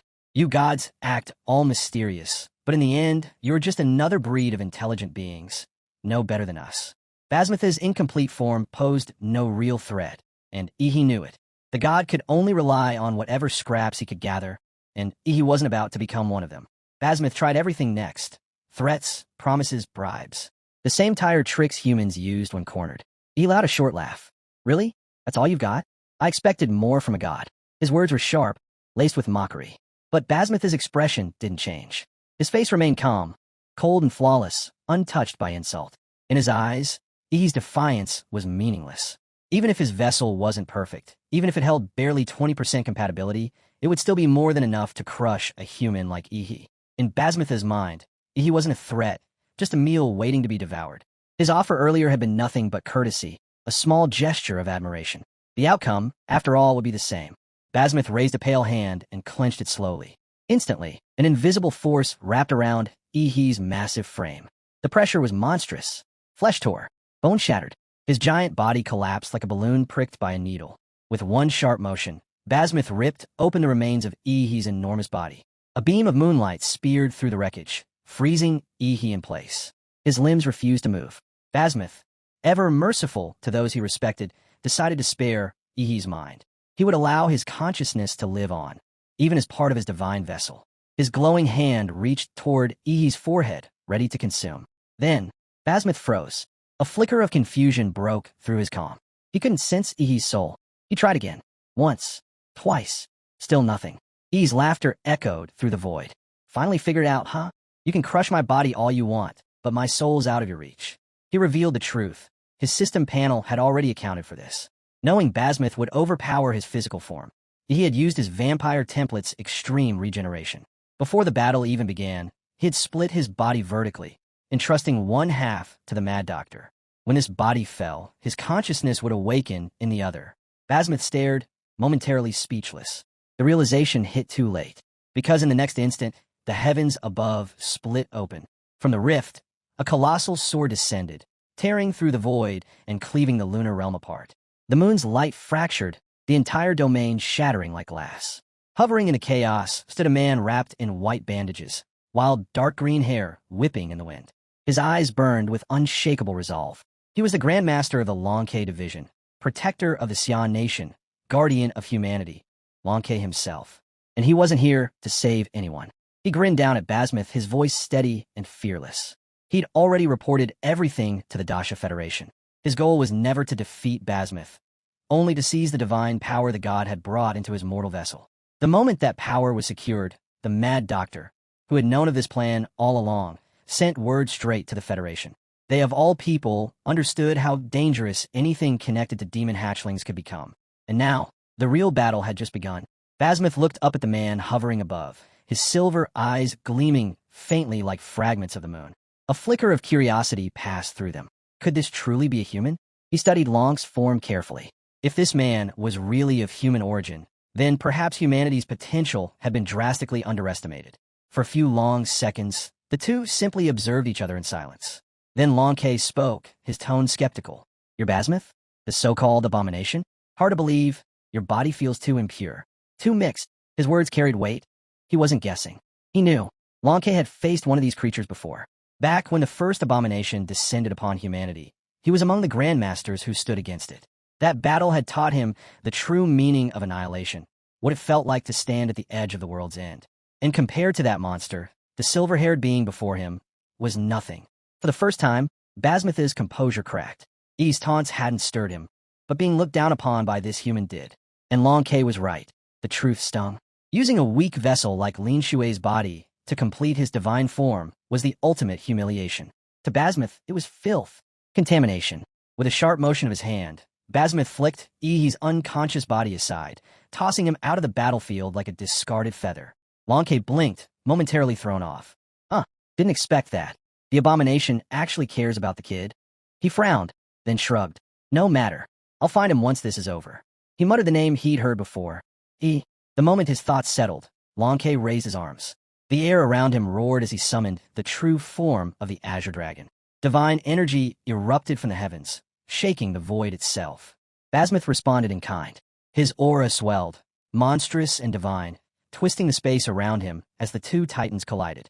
The clash of dragon and god split the sky apart. Far from the devastation, in a fog-shrouded mountain forest, Ihi stirred. His body ached as his vision steadied. He rose slowly, scanning his surroundings. A wave of dizziness washed over him before he centered himself, channeling his chi and expanding his life magnetic field to its limit. Nothing. He couldn't sense Lin Shui County at all. That could only mean one thing. Basmith had thrown him here on purpose. The moon god must have realized that his battle with the Azure Dragon would obliterate everything nearby. Tossing Ihi clear the battlefield might have been his twisted way of sparing him. Ihi exhaled, relief flickering in his mind. Luckily, he'd told the mad doctor to evacuate Zhou and Lu Qingzhu earlier. Otherwise, they'd be dust by now. Still, the idea of Basmuth possessing instantaneous teleportation unsettled him. If that god ever decided to hunt him down, escaping would be a nightmare. A chill ran down his spine as he glanced at his system panel. For a brief, absurd moment, he felt like he was being stalked, watched by some obsessive, celestial pervert. The thought was enough to make even him shudder. He sighed. Guess even guys like me need to watch our backs these days. Now, away from the chaos, he finally had time to focus on what truly mattered, the divinity he'd stolen. After all that struggle, after all that risk, it had better be worth it. He opened the system panel and tapped on the entry labeled divinity. As the data unfolded before him, his eyes narrowed in deep concentration. He was beginning to understand what kind of power he had just claimed. According to the system, divinity could be born in only two ways. The first was through relentless cultivation, the kind that led a being to ultimate transcendence, breaking through the mortal shell and touching the realm of gods. The second was by birthright, a privilege of those high-dimensional races whose very existence granted them unshakable dominance over their chosen domains. In sum, it manifested as innate divinity, a core essence that bestowed absolute and irreplaceable authority within a specific field. Different paths, same origin, the power of divinity. And now, it made sense why Basmuth had gone berserk after losing a portion of his own. Once a god's divinity was stolen, it could never be reclaimed. Even for a being as vast as Basmuth's true form, that fragment was gone forever. Small as it seemed, it was an unforgivable loss. That realization made Ihi wary. The divinity he'd taken wasn't just a trophy, it was a target painted on his back. Still, as he studied the glowing system panel, excitement stirred within him. The data revealed 5 divinity points, all tied to the domains of moon, dream, and illusion. If these were applied to a compatible template, they could evolve it entirely within that field. But even when used on an incompatible one, there was still a chance the template might absorb and adapt to those divine traits. The system even gave a hint. His moon and illusion templates were best aligned with his vampire Rakud's template. He hadn't expected divinity to be this potent. It didn't just add power, it refined it. It could raise the very limits of a template's potential. Until now, the vampire Rakud's template had been something he relied on instinctively, never truly developed. He'd used its race's natural abilities, but not its full path. Now, with divinity infused, it could transcend into something greater, an evolution that merged vampiric nature with moon and illusion. His other templates weren't suited for it. Demora's path was already evolving on its own, and he didn't dare disrupt that natural mutation. The colossal humanoid template, though powerful, had no affinity for divinity at all. It existed only to enhance Demora's template, not to evolve independently. But the vampire Rakud's template, that one was different. Its control over time made it infinitely adaptable. It was his strongest hidden card, his ace apart from his main combat form. After careful thought, Ihi made his decision. He selected the vampire Rakud's template for the divine upgrade. Instantly, streams of luminous text cascaded across the system interface. The once B+ rated template surged upward, energy flaring like a rising tide. The transformation had begun.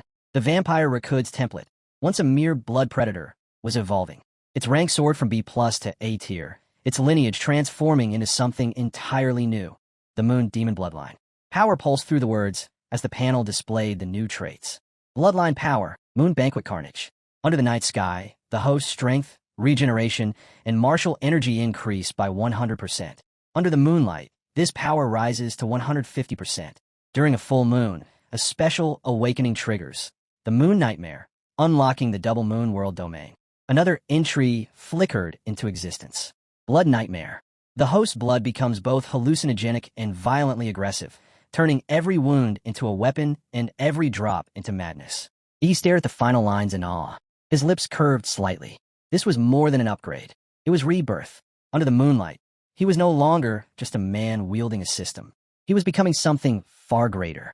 The system display continued to expand, unveiling more terrifying powers one after another. The weak who came into contact with his blood would be enslaved instantly. Their bodies corroded, their will erased.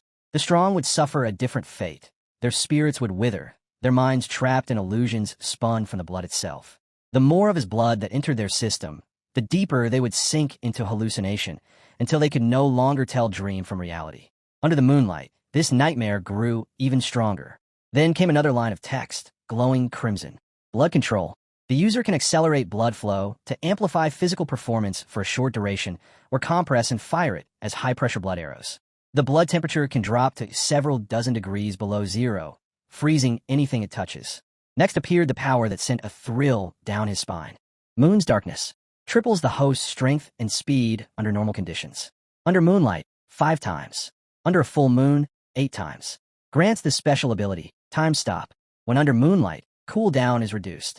During a full moon, the time stop duration doubles. E's breathing quickened. His eyes stayed locked on the glowing system panel. He had expected the upgrade to be powerful, but not this overwhelming. Sure, most of its full potential required nighttime or moonlight. But once those conditions were met, the boosts layered together like an unstoppable chain reaction, an exponential surge of strength. It wasn't just strong, it was monstrous. A perfect synthesis of power, control, and survivability. A top-tier functional template. He smirked to himself. Guess the rougher the storm, the bigger the reward. Coming to investigate the Manhua County anomaly had been risky, borderline suicidal. But now it was clear it had all been worth it. Still, his thoughts briefly drifted to his classmates. They had risked their lives too. Under Imperial University's mission grading, this incident easily reached level 4, and the danger level had crossed into level 5 territory, which could only mean one thing under the Academy system: maximum tier rewards. He rose to his feet in one smooth motion. The forest canopy stretched above him, bathed in cold, silver light. He leapt effortlessly onto a treetop, balancing against the whispering night wind. The moonlight washed over him, soaking into his skin and veins. Every cell in his body thrummed with energy. The power of the moon demon bloodline ignited within him, pulsing like a second heartbeat. He clenched his fists, feeling the strength coil and release. Then, whoosh! A flurry of punches cut through the air, fast enough to make the atmosphere crackle. Shockwaves rippled visibly around his arms, warping the space before him. Even without channeling energy, just using his raw, physical power, the results were devastating. After stretching briefly and adjusting to his moonlight-enhanced physique, he spread his arms wide. His silhouette stretched, bat-like, as he propelled himself through the forest, moving with lightning speed between the trees. He needed to get out. His comms device was destroyed in the chaos, and he had to reach a human settlement fast. He had to contact Imperial University. The Dasha Federation would surely want answers about the Moon Nightmare incident. But he couldn't afford to be caught unprepared. Too many of his secrets couldn't survive an official interrogation. Under the scrutiny of professional truth readers, lies would unravel instantly. So his first move was clear: re-establish contact with his old backer, Imperial University, before the gods, the Federations, or anyone else could make their next move. That was the whole point of having powerful connections and university backing. They were meant for situations exactly like this. A supersonic fighter jet sliced through the clouds, escorted by 4 smaller aircraft on each side. Inside were 3 key figures returning to Imperial University. Among them, he was the only one conscious. Chu Zhou and Lu Qingzhu lay inside the life support capsules, their condition stable but fragile. When the aircraft finally landed, the cabin hatch hissed open. The ramp descended with a metallic hum, and Ihi stepped out, blinking under the hangar lights. For a moment, he just stood there, dazed, feeling the solid ground beneath his boots again after everything that had happened. Then his gaze caught an elderly man waiting at the base of the ramp. The man wore a perfectly tailored dark Zhongshan suit, standing with a kind of calm precision that spoke of old-world craftsmanship. Yet despite his sharp, disciplined aura, there was an easy warmth to him, a gentleness that reminded Ihi of spring sunlight filtering through leaves. The two contrasting traits didn't clash. They merged effortlessly, as if precision and grace had always belonged together. The man smiled and stepped forward, extending a hand. "I'm Shi Jingwen, president of Hua University." He quickly straightened and returned the handshake, his usual calm replaced with a mix of awe and disbelief. "It's an honor, sir," he said, his tone almost shy. "You're practically a legend among Hua University students." President Shi chuckled, his laughter deep but kind. "No need for such formality. You've just returned from a battlefield. Relax. This isn't an exam." Hearing that, he let out a small laugh and exhaled, finally letting his shoulders drop. He stretched his arms a bit to ease the tension in his muscles. Then, unable to hold back his curiosity, he asked directly, "Sir, are you here to question me about what happened in Manhua County?" But the old man simply shook his head. "No, nothing like that." He smiled again, this time with a knowing glint in his eyes. "I came to tell you that your team's mission, the Manhua County anomaly, has already been marked as successfully completed. You don't need to worry about the aftermath." He frowned slightly. "That doesn't make sense. With everything that happened, an evil cult, a moon god's descent, shouldn't there at least be a full investigation? President Shi's tone softened. Leave that to the higher authorities. What you need now is rest. Trust Imperial University and Manhua's cooperation. The situation in Linchue County is being handled by those above our level. He stared at him for a long moment. The old man's voice was calm, but his presence carried a weight that made even gods seem small. And then Shi added, "Don't worry. Your personal secrets will remain yours. We respect privacy here. In the official mission briefing, this anomaly will be reported anonymously. Only the achievement will carry your team's name." He paused before continuing. "However, for the record, you'll receive credit for completing a Level 4 mission. Level 5 credits are usually reserved for professor-led operations." Handing that to first-year students would raise too many questions. He nodded slowly, still processing. Shi's expression brightened as he concluded. "Of course, when it comes to rewards, the university will honor it as a Level 5 mission." For a moment, he thought he'd misheard him. That level of recognition, the resources, the status, the points, was something most students could only dream of. It felt unreal, like he was still inside one of his illusions. He glanced at President Shi Jingwen again. The man's serene smile carried a gentleness that felt genuine, yet beneath it was a pressure so immense that it made Basmitha's divine presence feel almost lighter. A cold thought crept into Ihi's mind. Does he already know about the system? The next morning, Ihi was summoned to the president's office for a private briefing. As he entered, the mad doctor had already arrived and was setting up a projection. The screen flickered to life, replaying the post-battle footage from Linchue County. And as the room dimmed and the video began, the air grew heavy once more. The aftermath of the moon nightmare was about to be revealed. He scrolled through the report file on his phone and froze. What he saw didn't make sense. Linchue County had been mountainous. Forests, ridges, and plateaus spread across its terrain. But now, what remained was a colossal crater. The entire county had collapsed into a massive basin, as if a meteor had slammed into the earth and carved out an abyss that swallowed everything. The city, the rivers, the land, all gone. He exhaled sharply, tension coiling in his chest. This world of martial transcendence was too damn terrifying. Even with all his recent upgrades, even after evolving the vampire Rakuds into the moon demon bloodline, he didn't feel safe. Every time he thought about Basmith, that godlike existence, a sharp ache pulsed behind his eyes. The lunar gaze, that mark, that remnant of Basmitha's divine sight, still lingered on his soul. Yesterday, he'd reported the issue to President Shi Jingwen. The old fox had listened quietly, his expression unreadable, before giving a calm reply. "Don't worry, Long K will handle it. He knows how to seal the lunar gaze." And so, he waited. Now, seated in the quiet of Imperial University's guest reception hall, he kept his senses alert as the door opened with a faint click. He looked up immediately. Standing in the doorway was the man he'd been waiting for, the second-ranked martial artist in the entire Dasha Federation, one of the few who stood at the very summit of Blue Star's power hierarchy. Long K. But the man before him looked different. He wore a thick black fur cloak layered over heavy winter garments. His complexion was pale, his aura flickering faintly, unstable, like a dying flame struggling against the wind. It was as though he'd just returned from a frozen battlefield, carrying the chill of another world with him. He realized instantly, these were the after-effects of his battle with Basmith. Long K noticed the concern in his expression. Though his face remained calm and his tone steady, the pride of a warrior compelled him to speak. "I'm fine," he said, his voice slightly hoarse. "Just caught a bit of cold from that cunning moon demon." He paused, then added with quiet conviction, "But I still won." After 100 exchanges, his vessel began to collapse. "If Basmith hadn't had so many escape techniques, I'd have killed him already. You would need to wait for me to seal that mark."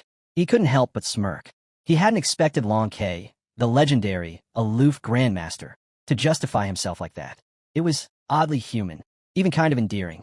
Still, he said nothing as Long K began removing his heavy coat. The fur fell to the side, revealing his powerful, bandaged frame, each muscle tense and disciplined, marked with faint traces of battle. "Before we begin," Long K said, rolling his shoulders, "I should tell you something." He adjusted his stance and looked Ihi directly in the eyes. "President Shi Jingwen, he's skilled at reading fate. He already told me about your special nature, so I'll share a few things that aren't common knowledge." His gaze hardened slightly. "Ihi," he asked, "have you ever considered that the monsters we fight, the ones we slay without hesitation, might once have been intelligent beings just like us?" Ihi froze. His eyes widened as the implications sank in. Long K nodded slowly, as if confirming what Ihi had just realized. And then, with the weight of countless years in his voice, he began recounting events from a forgotten past. stories that blurred the line between gods and men, between monsters and heroes. The truth behind Blue Star's demons was about to unfold. According to Longke, it had all started decades ago, when he was still a Xuanwu-level martial artist. Back then, he'd followed his master and 5 senior disciples into a newly unearthed ruin hidden deep within an A-level secret realm. The mission was supposed to be a straightforward exploration. It wasn't. When he finished his story, only he had survived. Everyone else, his teacher, his seniors, were gone, consumed by whatever lurked in that ruin. But survival came at a price. Longke had been infected with something, a curse. It crept through his veins, reshaping his body, corroding his mind. His flesh grew coarse, his bones twisted, and his consciousness began to fade. He could feel it, the slow, inevitable pull toward madness, toward becoming a beast. The best doctors across the Federation, even those from other nations, could do nothing. No medicine, no martial technique, no spiritual purification could halt the transformation. So, he made a decision. He exiled himself.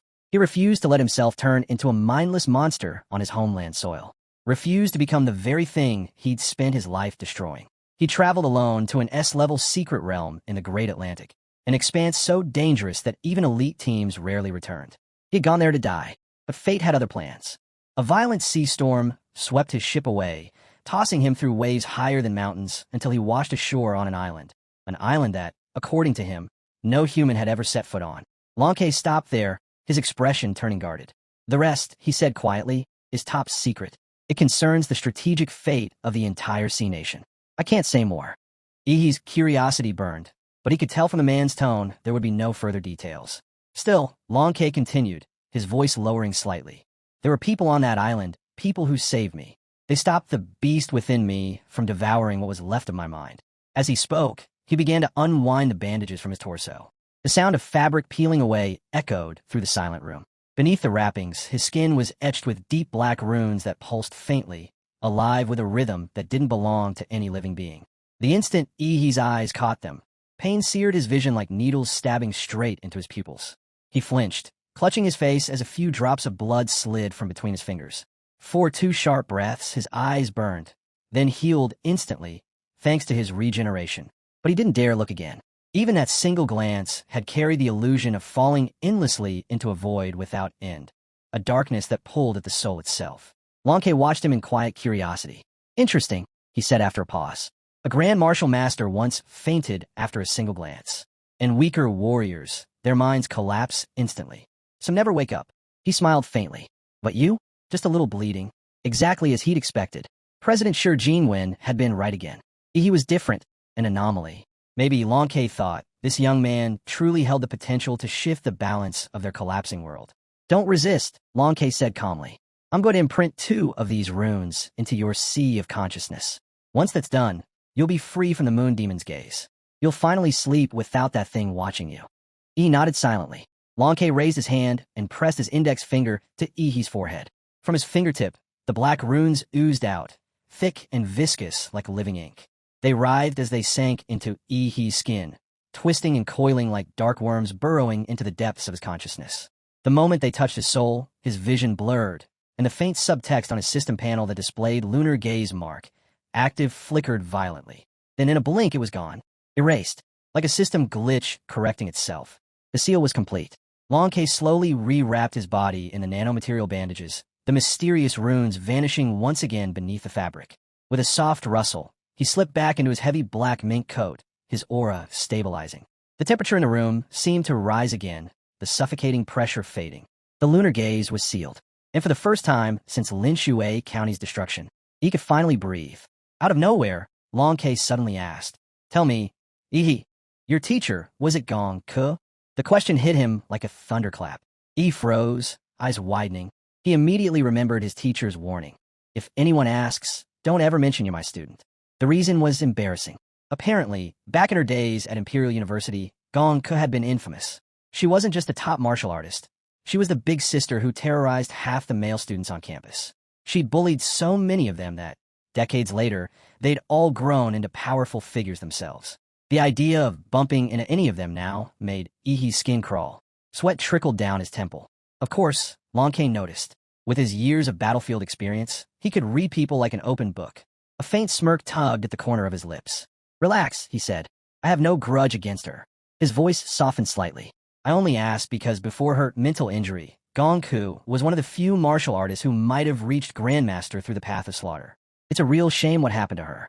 He paused, his eyes narrowing slightly with curiosity. In short, I like to spar with you, he said simply. I want to see how pure her legacy of slaughter still is.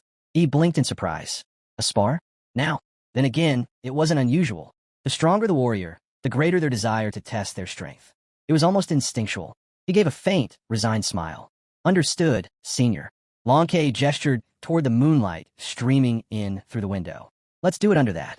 For a brief moment, he closed his eyes. His expression darkened, as though haunted by distant, unpleasant memories, illusions he'd rather forget. Moments later, the two made their way to the fourth panoramic arena, a private martial platform reserved for Imperial University's top martial masters.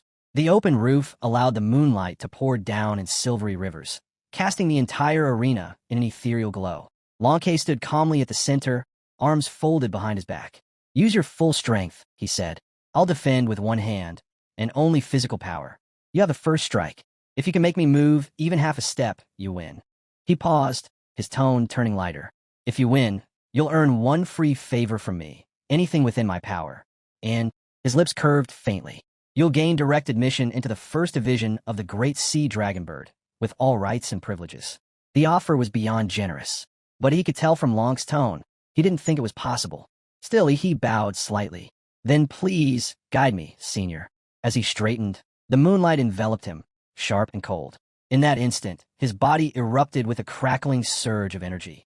The air trembled around him. He drew the meteoric blade, raising it high above his head.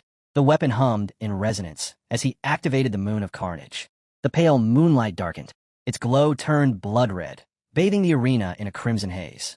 The energy in the air thickened, almost suffocating as the blood-soaked light fused with He's killing intent. The silver blade in his hands bled into red, the metallic sheen replaced by a color so deep it seemed alive. Martial energy and the power of blood surged through him, flooding into the weapon until the blade extended outward, forming a 45-meter-long crimson shadow. Long's pupils contracted sharply. For a moment, his aura flared in instinctive response. What he felt emanating from he wasn't human. It was divine. The pressure was eerily similar to the moon demon's aura, but not tainted by corruption. No, this one was pure. It carried the same origin as the moon itself. He wanted to ask how had this student suddenly awakened such a power? His past records had never shown even the faintest link to the lunar domain. But before he could voice the question, he moved. The blade came down in a single, thunderous strike. The moon of massacre erupted forth, a gigantic, blood-red crescent tearing through the air like a falling moon. The arena shook as the attack crashed downward, splitting the night itself. The blood-red light engulfed the entire arena, staining the ground in a crimson haze. Murderous intent, thick and suffocating, burst outward like a tidal wave, sweeping across the entire Imperial University campus. Even Long's brows twitched. He's killing aura had reached the level of a battlefield massacre. Long's fist tightened.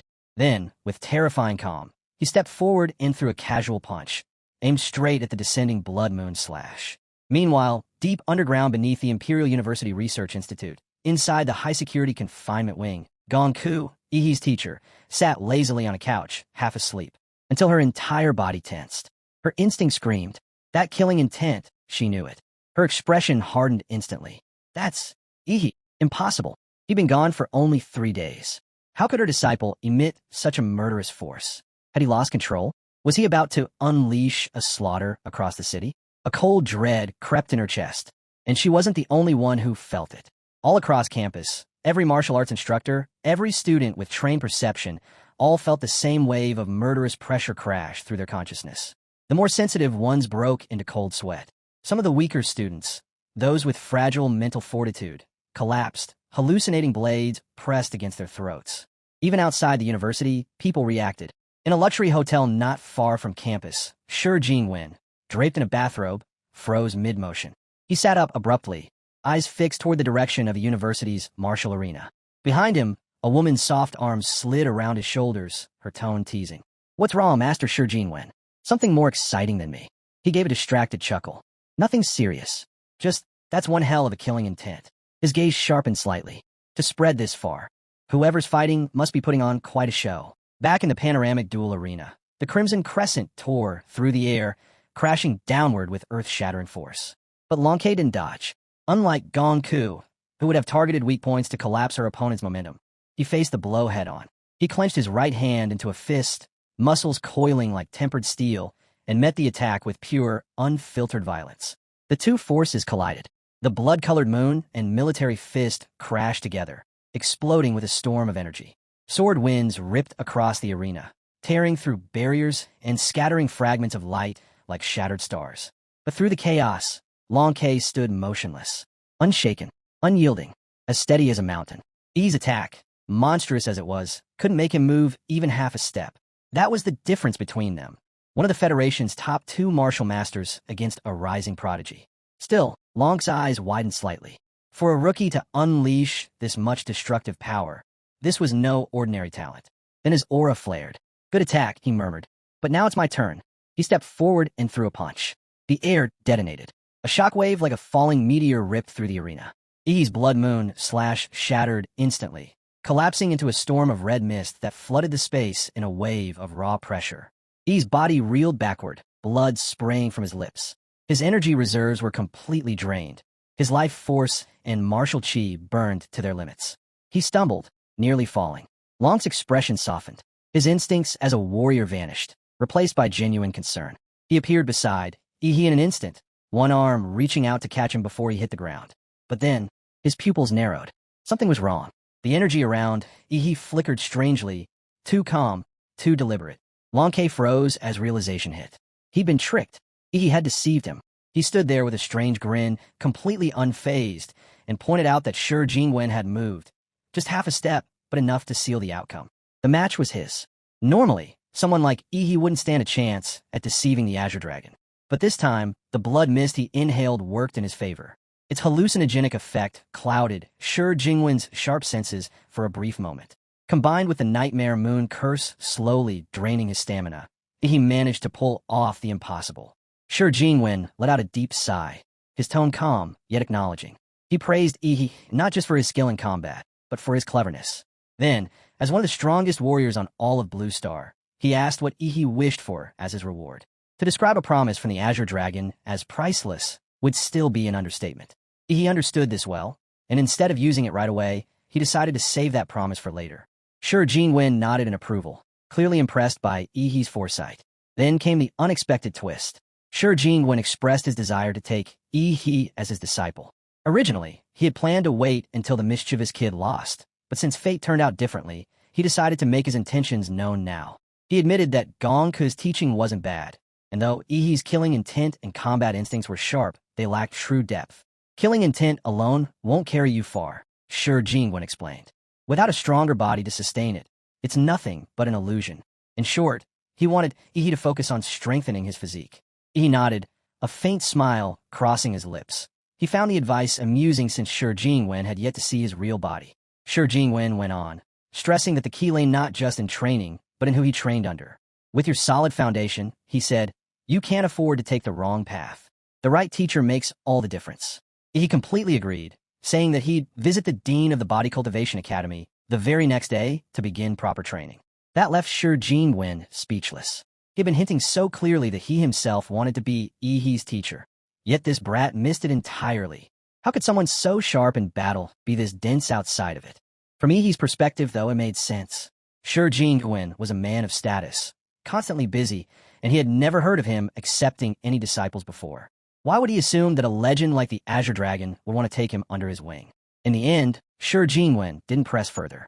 Instead, before leaving, he handed Yi a rare and incredibly difficult body-strengthening technique, something he had seized from a powerful Western warrior he once defeated. It was said to be a national treasure of that distant land. Shi Jingwen hoped that Yi would train hard, study diligently, and eventually master the technique he had just given him. Yi was thrilled, bowing deeply in gratitude, completely unaware of Shi Jingwen's hidden motives. In truth, the Azure Dragon had no intention of making things that easy. The technique he handed over was notoriously difficult, nearly impossible to master without proper guidance. Shi Jingwen knew that sooner or later, he would hit a wall and come seeking his help. And when that happened, he'd naturally become Yi's teacher in all but name. Later, he'd simply make it official, and everything would fall neatly into place. After parting ways, he finally returned to his dorm. It had been ages since he last stepped foot there. Come to think of it, he'd been enrolled at Imperial University for more than half a year, but most of that time had been spent training underground with his instructor. His own room felt almost foreign now. Holding the martial arts badge in his hand, he wondered if he should use the sleep cultivation method to start learning the new technique. But before he could decide, the doorbell suddenly rang. He quickly slipped the badge into his space ring and walked to the door. When he opened it, he was surprised to find Ouyang Zi standing there. "Mind if I come in for a chat?" Ouyang Zi asked politely. A bit puzzled, he let him in. The only reason he could think of was that Ouyang Zi wanted to persuade him to join the club again. But before they could even reach the lounge, Ouyang suddenly dropped all pretenses and dropped straight to his knees. He froze, completely taken aback. Ouyang Zi began begging, loudly and desperately. Apparently, there had been too many people around earlier, so he had to keep up appearances. But now that they were alone, he was throwing away every bit of pride he had left. "Please, I'm begging you, become the president of the Dragon Blood Society," he cried, clutching E's leg like his life depended on it. E just stared at him, speechless. This was the same guy who once bragged about taking half the Imperial City student body under his control. And now, he was on the floor, looking like a complete mess. What on earth had happened? He frowned and asked how Ouyang Zi even knew he'd returned to his dorm. Ouyang Zi sheepishly admitted that one of the Dragon Blood Society members had spotted him through the surveillance cameras. That answer didn't sit well with Yi. "Cameras? You've been spying on me." Ouyang Zi quickly explained that they were only installed in the corridor, but before he could finish, he had already dragged him straight to the training room for a little lesson. 20 minutes later, Ouyang Zi was sprawled across the floor, gasping for air, looking like he had just crawled back from the 9 layers of hell. He looked down at him and asked, "Now, care to explain why you want me as president?" Ouyang Zi's face was swollen beyond recognition, and his words came out muffled. He couldn't make out a single thing. With a sigh, he tossed him a few blood-replenishing pills. "Here, take these before you talk." The pills worked instantly. Within seconds, Ouyang Zi's injuries were gone, and the color returned to his face. Ouyang Zi finally explained the truth. The Dragon Blood Society was on the brink of collapse, and he was the only one strong enough to save it. At Hua University, students were free to form their own clubs and organizations. But unless a club achieved something extraordinary, the school wouldn't fund it. When the Dragon Blood Society was first founded, it had perfect timing. The summer training for the Imperial Capital's first-year reserve forces hadn't ended yet, so the new organization quickly caught fire across campus. Under Ouyang Zi's leadership, the club partnered with several martial arts groups and even opened discounted business channels for its members. That move boosted its popularity, attracting even more students. The more members they gained, the higher the club's value rose, which drew in additional sponsors and resources. It was a perfect cycle, growth feeding more growth. But success never lasts without envy. As the Dragon Blood Society expanded, it began to clash with the Student Union, an organization dominated by local Imperial City students. Under the pressure of their leader, Shi Jingwen, things started to crumble. One setback followed another. The club's commercial ties were severed, sponsors pulled out, and the welfare programs that had kept members loyal vanished overnight. One by one, ordinary members began to leave. Nobody wanted to stay on a sinking ship. With its reputation in ruins, no new students were willing to join either. Now, the once promising Dragon Blood Society was barely holding together. He quickly pieced the story together. It was obvious. Ouyang Zi had been crushed by Shi Jingwen. Ouyang Zi didn't even deny it, but he hurried to explain that the situation was complicated. Sure, they could ask for help from senior students, but there was an unspoken rule. Conflicts within the same year had to be settled by students of that same year. If they ignored that rule and brought in senior reinforcements to fight back, Shi Jingwen would use it as an excuse to summon senior-level locals from the Imperial City, and that would completely wipe the Dragon Blood Society off the map. In short, he was the only one who could turn things around. The only first year strong enough to stand against Shi Jingwen on equal footing. He thought about it for a moment and then nodded. He agreed to help. Ouyang Zi's reaction was instant. He leaped up in excitement and tried to appoint he as the new club president on the spot.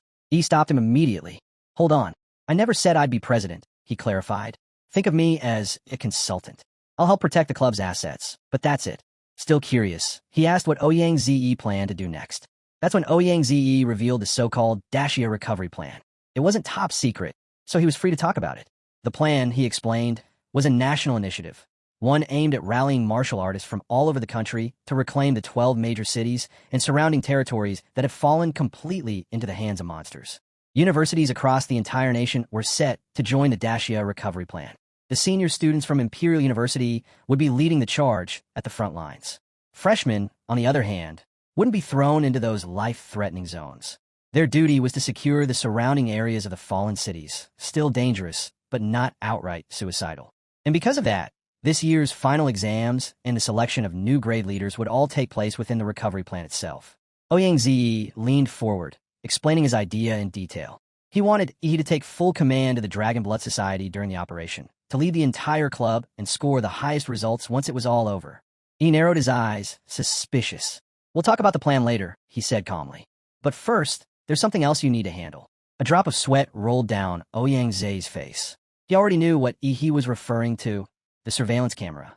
Under Yi's watchful gaze, Ouyang dismantled every piece of equipment and packed it away. Only when the last wire was gone did Yi allow him to leave. As Ouyang's figure disappeared down the hall, he couldn't help but smirk. The man had no idea just how much he'd helped him. This recovery plan wasn't just a mission, it was Yi's opportunity. Every major accomplishment he achieved granted him a chance to draw a new template, and the greater the feat, the higher the chance of obtaining a top-tier one. Besides, Ouyang's business skills were actually impressive. If Yi used that talent wisely, pushing through every obstacle and rebuilding the Dragon Blood Society's power, they could make it the #1 organization in all of Hua University. And when that happened, the reward template he'd earn would surely surpass the ones he'd gained from both the Zodiac City incident and the college entrance exam. His next goal was clear: to master his existing templates and his martial arts to perfection. The following day, in the Dragon Blood Society's meeting hall, the atmosphere was tense. All 12 core members were present, including several familiar faces from Zodiac City. Xian sat lazily at the table, one leg crossed over the other, a cigarette hanging from his lips. Smoke curled around his smirking face as he glanced at the clock, irritation written in every movement. "Where's Ouyang?" he scoffed, exhaling a puff of smoke. "The so-called presidents making us wait like servants?"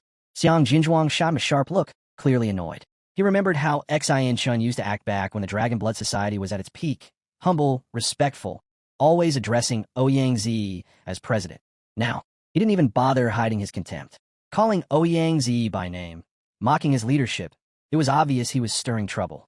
Xiang Jinzhuang held his tongue, though his patience was wearing thin. "The vice president's gonna pick up our real president," he said evenly. "They'll be here soon, so let's just wait." The room went silent. Everyone exchanged uncertain looks, and for a moment, the tension thickened. Xian's smirk faltered ever so slightly, while Lan Xiu and a few others froze in disbelief. You see, Ouyang had always referred to himself as vice president, and whenever he spoke in public, he made it clear the position of president had always been reserved for Yi. At that revelation, Xian and Lan Xiu's faces instantly drained of color. The moment Yi's name was mentioned, both of them were reminded of that terrifying freshman, the one who made them feel powerless, like insects caught under a storm. They'd been called prodigies since childhood, praised for their talent and strength. But in front of Yi, they were nothing more than buzzing flies before a predator. Xian quickly spoke up, his tone sharp with irritation. He refused to believe placing their hopes on Yi was a good idea. Among the first years, he argued, no one can match Shi Jingwen's power. There's no way we can turn this around. The smart thing to do is to let go while we still can. Lan Xiu nodded in agreement. Exactly. Ouyang has already gotten plenty out of the Dragon Blood Society. Why cling to a sinking ship? A wise bird chooses the right tree to perch on. It's pointless to rely on an outsider who'll just drag us down. Xiang Jinzhuang's expression darkened. He could see right through their act. These two weren't offering advice. They were plotting an exit. Xian leaned forward, his voice full of confidence as he dropped his next card. The eldest son of the Zhou family from the imperial capital has reached out. You know who I'm talking about. Zhou Kai, heir of a true Dacia martial arts family. He promised to give us a solid place under his banner. He grinned, the cigarette between his fingers burning low. Tell me, isn't following him better than waiting around here for Shi Jingwen to crush us? At least with Zhou Kai, we've got a future. Then he looked around the room, sneering. Can any of you really trust Yi? The guy's been gone for half a year. He didn't even respond when the imperial capital students mocked him in public. You still think someone like that's coming to save you? Xian ignored the murderous glare from Xiang Jinzhuang and slammed his hand on the table. Enough talk. It's time to take sides. Right on cue, several prearranged voices chimed in. Those who had already been bribed nodded in agreement, pretending to think it over before finally siding with Xian. Their hesitation faded. Their loyalty shifted. And just like that, 8 of the 12 core members stood with Xian Shun. In their hearts, they justified their betrayal. We've already done enough for the Dragon Blood Society, they told themselves. The club's finished anyway. Why shouldn't we move on? But Xiang Jianzhuang could barely contain his fury. 8 defectors. 8 traitors. These weren't just ordinary members. They were the backbone of the organization. Each one managed key business networks, controlled vital resources, and commanded their own groups of followers. Their sudden defection would mean total exposure of the society's secrets. Entire branches would crumble.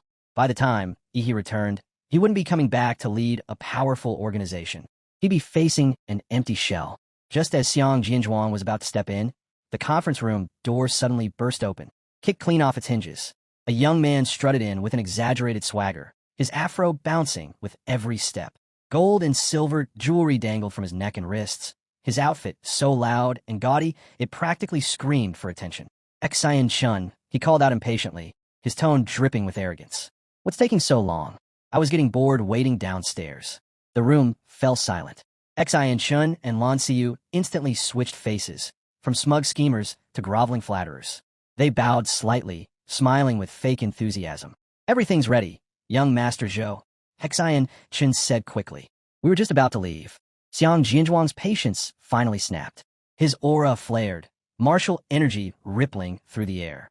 Zhou Kai, he growled, how did you get into the Dragon Blood Society's headquarters? Zhou Kai laughed, loud, arrogant, and unbothered. How else? I fought my way in. He shrugged, as if it were the most natural thing in the world. Don't worry, though. I'll compensate your injured men with money and cultivation resources. Honestly, they should be thanking me. If they knew how many years' worth of resources they'll earn from taking one beating, they might actually enjoy it. Xiang Jianzhuang's fury boiled over. As a fierce sword cultivator, he couldn't stand that level of disrespect. In a flash, his blade sliced through the air, aimed straight at Zhou Kai. But before the strike could land, a figure in black moved. A woman, silent, composed, deadly. With just a few swift moves, she intercepted the attack. The clash was brief, but devastating. Xiang Jianzhuang's eyes widened in disbelief. He was being suppressed. Zhou Kai sneered, his voice thick with contempt. Pathetic. You can't even handle my bodyguard? And you call yourself a cultivator? He waved his hand lazily. Xian Shun, Lan Xiyu, the rest of you who want to join me, prove your loyalty. Beat him until he can't stand. Send him to the hospital if you have to. The defectors froze. Their faces paled instantly. They had agreed to leave the Dragon Blood Society for a brighter future, not to turn their blades on their old comrade. This was something else entirely. Zhou Kai's smile faded. His eyes turned cold. What's wrong? He hissed. You think you can follow me and still keep your conscience? If you won't do what I say, then you're useless. His aura erupted, thick, oppressive violet. Did you really think I'd taken just any dog? A dog that doesn't obey its master doesn't deserve to live. Then, boom, a terrifying pressure exploded through the room. Zhou Kai and his bodyguards' eyes went wide as an invisible force slammed into their skulls. They clutched their heads, groaning in agony. Everyone turned toward the door. Standing there was Yi, his hand resting casually on top of Zhou Kai's flashy afro, pinning him to the ground like he was swatting a fly. His voice was calm, almost too calm. Ouyangzi, he said slowly, just what kind of mess did you leave for me to clean up? I could hear this clown from the second floor. Ouyangzi stood behind him, scratching his head with an awkward smile. My bad. Maybe it's time we do a full purge of the club. Even under such unfavorable circumstances, that crooked-toothed fool still thought he was in control. Typical. The afro-wearing show-off actually got angry that someone dared to grab his precious hair. He opened his mouth, ready to spit out the same arrogant nonsense about who he was and what family he came from. But before he could finish, he flung him straight out the window. Crash! Zhou Kai and his lackey vanished from sight, their bodies sailing through the air before disappearing somewhere outside. The sudden silence that followed was almost peaceful. He exhaled slowly, his voice calm but cold. Finally, it's quiet again. Then his eyes shifted to Xian Shun and Lan Xiyu, the two traitors who'd started all this. He didn't even bother wasting words. With one flick of his wrist, they joined Zhou Kai and his dog, flying right out the window after them. For bags of trash, taken out in one sweep. He brushed the dust off his hands, then turned to the remaining cadres who had been trying to quietly inch toward the exit. His gaze locked on them. Something you'd like to say? They froze instantly. Sweat ran down their faces like rain. When he had moved just moments ago, his speed was so fast they hadn't even seen him. Not even with enhanced dynamic vision. That's when it truly hit them.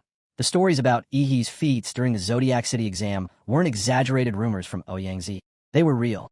every terrifying word of them. He, the first to recover, quickly bowed and apologized. President E, I was blinded by greed. I listened to Xin Chen's nonsense and made a huge mistake. He was quick to adapt, smart enough to know where things stood. After offending Zhou Kai, there was no going back to the imperial capital's inner circle. His only hope now was to cling to the Dragon Blood Society and beg for forgiveness. One by one, the other cadres followed, bowing their heads and admitting their fault. He didn't respond. He simply gave Ouyang Zi a sideways glance, his silent signal for Ouyang Zi to handle it. After all, their division of labor was clear. The Dragon Blood Society's internal affairs weren't He's concern. He had bigger things to focus on. Ouyang Zi straightened up and addressed the room. None of you will be expelled, he said flatly. But your cadre positions will be placed under review. If you don't meet the required standards, you'll be removed.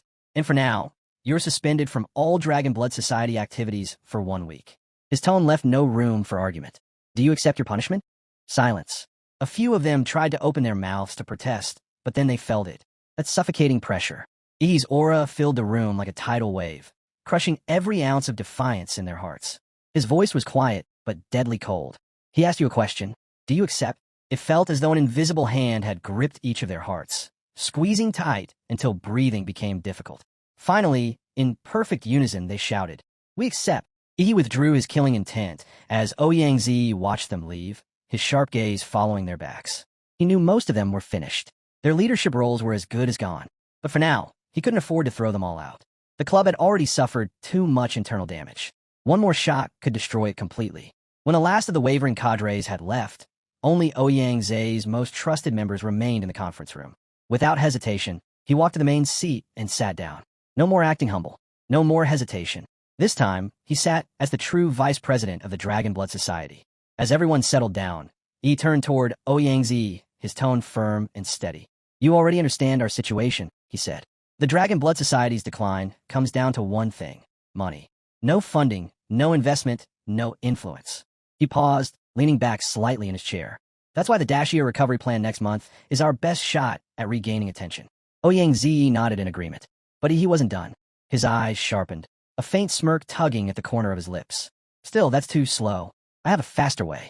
The room went quiet. Ever since I returned to Imperial University, he continued, I've been hearing one name over and over, Shi Jinwen. He's the reason this club's reputation fell apart. So instead of waiting for the Dacia plan, why not just deal with the problem directly? He smiled faintly. I'll challenge him. Beat him.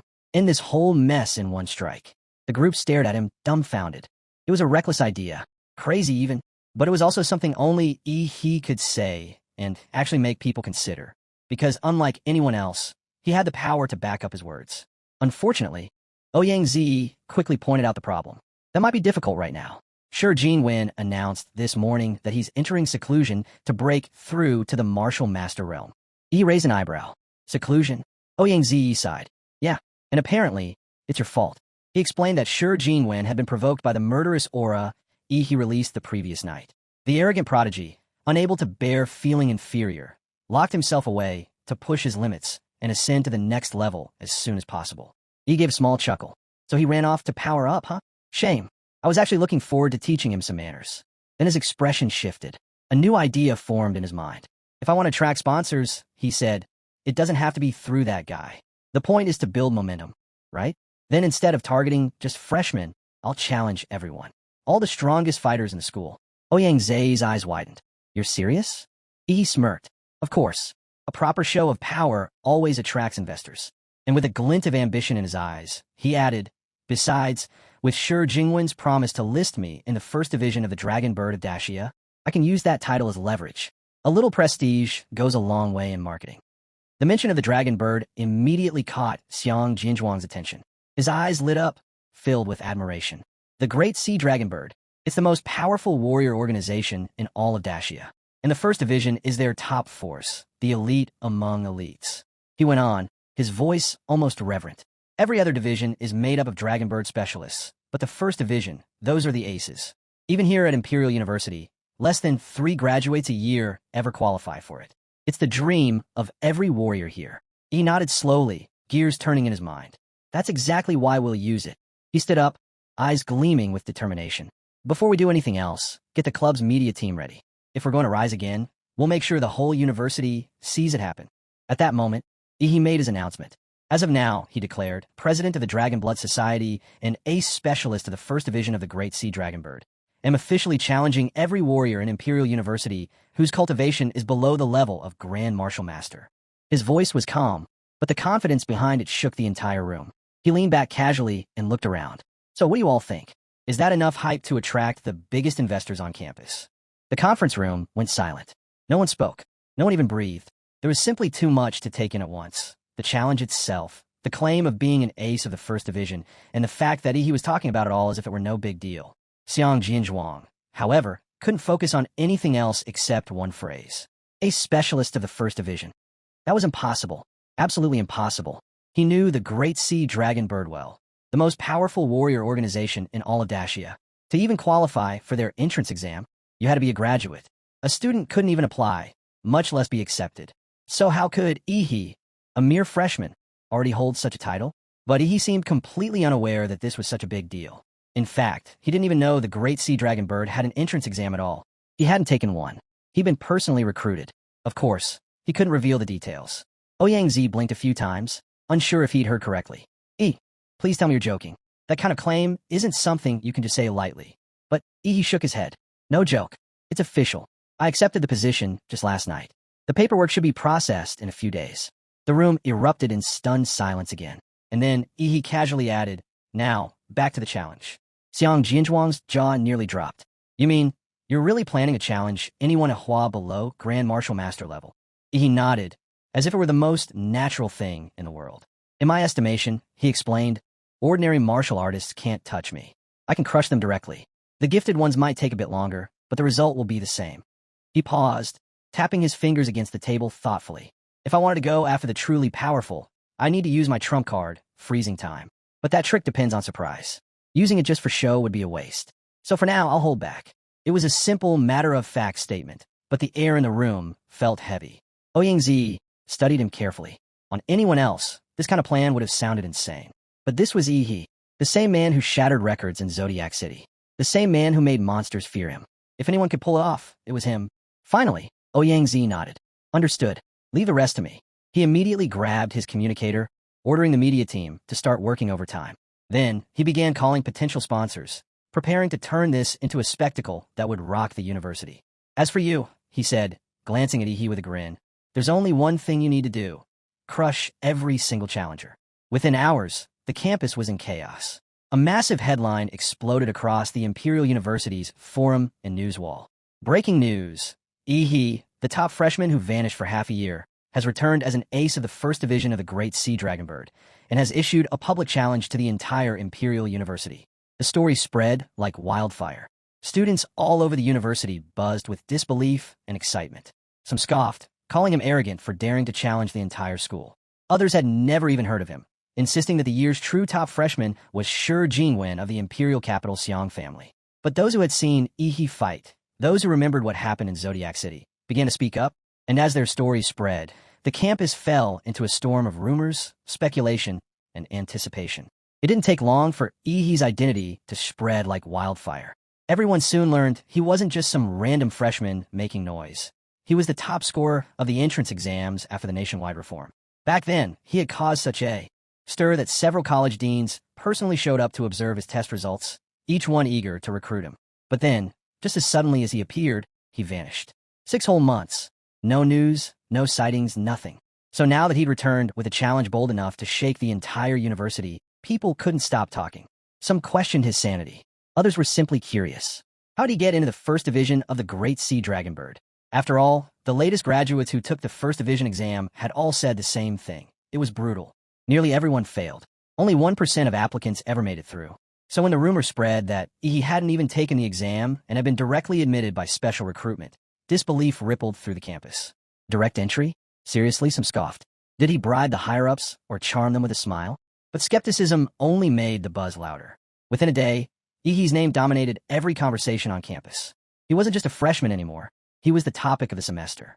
Meanwhile, over at the Imperial University Hospital, Chuho and Long K were resting in their beds when the news popped up on their feeds. Long K groaned. This guy, can't he ever just sit still? Chuho gave a weak laugh. You should know him by now. If he's moving this big, someone's definitely about to get wrecked. Back on Ouyang side, Things were moving fast. His efficiency was unmatched. Within hours, the publicity team had built a massive wave of momentum. The story exploded across campus, spreading beyond the university walls, hitting the internet, and instantly going viral. But soon, the debate shifted to one major question. Was Ihi really an ace of the Great Sea Dragonbird's First Division? Countless online users doubted it. Many accused him of using the claim just to attract attention or gain sponsorships. Then, in a move that shocked everyone, an official representative of the Great Sea Dragonbird stepped forward with a public statement, confirming that Ihi was indeed a special recruit who had been admitted without taking the entrance exam. The news went nuclear. Yet, instead of calming the chaos, it made things even more explosive. Some praised him, calling it proof of his extraordinary talent. Others scoffed, saying he must have pulled strings or had hidden backdoor deals. Critics sneered, asking how long he could keep up the act, especially with his matches being broadcast live.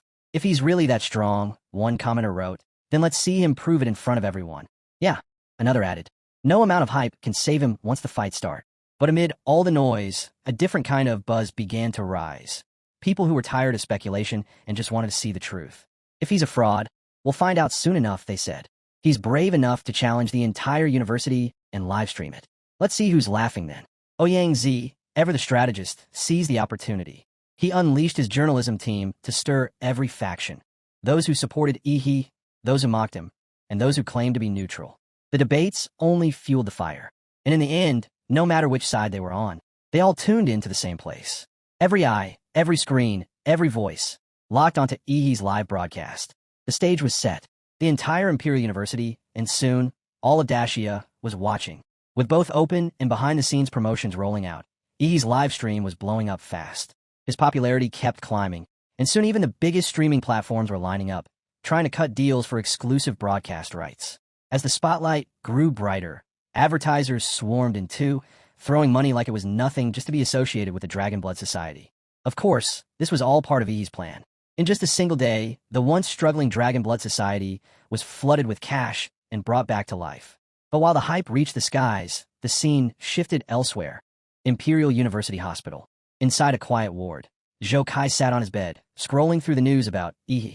A bitter laugh escaped him. That brat had thrown him out like trash.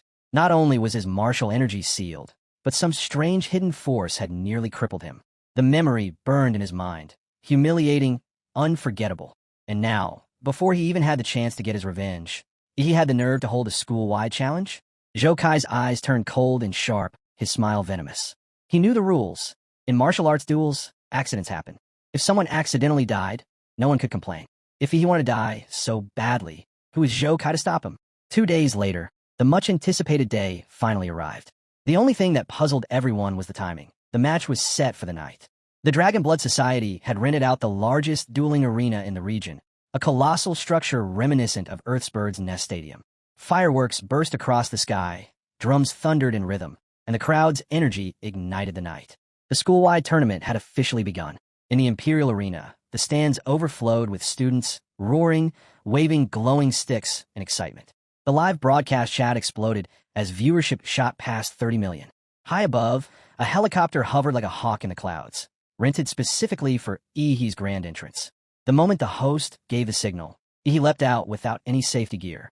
In an instant, the atomic energy inside him surged, doubling his speed midair. He became a streak of blue light cutting through the clouds, a living meteor watched by tens of millions.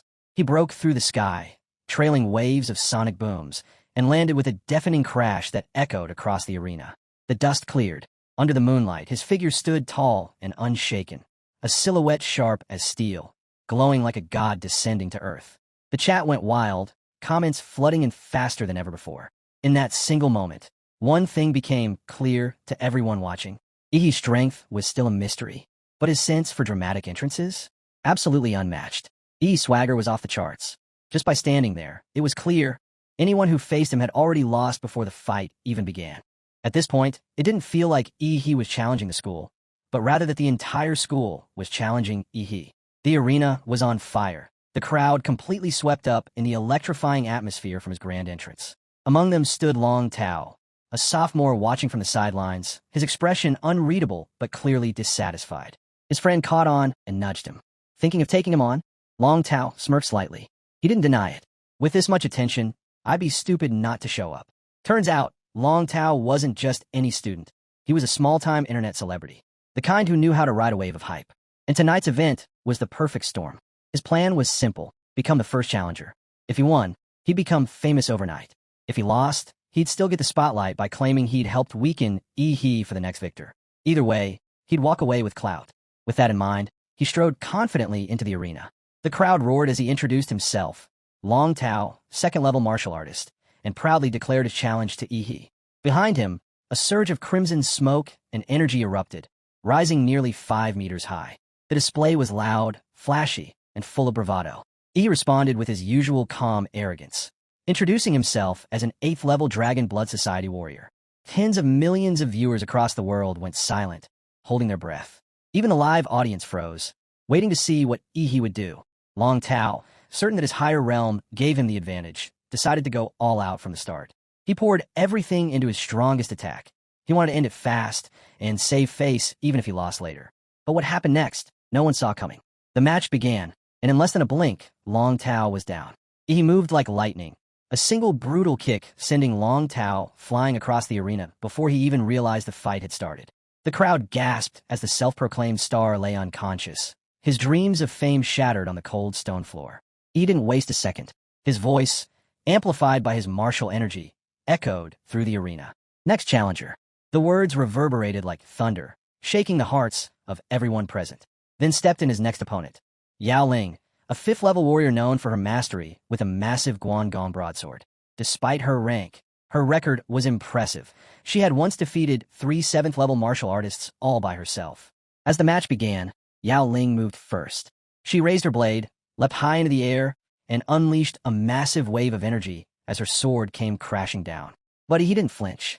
A surge of blue atomic energy gathered around his clenched fist, radiating sheer power. "Your blade," he said calmly, "is far too impure." In that instant, he punched upward. The impact shattered Yao Ling's sword into fragments before his fist smashed into her abdomen. She spat blood, her body hurled out of the arena like a broken doll. The crowd went silent. 2 fights, 2 instant defeats, and standing alone in the center of the arena, he didn't even look winded. After his latest victory, he had clearly grown bored. He glanced at the remaining challengers and casually waved his hand. "Don't waste time. All of you, come meet together." That one sentence was enough to set the entire arena ablaze. A moment ago, the senior students had treated his challenge like some ridiculous stunt. But now, their pride was burning. His words were an open insult, and they couldn't just stand by and take it. The remaining 9 warriors glared at him with contempt before charging forward in unison, their auras flaring like a storm of fire and lightning. But he didn't even flinch. What followed wasn't a fight. It was a massacre. Every move, every strike, every counterattack from he crushed his opponents with overwhelming precision. Before anyone could even process what was happening, the scoreboard showed 11 consecutive wins, including the strongest from the second year and 3 elite third-year masters. He had fought nonstop, not even pausing to breathe. The first 2 matches had ended in less than a second each, and the third hadn't even lasted a full minute. The crowd lost its mind. The live chat exploded. Screams and disbelief flooded the air like a tidal wave. Meanwhile, miles away at Imperial University Hospital, the screen reflected in Zhou Kai's furious eyes. He watched as he wiped the floor with one opponent after another, his expression twisting with rage. His fists clenched, his teeth ground so hard they nearly cracked. "Damn it," he muttered, his voice trembling between anger and disbelief. How was he supposed to get revenge against that? Anyone he sent would probably end up right where he was, flat on their back in hospital bed. But then a name flashed in his mind. There was one person, one who might stand a chance. His elder brother, Zhou Yanting, the first son of the Zhou family's current generation. A man whose strength had long surpassed ordinary martial masters. However, Zhou Kai knew his brother all too well. Yanting was disciplined, rational, and utterly uncompromising. He'd never help with petty revenge. Unless Zhou Kai's lips curled into a slow, sinister grin as a dangerous idea took shape in his mind. The scene cut back to the arena, where Ihi stood tall, his posture calm, yet unyielding, like a pillar holding up the heavens. The students surrounding him clenched their fists in silent frustration, but none dared step forward. Even among the second and third years, no one could match his power. The truly talented ones, the senior elites and future graduates, had already ascended to the level of grand martial masters, and those left behind simply weren't capable of challenging him. Yet the irony was clear. He hadn't once fought someone weaker than himself. Every single opponent he faced was of higher rank, yet every one of them had fallen. By now, the entire upper division of Imperial University had lost all dignity. They weren't remembered as elites anymore, but as Ihi's stepping stones, their names destined to be engraved on the school's pillar of shame. But just when the air seemed to settle, when no one else dared arise, a new aura surged through the arena, vast and heavy like an incoming storm. The crowd turned as a figure walked in, calm yet radiating terrifying pressure. Zhou Yanting. Having rebuilt his cultivation to perfection, he wasn't just a ninth-level martial master. He was someone capable of defeating grand martial masters themselves. The arena fell silent. For the first time that night, Ihi's unshakable dominance was about to be tested. Zhou Yanting wasn't just any fighter. He carried the Sun Blaze bloodline, the pride of the Zhou family, a power so pure and overwhelming that few throughout their history could control it. The sheer energy it produced was enough to consume an ordinary man from within. To keep that power in check, he wore the Zhou family's custom-built nano battlesuit, designed to regulate and suppress his body temperature. Combined with years of calming disciplines, calligraphy, painting, and the Heart Sutra meditation arts, Yanting had forged perfect balance between destruction and restraint. To many watching, he wasn't just strong, he was terrifying. And as he stepped into the arena, the atmosphere shifted. The lights glinted off his silver battle suit, and the air seemed to tighten around him. Tens of millions of viewers went silent, convinced that Ihi was finally about to pay the price for his arrogance. But what happened next wasn't what anyone expected. Zhou Yanting pressed his palms together and bowed slightly toward Ihi. "On behalf of my brother," he said calmly, "I apologize. Any losses your Dragon Blood Society suffered, I'll personally see them compensated double." The entire arena buzzed in confusion. So it was true. Zhou Kai and Yanting were brothers. But Ihi wasn't buying a single word of it. His voice rang out, sharp and unfiltered. "You don't strike me as someone who came here for revenge. So tell me, why are you really here?" Yanting straightened, his tone turning cold. "For the reputation of the Zhou family," he replied. "My brother was at fault, but his eyes narrowed. You've dragged our family's name through the mud." It was obvious now. Zhou Kai had twisted the story before passing it on. Still, he didn't care. Explaining himself felt like a waste of breath. With Long Ke, one of the peerless powerhouses, backing him, he had no reason to fear the Zhou family, or anyone else.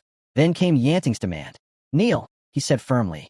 "Apologize to the Zhou family in front of the entire university." Yi's reply was instant and razor-sharp.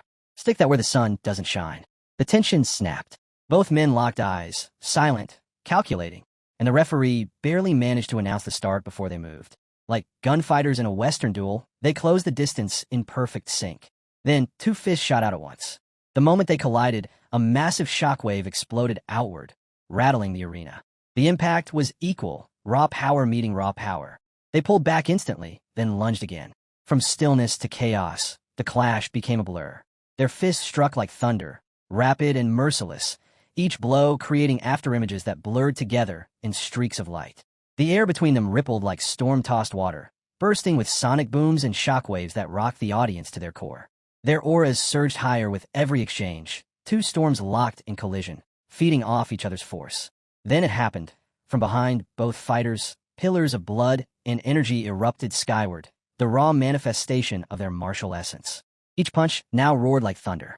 Each collision shook the ground beneath them. And as the fight raged, the intense heat began to take its toll. The silver nano armor around Zhou Yanting's arms started to glow red, then slowly disintegrated. The moment his skin was exposed to the open air, the temperature spiked. The next stage of their battle was about to begin. The temperature around Zhou Yanting spiked instantly. Heat waves rippled from his body as the air shimmered around his arms. Beneath his skin, his meridians glowed crimson, pulsing like molten magma. This was the true manifestation of the Sun Blaze bloodline. The audience stared in awe. They weren't watching two humans fight anymore. They were witnessing monsters in human form. Every strike they exchanged carried the weight of a collapsing mountain. Every impact made the arena tremble. Up in the stands, the viewers could barely make out their figures anymore, just flashes of blue lightning and crimson fire spiraling together inside a storm-tinted blood red. Online, the comments were going insane. Zhou Yanting's strength is unreal. He's a demon. How's he not dead yet? Even so, people admitted, the fact that Yanting was holding his own, even for a few rounds, against Ihi, who is now feared as the Demon King of Imperial University, was an achievement in itself. Back inside the arena, the duel raged on. But then, for just an instant, Yanting's focus wavered. He felt something strange, a surge of energy rolling off He's body, raw and wild, the kind only found in demon beasts. That split-second distraction cost him dearly. Noticed. "Eyes on me," he said coldly. A flash of blue, a right hook like a hammer. The next thing Yanting knew, he was flying backward, blood spraying from his mouth as his body crashed hard into the ground. From the stands, a young boy clutched his action figure and shouted at the top of his lungs, "Come on, you can do it! Take down the Demon King." Yanting wiped the blood from his cheek, staring up at He with disbelief. "So, this is the kind of fighter the great Sia Dragonbird recruits," he muttered. "Barbaric." But then, something felt wrong. At first, he thought it was fatigue or a trick of the eyes. But as the seconds passed, he realized it wasn't an illusion at all. He was growing. Moments ago, they'd been eye level. Now, Yanting had to look up just to meet his gaze. In truth, he wasn't simply transforming. He was evolving. Instead of unleashing the giant's power in one explosive burst, he was channeling it from within, blending it with his vampiric control over blood and flesh. This gave him the best of both worlds, the speed and precision of a predator and the raw, crushing power of a giant. Every second, his strength multiplied. His muscles tightened. His bones hardened. His movements became sharper. Soon, Zhou Yanting only reached his waist. And in that towering figure before him, covered in black scales and glowing blue eyes, Yanting no longer saw a man. He saw a monster. Yi's next punch came down like a mountain collapsing. Yanting's knees buckled under the impact, the ground beneath him cracking as his legs sank deeper. His bones screamed in protest, his body trembling under the sheer force pressing down on him. And in that instant, that crushing, suffocating moment, Zhou Yanting finally understood. This was why Yi had dared to challenge the entire school. No ordinary human could possess such terrifying physical power. Zhou Yanting had believed his Sunblaze bloodline was unmatched. But compared to Yi, it was nothing. What stood before him wasn't a prodigy. It was a high-level humanoid monster, something beyond human comprehension. His bones cracked audibly as he fought to stay standing, but it was pointless. Yi's power was overwhelming, his presence absolute. Zhou Yanting could no longer resist. His body was breaking, piece by piece. The martial body Zhou Yanting had spent years perfecting was starting to crack. Every muscle trembled. Every bone screamed. It was clear, if this kept up, he'd have to start his cultivation all over again. Seizing the brief pause in Yi's relentless assault, Zhou Yanting gathered his strength and shot into the sky. Flames erupted from the soles of his feet, propelling him upward like a blazing rocket. High above the arena, he took a deep breath. If he couldn't overpower Yi in strength, then he would outmatch him in speed. At least, that's what he believed. But before he could even reposition, something happened that shattered his confidence. He had underestimated Yi completely, and it showed. Anyone who had studied Yi's past battles would have known what was coming. But Zhou Yanting had walked in blind, too proud to do his homework. Below him, Yi's entire body began to glow. The air crackled with pressure as a violent surge of atomic energy gathered in his throat. Zhou Yanting's instinct screamed. He darted left, just in time to see a blinding energy beam rip through the air where he had been. But there wasn't just one. Yi unleashed volley after volley, each beam exploding like artillery shells, forcing Yanting to weave and dive through the sky like a desperate bird under fire. The crowd gasped as the beams tore across the night sky, painting it in streaks of blue light. Pinned down, Zhou Yanting's expression hardened. There was no more room for hesitation. His eyes burned with resolve. If he couldn't match Yi's power head-on, then he'd burn everything he had left to win. "Don't blame me for not warning you," he muttered under his breath. He activated his earthly, evil martial art, the flaming sun demon hand. The nano battle suit around his body started to glow red-hot, the built-in suppressors melting under the sheer intensity of his bloodline energy. Then it all erupted. The Sunblaze bloodline inside him exploded like a volcano. Flames roared from his body as the air warped around him. His right hand, now as red and translucent as molten iron, stretched forward. All the power in his blood surged into his palm, guided by his martial energy. In seconds, his arm transformed into a miniature sun, radiating blinding light and unbearable heat. The crimson glow eclipsed the stadium's floodlights. The air distorted. Even the specially reinforced arena floor began to melt under the scorching energy. The crowd went insane. Screams, cheers, and disbelief filled the air. This was it, the climax of the duel. Zhou Yanting hurled the blazing orb downward, the flaming sun demon hand descending like divine judgment. But he didn't back down. He grinned, wild and unshaken, his blue eyes burning with fighting spirit. Finally, he said, Something worth my time. If Zhou Yanting thought he was the only one capable of firing energy beams, he was about to be proven wrong. He raised his palm. A violent concentration of atomic energy formed in his hand, pulsing and twisting, barely contained by his martial energy. Even then, it was dangerously unstable. One wrong move, and it could detonate in his face. But he wasn't done yet. Calling upon Crimson Calamity, his pure spiritual energy body, he merged the two forces together. The unstable atomic energy suddenly stabilized and expanded. A new martial art, one he had only just perfected, came alive in his hand. He called it the Demora's Qi Gong Cannon. The air screamed as the energy sphere condensed into a blinding beam. Then, he thrust his hand forward. A massive atomic beam erupted from his palm, tearing through the air and meeting Zhou Yanting's flaming sun demon hand head-on. Two ultimate forces collided, fire against atomic light. The night exploded in brilliance. The compressed sphere of atomic energy burst open, transforming into a colossal blue beam of light nearly 20 meters wide. It roared forward like a living creature, swallowing Zhou Yanting whole, a tidal wave of destructive energy that devoured everything in its path. Under that searing, blue-white radiance, Zhou Yanting's flaming sun looked pitiful, a flickering spark on the verge of being snuffed out. For the first time in his life, Yanting froze. As the torrent closed in, he felt it, that primal, suffocating certainty of death. Then came a sound, a thunderous boom that split the sky. The beam tore across the night like a streak of molten blue lava, engulfing Zhou Yanting completely. The shockwave rattled the arena, sending tremors through the ground. When the energy finally faded, silence fell. Zhou Yanting was gone. Gasps rippled through the crowd. The livestream chat went dead silent. And then, a calm, familiar voice broke through the tension. "Ihi, don't you think you were a bit too reckless?" Everyone turned their heads. Ihi scratched the back of his neck, flashing a sheepish grin. "Aha, I knew Principal Shi Jingwen was around," he said. "That's why I didn't hold back." From the sky descended a figure clad in a sharp Zhang suit, holding a badly shaken but very much alive Zhou Yanting by the collar. Principal Shi Jingwen sighed as he floated down beside Yi. He had only come to see what all the fuss was about, a tournament drawing so much attention across the empire. But instead, he found himself being dragged right into the spotlight. Now it was clear this had been Yi's plan all along. "I'm sorry, Principal," Yi admitted, bowing slightly. "I needed your presence to give the event a little prestige." He grinned awkwardly. "Please help me out, just this once." Shi Jingwen dropped the unconscious Zhou Yanting gently onto the arena floor. His expression was a mix of exasperation and reluctant amusement. "Your teacher, Gong Ku," he said, shaking his head, "always tells me her student is dull and clueless. But now I see, you've just been fooling her." He chuckled softly, then straightened. "Fine. Since I'm already here, I'll lend my support. Just this once."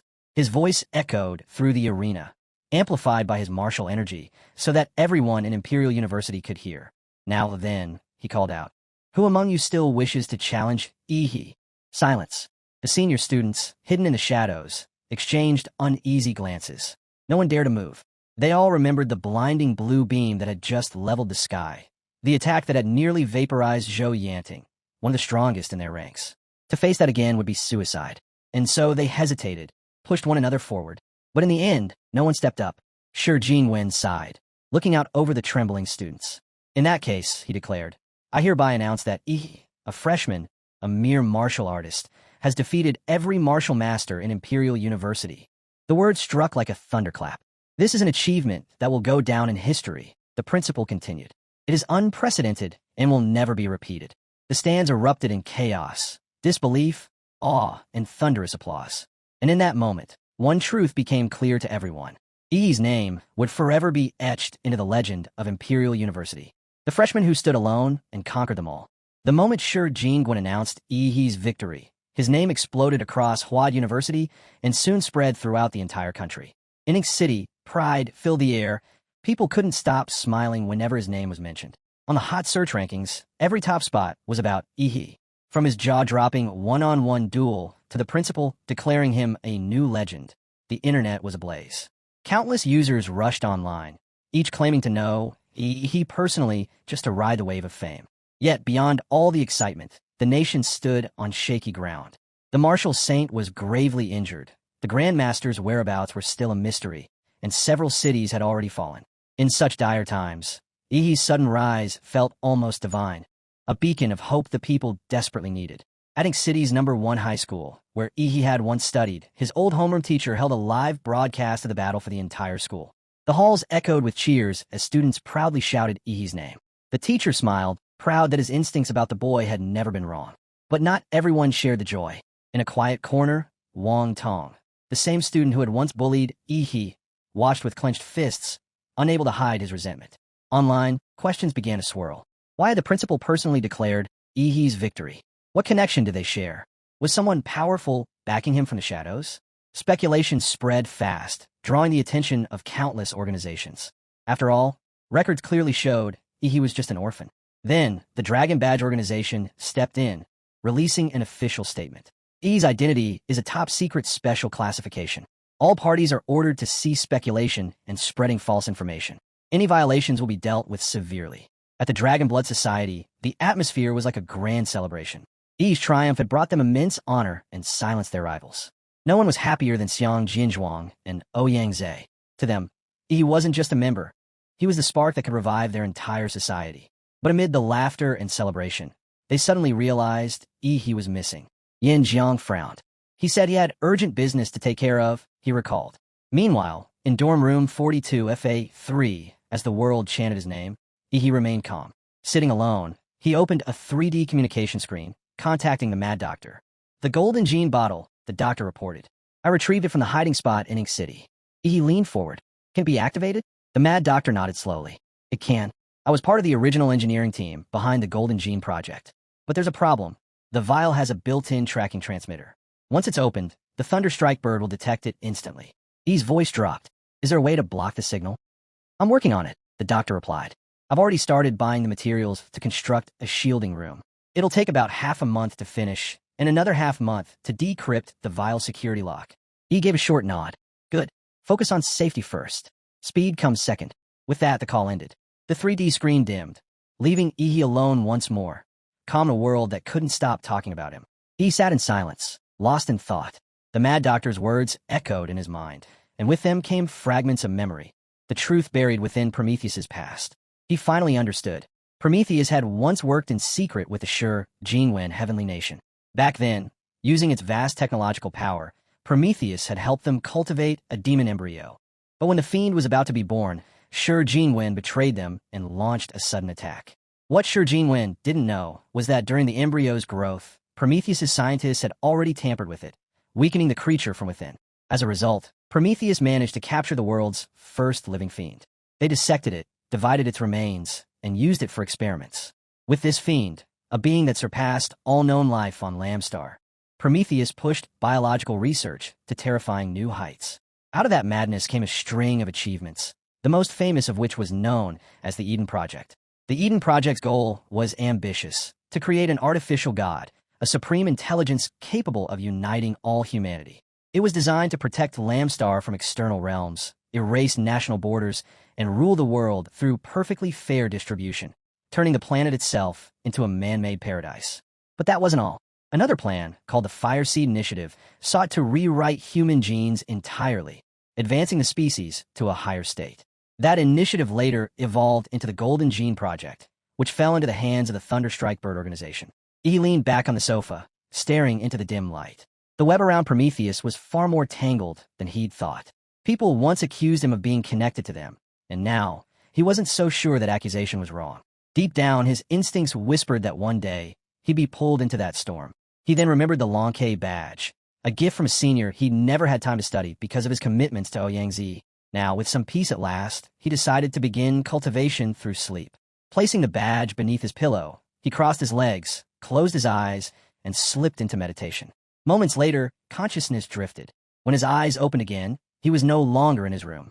Cold rain splattered across his face. He stood up slowly and realized he was clad in battered knight's armor. Around him, a field littered with corpses. The air reeked of blood and smoke. Scorched earth stretched in every direction, the flames still stubbornly burning despite the downpour.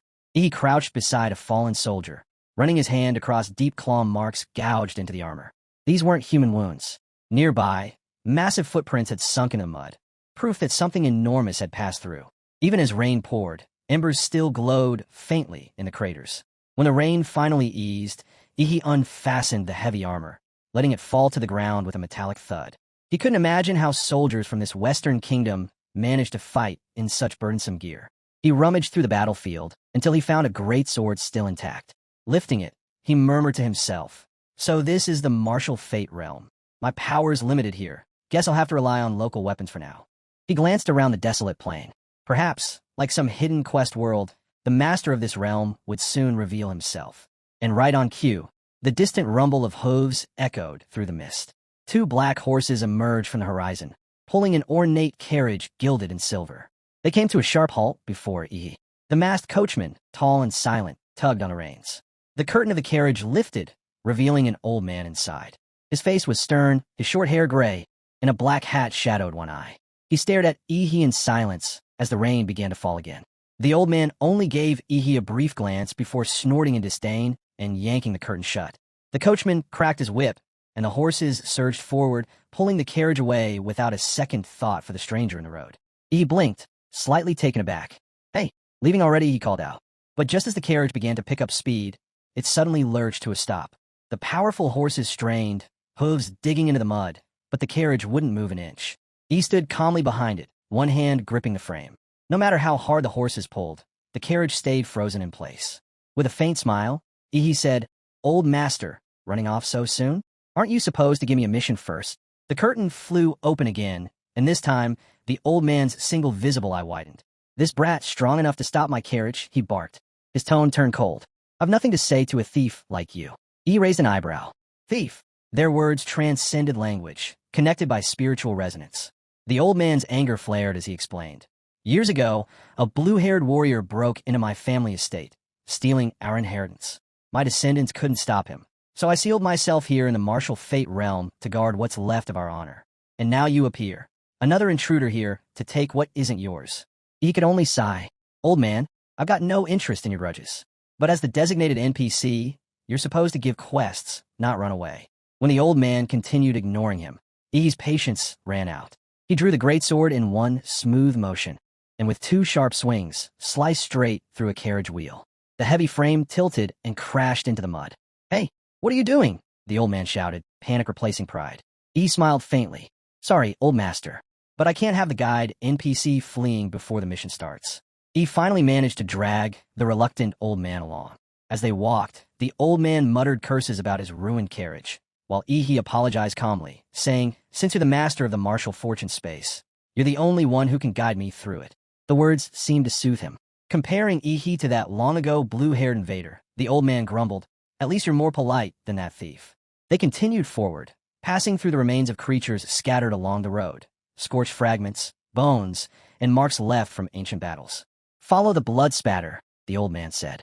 "That path leads to the trial." Before long, the land leveled out. Ahead loomed a pale mountain range, shrouded in mist. But when he checked the ground, the trail of blood suddenly ended. He frowned. Something wasn't right. The old man hid a smirk, his thoughts concealed behind a mask of calm. "Naive boy. Once you lose your path here, you'll wander in this martial fortune space forever." But Ihi's instincts flared. He raised his head and narrowed his eyes. Above, the sunlight dimmed, blocked by something vast circling overhead. Through the thinning mist, the shadow of a gigantic bird passed across the mountains. Ihi's eyes sharpened. "So that's it. The real trial isn't on the ground," he muttered. "It's in the sky." The old man chuckled quietly to himself, convinced he had finally led Ihi astray. But his smile faded when Ihi stopped, gazing upward, eyes sharp, expression calm.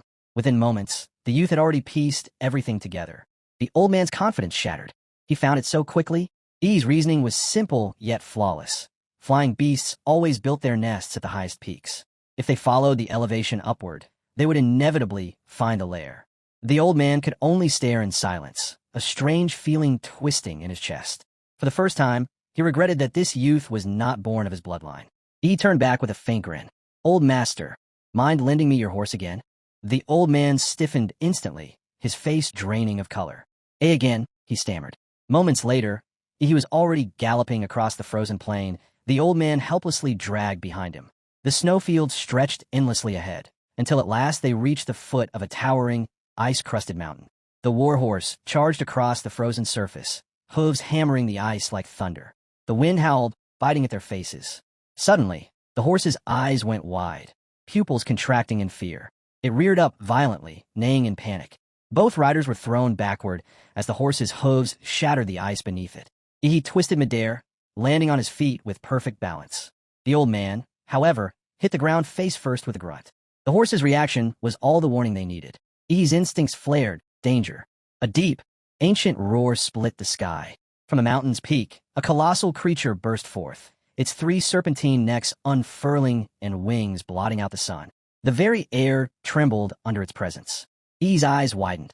That's... He almost couldn't believe it. It looked just like the mythical enemy of Godzilla, the devourer of stars, a creature of pure catastrophe. One of the dragon's three heads swooped low, its golden eyes burning like molten suns. The blast of air from its nostrils struck Ihi like a hurricane, forcing him to brace against the pressure. Before either of them could move, the dragon's jaws opened, and a torrent of fire roared forth. The flames consumed everything. The snow melted in an instant, the world drowned in golden light. When the blaze finally died, nothing remained of Ihi, not even ash. Only the old man still stood, his clothes scorched and body trembling, supported by his staff. He let out a long, ragged breath and muttered, "We've found the right place." But a mortal like him was doomed to perish before the trial's flame. I, as the master of this space, cannot die. He adjusted his black hat, his mouth twisting into a mocking smile. That kid was far too green. He then looked toward the smoldering mountain and began to speak as if lecturing a ghost. The trial was never about slaying the white dragon, he said. The true task was to find the spirit beast hidden within this mountain, then earn the dragon's approval through reverence, not battle. That is how one receives the inheritance. His eyes darkened as he remembered the past. The blue-haired martialist once passed this trial too, but instead of seeking approval, he used brute force, killed the white dragon outright, and stole the inheritance by violence. The old man clenched his fist, fury and guilt warring in his gaze. But then a strange sound made him freeze. He turned sharply. Through the drifting smoke, a figure slowly stepped forward. Ihi! His clothes were gone, his skin scorched, his greatsword melted to slag. Yet his body still radiated strength. He was completely unharmed. The old man's eyes went wide in disbelief. Impossible. You should have been reduced to ash. He could feel it, something extraordinary pulsing from within Ihi. The boy's body wasn't normal. It was as if something ancient and divine was protecting him from destruction itself. And for the first time, the old man felt something he hadn't in centuries. Fear. Black-green scales began to crawl across Ihi's skin, gleaming with a strange, verdant light that pulsed between the gaps like living energy. He looked down at his hands, voice steady and calm. When I first entered this space, he said, the archetype power rejected me. It wasn't compatible. But now, the synchronization rate has risen. It's fusing with my soul and beginning to manifest on its own. He clenched his fist, and the air trembled around him. When this power fully merges, he continued, I won't need weapons anymore. My body itself will be the weapon. He raised his head, his gaze locking on the massive white dragon looming in the storm. Let me show you true power, he declared, far beyond anything my old sword could unleash. The old man could barely breathe. His hands shook uncontrollably. You're not human, he gasped. You're a monster. A thunderous roar erupted from Ihi's throat, a roar that didn't belong to a man. In an instant, his body expanded, bones cracking and reshaping. The ground split apart beneath him as he transformed into a colossal black beast, his spines radiating green light, his scales hard as divine steel. He had entered a full Godzilla form, his archetype power reaching 71% compatibility. The transformation consumed his entire being, a living superweapon born from divine cells and human will. The earth quaked under his steps. Each breath burned like nuclear fire. Though this form could only last 2.5 minutes, Ihi's growl rumbled through the air.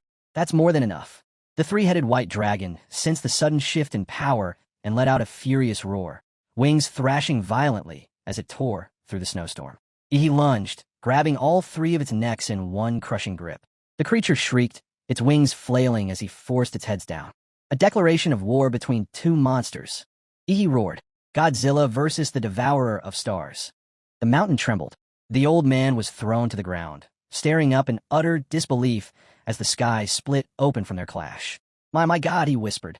Ihi's body continued to expand, every step shaking the frozen world. Massive boulders shattered like glass, and the old man was tossed into the air by the shock waves, bouncing helplessly like a leaf in a storm. The dragon howled, its claws raking the ground, but he dragged it with sheer brute force and slammed it against the mountain wall. The collision cracked the rock and sent avalanches cascading down in blinding waves of snow and dust. Roaring, Ihi twisted the dragon's 3 necks, lightning and fire surging around them as the 2 titans struggled for dominance. The dragon's breath ignited the air, its power raging like a storm of wrath. Realizing it couldn't win on the ground, the white dragon beat its wings, trying desperately to take flight. But Ihi's voice thundered after it. Trying to escape? Don't think I can't fight in the sky. He raised his head, and the spines along his back began to glow brighter, veins of blue light pulsing up from his tail to his crown. Raw atomic power surged through him. The entire martial fortune space shook violently under his unleashed might. He inhaled deeply, the sound like a hurricane tearing through the void. A blinding blue radiance gathered in his jaws, condensing into a solid core of destructive energy. The white dragon responded in kind, its 3 heads opening at once, summoning a blazing torrent of flame and thunder. And then, they fired. I's nuclear breath met the dragon's fiery storm midair, colliding with catastrophic force. The clash formed a swirling red-black sphere of raw energy that expanded rapidly, trembling, distorting, until it finally detonated, swallowing the entire mountain range in a blinding explosion of light and sound. A massive explosion erupted, sending shockwaves that tore through the air, the sky shuddering as the 2 forces collided. Godzilla's full transformation had drained him completely, and after releasing that devastating atomic breath, it was clear that he was racing against the clock. He muttered under his breath, realizing this wasn't just some harmless beam exchange. Without warning, monstrous bone spines erupted from Godzilla's back as a mighty roar split the air, his transformation shifting into Meteor Godzilla. Nuclear energy crackled and exploded in all directions, the spines piercing the 3-headed white dragon that was too absorbed in countering the massive energy wave to even react. Its immense body staggered, leaving it wide open. Blood and scales from the dragon rained down, painting the sky as the thunderfire column splintered apart. The white dragon hung there, shredded beyond recognition, its remaining 3 heads barely clinging to life. I's mind raced as he counted the heads. The sight immediately reminded him of the fabled 3-headed dragon from ancient myths. Cutting off the flow of energy, he lunged forward. His kick split the air, a blue flash warning their eyes just before he unleashed his fury. Atomic power coiled in his throat, and with a fierce roar, he fired a blast directly into the dragon's open mouth, point blank. He bellowed that these freakish heads were about to be cooked. The explosion tore through the dragon's flesh, the blast thundering through its body, sending blood flying in all directions. When the smoke cleared, he stood tall, still gripping the dragon's burning red heart in his hands. The dust swirled around his feet as he stood amidst the ruin, radiating raw dominance as Godzilla. Below, the old man was frozen, eyes wide in disbelief. His voice faltered, struck dumb by the sight of a single man crushing a multi-headed dragon with nothing but sheer force. Fear drained the color from his face. He casually tossed the massive heart to the ground, almost knocking the old man over. With a smirk, he declared that he had found the inheritance and didn't need any backup. As he walked toward the heart, the old man screamed at him to stop. He only grinned, unfazed, and shoved both hands into the still-burning heart.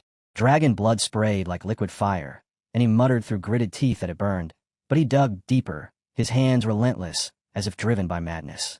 His fingers finally met something solid deep inside, and with a triumphant yell, he pulled out the strange artifact. The old man's panic was palpable as dark tendrils lashed out, wrapping around Yi's body. He immediately understood. The artifact was the legendary dragon armor, Earth Fiend's inheritance of the body. Thin, vein-like strands of power crawled from it, snaking across his skin, threading through his capillaries.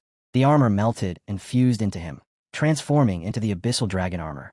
The old man stood frozen, eyes wide with shock. He realized that their bodies were far too weak to bear the weight of such an artifact. Its blood, the power it devoured. Even that azure-haired martial artist, who had struggled to claim 90% of the inheritance, had only barely managed to harness it. But this boy, this kid, was the first in 1,000 years to earn the armor's full approval. He stood on the heart as though he had simply thrown on a jacket, casting a casual glance at the old man. "What's so hard about this?" he asked, his grin wide. The old man clenched his fists, shaking in fury. Finally, he muttered under his breath that the ancestors had accepted, at least the inheritance had gone to someone who wouldn't disgrace them. He pressed further, a grin on his face as he asked if there was more inheritance to be found. The old man nearly choked, outraged. "What? This impatient brat plans to rob my family's treasure too," he spat. Yi's grin didn't fade. "The abyssal dragon armor is too extreme. It only strengthens the body, But without an internal method of equal rank, the user won't last. Without it, the organs collapse, the bones snap, and the armor drains every last drop of blood. He leaned in closer, his voice low with certainty. Only the mix of internal and external forging creates a complete technique. It reaches the heavenly gang level, and I can't let this chance slip by. Just then, Yi's phone buzzed. It was a call from his girl. He answered with a sleepy mumble, barely awake. Spent the past few days doing nothing but resting and training. In my dreams, he muttered. The abyssal dragon armor dumped a mountain of info on me. I need time in the martial rhythm space to process it all. She responded with a soft laugh. Well, me and King Zhu got discharged yesterday. We were told to head to the University Activity Center to collect our mission rewards. The director also told me to remind you that your reward needs to be issued by the principal in his office. He was still half asleep, drooling slightly, as he asked, Do I really have to go to the principal's office? You think he wants another one of those private talks with me? He arrived at Hua Floating City University, still groggy from sleep. A woman in a red dress approached him with a polite smile.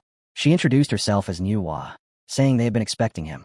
The principal was waiting upstairs, and she invited him to follow. He nodded, but a flicker of suspicion passed through him. She had zero martial aura, yet something about her didn't seem right. He even wondered for a moment if she was human. They stepped into the elevator, and he couldn't help but sneak glances at Manhua. She was stacked, and it threw him off. She caught him staring and bluntly asked, Are you curious about my body? He choked on his words, scrambling to explain. No, I just want to study the advanced tech, he stammered. Manhua's calm voice cut through his panic. That's not really the point, she said. With that, she started unbuttoning her shirt. Yi's eyes went wide, panic rising. But instead of anything spicy, she revealed her entire body was made of complex machinery. Her real body had been replaced with mechanical parts, and only her head was designed to look human. I'm a mass-produced model, she explained, totally different from a human woman. He let out the breath he had been holding, muttering under his breath, Hua University's tech is insane. The elevator reached the 667th floor. Manhua turned to him, saying the principal was waiting inside. He stepped out, thanked her, and walked forward. As soon as he crossed the threshold, his body locked up. A violent shockwave blasted through him, and countless flashing images assaulted his mind, causing his power to spiral out of control. He staggered back, disoriented, but a sofa slid in behind him, dropping him into a seat. When he opened his eyes, he found himself gently moved right in front of the principal, who asked if he had slept enough and whether he had studied the martial arts manual that Qing Long had given him. Still groggy, he blinked, confused. How the hell did I end up right in front of you? He muttered. The principal simply replied, This is my office, nudging a teacup towards E. The tea comes from a secret realm, enhanced by the Research Institute. He hesitated, his mind still foggy, then asked, Was that power I sensed just now spatial? The principal nodded, confirming. I can manipulate space within a range. These thoughts raced. Without spatial abilities, the principal could never have saved Zhou Yanting. A technique that could warp space was on a level with freezing time, a power beyond ordinary comprehension. The principal continued, Your grade points and resource cards from Imperial University have been moved into your account. Yi's eyes widened, but the principal wasn't done. As a main contributor to a level 5 mission, you may select 2 sets of Earth Fiend martial arts and receive 1 chance to forge an advanced weapon. He paused, considering. He didn't need new skills or weapons at the moment. After a moment's thought, he asked, I'd like access to the Gene Lock records and permission to investigate Prometheus. That's all. The principal nodded before he had even finished speaking.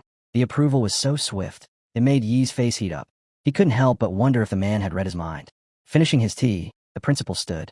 Let's head to the archive room, he said, his tone calm. He glanced at his untouched tea, feeling uneasy about leaving it behind, but the principal was already striding toward a massive door.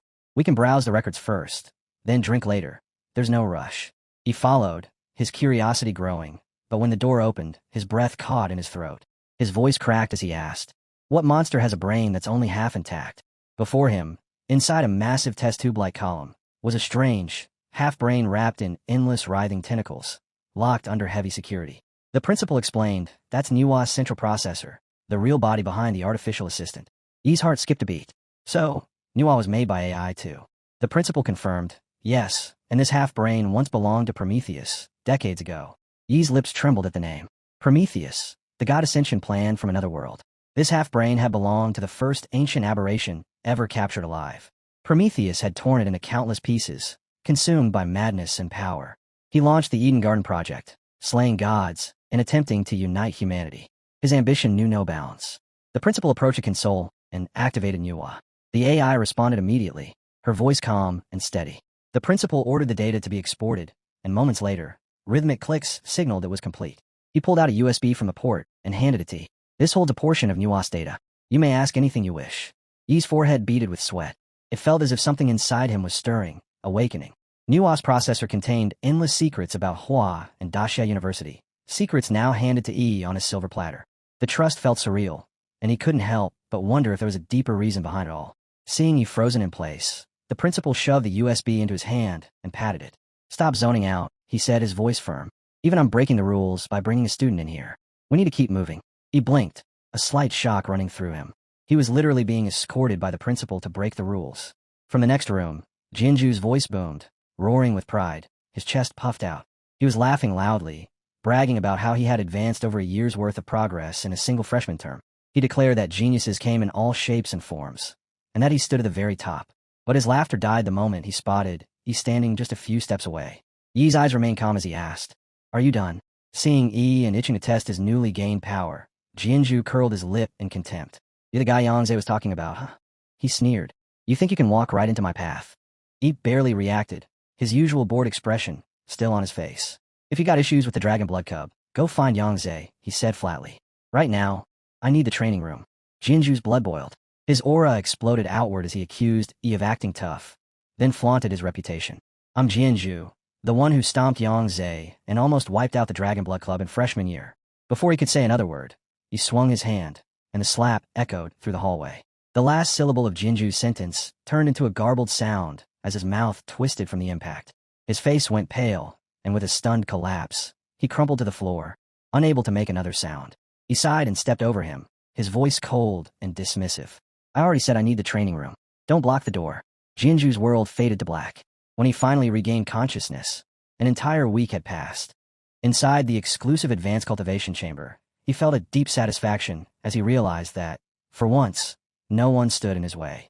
The king of monsters inside him was hungry, and the hunger burned. Then, spirit stones of every color began to rain down from above. He lifted his hands to catch them, savoring the moment. Everything he had collected, monster cores, rare materials, and all the supplements from Huadu, was about to be burned in one massive push. Using so many cores at once would boost his compatibility to new heights, but it also meant he would soon sink into a deep, crystal-like sleep, unleashing a wave of nuclear radiation when he did. Pleased with the sight, he spoke to Nuwa, the little electronic maid who had become an integral part of his system. "Open the most isolated cultivation room." Her mechanical voice responded in its usual monotone greeting as she powered on. Ever since he had integrated Nuwa into the system, Huadu felt like his private playground. No procedures, no restrictions. He spoke, and everything moved according to his will. His excitement seeped into every word, relishing the privileges he now wielded. He ordered Nuwa to activate the room's energy shield so he could begin immediately. But Nuwa's report came back with bad news. The room's energy level hadn't reached the required threshold. He tossed monster cores into the system one after another, but the response stayed the same. Still not enough. Confusion hit him like a cold wave. The requirements were climbing too fast. As compatibility increased, breakthroughs became harder to achieve. The amount and grade of monster cores needed were skyrocketing. High-tier templates always carried this curse: slow growth, long development, and a resource demand so massive that it crushed efficiency. It reminded him again that he needed to study martial waves alongside the extraordinary system if he wanted to keep up. Suddenly, a warning flashed across the screen. A strong energy fluctuation had been detected. The system immediately cut off the data Pharaoh had tried to send and diverted all power to maximum defense. He let out a dry laugh, muttering, "If someone's trying to hack my system, they should at least do it properly. They're doomed to fail anyway." The wall clock flashed the time. 3 hours, 35 minutes, and 44 seconds. Yi's body was encased inside a massive blue crystal, its surface lined with sharp spines. The shell was thick, but his silhouette could still be seen faintly, suspended in a pitch-black void. He sank deeper into the process, waiting for the moment when his crystal coffin would crack open and the monster king inside him would step out. Above Huadu City, Huadu University launched a full-scale offensive to reclaim the territory stolen by the monsters. Enormous warships floated overhead, resembling flying nuclear bombs. The headmaster had been in the sky since dawn, his aura heavy as he declared the beginning of the Great Summer Recovery Plan. 70% of the nation's fighters were being mobilized.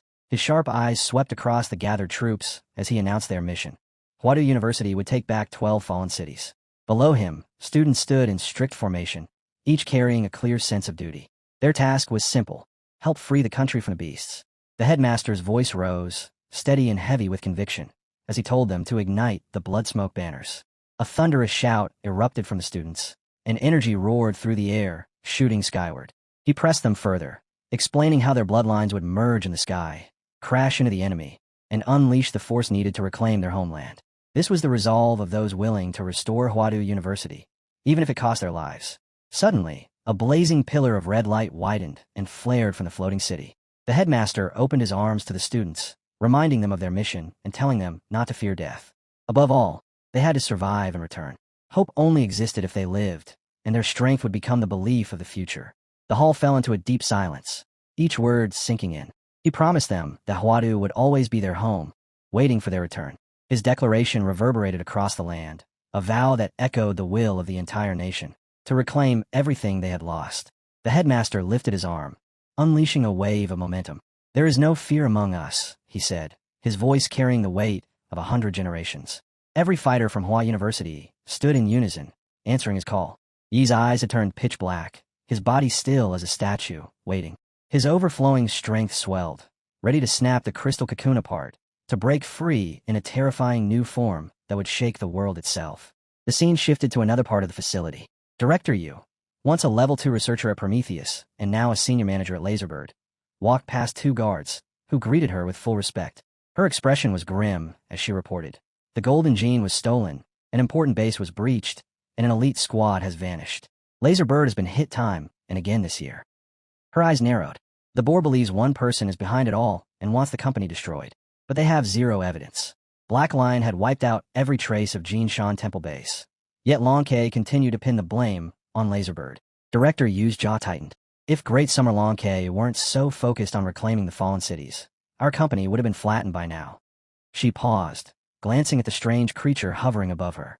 With the nation's attention diverted, we finally have room to breathe, and we're using this moment to release that monster. The creature was a strange, tentacled thing, floating ominously above her. "This," she said, "is the failed product of the first golden gene experiment, a Pandora's box that could end humanity with a single mistake. Even as a failure, it carries the golden gene and can sense others like it. It often loses control, but it's the only hound that can track the stolen golden gene." Director Yu stopped before a massive secret chamber, its walls lined with advanced equipment. She reached into her coat and pulled out a heavy ring of metal keys. One by one, she slid each key into its lock with practice calm. Moments later, the reinforced door rumbled open.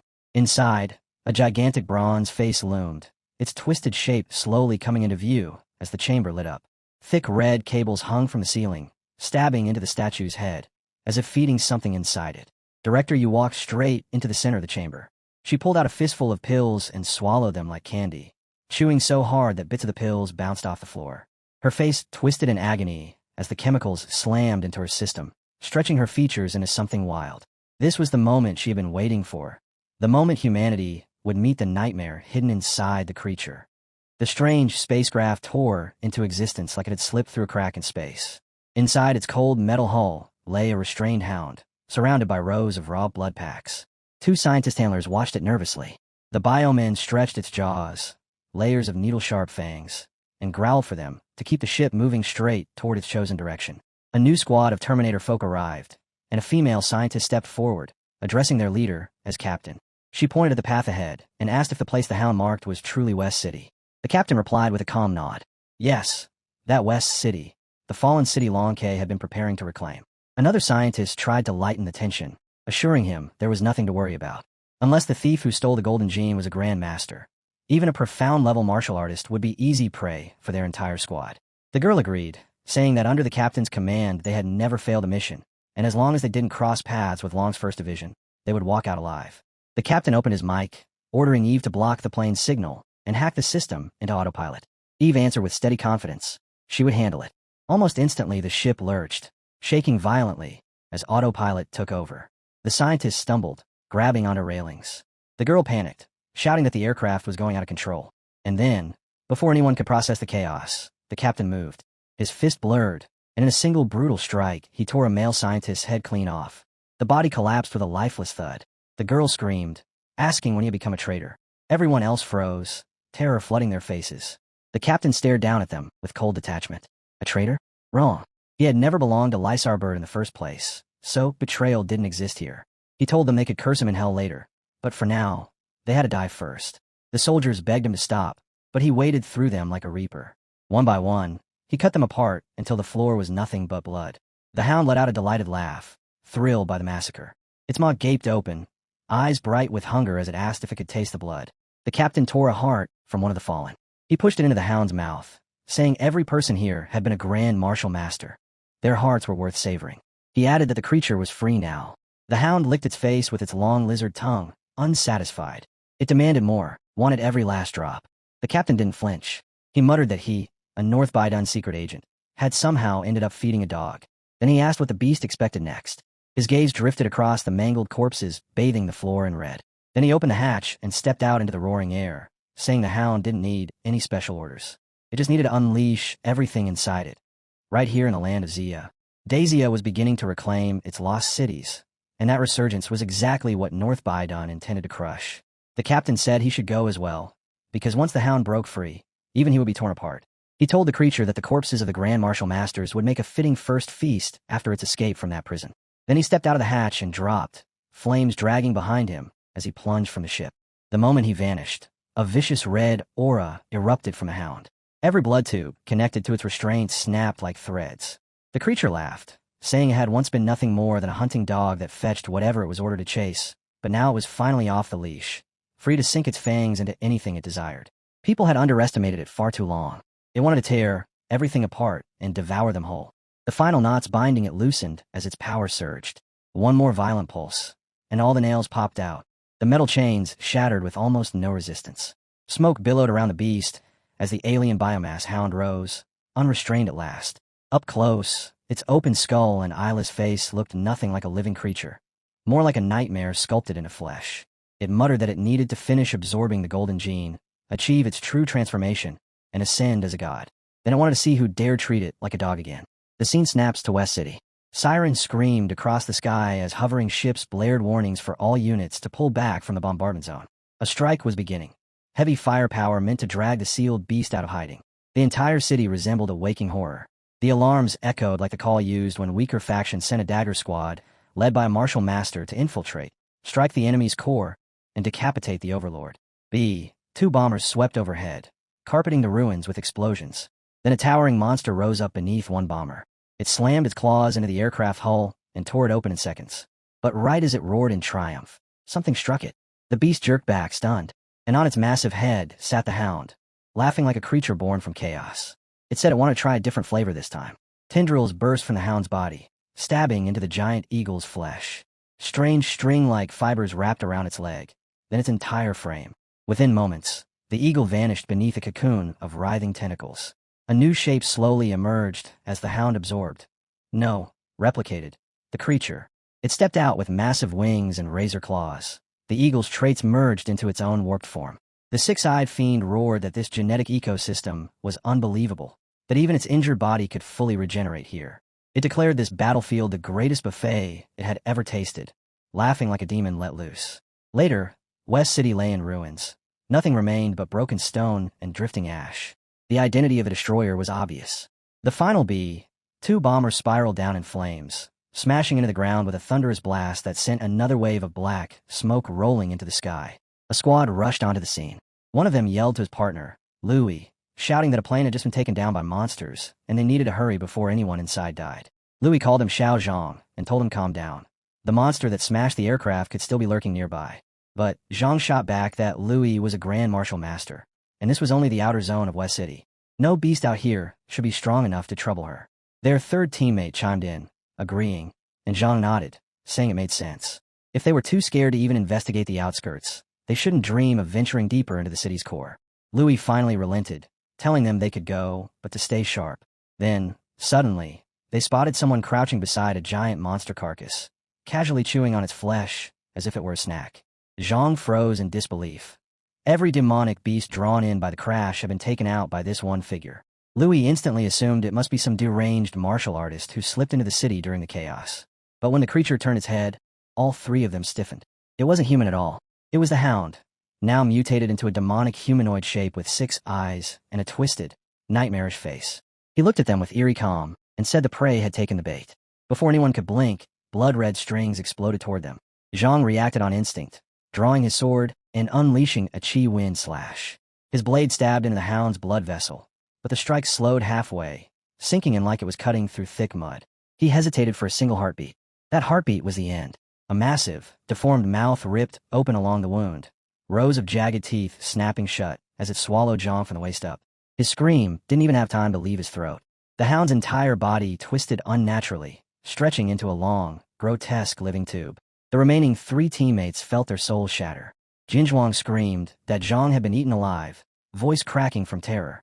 Lui launched herself forward like a streak of lightning, appearing above the creature with pure fury blazing through her. She called the monster a bastard and aimed to cut it down. But the hound's arm warped into a deadly blade, and in an instant, it released chi wind slash. Lui froze, stunned. It was Zhang's technique. The slash crashed toward her with brutal force, and she barely rolled aside before it tore through her. She stared at the mutated creature, horrified. How could it perfectly mimic Zhang's move? Then she heard it, a trembling voice calling her name. She spun around, and her heart collapsed. Bundles of tentacles twisted together, shaping multiple distorted faces that all cried out to her. But one face was unmistakable, Zhang's real face, drowning in agony. Tears streamed down his twisted features as he begged her to save him. He sobbed that the pain was worse than death. Lui went rigid, helpless. For a moment she couldn't breathe. Then instinct took over, and she forced out the only order she could manage. Run. As Lui fixated on Zhang's tortured cries, the hound slipped behind her like a shadow. Its blade-shaped arm sliced through her in a single merciless swing. She collapsed without a sound. The creature absorbed her next, its flesh rippling as her form vanished inside it. The hound muttered that although this one was older, the meat was still firm. Then its 6 eyes shifted westward. It could feel the pulse of the golden gene calling from that direction. A twisted grin stretched across its distorted face as it whispered that it would merge into another martial artist squad, act friendly, and once they relaxed, he'd devour them one after another. Their horrified faces would be worth savoring. Across the battlefield, he sensed powerful life forces, grandmasters, elite warriors, and monstrous demonic beasts. If he consumed enough high-level genes, he wondered who would still dare to command him like a dog. He shot westward in a blur, declaring that he had shattered every shackle and risen as a demon. His laughter echoed like something born in hell. Meanwhile, on the opposite side of the battlefield, an even larger demonic beast was tearing the remaining ships apart, alarms still blaring. Soldiers panicked as one shouted that a lower-level beast had broken through their rear line. A thunderous hoof slammed down. A rider charged forward atop a heavily armored warhorse, shouting for them not to panic. With a spear in hand and killing intent radiating from his body, he looked ready to rip the battlefield itself in two. In the next heartbeat, he did exactly that. His spear descended in a green streak, burning through the monster's flesh and reducing it to ash before it hit the ground. The rider said that in the face of an endless beast tide, humanity's proud firepower was nothing but a candle flame swallowed by a tsunami, always a second away from being snuffed out. His name was Chung Tianyu, Dean of Hua University's Grandmaster Academy and captain of the elite operation to reclaim West City. He explained that only swift and powerful individual warriors could kill the high-level beasts hidden within the tide. Only then would the tide weaken and force the Overlord to emerge. That was the mission assigned to their 5-man dagger team from Hua University. As the battlefield quieted slightly, one teammate stepped forward. Addressing him as teacher, he praised Tianyu's choice of route. This was the perfect path to the Overlord's nest, already mapped out by Long's vanguard. This was Dai Qiming, president of Hua University's student union and a member of the Dagger Squad. Tianyu said that the stronger a martial artist grows, the sharper their spiritual vision becomes, clear enough that some even glimpse their own deaths in dreams. That's why, he told Qiming, warriors must always trust their intuition. He stretched out his arms and ordered the team to halt and stay alert. Qiming nodded, placing 2 fingers on his forehead as Tianyu released his energy, scouting the distance. Then Tianyu's eyes flew open. Something was coming fast, a mass of twisted claws, hurling toward them like a bullet. Its half-melted head streaked past them, crashing into the ground behind with an explosion so huge they barely dodged in time. Yet the creature stood perfectly untouched by its own impact, arms folded, staring at them with irritation. It said it had prepared a grand surprise just ahead. So why did they stop? Tianyu's stance hardened. His voice dropped into full combat mode as he declared the target confirmed. West City's Overlord, the Golden Horn Beetle, had appeared. He ordered all troops to form up immediately. The scene shifts to the heart of the West City war zone, where chaos had only grown worse. Nearly everything had collapsed into rubble, and the last standing building leaned like a dying beast, half destroyed and ready to fall. At the center of this desolation stood the monsters responsible for turning the city into dust. Tianyu burst in atop his mount, lightning dancing across his spear. With savage force, he drove his attack straight toward the towering beetle monster. But the creature didn't even flinch. It mocked him, calling humans weak and ignorant for thinking such cheap tricks could wound an overlord like him. The beast clenched its fist until it vibrated with murderous energy and swung forward in a crushing counter. It shot toward the lightning spear, only for everything to collapse in its face. Its attack fizzled out, and a strange figure clung to its arm, feeding greedily on its power. That figure unleashed an earthy martial art. Secret technique, water droplets piercing stone hand. In an instant, relentless blows hammered the beetle from every angle. Lightning shredded across its shell, nearly breaking its armor apart. The monster shrieked in fury, admitting that these crafty humans had clearly analyzed its weaknesses before forming this tactical squad. Enraged, it smashed its fist into the ground, trying to paralyze the entire group at once, then growled that it would crush the old geezer first. Someone shouted for Old Moo to fall back. The old man vanished just before the beetle's strike landed. The tank charged forward instead, raising his dragon-faced shield and absorbing the full weight of the monstrous blow. The ground beneath him shattered like brittle glass. In that split second, the other two warriors activated their formation. One called for Quan to take the lead. Quan answered instantly, asking for a buff. Yin and Yang symbols spiraled into a powerful array. Qiming shot toward it, punching straight into the technique and launching the formation across the battlefield until it wrapped around the beetle, locking it inside. The overlord froze. It felt as if its own body had been stolen from it. Then the earth beneath them glowed brick red as the humans completed a full-scale domain expansion. One by one, warriors stepped out of the crimson ground, surrounding the trapped creature. The beetle's eyes widened. It realized it was standing inside a true human domain expansion. It roared and began slaughtering its way forward. But a massive maniformed face, glowing with crackling blue lightning, appeared overhead like a divine punishment descending. The beetle stared up at it, trembling as it admitted that the human cultivation system truly had its merits. Suddenly, its wings snapped open, unleashing something razor-sharp and impossibly fast. The beetle murmured that perhaps the Emperor had been right. Learning from humans might truly be wise. In the next instant, it launched upward and rammed straight into the monstrous formation overhead. The collision erupted in a blinding explosion. The human celestial diabolic energy array was wiped out in seconds. The guards stared into the smoke, uncertain. One whispered that it couldn't have ended so easily. Another said that even seriously wounding such a beast would be a major victory. But when the haze finally cleared, reality hit them like ice. Half the beetle's body had been shattered, yet it still breathed. It snarled that humans were indeed impressive, and that any ordinary overlord would have died. But overlords had ranks, and it stood above the rest. The squad froze. Was this a metamorphic type? Their answer came as the beetle's flesh twisted and reshaped itself into a golden-horned insect, entering its second molting stage. Its speed skyrocketed, so fast it felt like the creature could steal a person's soul just by passing near them. It pointed at the group and declared that the troublesome old man would die first. The warriors rushed to protect old Gu, knowing he was their linchpin, but they were far too slow. With a flick of its fingers, the Golden Hornet unleashed a hellfire blast. The three martial artists were hurled away like dolls, and old Gu was left barely clinging to life, his body nearly burned to the bone. Everyone stood frozen. How could anything move this fast? Behind the Hornet, the tank and Tianyu attacked again, cursing as they unleashed the Dragon Thunder Spear. But the creature was a blur. It slapped the tank away with one arm and caught Tianyu's spear mid-strike as effortlessly as grabbing a falling leaf. Tianyu shouted for the tank, Wu Hong, to move, but his warning came too late. Wu Hong's mount was slammed so hard it died instantly, sending him crashing across the battlefield. The Hornet then clamped its fingers around Tianyu's throat, squeezing until his vision blurred. It mocked him cruelly, saying that if they couldn't handle even one overlord like this, how did they expect to face the others lurking inside West City? Tianyu froze as the truth hit him. There were more overlords waiting ahead. The scene shifts to the West City, East War Zone. A colossal space warhead appeared, nearly the size of the city itself. Inside the command ship, a pilot reported that a level 1 warning had been triggered. An enormous bioenergy signature was rising from 1,000 meters underground and approaching the surface. Then the Earth ruptured. Multiple octopus-like tentacles burst out, each one thicker than a cluster of buildings, towering high and smashing through everything as if the structures were paper toys. The pilot trembled, voice cracking as he said the computers had confirmed the creature had already reached Overlord level. And with no Grandmasters left guarding the ground forces, a strategic retreat was their only sane option. He couldn't understand how this was possible. The only Overlord in West City had already clashed with Dean Shen's Blade Squad, so why was another one awakening beneath them? The commander didn't waste a second. He barked at the crew to alert all ground troops to retreat, lift the entire battleship off the surface, and ascend immediately. They were to ready the bunker buster nukes for deployment at once. Before the launch sequence could begin, a colossal tentacle surged upward, rising above the battleship like a nightmare made of flesh. The crew shouted a warning. The tentacle was targeting them directly.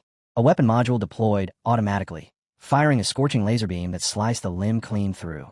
The severed tentacle plummeted, splattering blood across the ruins. But from the cut surface, new flesh writhed outward. In seconds, the limb regenerated, whole again, and lashed toward the ship a second time.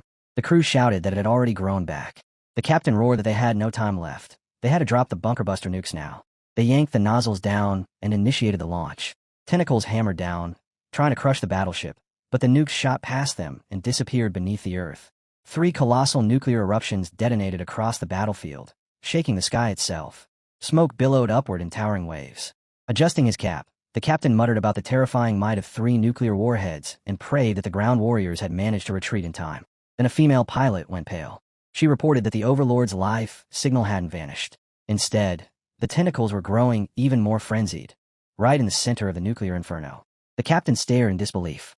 How could anything survive 3 nukes? Was the entire West City recovery plan about to collapse? Suddenly, alarms shrieked across the ship.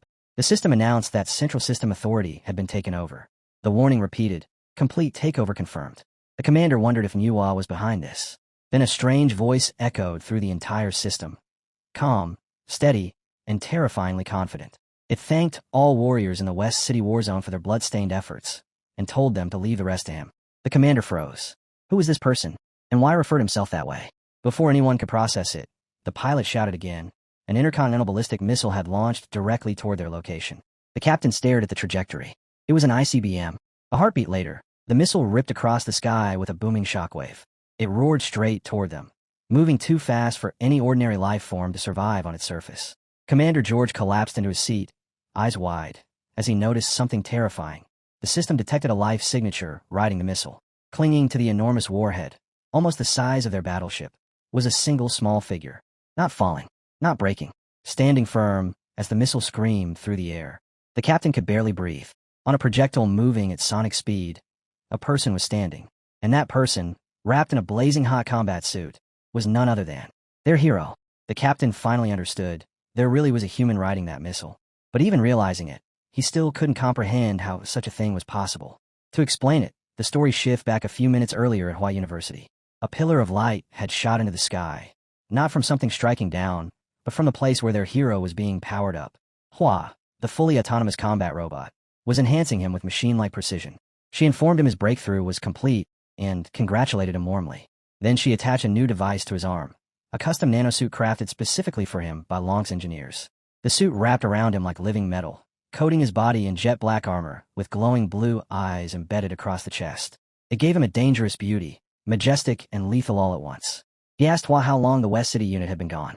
She replied, 5 hours. 5 hours. He was stunned.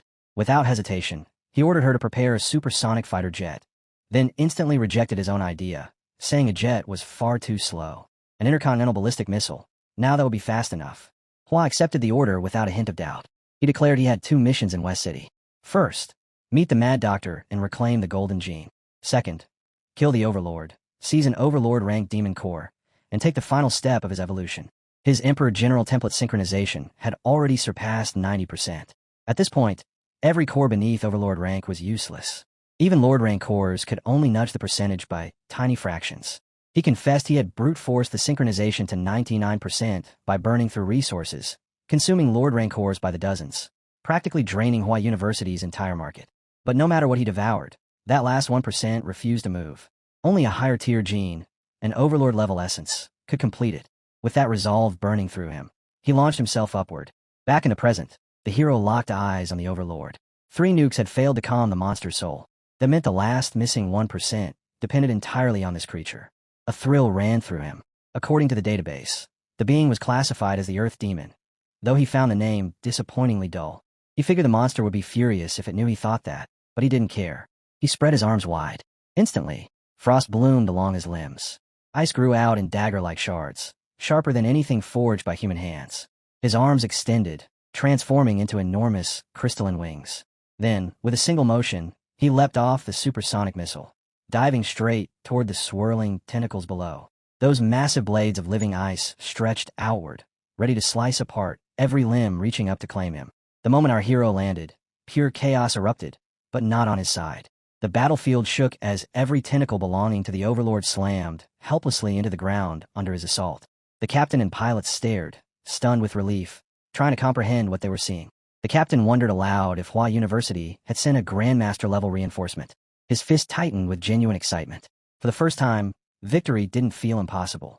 Our hero continued carving through the storm of monstrous limbs, wings and weapons sweeping arcs of frozen destruction as he cut a path toward the core. He noted that the Overlord was hiding well, but not well enough. With a grin full of excitement, he declared that he would finish this creature in a single breath. His movements shifted instantly, from elegant to savage. He dove straight into the core and detonated into a blinding flash of white lightning. He unleashed Emperor Mora's secret arc, Nuclear Sky Kick. The impact tore the region apart, but the scene only escalated. High above the clouds, a blue beam shot downward, massive enough to match the width of a whole building. People miles away froze, staring at the sky in disbelief. The beam was so overwhelmingly bright that all anyone could conclude was the involvement of an Overlord. Meanwhile, back where the terrifying Hornet Overlord dominated the field, the carnage continued. Half of Tank Wu's body had already been obliterated. He collapsed without breath, and a bleeding, broken Tian Yu staggered behind him, coughing violently. The monstrous Hornet approached, mocking them. For someone specialized in defense, it said, the tank had been paper-thin, pierced in a single blow. Its body shifted again as 4 new arms extended outward. Tian Yu stared in disbelief. Another form? He could feel his blood-burning secret art reaching its limit. He knew that even if they triumphed, his lifespan would be drastically cut. But none of that mattered now. A glowing blue circle erupted beneath his feet as he activated the technique once more. As Grandmaster Tian Yu, he would slay this monster, even if it consumed every remaining breath he had. The Wasp Overlord answered with smug confidence. Martial intent locking, forced attacks, impressive tricks, yes, but they meant nothing against absolute power. Tian Yu roared and unleashed the Earth Fiend martial art 1,000-fathom Thunderstake, sending a barrage of mana-forged spears straight at the creature's skull. The Wasp caught all of them with one hand, casually, as if brushing aside dust. It declared that the Emperor had perfected the old civilization conversion experiment. After Tian Yu died, it would personally recommend his corpse to be reborn as a stronger being. An honor, it claimed.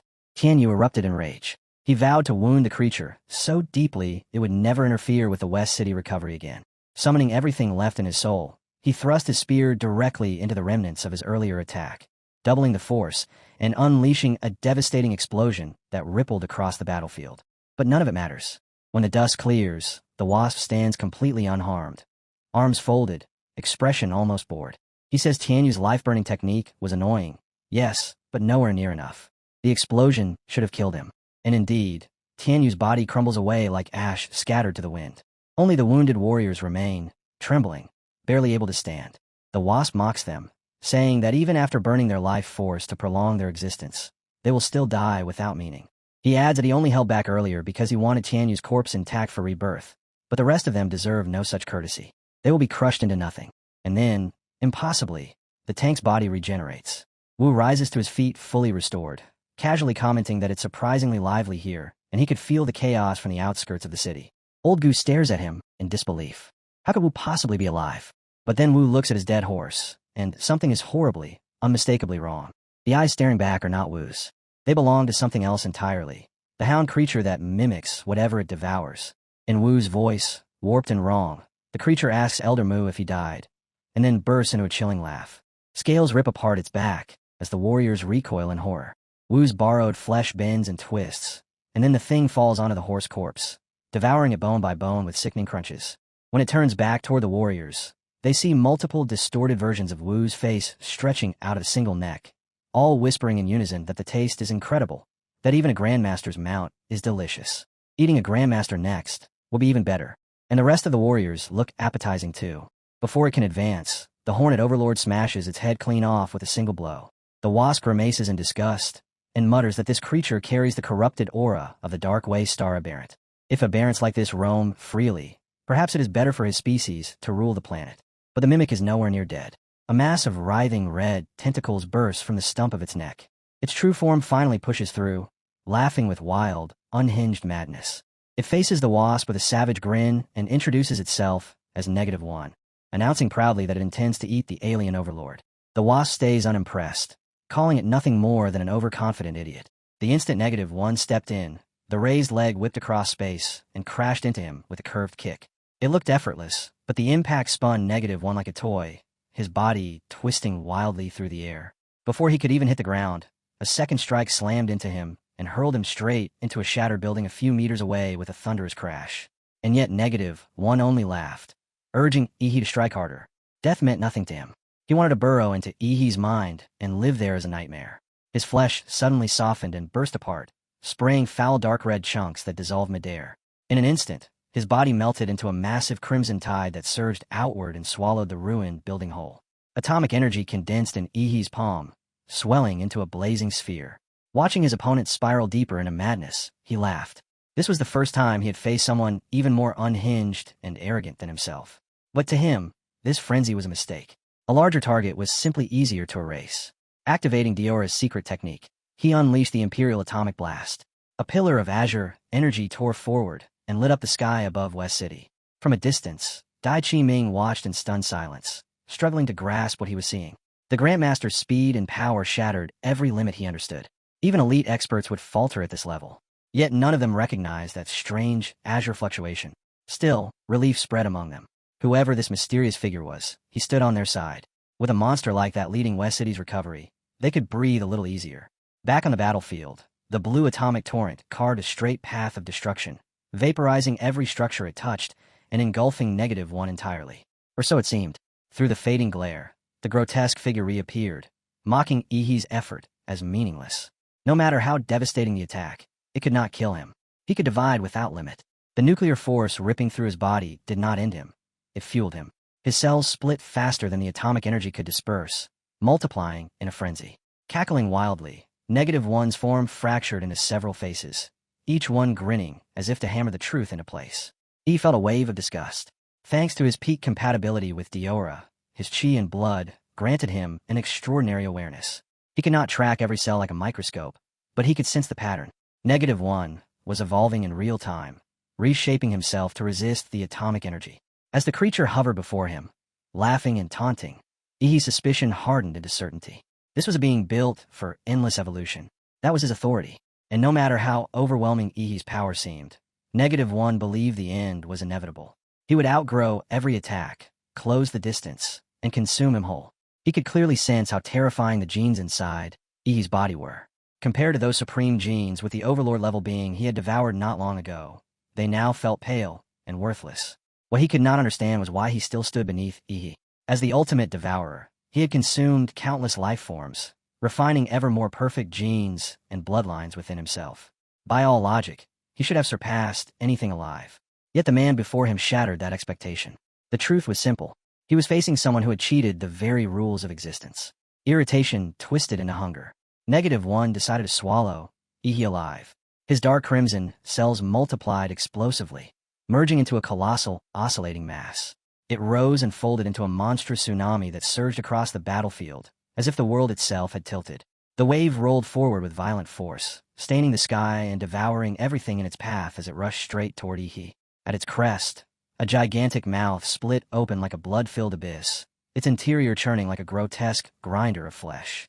From a distance, the vanguard squad watched a ruined building slide helplessly into that gaping maw and vanish, crushed into dust in an instant. Dai Chi Ming stared at the apocalyptic creature with a storm of unease brewing inside him. The question pressing hardest on his mind was how the mysterious expert intended to stop something like this. He was not the only monster on that field. -1's power was just as horrifying, and his regeneration and adaptation bordered on absurd. Even a nuclear strike might fail to slow it. But while Dai Chi Ming trembled from afar, Ihi faced the crimson tsunami without the slightest trace of fear. If anything, disappointment flickered in his eyes. After all that boasting, -1 was nothing more than a ravenous beast. He lifted his arm, and at his command the abyssal dragon armor flowed over it, layering his limb like a living nanosuit. With a one-armed liberation of the armor, he drew in his strength. His gauntlet fist glowed blood red, surging with atomic energy and killing intent as he unleashed his technique. One punch split the sea.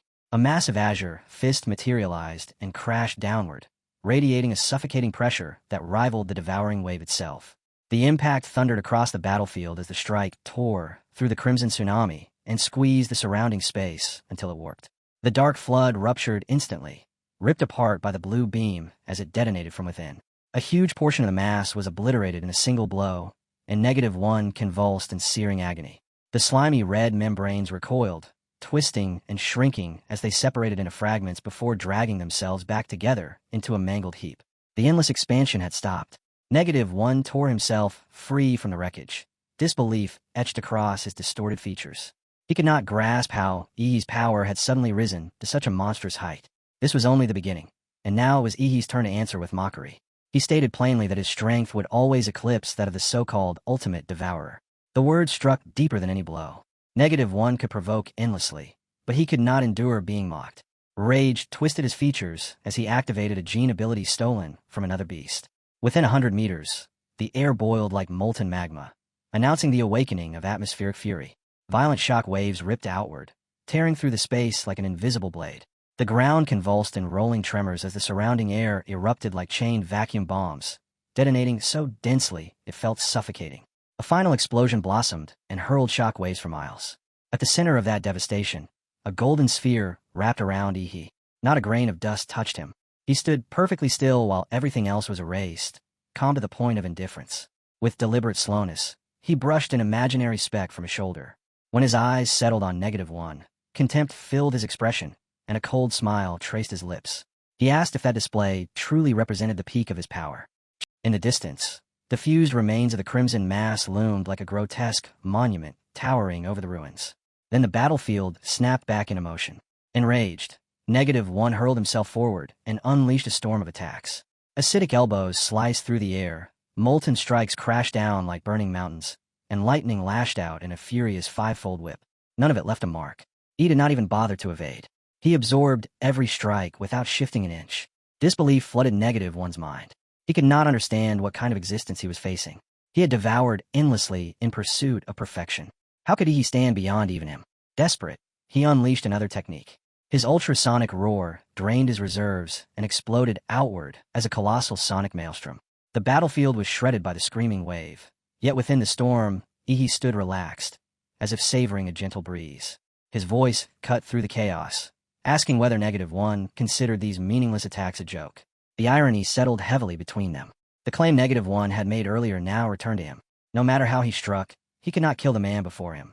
With Ihi's physical strength elevated into an entirely new realm, his Shikigami, the fusion of spirit and flesh, had risen with it, pushing every aspect of his existence far beyond its former limits. Whether -1's attacks could even scratch his skin in a normal state was uncertain. Once his Shikigami surged and his attributes multiplied several times over, the difference became absurd. Put plainly, he could stand still and endure an entire day of assault, and -1 still would not pierce his defense. The taunts that followed were precise and merciless, dismantling the confidence -1 had built through endless evolution. He had believed that constant growth and refined genes guaranteed supremacy. Now that belief cracked. For the first time in his existence, the ultimate devourer felt the instinct to retreat. His body trembled, betraying a will that had once seemed unshakable. In a cold voice, he admitted the truth. Their strengths no longer existed on the same plane. The gap between them stretched so wide that any effort to bridge it was meaningless. From his perspective, he was a towering mountain that swallowed the horizon, while he himself, despite still evolving, was nothing more than drifting dust. With visible reluctance, -1 acknowledged this reality. He insisted that given time to consume stronger beings and perfect his bloodline, he would eventually surpass the monster before him.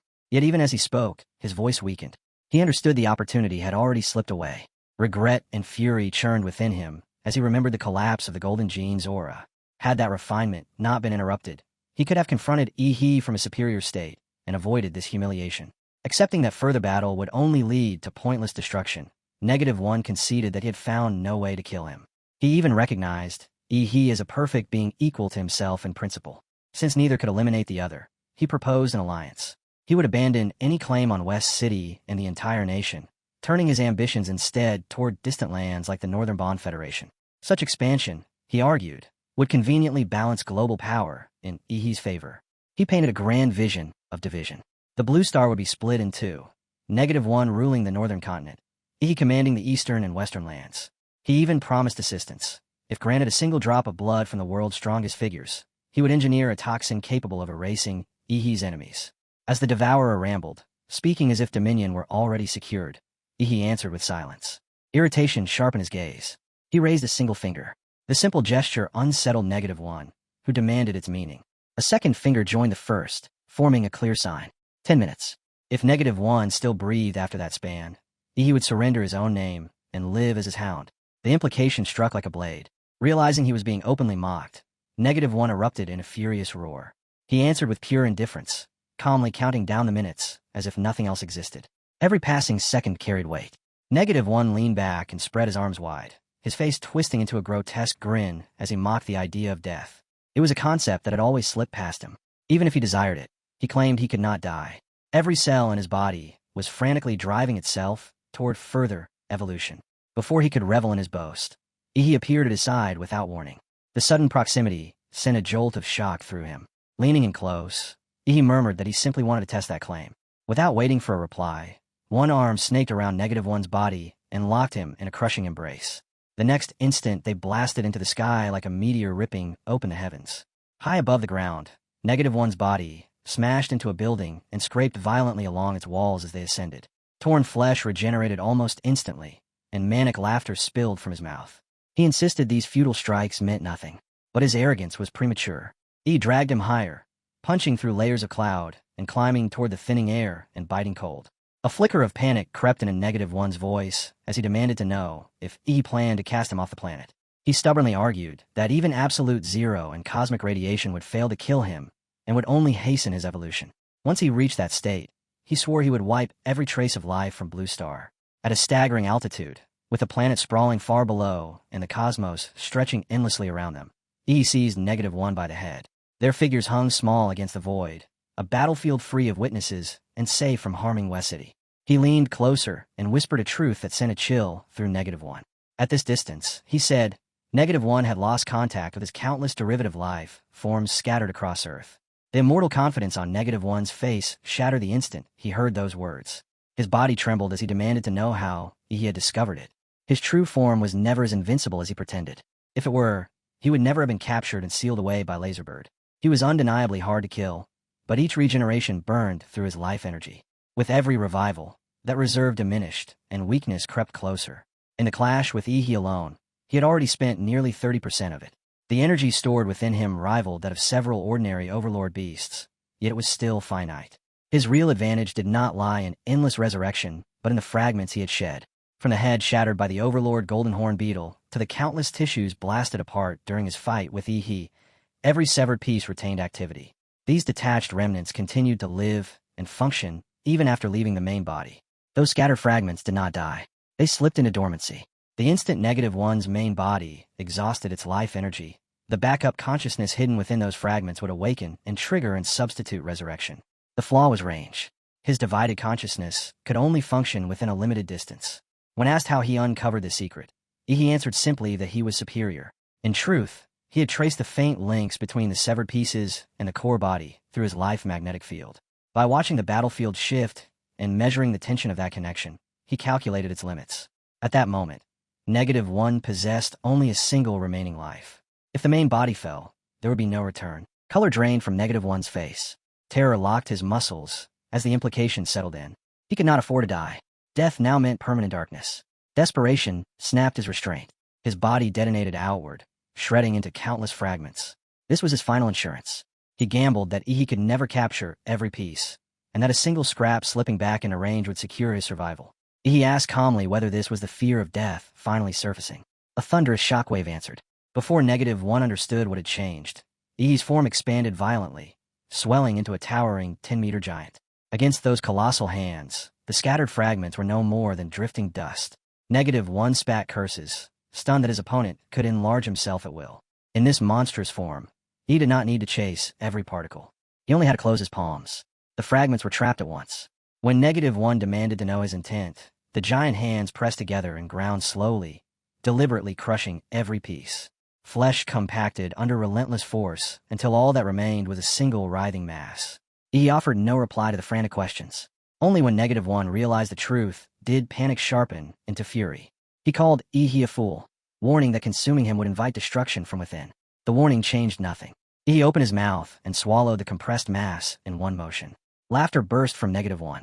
He believed he had slipped past annihilation. He was wrong. Devouring him was only the opening move. The next step was the Flame Sovereign. He transformed his colossal body into a sealed furnace, igniting a refining fire meant to burn -1 apart within the vast internal space. His entire aura shifted. A violent crimson flare erupted from his body like a newborn sun, staining the surrounding void blood red. The temperature of his colossal form spiked from 3,000 to 5,000 degrees Celsius in a blink and continued to climb without pause. Within moments it reached the threshold of the sun's surface. Trapped inside that inferno, -1 shrieked in panic. He had never imagined facing a being capable of releasing stellar heat. His genetic arsenal held nothing that could adapt to an environment comparable to a star. Terror stripped away his arrogance. He screamed and begged Ihi to stop, asking in desperation if he intended to refine him into some kind of pill. Agony consumed him. His body burned and twisted as he fought to force rapid evolution, desperately trying to regenerate cells that could survive the furnace. Every attempt collapsed. He raved about being a perfect existence destined to ascend with time, but the words dissolved into fading cries and then silence. At that instant, Ihi released a blazing red lotus shockwave that rippled outward for hundreds of kilometers through space. Had such power been unleashed over West City, the Flame Sovereign alone would have erased the metropolis and scar the nation's climate beyond repair. 10 minutes earlier, back in the ruins of West City, Dai Chi Ming watched He carry -1 into the sky and immediately relayed a report to Mission Control. Headquarters responded that they were already tracking the situation.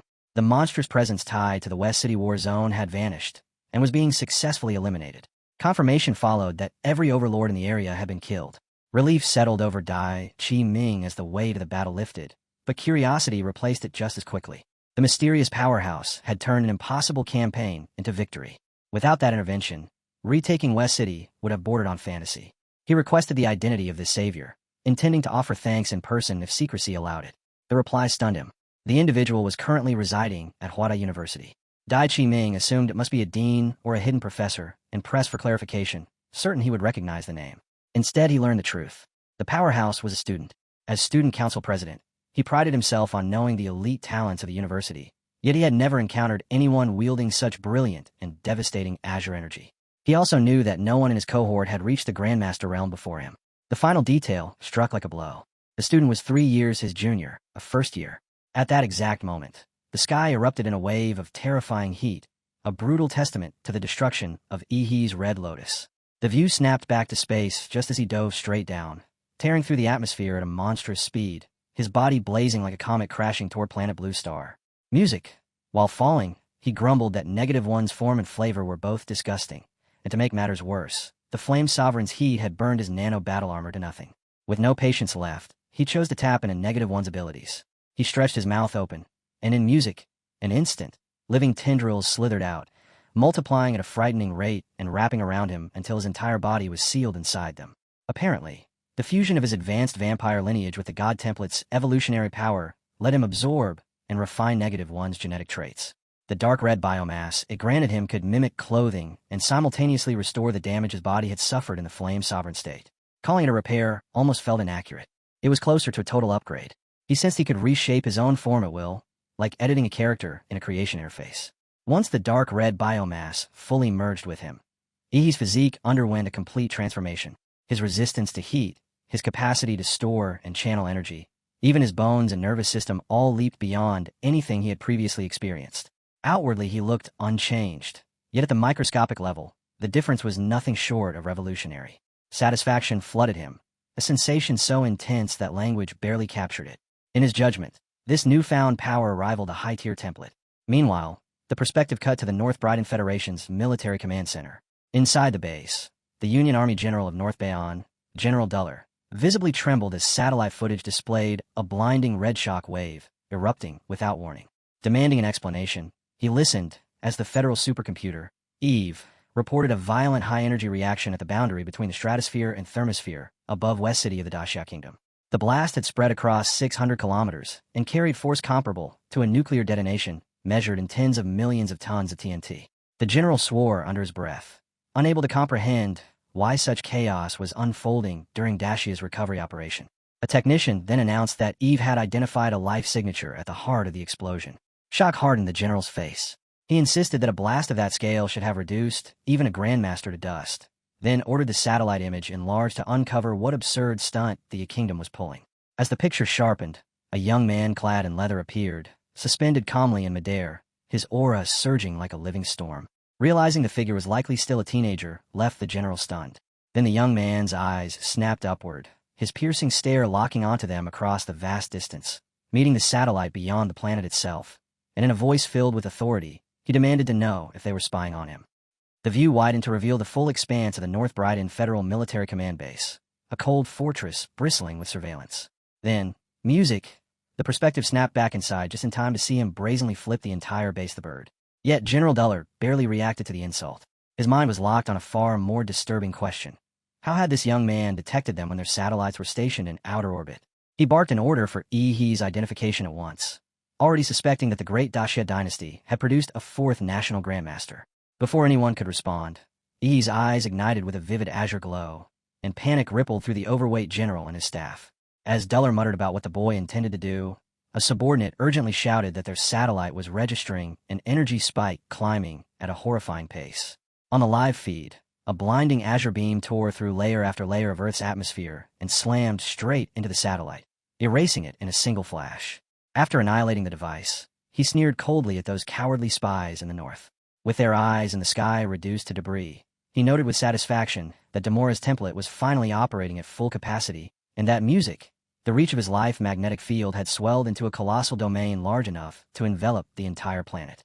Beyond that, it could perceive not only the auras of carbon-based life forms, but also the signals radiated by machines and countless unusual frequencies. With the western district of the city secured, a new thought surfaced. He wondered whether his present life level qualified him to enter the level 11 forbidden zones of life, and if attempting it held any real value. He had never been one to retreat from such prospects, especially with curiosity burning this fiercely.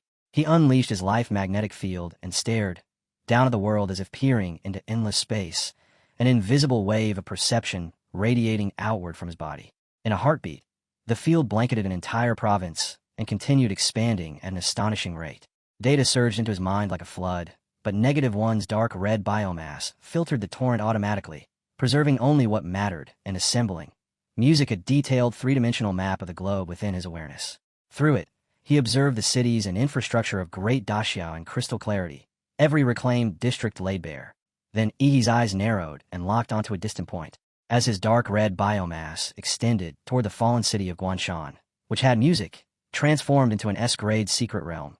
The failure of the recovery effort there came as no surprise.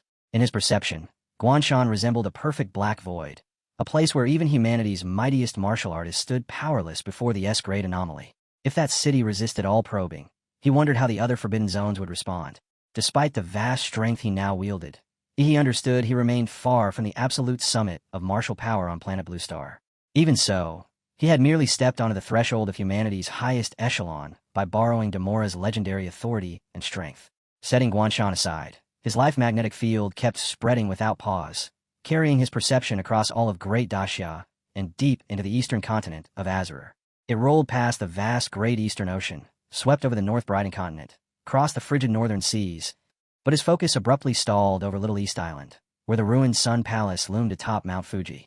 Inside the Sun Palace, a grand hall drenched in gold and crystallized incense failed to mask the suffocating odor of decay saturating the air.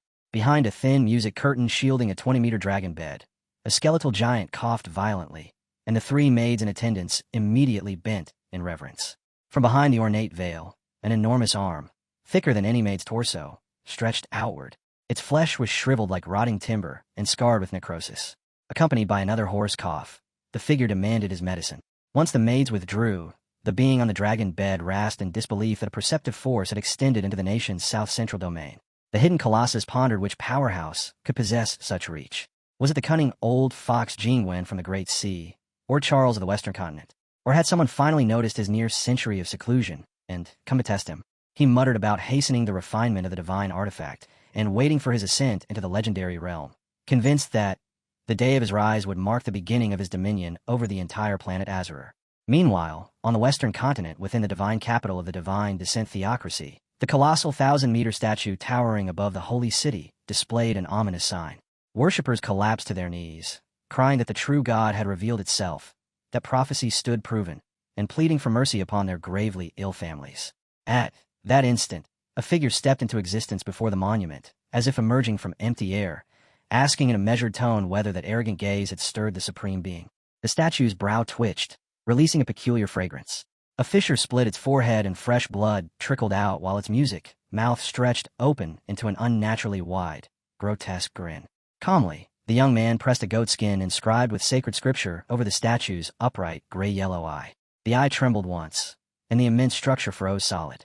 The young man, clad in the supreme robes of the divine descent theocracy with his eyes concealed beneath a white silk band, turned away and departed while murmuring apologies and urging the deity to remain in slumber.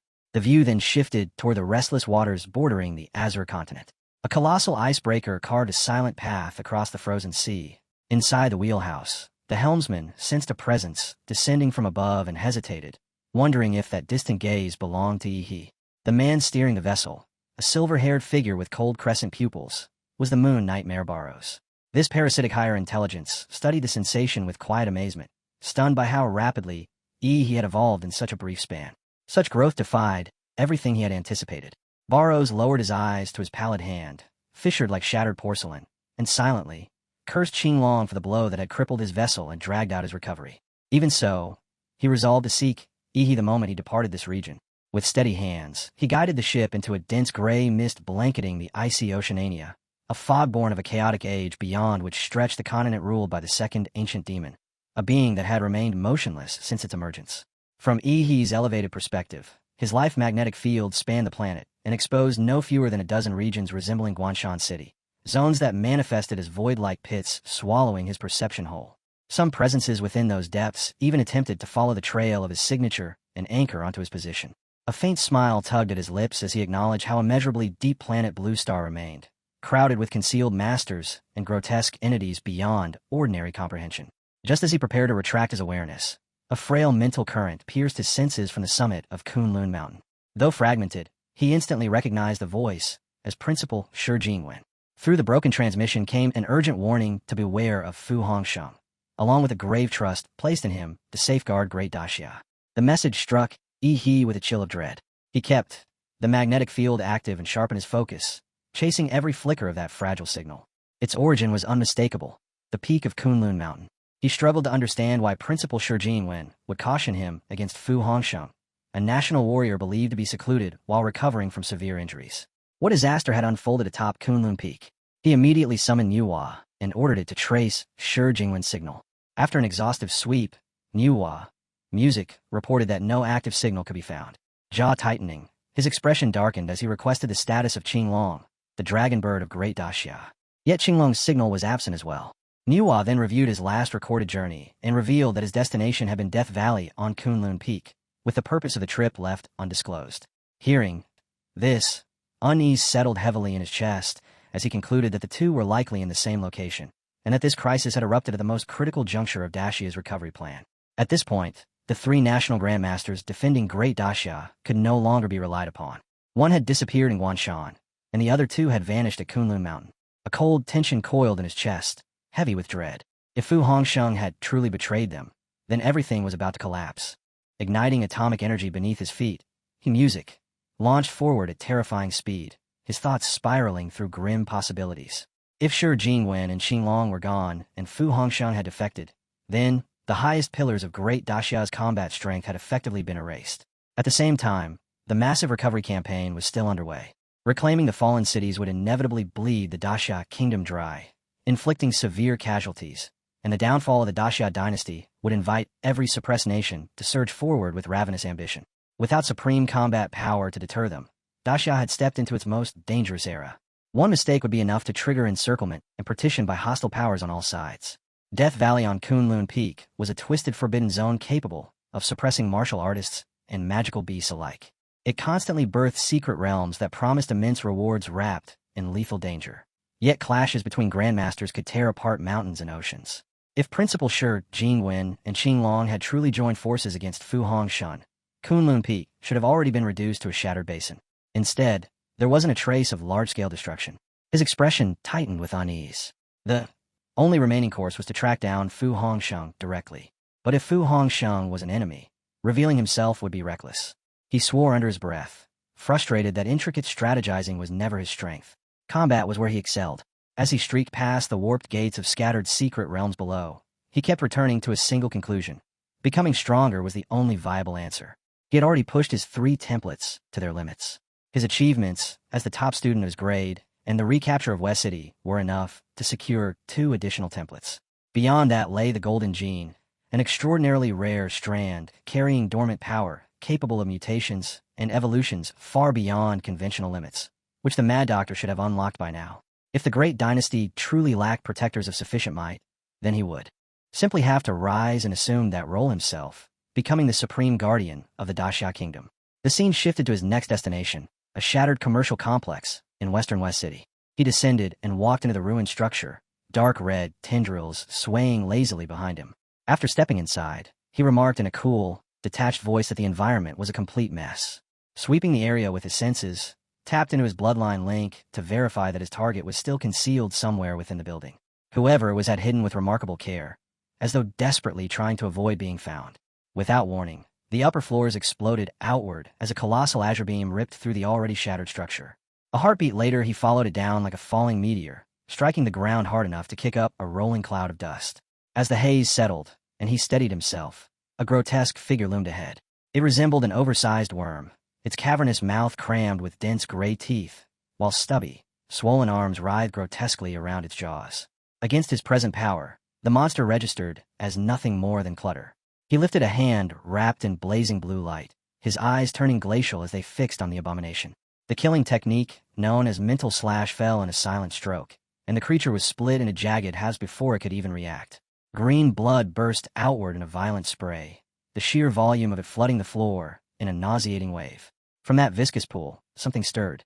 A slime-coated shape rose slowly, and the reason he had struggled to track his quarry became clear.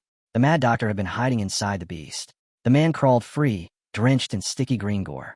The instant he staggered closer, he flailed his arms in panic, begging him to keep his distance. Catching E's confused stare, he blurted that he was filthy, reeking, and feared offending his lord. The remark jolted E's senses, and the stench hit him at once. Covering his nose and stepping back on instinct, he demanded an explanation and asked who was pursuing him. Trembling, the Mad Doctor confessed that he had concealed both the Golden Gene and his own aura by burrowing into the worm. The laserbird music had dispatched a hunting monstrosity to seize it, an ultimate life form capable of devouring every living thing in the city. He urged immediate retreat. Hearing the description sparked recognition. He shaped the dark red biomass in a -1's likeness, and asked if that was the creature in question.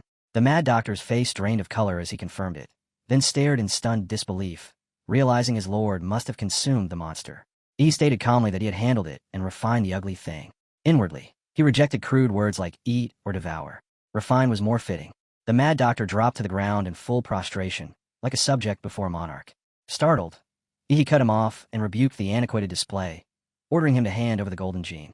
Since he had no interest in touching the foul substance and cared little for the handling process, he summoned his Shikigami to collect it cleanly. The moment the Golden Gene was revealed, saliva pooled in his mouth, and a sharp hunger surged through him. Instinct urged him to consume it immediately, yet he forced the craving down and sealed the gene back inside its containment case. When the Mad Doctor questioned the restraint, he stated flatly that absorbing it would drag him into a deep metamorphic sleep, something he could not afford while West City was still a battlefield. His tone shifted without warning as he commended the doctor for flawless work.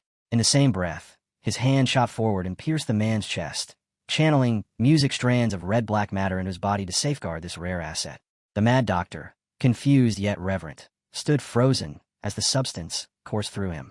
He explained that the man's present strength was pitifully low, which was why he was always forced to flee danger.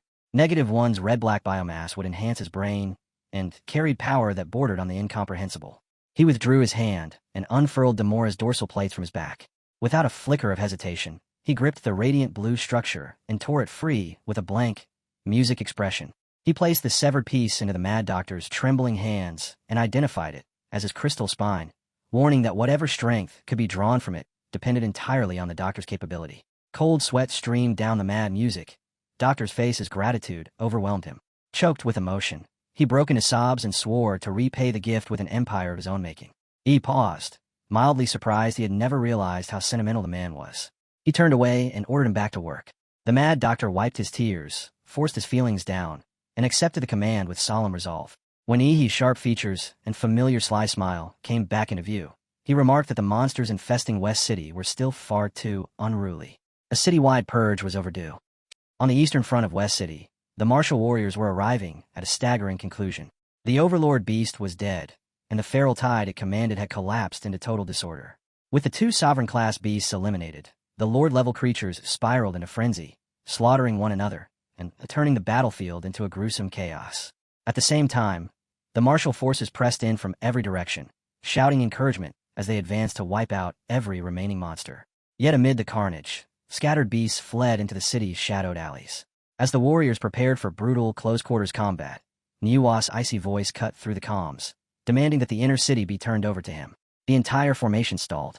A female warrior recognized the name and inhaled sharply, realizing that the entity the super AI Manhua referred to was the same overwhelming force that had personally slain the two Overlord beasts. Without a moment of delay, the young commander issued a full retreat. Beneath the silent crescent-lit sky, a bluish-purple streak tore across the heavens, an impossible music, presence that none could ignore as it plunged toward the chaos consuming the city. Every Lord-level monster snapped its head upward and roared at the blazing omen diving straight at them. In the next instant, the meteor warped and unraveled into a storm of dark red energy that crashed into the battlefield like a nuclear detonation, unleashing a shockwave that flattened everything in its path. He expanded his life magnetic field at once. An invisible yet crushing force blanketed all of West City, pinning every monster in place and erasing any hope of resistance or escape. From his body, dark red biomass erupted outward as countless tendrils that swept up the scattered weapons littering the ground. That mass of living matter compressed rapidly into a colossal sphere powered by controlled nuclear reaction within him, music glowing veins to pulse across its surface like surging lifeblood. The spectacle was grotesque and terrifying. Sphere's skin split open as hundreds of writhing gun barrels burst forth, each threaded with atomic energy coursing through every channel and granting them the power to shred nearly anything. He narrowed his eyes, a frigid light flashing within them as he declared that the monsters would witness the true might of his creation, the divine angel gun. In the next heartbeat, innumerable bioprojectiles hardened from his flesh and blood and fired in perfect unison. Charged with devastating atomic kinetic force, they carved brilliant blue trails through the shattered night, each one guided flawlessly by his life magnetic field. Every shot corrected its own path and struck unerringly, piercing straight through the cores of its target. After the first volley, beasts across the battlefield crumpled in waves, their dying cries drowned beneath the relentless storm of destruction. Alone, he commanded firepower rivaling an entire artillery division, and each round hunted its prey with merciless precision. Such efficiency in slaughter defied conventional warfare. Watching from his command post, the Supreme Commander stood frozen in disbelief, one conclusion eclipsing all others in his mind. The young man fighting below was a monster who had stepped beyond humanity and brushed the realm of gods. Had he claimed extraterrestrial origin, the commander would have accepted it without hesitation. From the observation station, any lingering doubt about how a mere freshman had crushed two Overlord beasts and their Lord-class hordes vanished. At that moment, Ihi alone embodied the force of a full heavy artillery legion. The ruthless efficiency of his massacre had already eclipsed the Supreme Commander's own military might, leaving him questioning what kind of training could have produced someone like Ihi. That speculation was cut short when a subordinate urgently reported that Ihi's assault had stopped without warning. The hovering biofortress hung motionless, venting thick white smoke after its first discharge. This was the heat dissipation system releasing pressure through a porous cooling network formed by the black and red biomass. The flaw was impossible to miss. The weapons had overheated, and the atomic energy surging inside, Ihi had spiked to a dangerous level. Even his adaptive biological structure required several precious seconds to stabilize. The Supreme Commander reacted instantly, ordering every mobile energy cannon to rotate into full coverage and inner target lock. They had to buy time for Ihi's arsenal to cool and recover. As the command echoed out, the combat warcraft powered up in unison and unfolded their weapon arrays. What followed was a relentless downpour of munitions that struck the battlefield like divine judgment, blasting up walls of dust and fire. The barrage pounded without pause, and the surviving Lord-level beasts began to panic. Human firepower had never frightened them before, yet now rage mixed with dread as they realized those weapons had advanced beyond expectation. The airborne fleet was clearly synchronizing with the gun sphere below. If that sphere was not destroyed, escape back into the abyss would be impossible. One gargle-like Lord Beast tried to shove responsibility onto the others, barking that someone should charge first while the rest followed. His words were met with a heavy silence. Every creature understood the sphere fortress had to fall, but none were willing to be the first sacrifice. As the Lord-level monsters stalled in bitter argument, Ihi's second volley slid quietly into position, seconds from ignition. Then the sky over West City erupted. Explosions rolled like thunder as streaks of fire carved across the darkness, hanging over the beasts like a descending blade. Their screams tore through the air when the bombardment resumed. Lesser creatures were obliterated instantly, unable to withstand the storm. Ihi ignored any concern for reconstruction.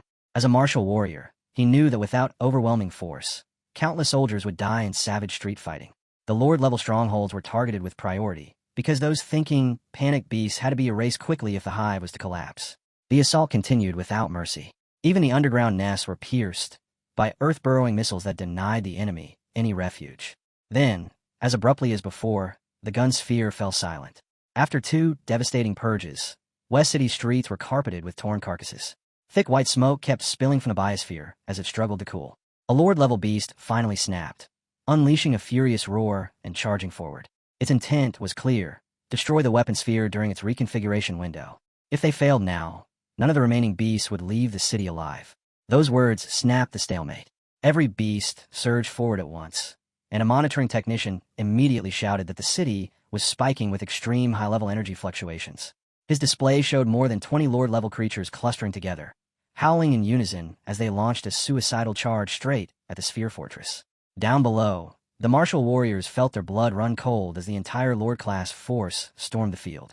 The squad captain grasped the danger instantly and barked an order to reinforce the gun sphere. They could not allow those beasts to break through. Their sole objective was to stall the enemy until the fortress fired again. Swearing to hold the line, even at the cost of their lives, the captain rushed ahead and his team followed. Outmatched and fully aware of it, they clenched their teeth and threw themselves forward. At the critical instant, a sharp metallic crack split the air as Ihi's biofortress suddenly opened. Before anyone could process what was happening, a blinding azure flash erupted from within. A colossal atomic beam, hundreds of meters long and thick as a pillar of light, punched straight through the charging Lord-level beasts and erased them in a single sweep. Their bodies disintegrated on contact. The warriors had not even completed their first strike when the battle was already over. The suicidal captain stood frozen, stunned by how abruptly everything had ended. From above, Ihi observed the aftermath with a cold gaze, asking aloud whether those foolish beasts had truly believed he would remain stationary and fire blindly. With that decisive blow, the recovery of West City was sealed. His arms merged with the dark red biomass and unfurled into vast wings. Wearing a grave expression, he declared that after this night, be no demonic beasts left in West City.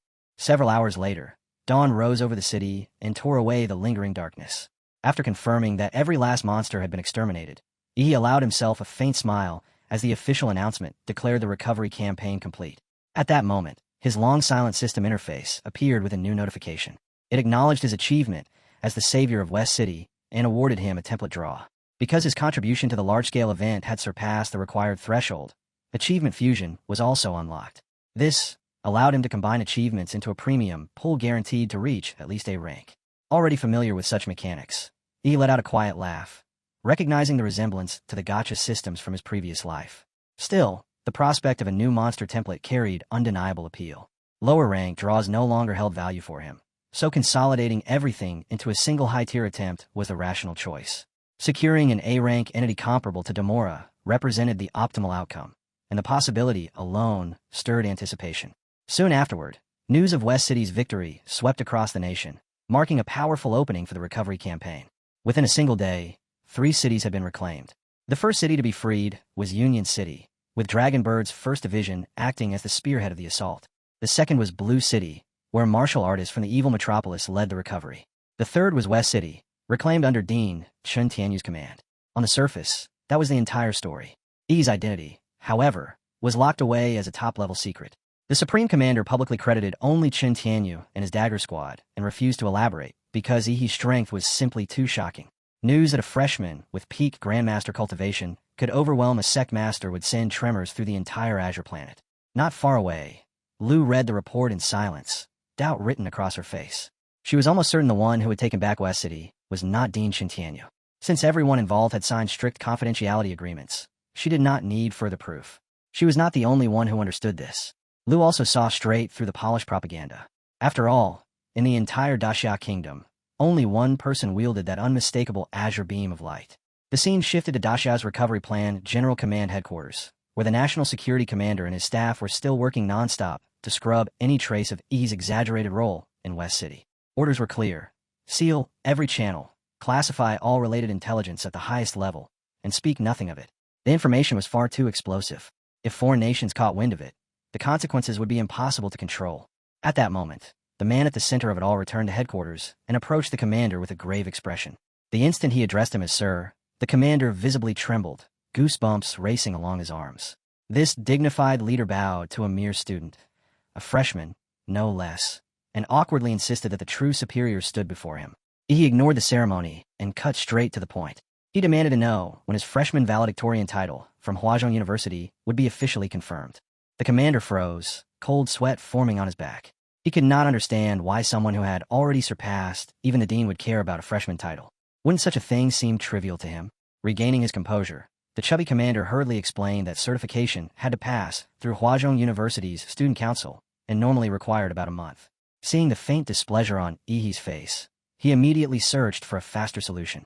He blurted out that Ihi's situation was exceptional, that no freshman would dare contest the honor, and that the student council president happened to be present and could validate it immediately. By now, sweat poured from him, as if he had just finished a long sprint. He calmly asked where this student council president was. As if summoned by those words, the door suddenly swung open and the man himself stepped inside. When DeKaming caught sight of Ihi's youthful face, he inhaled sharply. But the moment he turned and asked whether he was the student council president, DeKaming abruptly accelerated and rushed straight toward him. At close range, he examined his face with a blank stare that left the poor man visibly shaken. A heartbeat later, DeKaming's expression transformed into open reverence. His joy looked greater than the thrill of slaying a monster. With solemn sincerity, he thanked Ihi, saying he spoke on behalf of his master to express their gratitude for being saved. Faced with such overwhelming enthusiasm, Ihi answered awkwardly that anyone in his place would have done the same, so thanks were unnecessary. He added that DeKaming appeared older, and being called senior felt inappropriate. DeKaming rejected that outright, declaring that in martial arts, strength determined hierarchy, and the stronger individual was naturally the senior. He could only nod and accept it with a restrained smile. Moments later, the system's voice sounded, congratulating him on securing Huadu University's valedictorian title. As a reward, he received a template draw. Once he finished his business at the General Command Headquarters, he turned his focus to the system. The long-awaited instant had arrived. He steadied his breathing and pressed the draw button. A dark purple vortex burst into existence, accompanied by the familiar howls of mythical beasts. It resembled a giant eye, its center a bottomless black void wrapped in swirling violet currents that shimmered with blinding radiance. He raised a hand to shield his vision. From that vortex emerged a colossal presence, a massive eye suspended in the air, encircled by writhing tentacles that sprouted from a grotesque mass of dark flesh. The system identified it as a B-plus rank Hellstar sample. The flesh split open like eyelids, revealing a hazy pink-white glow within, while smaller tendrils trembled like lashes. The giant eye opened fully, its crimson pupil locking onto him. Streams of information flooded in as the system listed its lineage abilities. There was Solar Frenzy Star, capable of detecting cosmic radiation and photonic energy. There was Celestial Light Manipulation, granting control and restructuring of energy flows within the vast, dark heaven, the devourer of all. Compatibility registered at 1%. He observed calmly, concluding that this template represented a true skill-based specimen rather than a simple enhancement to the body. He considered merging Hellstar's light energy with his own nuclear power, recognizing that a successful fusion would unleash enormous potential. The scene shifted to the fallen city of Qingshun, where the leading Martial Guild Alliance had launched a full assault. After a day of brutal casualties and dwindling ammunition, helplessness spread through the ranks. The source of their struggle was the Overlord Execution Squad. Even with the strongest guild leaders gathered, they failed to locate Qingshun City's overlord. Frustrated voices complained that an entire day of fighting had reclaimed only 2 counties. Elite assassination teams returned empty-handed. The rat species beast army infesting Qingshun City had turned every advance into a grinding stalemate. Even without towering monsters, those creatures had turned into a battlefield nightmare. Beneath the city, they wove a dense labyrinth of tunnels, preparing for relentless tunnel warfare against the Martial Guild Alliance. Because of that underground web, the bombardment and baiting strategies that had worked in West City were completely ineffective. Above ground, the city lay in an unnatural silence, showing no visible defenses. One guild leader clenched his jaw and declared that the enemy was deliberately luring them deeper inside, while a younger leader pointed out that the goal was to drag them into brutal close-quarters combat in terrain that favored the rats. At that moment, the female leader of the Chengda martial arts group glanced at her phone and announced that Union City, Blue City, and West City had all been recovered. Hearing this, the Silver Wolf Guild leader, Wuan, exploded in frustration and slammed his fist into the wall, his teeth grinding in anger. He understood that Qingqin City's overlord was hiding far beneath their feet. Reaching it meant carving a path through endless rat beasts inside, suffocating, twisting tunnels. It was a task that bordered on impossible. That realization gnawed at him, because nothing was more maddening than possessing strength, yet lacking a viable path to victory. Elsewhere in Qing City that same night, within one of its freezing, lightless alleys, a set of steady footsteps echoed softly through the narrow passage. When the figure stepped into view, it was Yi. Under the cover of darkness, he slipped silently into the city. A dark leather jacket clung to his frame, and his face was concealed behind a silver crystal mask etched with swirling vortex patterns. This operation demanded total secrecy. Under no circumstances could his identity be connected to the recapture of Qingqin City. At present, aside from him, no one on the planet knew that the 3 National Guardian Grandmasters of Great Daxia had vanished without a trace. The mastermind was most likely Fu Hongsheng, Daxia's #1 martial artist. What unsettled Yi most was the reason Fu Hongsheng had targeted the elite defenders of his own nation. With his power and status at their peak, Fu Hongsheng was a figure destined for historical renown. Yet by eliminating Daxia's top experts, he was clearly pursuing a goal that involved weakening the nation itself. Given Yi's rapid growth, he knew it was only a matter of time before he became a target as well. A future clash with Fu Hongsheng was inevitable. To stand against a being hailed as a martial saint, he had to accumulate strength at an accelerated pace. At the same time, he needed to remain hidden and act before Fu Hongsheng could respond. His greatest weapon for now was the information gap. Fu Hongsheng had no idea that he had already received Principal Shi Jingwen's message, and that unseen advantage shaped every step of his plan. His explosive growth came from the infinite monster template. Given time to mature, he would reach a point where no enemy inspired fear. The operation in Qingqin City was the ideal ground for that development. The instant he crossed into the city, he activated his life magnetic field and began a wide sweep. As the field expanded, it registered an overwhelming storm of biological signals, a mass presence that could easily reach into the hundreds of millions. The density of life interfered with his perception and made isolating the dominant entity nearly impossible. That alone explained why the Martial Arts Alliance had failed to retake the city. Even he struggled to pinpoint the Overlord's location. The enemy's concealment was meticulous, and the situation reminded him of the blood-crazed black ape of Aining, a high-level magical beast known for its cunning and its ability to inflame slaughter. The Overlord, however, faced an opponent burdened with too many abilities to counter. Somewhere among them existed the perfect answer. Without warning, the ground beneath his feet ruptured as dark red biomass burst outward like a tidal surge. It swallowed an entire street in seconds and poured into every fissure that led underground. The substance flowed effortlessly into the deepest tunnels, invading regions no light had touched. The rat army reacted at once, sensing a foreign presence intruding on their territory. They bared steel-shredding fangs and prepared to tear the intruder apart. They never reached it. From the spreading biomass, countless threads as fine as spider silk lashed outward and sealed the surrounding space. Before the muscular rats could squeal or lunge, the threads cinched tight, crushing their bodies and drawing them inward. Their screams reverberated through the tunnels as they fought in vain. Struggle only hastened the end. The tightening strands accelerated the devouring, and in moments entire clusters vanished without residue. The rats' strength had always rested on sheer numbers and perfect concealment, yet both advantages collapsed against the consuming force of the dark red mass. He watched the silent eradication with detached interest and pulled out his phone to pass the time. Beneath the surface, the slaughter continued unseen as hundreds of millions of rats were dragged into a swirling abyss of biomass. The same swarm that had stalled the Martial Guild Alliance was dismantled with effortless precision. After a short interval, he concluded that the city's rat infestation was nearly extinguished. His biomass had already pushed hundreds of meters below ground, leaving the target with nowhere left to disappear. When the dark red tide reached roughly 100 meters beneath the surface, the cunning Overlord finally lost the luxury of hiding. A few alleys away from Yi's starting point, the dark red biomass suddenly convulsed, churning and boiling as if pushed past its limits. In the next instant, a violent tremor erupted and a massive shock wave blasted the biomass aside. A thunderous impact followed as a grotesquely deformed rat paw smashed into the ground, splintering the pavement into jagged cracks. Then the creature revealed itself. It was a colossal white rat the size of a cargo truck, Its face formed from a cluster of writhing rat heads that shrieked in unison. Their piercing cries condensed into destructive sonic waves that rattled and toppled nearby structures. The Overlord twisted its monstrous head toward the masked figure in the dark leather coat. Unable to comprehend how a human had reached it alone, it demanded to know if others were hiding nearby. As the infamous Rat King, it found the situation absurd, having expected an ambush by a coordinated squad. It burst into mocking laughter and sneered at the spreading dark red biomass, admitting its power, yet boasting that his sonic roar completely suppressed it. In his view, the intruder had walked straight into death.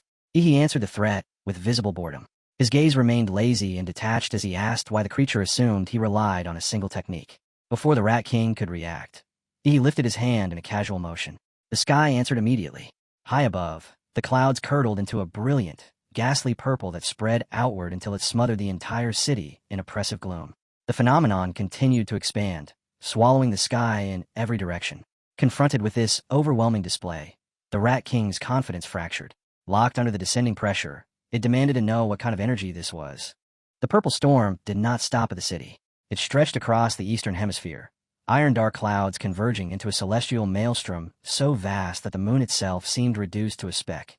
At Ihi's silent command, a beam of extreme intensity ignited at the storm's core and speared downward, linking heaven and earth as it targeted a single point in Qingchen.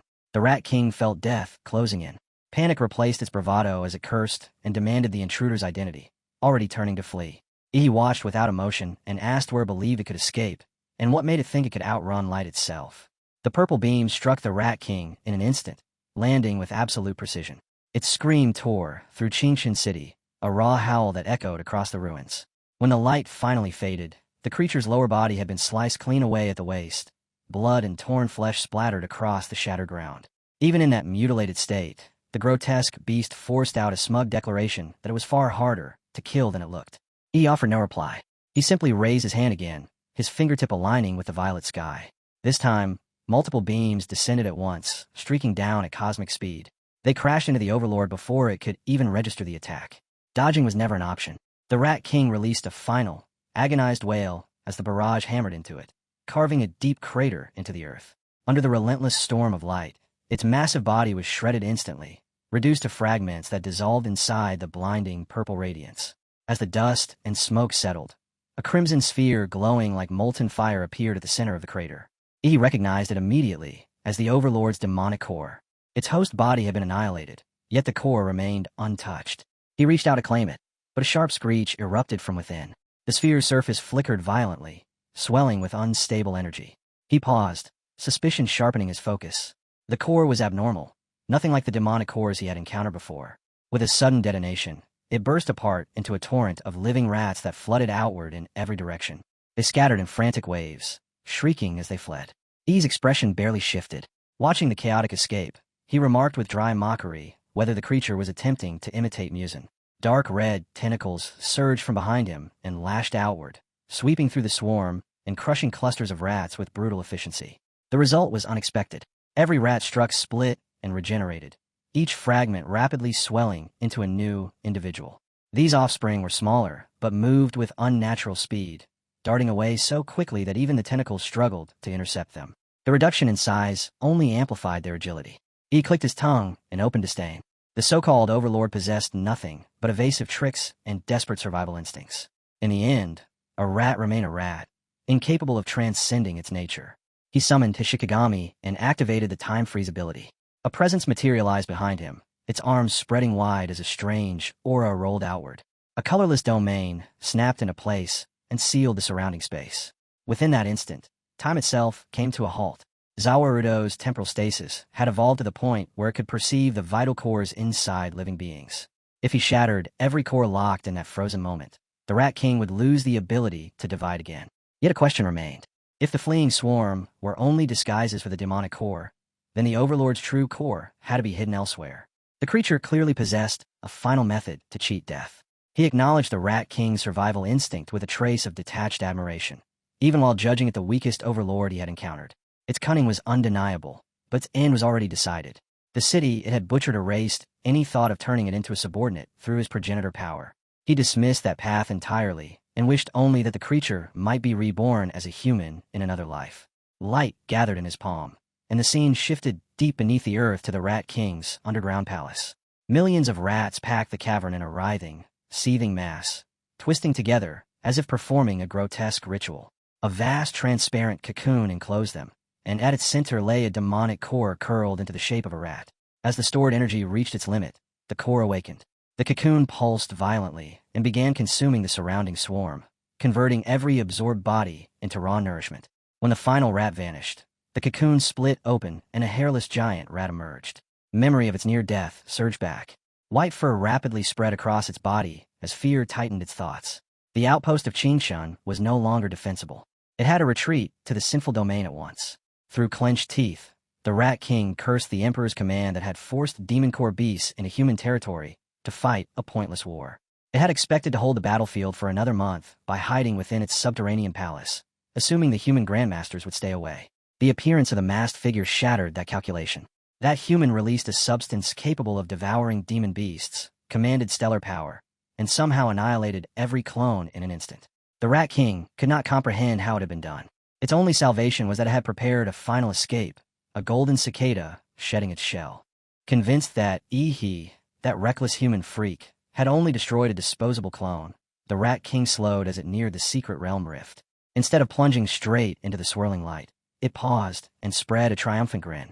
Relief washed over it. Crossing that rift meant safe return to the sinful domain and an end to this nightmare among humans. It congratulated itself for surviving and admitted that remaining in human territory was far too dangerous. Retreat was the only rational choice. The instant it lunged forward, another beam of light crashed down from above, staining its white fur in a blinding violet glow. It roared in stunned confusion, demanding how it had been found. At the outskirts of Qingshan, the third beam detonated with such overwhelming force that the entire city shook. Guild leaders of the Martial Guild Alliance stared at the spectacle in frozen disbelief. Juan, unsettled like the others, muttered that it resembled a space-based energy weapon. Anything else sounded absurd. If it truly were such a weapon, why had no one informed the Allied forces stationed in the city? They abandoned speculation and rushed inward to investigate. Inside the urban core, an eerie silence greeted them. The rat infestation had vanished without a trace. After a tense search yielded nothing, they found only a massive crater glowing with magma and scattered shards of vitrified crystal. The bulky guild leader frowned, unable to sense any remaining rat presence. It was as if the entire swarm had been erased. Wuan confirmed the same result. Either the creatures had fled through a secret realm, or they had been completely annihilated by the purple strikes. Wu San lifted his gaze to the sky, still grappling with the question of who could wield such terrifying power. News of Qingshan's recovery spread across the nation soon after. A week had passed since Union, Blue, and West cities were reclaimed, and now Qingshan stood as the fourth liberated stronghold. Celebrations erupted as media outlets promised continuous coverage of the Great Daxia Recovery Campaign. Elsewhere, however, the atmosphere was starkly different. Senior executives of the Great Daxia Allied forces gathered before a giant screen displaying the victory. While the public rejoiced, their expressions remained tense and guarded. Their focus centered on a single unresolved problem: the identity of the unknown figure who had secretly intervened in the battle for Qingshan. They couldn't tell who this person was, what he wanted, or whether he stood as an ally or an enemy. Just like the chaos in West City, disaster after disaster had piled up until this same mysterious figure stepped in and crushed every obstacle. Qingshan was no exception, aside from the eerie shift in his attacks, now burning with that unmistakable purple hue. At the very least, one fact was undeniable. This unknown powerhouse was currently fighting on the side of the Great Daxia Alliance. Under normal circumstances, the sudden rise of someone capable of tilting battles on this scale inside Daxia Kingdom would have triggered an immediate investigation from the Great Daxia Dragonbird. Yet when contacted, even they responded with evasive silence, indirectly admitting they were just as clueless about his identity. Whoever he was, hesitation was not an option. The remaining cities had to be reclaimed quickly, or the alliance would look weak and ineffective. While the armies debated, the man at the center of it all had already left Qingshan and was heading for his next destination. Excluding Guanshan City and the S-Class Forbidden Zone, 3 fallen cities still remained. 2 were already contested by the Great Daxia Dragonbird and Huadu forces, both reportedly close to victory. That left one final, nearly forgotten city. With that decision made, Yi surged forward, red flames tearing a blazing scar across the sky. He checked his phone, recalling the city's daily battle reports that spoke of endless stalemates and little progress. His previous methods, built around the Hellstar template and its glaring purple light, were far too recognizable. If he wanted to keep moving unseen, he needed another transformation. In the next instant, Black and crimson tentacles erupted from his mouth, spiraling around his body as his form twisted and reshaped. His hair spilled down to his waist, turning ghost white in the rushing wind, while a red mask sealed over his face, erasing every trace of his former appearance. This time, he chose to fight with a weapon. Drawing the Starfall cleaver from his spatial ring, he adjusted his grip and lifted the blade toward the darkened sky. Almost at once, threads of black and crimson tendrils slithered up and wrapped themselves around the cleaver, twisting along the blade with a grotesque elegance. When the disguise settled into place, he tested it with a single swing and felt a quiet satisfaction. Under this new persona, he intended to rely purely on killing arts and martial skill. Only Gong Ku and Qing Long knew the signature of his killing force techniques, which meant this identity was sealed tight. He ordered Manhua to play a specific track, and the moment the sound hit his ears, he launched forward at blistering speed. In the span of a breath, he reached Wave City, a place buried under dense fog that strangled the sunlight. The instant he arrived, he activated a concealment ability, erasing his presence as he slipped silently into the Allied camp. What greeted him was a deeply unsettling sight. Everyone moved as if trapped inside a shared illusion, and the longer he watched, the more a sense of wrongness crept under his skin. The overlord of Wave City had orchestrated something disturbingly subtle. While the coalition forces laughed, talked, and carried on with meaningless routines, he approached one woman and struck the back of her neck with surgical precision.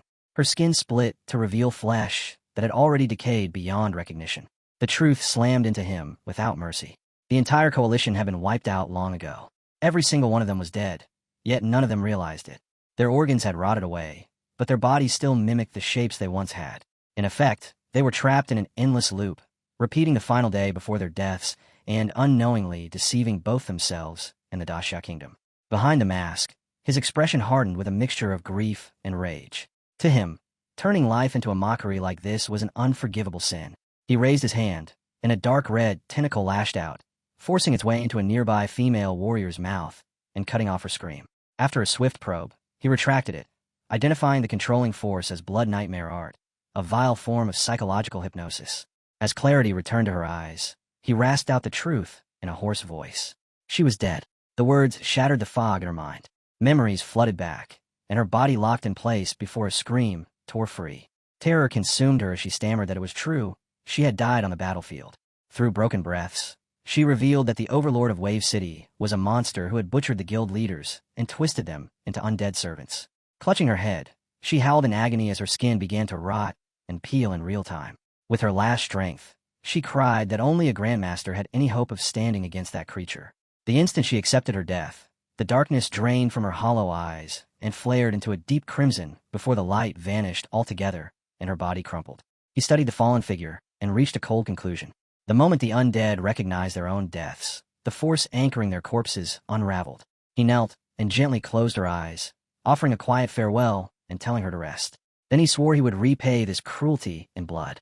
Fury surged through him, his aura pulsing as he lifted his gaze and declared that the extermination would begin. The city remained buried under thick fog, the air saturated with the stench of decay, and every alley writhed with demonic creatures. Not a single trace of living humanity remained. He expanded his life magnetic field across the entire city, sweeping every corner. Yet the Overlord's life signature was nowhere to be found. The absence itself was unsettling. In contrast, the monsters all emitted nearly identical fluctuations, mirroring the dead coalition forces, as if they were mass-produced puppets. Unlike the Rat King that hid underground by nature, this Overlord had erased his presence almost completely. His patience snapped. Tired of the creature's hiding game, he chose to drag it out by force. As in Qingshun, dark red biomass burst from beneath his feet and flooded outward, swallowing streets and alleys in a violent surge. The tide expanded relentlessly above ground, drowning the city in seconds. Fog and darkness fused as every road, every structure, and every corner turned pitch black. At that point, he could have erased the entire city with a single thought. The remaining feral beasts were consumed without resistance. Yet his initial expectation collapsed into disappointment. Like the undead humans, the demonic creatures were nothing but hollow shells, devoid of value. Worse still, the Overlord continued to hide. He maintained the life magnetic field and pressed the search further. After a long, silent sweep, a result finally surfaced. His eyes shifted as he sensed an almost imperceptible probing technique brushing against his field. Its aura blended perfectly with the empty shells, so faint it would have been impossible to detect without clearing them first. He locked onto the source and turned sharply. The signal pointed toward the nearby mountain, where the Undead Alliance army had gathered. At the edge of the mountain cliff stood the coalition's strongest pillar, Li Chongzhen, Grandmaster of the Butterfly Metamorphosis stage and leader of the Hungga sect. Within Great Daxia's martial world, his name carried enormous weight. He was recognized as the second greatest physical powerhouse after the Azure Dragon and ranked among the top 10 of the 36 Grandmasters. Li Chongzhen's roar exploded like thunder, rolling across the mountains as he ordered the assembled warriors to follow his command. Tens of thousands answered as one, their voices merging into a tidal wave that made the cliff tremble beneath their feet. Veins swelled along Li Chongzhen's face as a savage aura burst from his body, evoking an ancient beast stirring from slumber. He declared that the overlord of Wave City stood directly ahead and stood alone. Together they would crush him and free the city from demonic control. His words ignited the army. The warriors charged in a roaring surge, dust spiraling into the air as their cries of liberation echoed through the valley. Watching the frenzy he had unleashed, the puppet wearing Li Chongzhen's face curled his lips into a crooked grin and released a low, malicious chuckle. Without warning, the oppressive clouds above twisted and flared into a brilliant purple. Winds howled and coiled into a colossal vortex that swallowed the sky over the mountain. Panic rippled through the ranks as every gaze snapped upward, locked onto the unnatural storm. For a fleeting moment, some wondered if reinforcements had arrived. Then a human silhouette slowly formed at the heart of the vortex. The figure hovered high above them, like a dark god descending. Behind a demonic mask, his cold eyes swept over the chaos below without a trace of emotion. His farewell was simple. They should rest.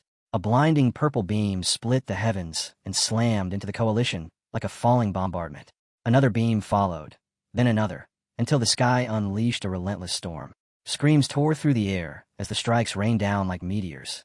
Shock spread through the warriors as they realized the man above was attacking them. Confusion quickly twisted into suspicion.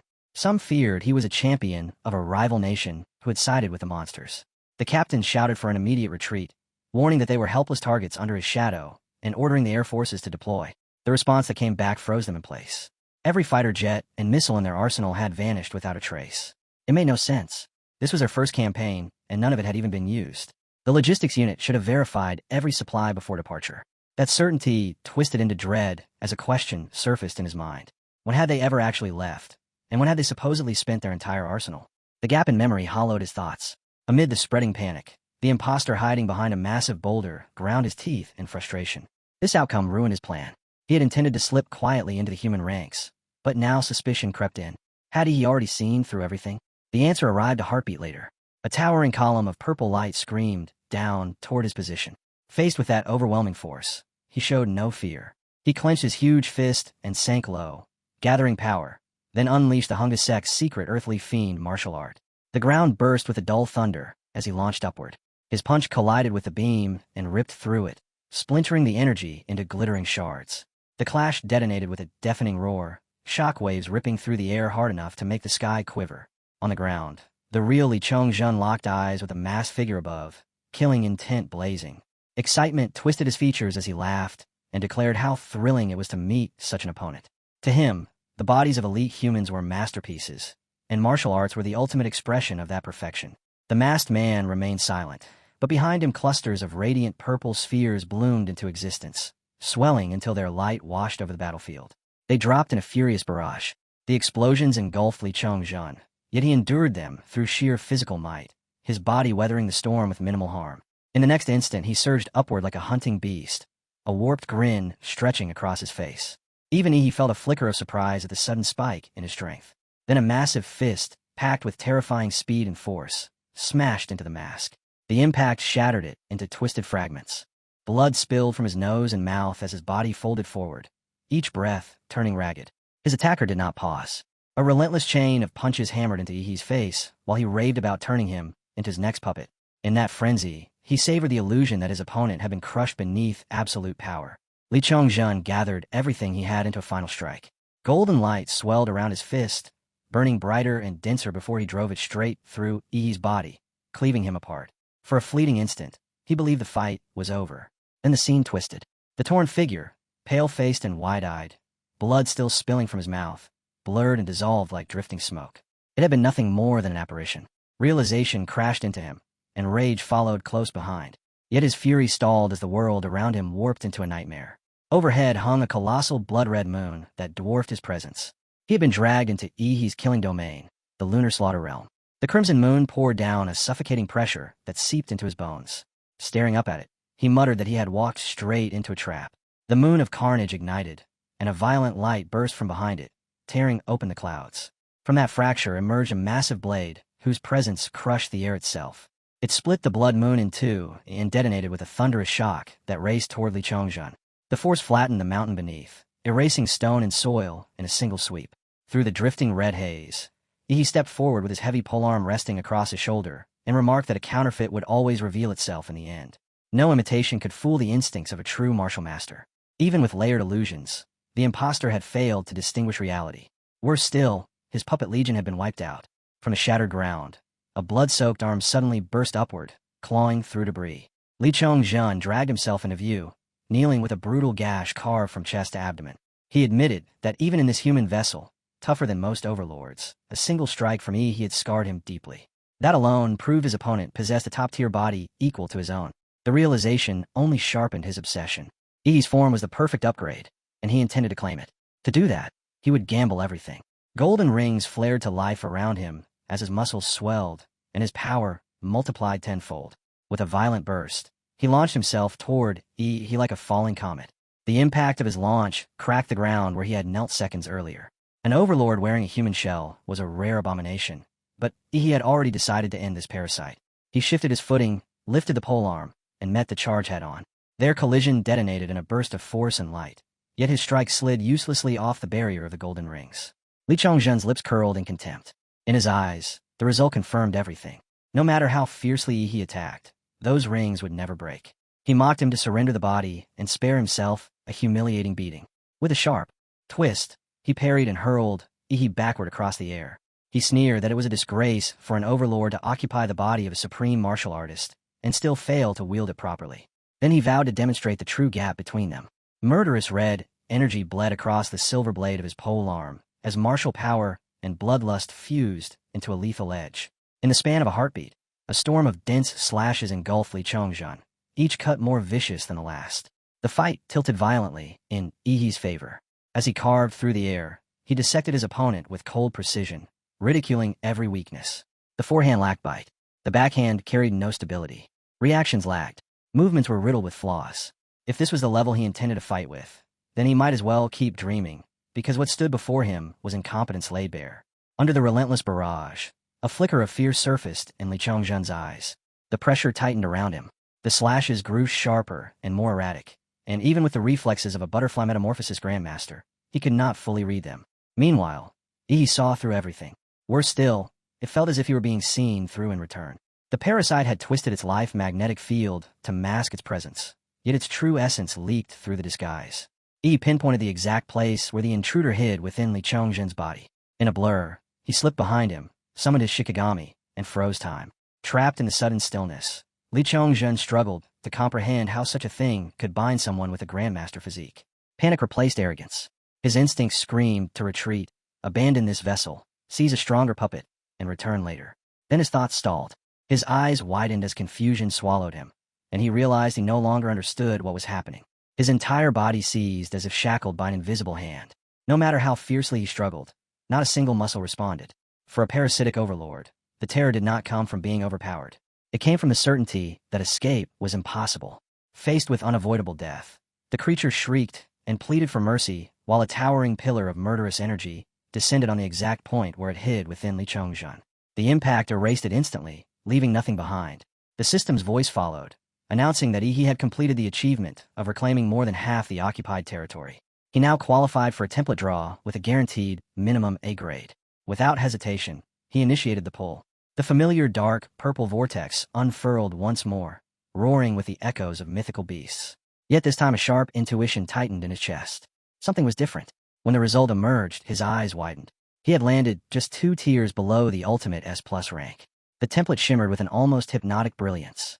According to the system, the S-grade template was the 10 Journo hymns. Its bloodline gathered the planet's natural energy and generated 7 elemental forces. The sacred tree lineage granted access to divine cells and command over the essence of the world tree itself. Added to that was the Eye of Cause and Effect, awakening the Karma Eye. Its current advanced form was undeveloped, and compatibility sat at a mere 1%. Even so, the significance struck him immediately. This was his most fortunate draw yet. Securing an S-tier template marked his entry into a class of power reserved for extraordinary systems. While its raw destructive force might not rival Hellstar or Demora, its breadth of abilities promised a far richer arsenal. In pure versatility, it could surpass them. In that sense, Genmu stood alongside the Vampire template as a top-tier skill foundation. As he absorbed the implications, the system issued another notification. It had detected a homologous template eligible for fusion. The Ten-Tailed World Tree could be integrated into the plant mutation branch of the Mad Emperor Demora template. Confirmation was requested. A warning followed. Because the Divine Tree ranked so highly, merging it could introduce unpredictable alterations to the final mutation state of the Star Emperor Demora. His expression hardened as the weight of that gamble settled in. He quickly grasped that Gunmu and the Star Emperor Demora both carried plan-aligned attributes. Templates were not isolated powers. Under the right conditions, they could interlock and evolve together, much like fusion mechanics and strategy systems. But unlike a simple game, this merger carried real stakes. Combining two templates with limitless ceilings and an unknown outcome was a calculated risk. If it succeeded, the result would be a unified super template that eased the burden of future upgrades while amplifying his overall strength. If it failed, the foundation of both templates ensured they would not collapse into uselessness. Even with a downgrade, they would retain respectable power. The true danger lay in a potential loss of long-term growth and a reduction in template rating. As he weighed that uncertainty, the system introduced a decisive variable. He possessed an advanced fusion catalyst, known as the Golden Gene, a material capable of refining bloodline structures and steering genetic fusion toward favorable outcomes. The implication was immediate. The coincidence was too precise to ignore. The one resource capable of stabilizing such a merger had already fallen into his hands. For a moment, the alignment of events felt orchestrated, as if an unseen intelligence had arranged every step to lead here.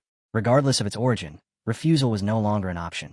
To face Fu Hongxiang in the future, he needed strength that dwarfed his current limits by orders of magnitude. He issued the command to fuse.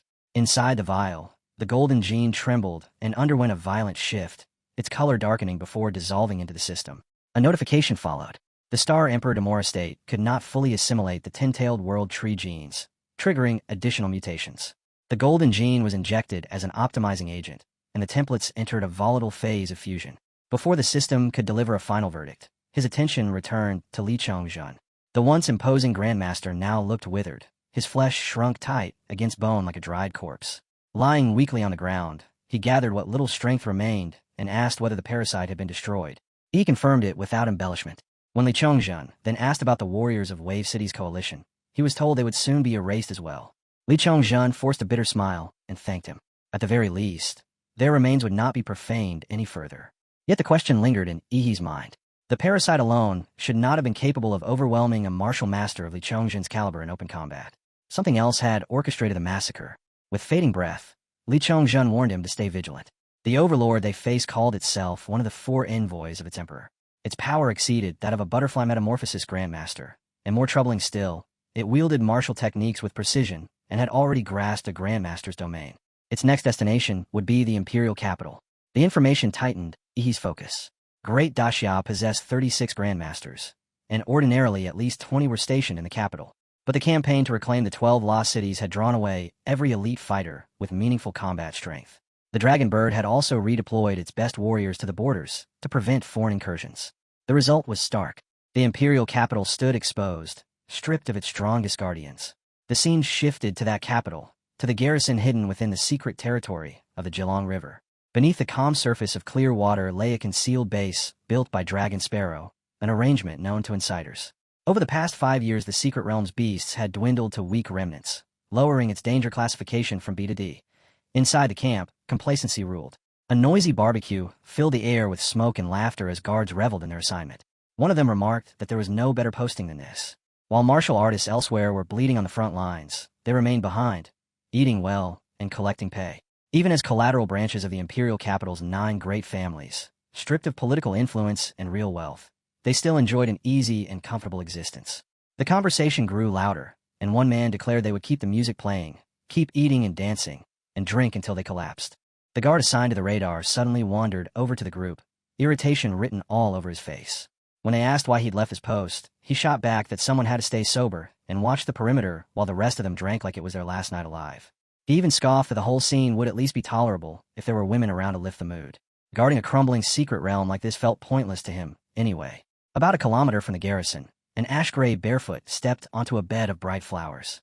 The instant it touched the ground, the blossoms withered into foul, rotten sludge. With every silent step the figure took, life drained from the land. A straight trail of decay carved itself across the terrain, the soil turning porous and dead as the creature advanced without a sound. One of its twisted faces slowly came into view, grinning as it murmured to its brother that the humans ahead were busy feasting, completely unaware that death was already walking toward them. The other face answered coldly that they would crush and butcher every last one, forcing humanity to recognize their emperor's might. Then the central head revealed itself, and snapped at the two to shut up. The full form of the creature emerged, a towering body nearly 3 meters tall, muscles bulging like forged iron and cold steel. Across its massive shoulders, overlapping flesh shaped itself into 2 grotesque demon faces. This monster was Azura, one of the 4 envoys of the Emperor of the Sinful Domain. When the main head spoke again, its voice carried absolute command. The Emperor had dispatched them to slaughter key powerhouses and wipe out as much of humanity's strength as possible. Humanity's greatest martial master, Fu Hongsheng, had already supplied a list marking the locations of those targets. Since their purpose was killing, efficiency mattered. Inferior humans were a waste of time. Their mission was simple: march forward and deliver planet Blue Star to their Emperor's mercy. Seconds later, the scene shifted to the garrison camp. Every martial guard inside had been erased the moment Azura arrived. Piles of rotting corpses littered the ground, a gruesome spectacle that only amused him. These inferior humans had died pathetically, their bodies unable to endure the suffocating stench of decay that radiated from his presence. Azura strode toward the spatial rift and stepped forward without hesitation. The instant his ash-gray foot touched its surface, the rift splintered like shattered crystal and began eating into his immortal flesh. He didn't flinch. This violent rejection was expected. Beings of his caliber always faced immense resistance from spatial rifts. If not for that barrier, his emperor would have already conquered the world beyond. Azura pulled out a grotesque relic shaped like a pink, flesh-swollen cube, its surface pulsing like living tissue. He explained that passing through the rift required relying on what the otherworldly demons had left behind. Disgust twisted his expression. The thing in his hand repulsed him, but there was no alternative. Suppressing his revulsion, he slammed the obscene cube straight into the spatial rift. The reaction was instant and nightmarish. The air warped as if reality itself were melting. Pink flesh bubbles burst outward and multiplied, swelling until they completely smothered the trembling rift. When Azura pushed his corroded foot back inside, the surface hissed violently. He withdrew it a moment later, and the flesh bubbles clinging to his limb wriggled and condensed, knitting themselves together until a flawless new foot formed in place of the damaged one. Without hesitation, his massive arms seized the pulsating mass and forced it apart. Irritation flickered across his face as he released a low, strained grunt. The rift resisted, but he kept pushing until a tear large enough for his towering body opened. The moment it widened, a roaring torrent of river water from the other side exploded through the gap and flooded the ground around him. Azura peered through the opening, remarking that Planet Blue Star felt like nothing more than a neighboring yard. Then he stepped through without a second glance. At the same time, deep within the imperial capital, the 9 great clans had convened in an emergency assembly. Dragon Sparrow Division headquarters had received an encrypted warning from Manhua, carrying an urgent command that every Grandmaster-level expert return to the capital immediately. It was the first order of its kind in more than a century. The clan patriarchs, ancient figures who burned enormous resources each year just to keep their failing bodies alive, had gathered once again. Under normal circumstances, many of them might never have stood in the same hall again before death claimed them. The patriarch of the Zhu clan shattered the tense silence, demanding they abandon pointless reminiscence and address the crisis. He pressed them for an explanation as to why Fu Hongsheng still hadn't emerged from seclusion while the imperial capital stood on the brink of danger. At a time like this, remaining hidden was no longer an option. Sure, Jingwen and Qinglong were also missing, their whereabouts completely unknown. The patriarch of the Sima clan spoke in a low, grave tone, confirming that both had vanished without a trace. As for Fu Hongsheng, messengers had already been dispatched to summon him. His voice faltered mid-sentence, and the patriarch of the Lai clan leaned forward sharply, demanding the rest. The answer was bleak. There had been no response at all. Another patriarch joined in, his expression heavy with unease. Either Fu Hongsheng had reached a critical juncture in his cultivation and could not afford the slightest interruption, or he was deliberately choosing silence while the capital stood in peril. The patriarch of the Zhou clan finally snapped. His fist slammed tight as rage spilled out unchecked. He spat that Fu Hongsheng was nothing but a soldier, yet he dared covet the core authority of Great Daxia and even dreamed of toppling the 9 great families of the imperial capital. He repeated the warning he had preached for years. martial artists had to be suppressed in status and privilege. If they weren't kept in check, their ambitions would only swell until they threatened the very order of the capital. The patriarch of the Zhu clan answered in a colder, quieter tone. He dissected the situation with ruthless clarity, asking whether the 9 families were expected to stand alone against the great enemy Manhua had warned about. Charging in by themselves would mean walking straight into Fu Hongxing's snare. The elites their families had nurtured at staggering expense existed to restrain domestic martial forces. Those experts were the pillars of their clans. If they were squandered here, even victory would be meaningless. The 9 families would rot from the inside and collapse. Someone cautiously suggested a temporary withdrawal. They should fall back, wait for the nation's scattered powerhouses to regroup, and only then decide their next move. The hall sank into a suffocating silence. Every patriarch understood the implication. None of them wanted to be the one to say it outright. Far away at the Julong River, the water suddenly erupted. A massive column shot dozens of meters into the air, as if the riverbed itself had detonated. Nearby, couples froze in terror as the river turned pitch black. Countless fish floated to the surface, their bodies limp and lifeless. Panic spread as they tried to make sense of the disaster. Some guessed an explosion. Others whispered about a rift to a hidden realm tearing open beneath the water. High above them, a colossal dark gray figure plummeted from the sky. Azura crashed down with a thunderous impact beside the couples. The shockwave erased them instantly, their bodies incinerated into a spray of blood and ash. The demon face on his right curled into a cruel grin, mocking how fragile the humans were. The left face echoed the scorn, sneering that they couldn't even survive a single step before crumbling to dust. Azura released his suffocating death aura, letting it surge outward in every direction. Inside the Dragonbird Command Center, the entire staff stared at the towering monitoring screen in horror. An Overlord-class beast had appeared without warning in the Imperial capital. They triggered a code red alert, hands shaking as alarms blared. Moments later, the surveillance feed flickered and died, the screen plunging into darkness. Director Wang, Ji Ting clenched his jaw and cursed through his teeth. The 1st Division's top specialists were still stationed at the border. Section Chief Qinglong and Principal Shi Jinwen were both absent from Huada. The capital was exposed. They understood they had only one option left: stall for time, no matter the cost, until the National Guardian warrior finally emerged from seclusion.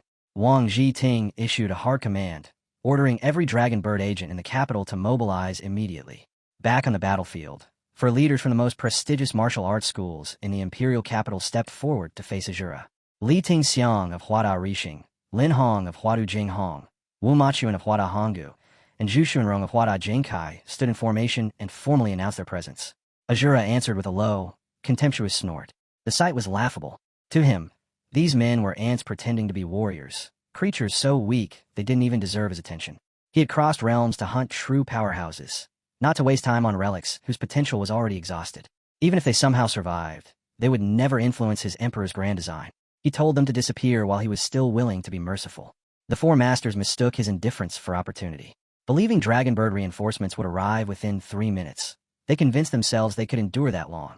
To shield the Imperial capital from his rampage, they chose to stand their ground. In unison, they ignited their lifeblood, squeezing out every fragment of strength to suppress the spreading death aura. To Azura, the spectacle was tiresome. Their resistance was nothing but an irritating flicker. His patience snapped. Since they were determined to die, he would grant their wish. Courage without power only paved the way to a miserable end. In a single instant, his arm moved. It looked casual, almost lazy. 3 of the masters burst apart into clouds of blood, erased before their minds could register what had happened. Lin Hong of Huadu Jing Hong stood frozen in shock, unable to comprehend the attack. A heartbeat later, he joined the others in death. Above the battlefield, anti-aircraft batteries locked onto Azura, while low-altitude bombers roared into position. The order to fire rang out, and a dozen interceptor missiles screamed toward him. He didn't even bother to move. Arms crossed, he released the full weight of his death domain. Corrosion spread like a living storm. Every piece of incoming artillery rusted and decayed mid-flight, disintegrating before it could reach him. An urgent report from the observation center confirmed the nightmare. Long-range weapons couldn't breach his defensive field. The missiles detonated harmlessly in the air, their explosions swallowed by the rotting aura. Firepower was useless. Only martial warriors remained as a viable defense. The forces reorganized instantly. The 2nd and 3rd section chiefs prepared for direct engagement, while the 4th and 5th sections shifted into restraint and support, bracing themselves for a battle they knew could decide the fate of the capital. At that instant, the demon face on Azura's right locked onto a handful of warriors below and hissed in satisfaction, sensing prey finally worth hunting. The left face curled into a savage grin, muttering non-stop about slaughter and crushing them all. Two warriors burst forward at the same time, burning everything they had in a desperate bid to stall him. Minutes later, grim reports slammed into Wang Ji-ting one after another. The second and third section chiefs had fallen in battle. The fourth section chief was severely wounded. Dragonbird forces had already suffered dozens of casualties, and the remaining units were retreating under pressure. The fifth section chief had also died, and even the presidents of the Li Fingyan High and Lishan Martial Arts Associations, who rushed in as reinforcements, were being steadily pushed back as Azura advanced toward the city center. Each update tightened the vice around Wang Ji-ting's chest. The casualty numbers kept climbing. He couldn't process how a single overlord beast, operating alone, was tearing through the heart of Great Daxia, as if nothing could oppose it. Grandmasters in the Transcendent stage were already dead. His limbs went cold as he slumped into his chair, trembling. After forcing himself to breathe, he rasped a demand to know whether anyone had reached Fu Hongsheng, Section Chief Qinglong, or Principal Shi Jingwen. The answer was the same as before. No contact. His attention snapped to the 9 families of Huadu. Reports showed they had sent only a token force of Grandmaster fighters and a few high-level martial artists to assist in the interception. The elder powerhouses, supposedly guarding Huadu, had vanished from coordination entirely. Wang Ji-ting couldn't reconcile it. There was no justification for the 9 great families to sever communication with the Dragonbird division at a moment like this. On the massive surveillance screen, Azura's arm came down again, crushing another warrior into a grotesque smear. The image was horrific, but Wang Ji-ting barely registered it. His mind was racing. If this pace continued, Huadu would fall, and Great Daxia might follow. Then the answer surfaced. The special ranked warriors. The decision felt like detonating a final safeguard with unpredictable consequences, but every other option had collapsed. With no path left, Wang Ji-ting issued the order to release them from confinement. His staff immediately protested, warning that those warriors could spiral out of control. He cut them off with a roar. Control no longer mattered. This was a fight for Huadu's survival. Wang Ji-ting roared that he would shoulder every consequence himself, and ordered the release to proceed immediately. There was no room left for hesitation. Azura wandered through the ruined streets, his death aura spilling out unchecked as buildings and pavement decayed in his wake. A lone fighter, either fearless or blind to the gulf in power, lunged at him from behind and demanded to know his destination. To Azura, the man was nothing more than an irritating insect. He erased him with a lazy swipe and kept walking. His foot smashed through a fire hydrant, and water burst upward in a violent spray. With a bored sneer, he rinsed his hands beneath the torrent, muttering about the annoyance of dirtying himself with worthless martial blood. A voice suddenly cut through the air behind him, mocking whether monsters now cared about staying clean. Azura turned and found 3 special-ranked warriors standing amid the devastation. They looked almost disappointed. Huadu had unleashed them to confront this creature, yet even they hadn't imagined the imperial capital could be reduced to such a state. The destruction was staggering, but in their eyes it only sealed Azura's fate. The demon face on his right found their defiance amusing. The left face bristled with murderous fury. Then the main head went sharply still, its focus snapping away from the trio. His gaze lifted toward the sky, toward the floating city hanging above. The 3 warriors in front of him were worthy prey, but whatever presence waited overhead held far greater value. He decided to dispose of these obstacles quickly. The true hunt lay above. Both demon faces stiffened in surprise. Their elder brother had opened his eyes in earnest. They wondered what kind of celestial warrior could command such attention. The 3 released convicts, meanwhile, were stunned by his casual dismissal. The bandaged warrior stepped forward, scoffing at the arrogance. He declared that Azura was just another overlord beast, and boasted of the many creatures of that rank he had slaughtered before.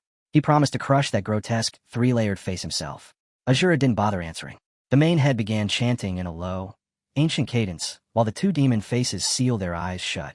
From their shoulders, 4 additional arms erupted, each a different hue, unfurling with a wet, unnatural snap.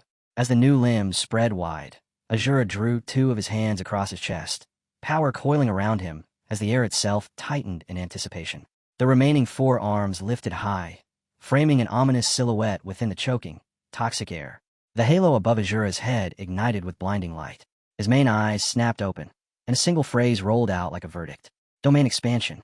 The 3 special-ranked warriors froze in disbelief. An overlord beast wielding a martial arts domain was something that simply did not exist in their understanding. Before they could react, darkness swallowed them whole. A pitch-black sphere bloomed outward, sealing them inside Azura's private world. From across the city, the dome was visible, a void carved into reality itself. Cracks spidered across the surface. Then the sphere burst into glittering fragments and dissolved. The 3 warriors were gone. No bodies. No traces. It was as if they had never stepped onto the battlefield. Azura regarded the empty space with open disdain, remarking that humanity's so-called elite forces were worthless. Erasing them had been no harder than taking a casual walk through their ruined city. The demon face on his right muttered that humans were pitifully fragile, and hoped the being in the sky his brother had noticed would at least offer some amusement. The left face growled in agreement, furious at the boredom of slaughtering weak prey. Only a true opponent could make the hunt worthwhile. Azura bent slightly, then launched upward. The ground beneath him exploded as he shot into the clouds like a missile. His target was clear. As he hurtled toward Huadu University's floating city, its defense systems screamed to life. The energy magnetic shield surged to maximum output the instant it detected his approach. He scoffed and smashed into the barrier head-on, punching through it like glass. Missiles flooded the sky in a desperate storm. The right demon face laughed at the futility, mocking humanity for still believing firearms could threaten them. The left face snarled in irritation at the dull, repetitive assault. Their eyes flared crimson, and twin beams carved through the air, vaporizing the incoming missiles in a sweeping arc. Then the presence he had been tracking vanished. The sudden absence made him pause for a fraction of a second, wondering if his quarry had fled. A voice answered from behind. A figure appeared at his back, dagger already descending. He declared that a monster like Azura should be the one fleeing, yet had chosen to walk straight into hell. In the next instant, the blade tore across the nape of Azura's main head, and dark crimson blood sprayed into the air. A sly smile curved across her lips, yet Azura didn't react with the slightest concern. All six of his hands locked together, and a violent wind of corrosion erupted outward. The storm of death and decay wrapped around him like a living cocoon, forcing Gong-ku to recoil in disgust. To her, the aura was revolting, a suffocating filth that tainted the air itself. The demon face on the right sent a quiet thought to the left. If their brother's head had truly been severed, even with the magic core intact, survival wouldn't have been guaranteed. Still, excitement simmered beneath the warning. At last, they had found a warrior worth hunting. The left face didn't share the thrill. It seethed with rage at the injury they'd taken. Pink flesh bubbles surged over Azura's wound, sealing it shut at a visible pace. He regarded Gong-ku with newfound interest and praised the precision of her strike. Silent, pure, and lethal, she had instantly become the most valuable prey he'd encountered. Gong-ku brushed off the compliment as excessive. If he thought that was impressive, she would show him what real skill looked like. Her killing intent ignited. Two colossal phantom eyes opened behind her, and a blood-red vision flooded outward. A sticky sea of fresh blood materialized beneath Azura's feet, its wet squelch echoing in the silence. He realized she had drawn him into a personal domain visible only to him. The surrounding buildings remained intact, confirming she wasn't isolating a separate space, but overlaying her domain directly onto reality. Instead of alarm, curiosity flickered through him. He wanted to see what this domain could do.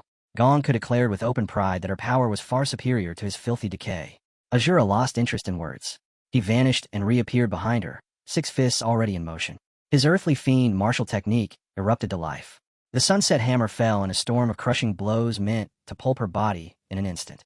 The floating city trembled as blazing golden light ripped through the crimson phantom world. Then Azura felt it. His strikes meant nothing. His target had vanished. Before him churned only a swirling chaos of blood. For the first time, confusion touched his thoughts. Had he struck true or missed entirely? Gong-ku's voice rang out with genuine astonishment. A magical beast that could wield martial arts was something she had never expected to see. She laughed that he would never believe it when she told him. While she spoke, Azura remained fixated on a single question. He still couldn't grasp how she had slipped behind him. He ran through possibilities in an instant. Teleportation, illusion, some hybrid trick of perception. Gong-ku offered him nothing. Her expression sharpened. Playtime was over. She lifted two slender fingers and invoked her genetic technique. Death by 1,000 cuts. Blood slaughter. From the air around Azura, tens of thousands of blood droplets rose like weightless crimson bubbles. They drifted in slow orbit, surrounding him in every direction. He watched them with narrowed eyes. The demon face on the right noticed the pattern first and curled into a knowing grin. Between each droplet stretched an almost invisible filament, threads of blood linking bead to bead. Together they wove a mesh so dense that not even an insect could slip through. Gong-ku declared calmly that he was trapped. Escape was no longer an option. The droplets hardened and drew inward, forming a silken sphere of blood that sealed around Azura and locked his body in place. Floating above, she struck a playful pose and announced that the slicing would begin. For a fraction of a second, Azura's main head could only manage a stun sound. Then the storm hit. Blades erupted from every angle. Countless slashes crashed down at once, a merciless rain of cuts that hammered the same points over and over. His iron body, which could shrug off a grandmaster's full-force strike, buckled under the concentrated onslaught. The pink flesh particles surged to repair the damage, sealing torn flesh and shattered muscle. But each restoration was instantly carved open again by the next wave. In that endless barrage, clarity settled in. This opponent was nothing like the others. Instead of rage, laughter burst from him, raw and exhilarated. The pain only sharpened his excitement. This fight was finally worthy. Still, it wasn't enough. He tried to step forward and felt resistance. His legs had grown impossibly heavy.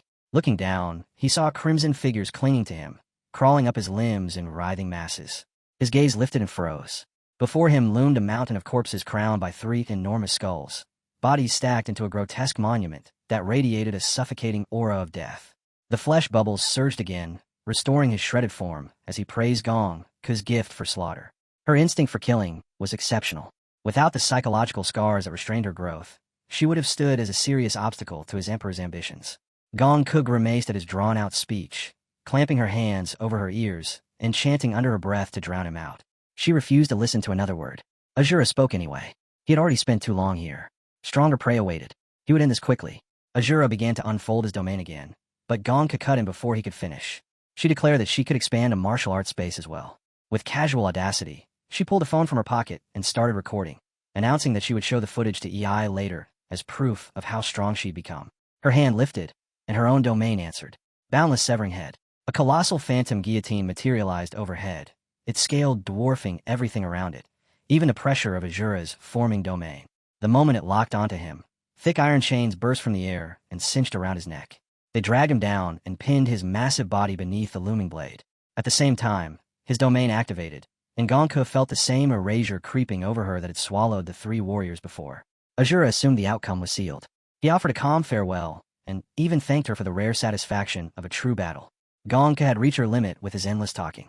Disappearing or not, she refused to let him end the exchange on his terms. She issued the command. The guillotine fell. The blade crashed through his neck with a deafening impact. The strike severed his connection to his active domain, which shattered apart like splintering glass and released Gong Ke from its erasing grip. For a moment, their powers canceled each other in violent equilibrium. The aftermath hit her immediately. She dropped to all fours, lungs burning as she fought for air. Seconds earlier, she had felt parts of her body fading toward nothing, her martial realms buckling under the strain. Azura arose in the wreckage, damaged but far from finished. He admitted that she surpassed Li Chongzhan, and that killing her now required abandoning restraint. Human martial techniques were no longer enough. A piercing roar tore from his throat as 6 bony spikes erupted from the muscles of his back. He seized each one and ripped them free, flesh and fluid stretching before snapping into 6 jagged blades gripped in all his hands. He announced that she had earned his full attention. Every trace of borrowed human style fell away. What remained was raw instinct, a predator stripped to its truest form. Gong Ke's playful expression vanished. For the first time, a shadow crossed her face. As a master of slaughter, she felt the spike in killing intent like a physical weight. Since her illness began, she had carried a sharpened sense for death itself, able to measure the odds of killing or being killed by the pressure of an opponent's intent. The number she felt from Azura rose sharply, and it was not in her favor. When Azura had relied on his unstable domain earlier, Gong Ke had measured his killing intent at roughly 6 out of 10. In a direct clash, she could at least hold her ground. But the instant he discarded restraint and revealed his true nature, the pressure spiked. In her mind's eye she saw it with brutal clarity, herself crushed beneath that suffocating death aura, her body torn apart in a future that felt frighteningly certain. Her face drained of color as the vision of her own death flashed before her. Only grandmasters of the butterfly metamorphosis stage, those with overwhelming spiritual strength, could glimpse their end like this. She accepted it as fate. If this was where she fell, then dying to protect Huadu carried no shame. She even pictured a statue of herself standing proudly on campus, a monument future students would look up to. Still, reluctance tugged at her. After more than a century of living, there were always new games to play, new anime to follow, new stories to read, and that troublesome disciple she hadn't finished guiding. In her heart, she whispered a farewell to He and wished him well. With her final thoughts settled, she lunged toward Azura. The sky exploded with color. Behind her, the heavy clouds twisted into a vast vortex of blinding purple. Winds howled as the spiral expanded until it blanketed the entire sky over Huadu. Gong Ke skidded to a halt and turned, stunned by the arrival of another overwhelming presence. A figure emerged within the storm, coat whipping in the gale. He wore a rough, hooded cloth mask and hovered in the air with the poise of a descending god. His voice cut cleanly through the chaos as he declared that he had come to help Gong Ke rewrite her destiny. Far below at Dragon Bird headquarters, Wang Jiting and his staff stared at their instruments in confusion. The magnetic field around Huadu University had gone haywire, wiping out their visual feed. Wang Jiting cursed under his breath. He couldn't tell whether this surge of power meant reinforcements or something even worse. Across the city, crowds gathered in the streets, eyes fixed on the colossal purple vortex. A child tugged at his mother's sleeve and asked if the light meant the monster was finally going to be destroyed. Back at the battlefield, the masked newcomer hovered opposite Azura, with Gonku suspended between them. Azura lifted one of his crimson flesh blades and pointed it straight at the stranger, demanding to know his name. His eyes sharpened with a frigid glint, and he answered with a single word. Monster. The reply clarified nothing. The masked figure hovering in the air was unmistakably human. Without missing a beat, he fabricated an identity on the spot. He announced that he belonged to a so-called monster organization, and that they could refer to him as Demon Eye. Azura found the claim unsettling. Fu Hongxing's intelligence had listed every notable powerhouse, yet there had been no mention of any monster organization or a fighter named Demon Eye. Either the information was incomplete, or Fu Hongxing had hidden something deliberately. The uncertainty irritated him, but the solution was simple. He would erase this unknown variable immediately. Azura exploded upward, 6 crimson flesh blades carving through the air as he unleashed his original martial art, the Black Slaughter Annihilation Slash. The strike tore straight through Ihi's body. The figure didn't resist. It simply dissolved like mist, fading apart as if it had never been solid. Azura's instinct screamed that something was wrong. The sensation of the cut was hollow. Before he could adjust, the phantom ignited. A catastrophic explosion bloomed from the point of impact, the illusion acting as a hidden charge. The blast swallowed the sky. There was no space to dodge. His expression tightened as the shockwave ripped outward. The floating city of Huadu University lurched violently. Air shattered under the pressure, buildings splintered, and debris spun through a rising wall of smoke. From a higher vantage, the real Ihi observed the devastation without emotion. His synchronization with the Genmu template was still immature and its full potential untapped, but it was already sufficient for a monster like Azura. His emperor, Demora, had evolved. That alone changed the balance. He addressed the smoke calmly and ordered Azura to stop pretending. A creature of that caliber would not die from a single detonation. Azura answered with a rough laugh and rose from the crater, his body scorched but intact. A pillar of golden energy erupted beneath him and hurled him skyward at supersonic speed, driving straight toward Ihi with manic exhilaration.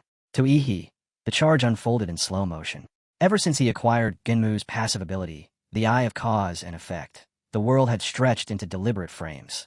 Azura's furious ascent looked sluggish, almost trivial.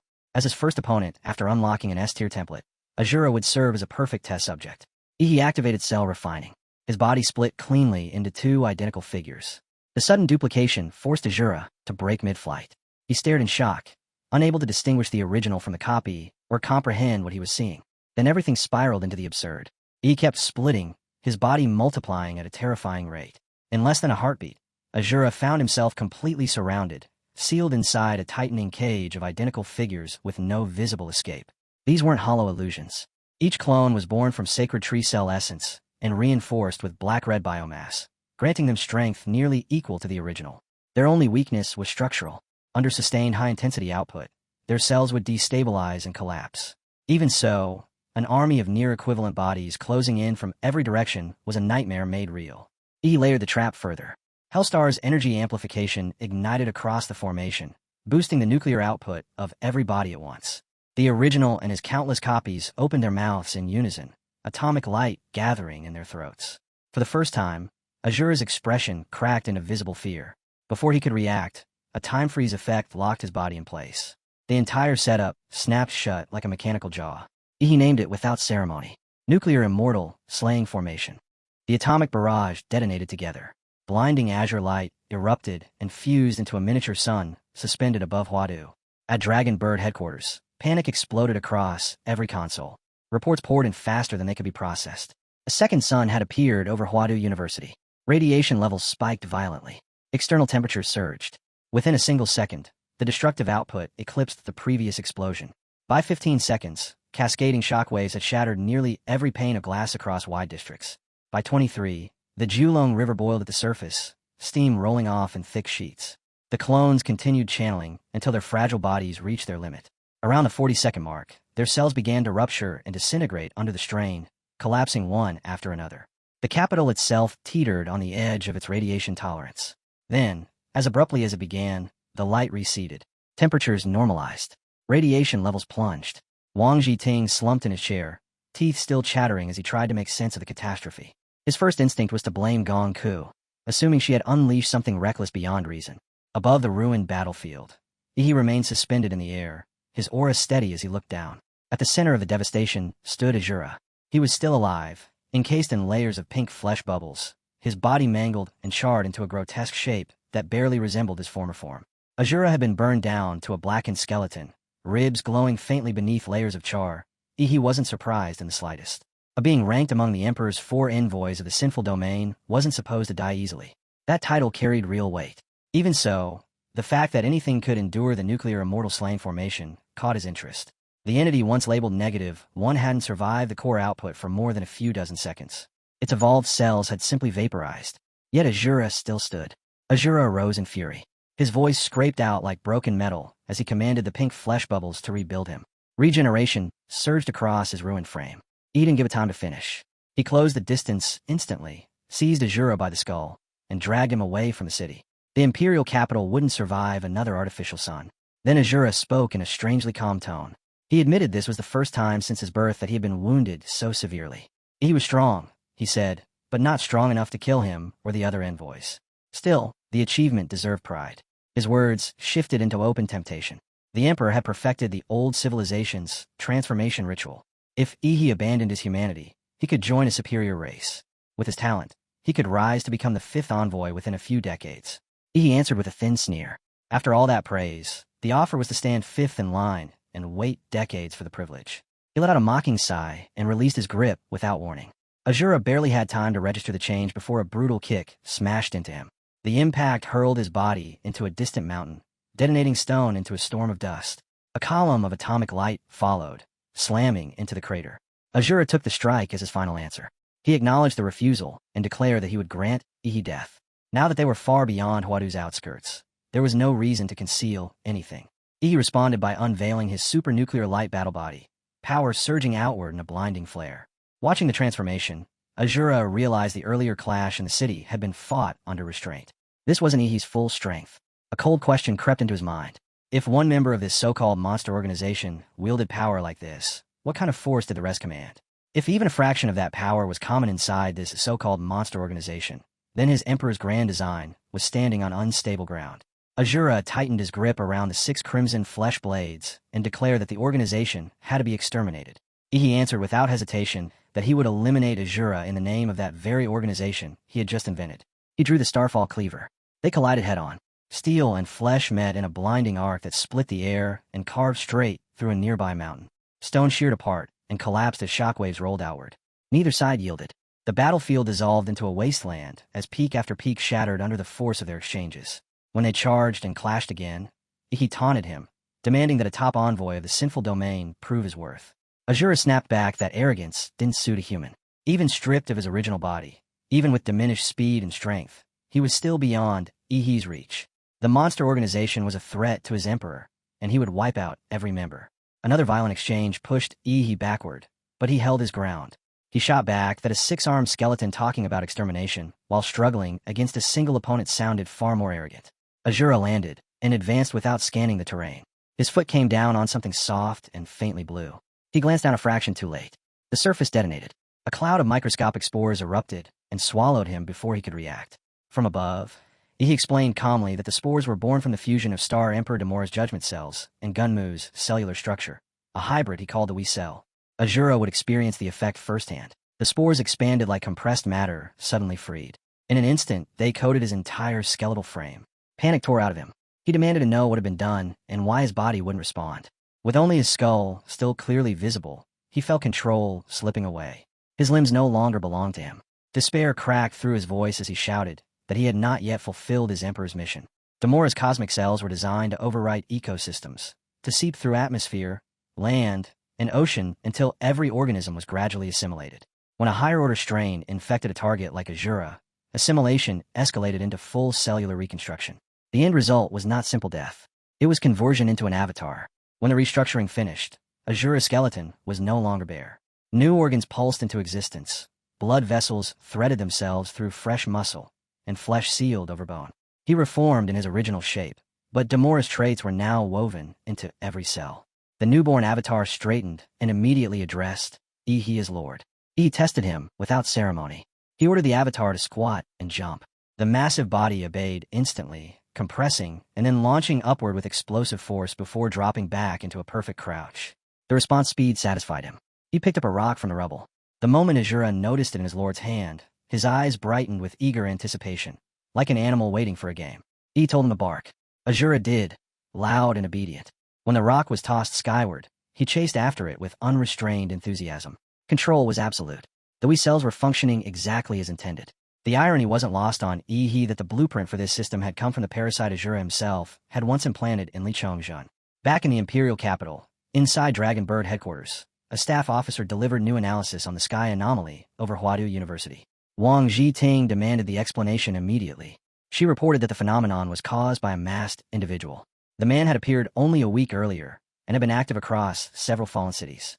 He changed masks between operations, avoided coordination with the Warrior Alliance, and focused exclusively on hunting and exterminating territorial overlords. Each appearance coincided with clouds turning purple and satellites registering cosmic light signatures, indicating direct manipulation of atmospheric cosmic energy.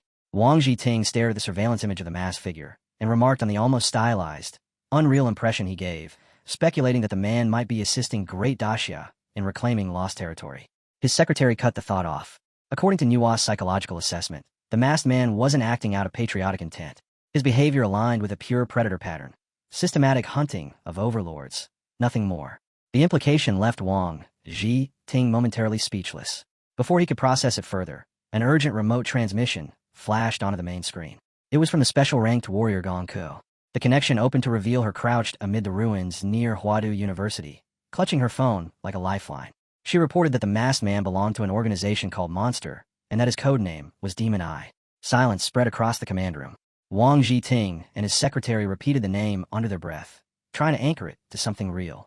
The question hanging over everyone was the same. What exactly was this monster organization? Gongku repeated the intelligence she'd already delivered, and the moment the words left her mouth, Wang Zhiting and everyone in the Dragon Bird division went deathly quiet, as if the room itself had been muted, their faces paling in unison because it was now obvious that not a single person present had ever even heard of this strange martial arts faction. From the name alone, it didn't sound like anything official, because if it were a legitimate organization, then how could Wang Zhiting, the director of this special intelligence agency, have absolutely no memory of it whatsoever? And more than that, if every member of this group was truly as terrifying as Monster Eye, then why would they only choose this crucial turning point in the Great Xia recovery plan to finally reveal their strength?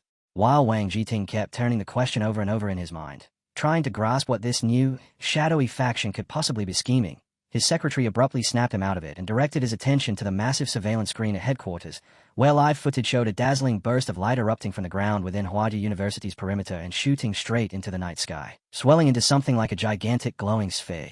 The feed zoomed in, and Azura came into view, newly reinforced, more refined, his physique now strikingly impressive, his presence somehow even more oppressive than before, while the staff watching could only stare in stunned fear until someone finally blurted out whether it was really Azura, because the look was slightly different, yet the sheer size and that overwhelming aura felt exactly the same.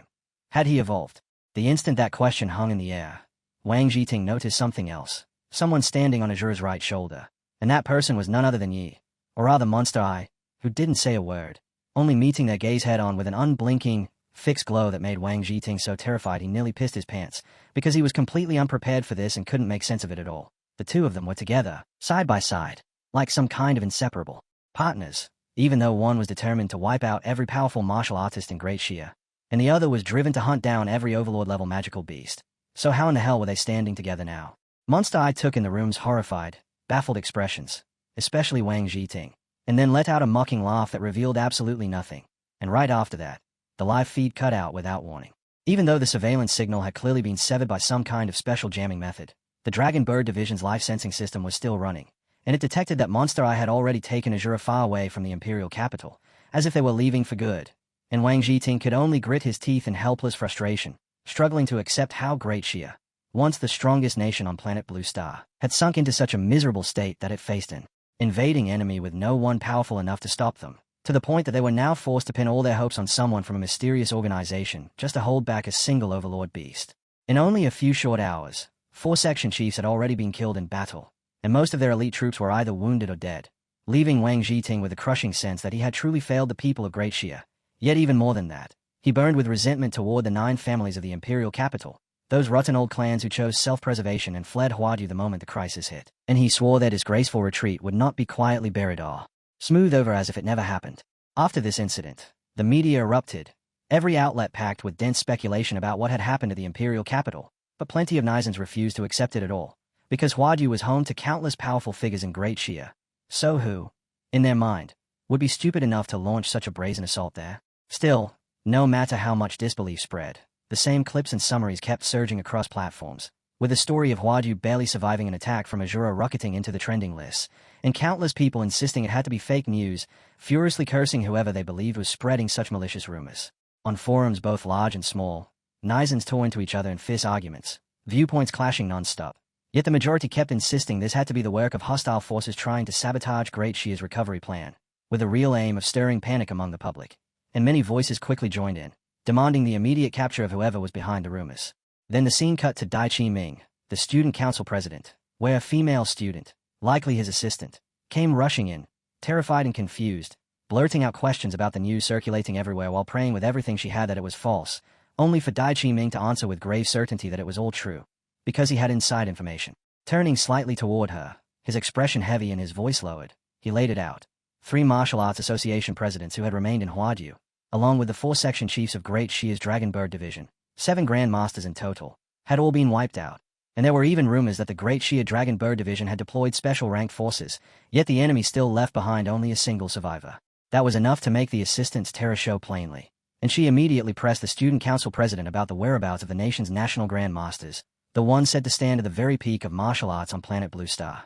Dai Chi-ming answered calmly that Principal Xing and Section Chief Qinglong were the key names, and that even from the border of Great Xia it was obvious they could have reached Huadu within minutes to provide support if it became necessary. Yet neither of them, nor even one expert of that level, had appeared at all, because apparently they had all gone missing. He added that the seriousness of what was happening now even surpassed the secret realm invasion that had led to the 12 fallen cities in the Xia kingdom. And as Dai Chi-ming's gaze hardened into something unusually resolute, every word he spoke carried the sense of an omen, as though a new era, and a completely different order, was about to descend upon the world. Meanwhile, the scene shifted to Lily Island, a vast and remote island under the Great Xia Kingdom, where the Cai family, the most prestigious clan on the island, was quietly hosting an important guest from the Northern Baton Federation, meeting in secret to negotiate a deal that could determine the island's fate. The Cai family's patriarch, an elderly man in the most typical sense, his face carved with deep wrinkles and crowned by a silver beard, personally stepped forward to receive the distinguished guest who had come across the ocean. And even though the 2 nations had a long, bitter history of conflict, business still had to be conducted, and in the old man's eyes this meeting was, at the very least, a serious matter. The foreign guest, however, waved it away and told him to drop the formalities, because they were short on time, and if the intelligence was correct then Great Xia's remaining 2 national grandmasters, along with every martial artist at national defense level, had been confirmed missing, meaning it wasn't only North Berlin making moves now. The scene abruptly cut back to Yi He, who was riding atop Azura's head with an almost casual coolness, and as they traveled he calmly delivered a decision to his overlord dog, as if it had already been settled.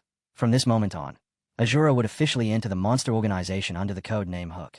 Azura, having no real say in any of it, accepted immediately without the slightest resistance, and Yi He, still wearing that nonchalant air, continued as though he were granting a favor, telling Azura he ought to feel honored because he was the very first member of this monster organization, and as the saying went, in a world where individual power and influence were what mattered, having a force of your own solved many problems you couldn't handle personally.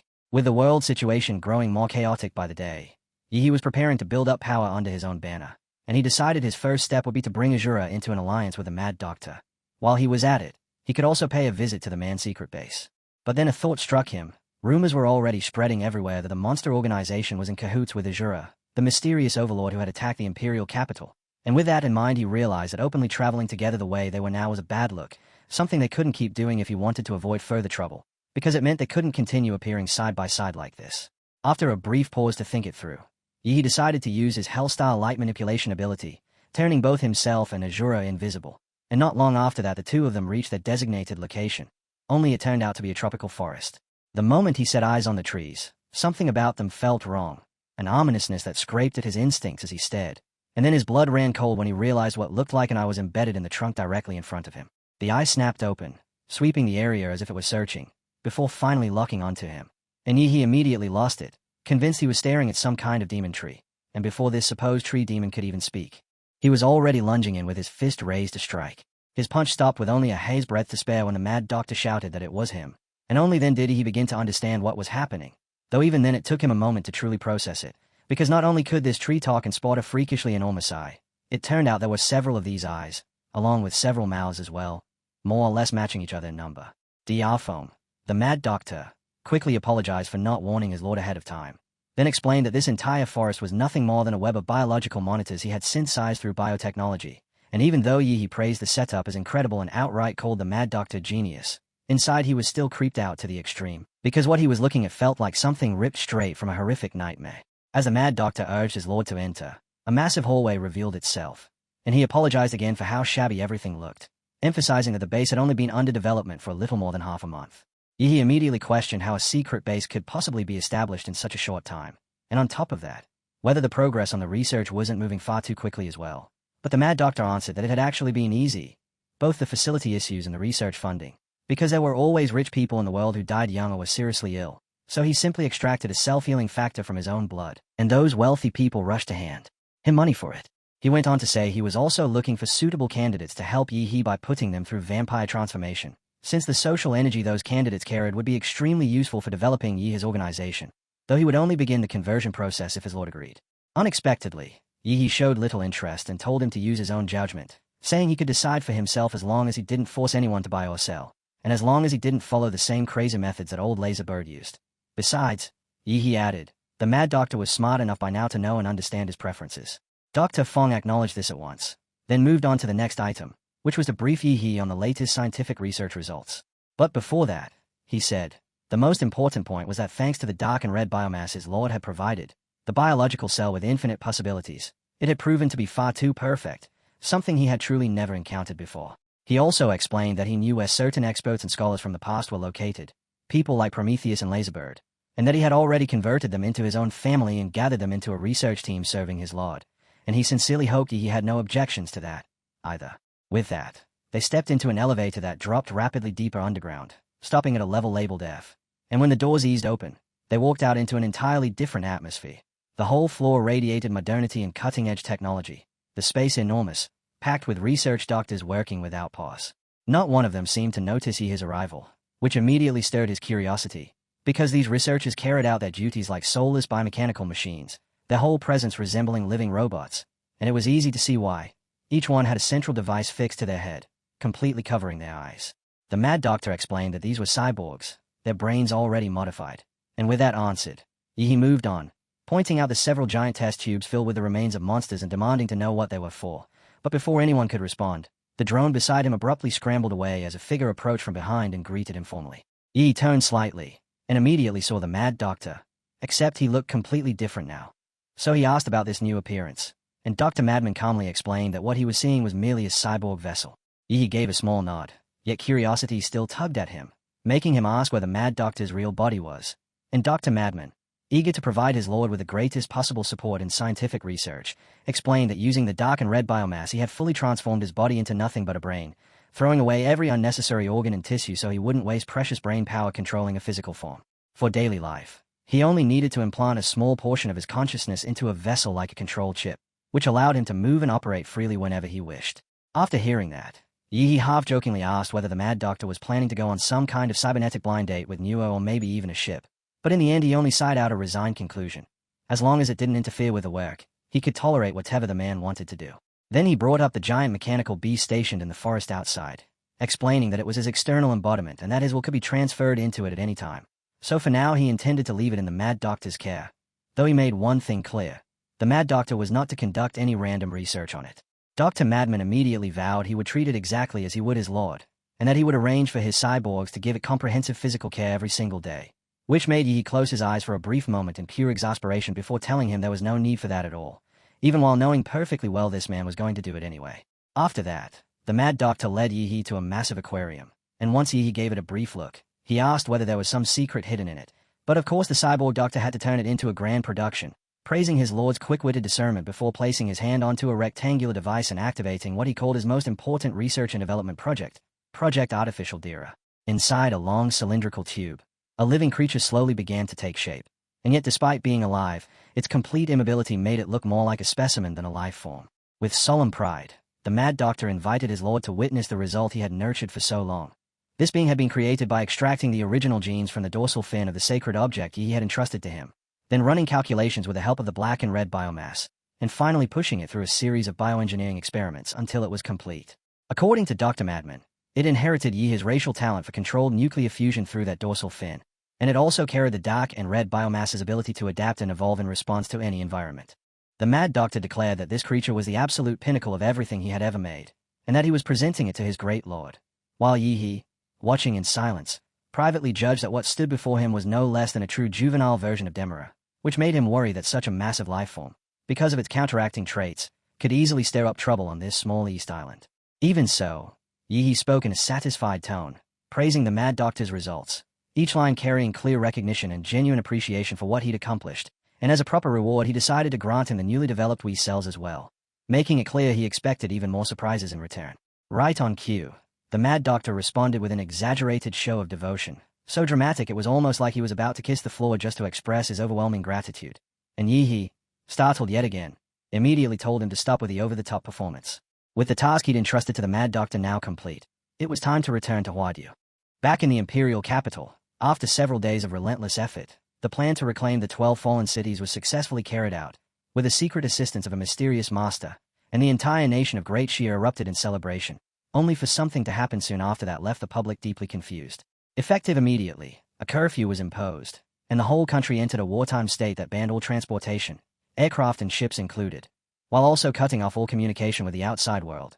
Special police officers began patrolling the streets, drones passed overhead from time to time, and even basic supplies became subject to purchase restrictions, to the point that even the most foolish person could sense a looming crisis.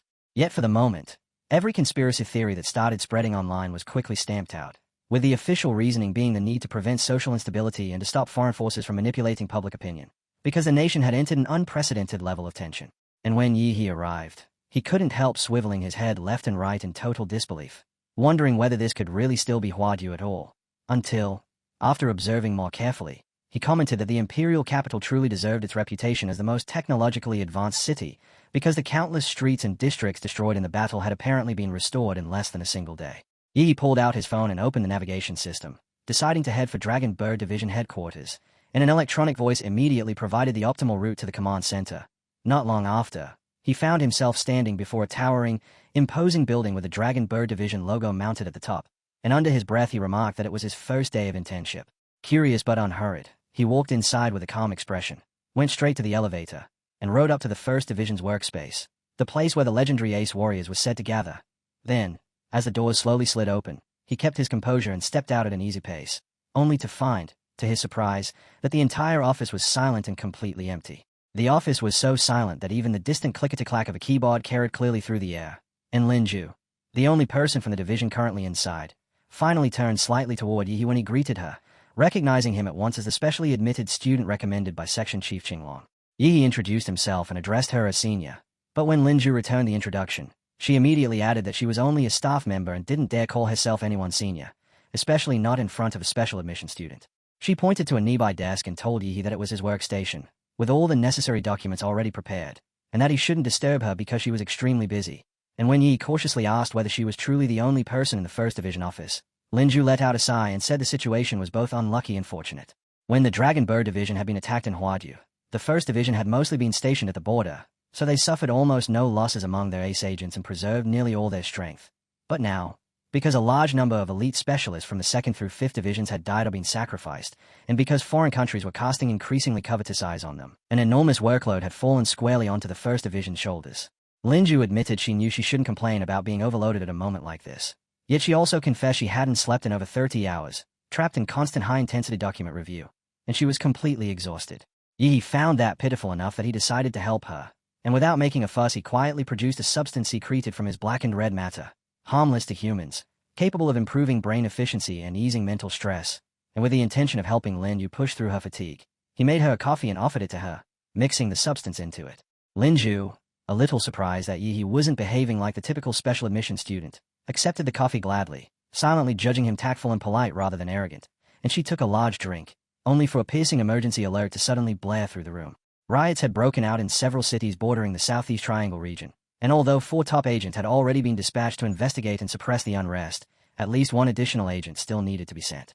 Linju instantly sprang up from her chair, cursing under her breath that of all possible moments the emergency had to hit right when she was finally about to grab a meal, and she decided on the spot that she would head out to deal with the riots herself and leave the work behind to the new special admission student. But before she could move, Yi gently placed a hand on her shoulder and murmured a quiet reassurance, promising he would handle it. Linju hesitated, weighing it in her mind, because even if Yi had been recommended by Section Chief Qinglong as a special recruit, that only proved his future potential, not necessarily his strength right now. Linju warned him that these emergency missions were all extremely dangerous, and since he was only a freshman he had no business being reckless. Yet Yi stayed firm, even turning it back on her by asking whether she truly believed he wouldn't be able to resolve it. Linju froze for a beat at that, staring as if she couldn't quite process what she'd just heard, and in the very next moment she caught a familiar fragrance, one that made her eyes widen with sudden realization. Before her consciousness was abruptly hijacked, everything dropping into darkness.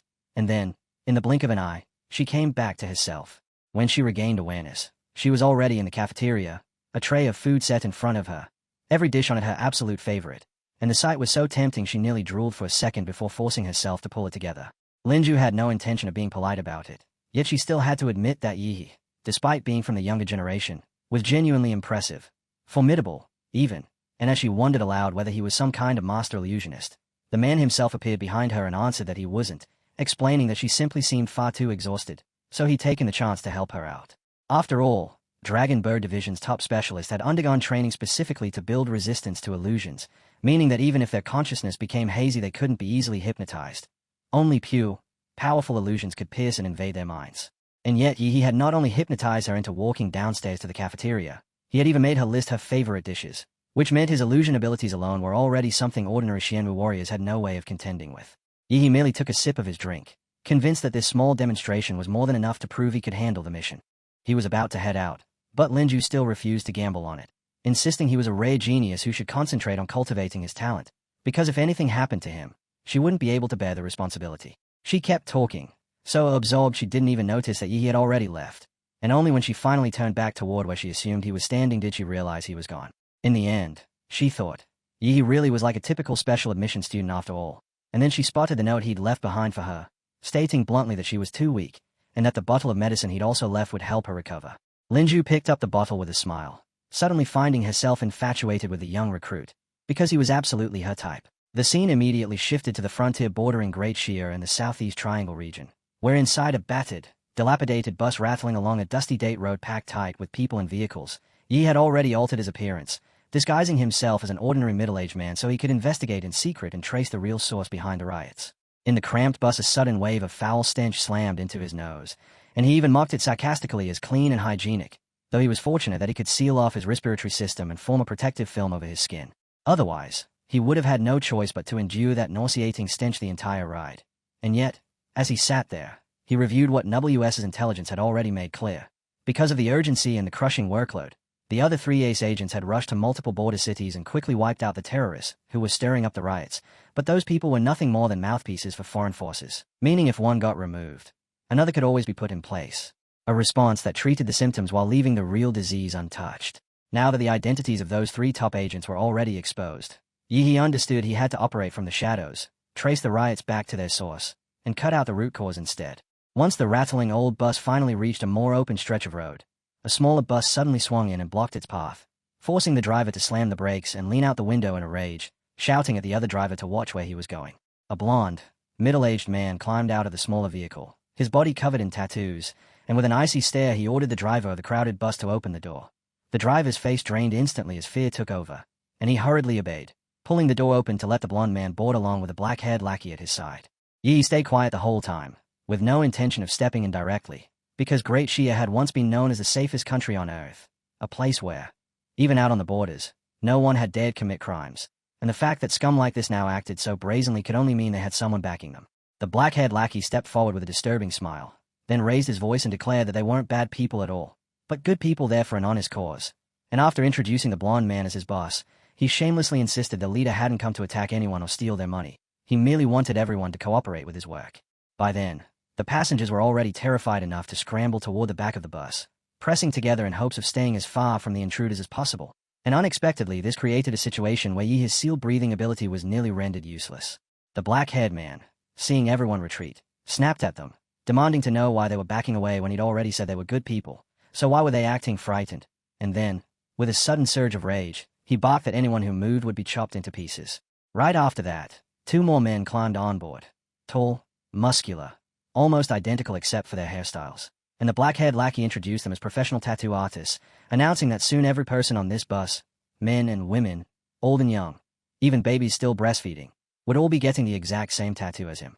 To prove it, he yanked up his shirt, exposing a gaunt chest marked by a bright red, thorny heart-shaped tattoo with an arrow thrust straight through it. While Yi continued to watch in silence, already familiar with that tattoo thanks to WS's help. It was their gang's symbol, and the sheer brutality of it hit hard. These heartless bastards had begun forcibly dragging ordinary people into their schemes. In that suffocating, stifling atmosphere, an elderly man crammed in the back finally couldn't swallow their arrogance any longer and spat out that they were traitors, demanding to know how they could face their parents, whether they weren't afraid of retribution for what they'd done, and telling them they were disgracing their ancestors. The old man had barely finished when the scrawny black-haired guy snapped, yanking out a short sword and angrily demanding to know if that old geezer was tired of living, because now he could watch him get hacked to death. But in the very next instant, fresh blood splattered, and to everyone's bewilderment, including the black-haired man himself, the blade had struck his own boss instead. The blonde leader, fortunately, was skilled enough to raise an arm and block the attack with ease. Then he turned ice-cold and accused the idiot of rebelling. The black-haired lackey went pale, stammering in terror that he didn't mean it, that his hand had suddenly started moving on its own. The boss clearly ran out of patience, giving a frigid signal to the 2 burly men behind him to handle it, and as the black-haired guy kept swearing he was innocent, they moved to subdue him. Only after a couple of loud punches and kicks, those 2 muscular enforcers were the ones who ended up knocked out cold, a result that stunned everyone, including the scrawny black-haired man, because he had absolutely no idea how he'd managed to do it. Even the blonde boss admitted, grudgingly, that he'd had no clue his lackey was that skilled, and he immediately barked at the rest of his men, who were rushing in with weapons, to charge and delete him. In an instant the cramped bus exploded into chaos, turning into a brutal brawl filled with screams and pain groans, and what followed was even more shocking, as those so-called burly reinforcements were hurled out through the bus windows like ragdolls.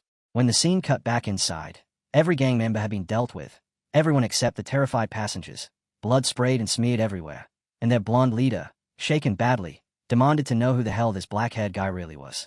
The answer came without words. The black-haired man's hand shut out in a flash, clamping onto the blonde boss's face, and he dragged him straight off the bus while the man screamed to be released, raging at the insult. How dare he grab his head like that?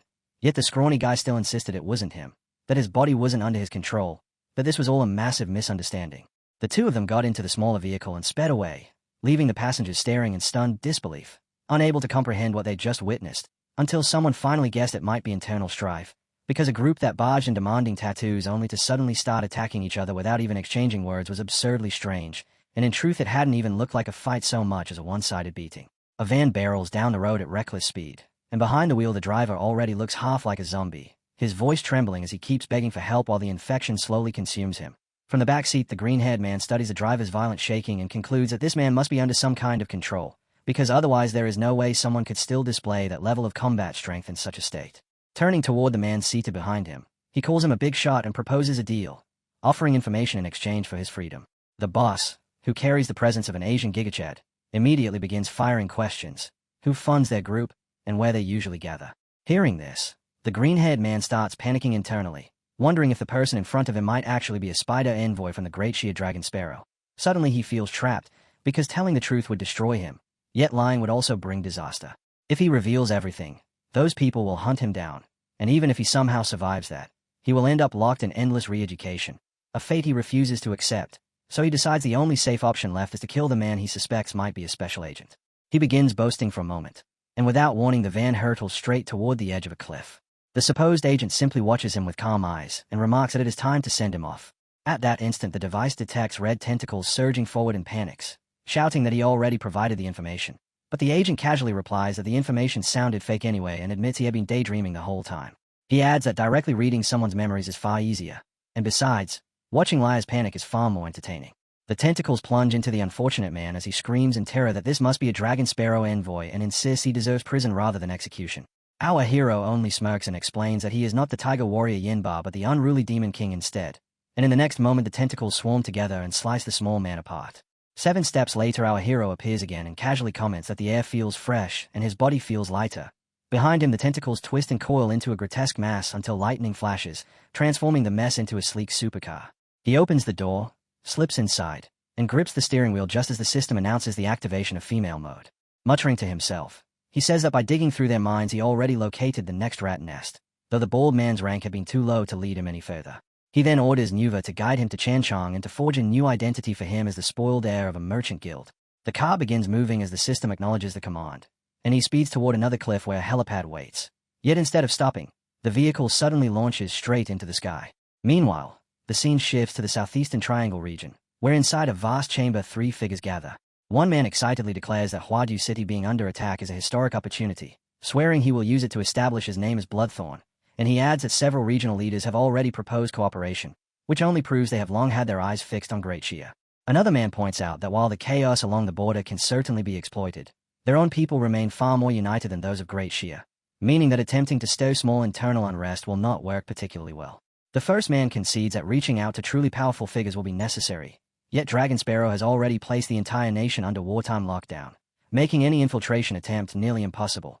After a brief pause, the only woman among them finally speaks, calmly pointing out what she believes to be a golden opportunity. Young Master Yi, a mainland tycoon who throws extravagant parties every single night, whose enormous fortune and flamboyant lifestyle draw crowds of socialites, while his position as the youngest son of a global finance chairman grants him an influence so immense it borders on frightening.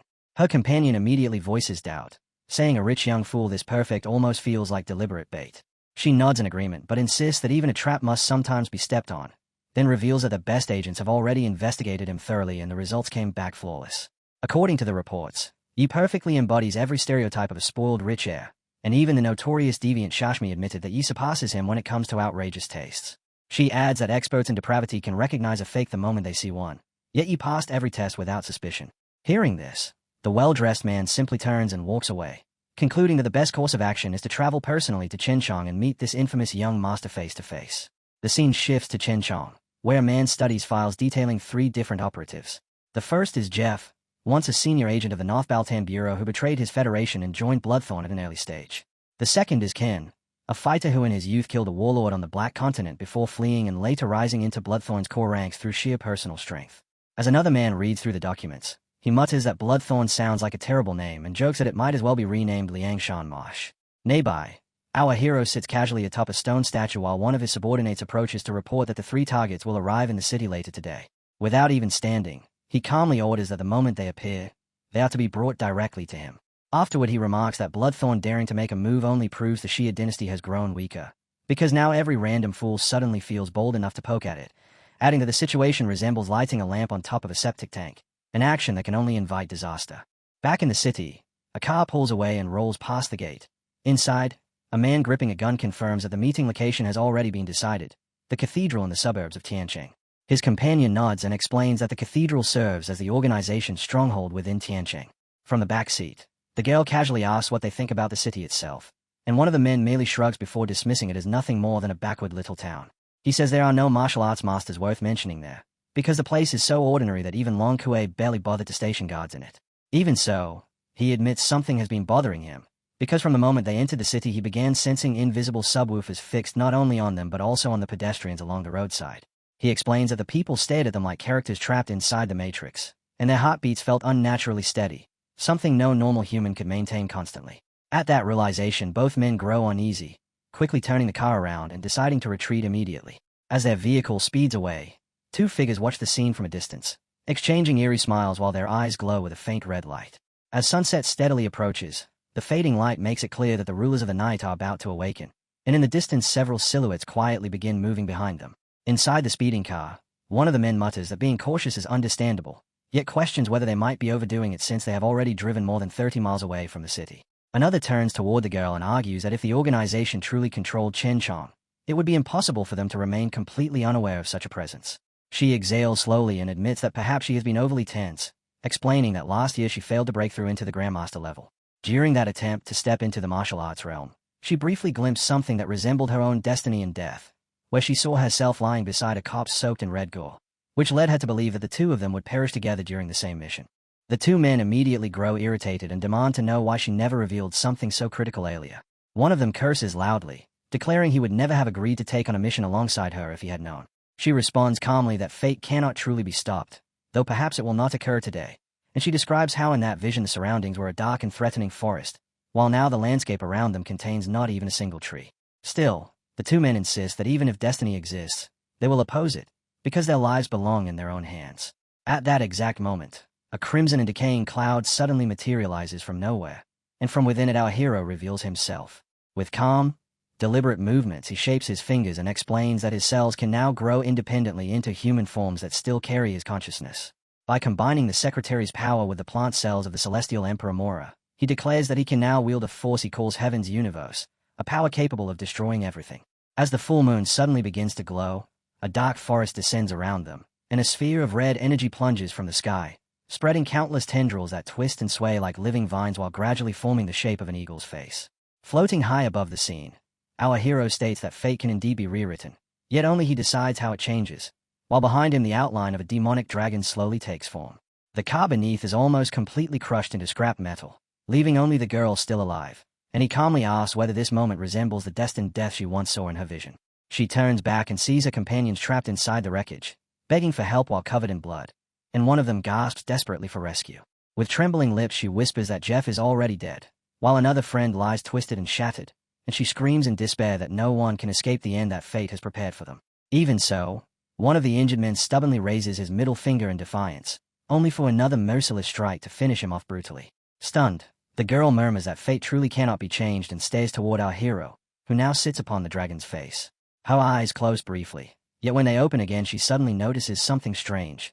The air around them has filled with an unusually rich aroma. A single drop of blood falls from his fingertip as he holds it before her and calmly reminds her that her fate now rests entirely within his grasp. And after letting the moment linger he finally offers her a choice, asking whether she would rather die as a human or sell both body and soul to him in exchange for the chance to survive. Without the slightest hesitation, the girl grabs his hand and pulls his blood-stained finger straight into her mouth, and with a trembling voice she declares that she wants to live and that survival is the only path she can choose. Our hero watches this display and casually remarks that asking the question at all might have been unnecessary. She stiffens in shock, clearly not expecting such an indifferent response. Yet in the very next moment a violent tremor runs down her spine and she cries out in agony. A glossy blue substance resembling sticky glue begins leaking from her body while our hero looks down at her and calmly comments on her greed. He explains that his original intention was merely to grant her a basic bloodline so she could function as a pawn for bloodthirst, yet she drank far more blood than he planned to give. If she somehow manages to withstand this overwhelming power without destroying herself, he adds, then he will have no choice but to use black and red biomass to reshape her into an entirely new version of herself.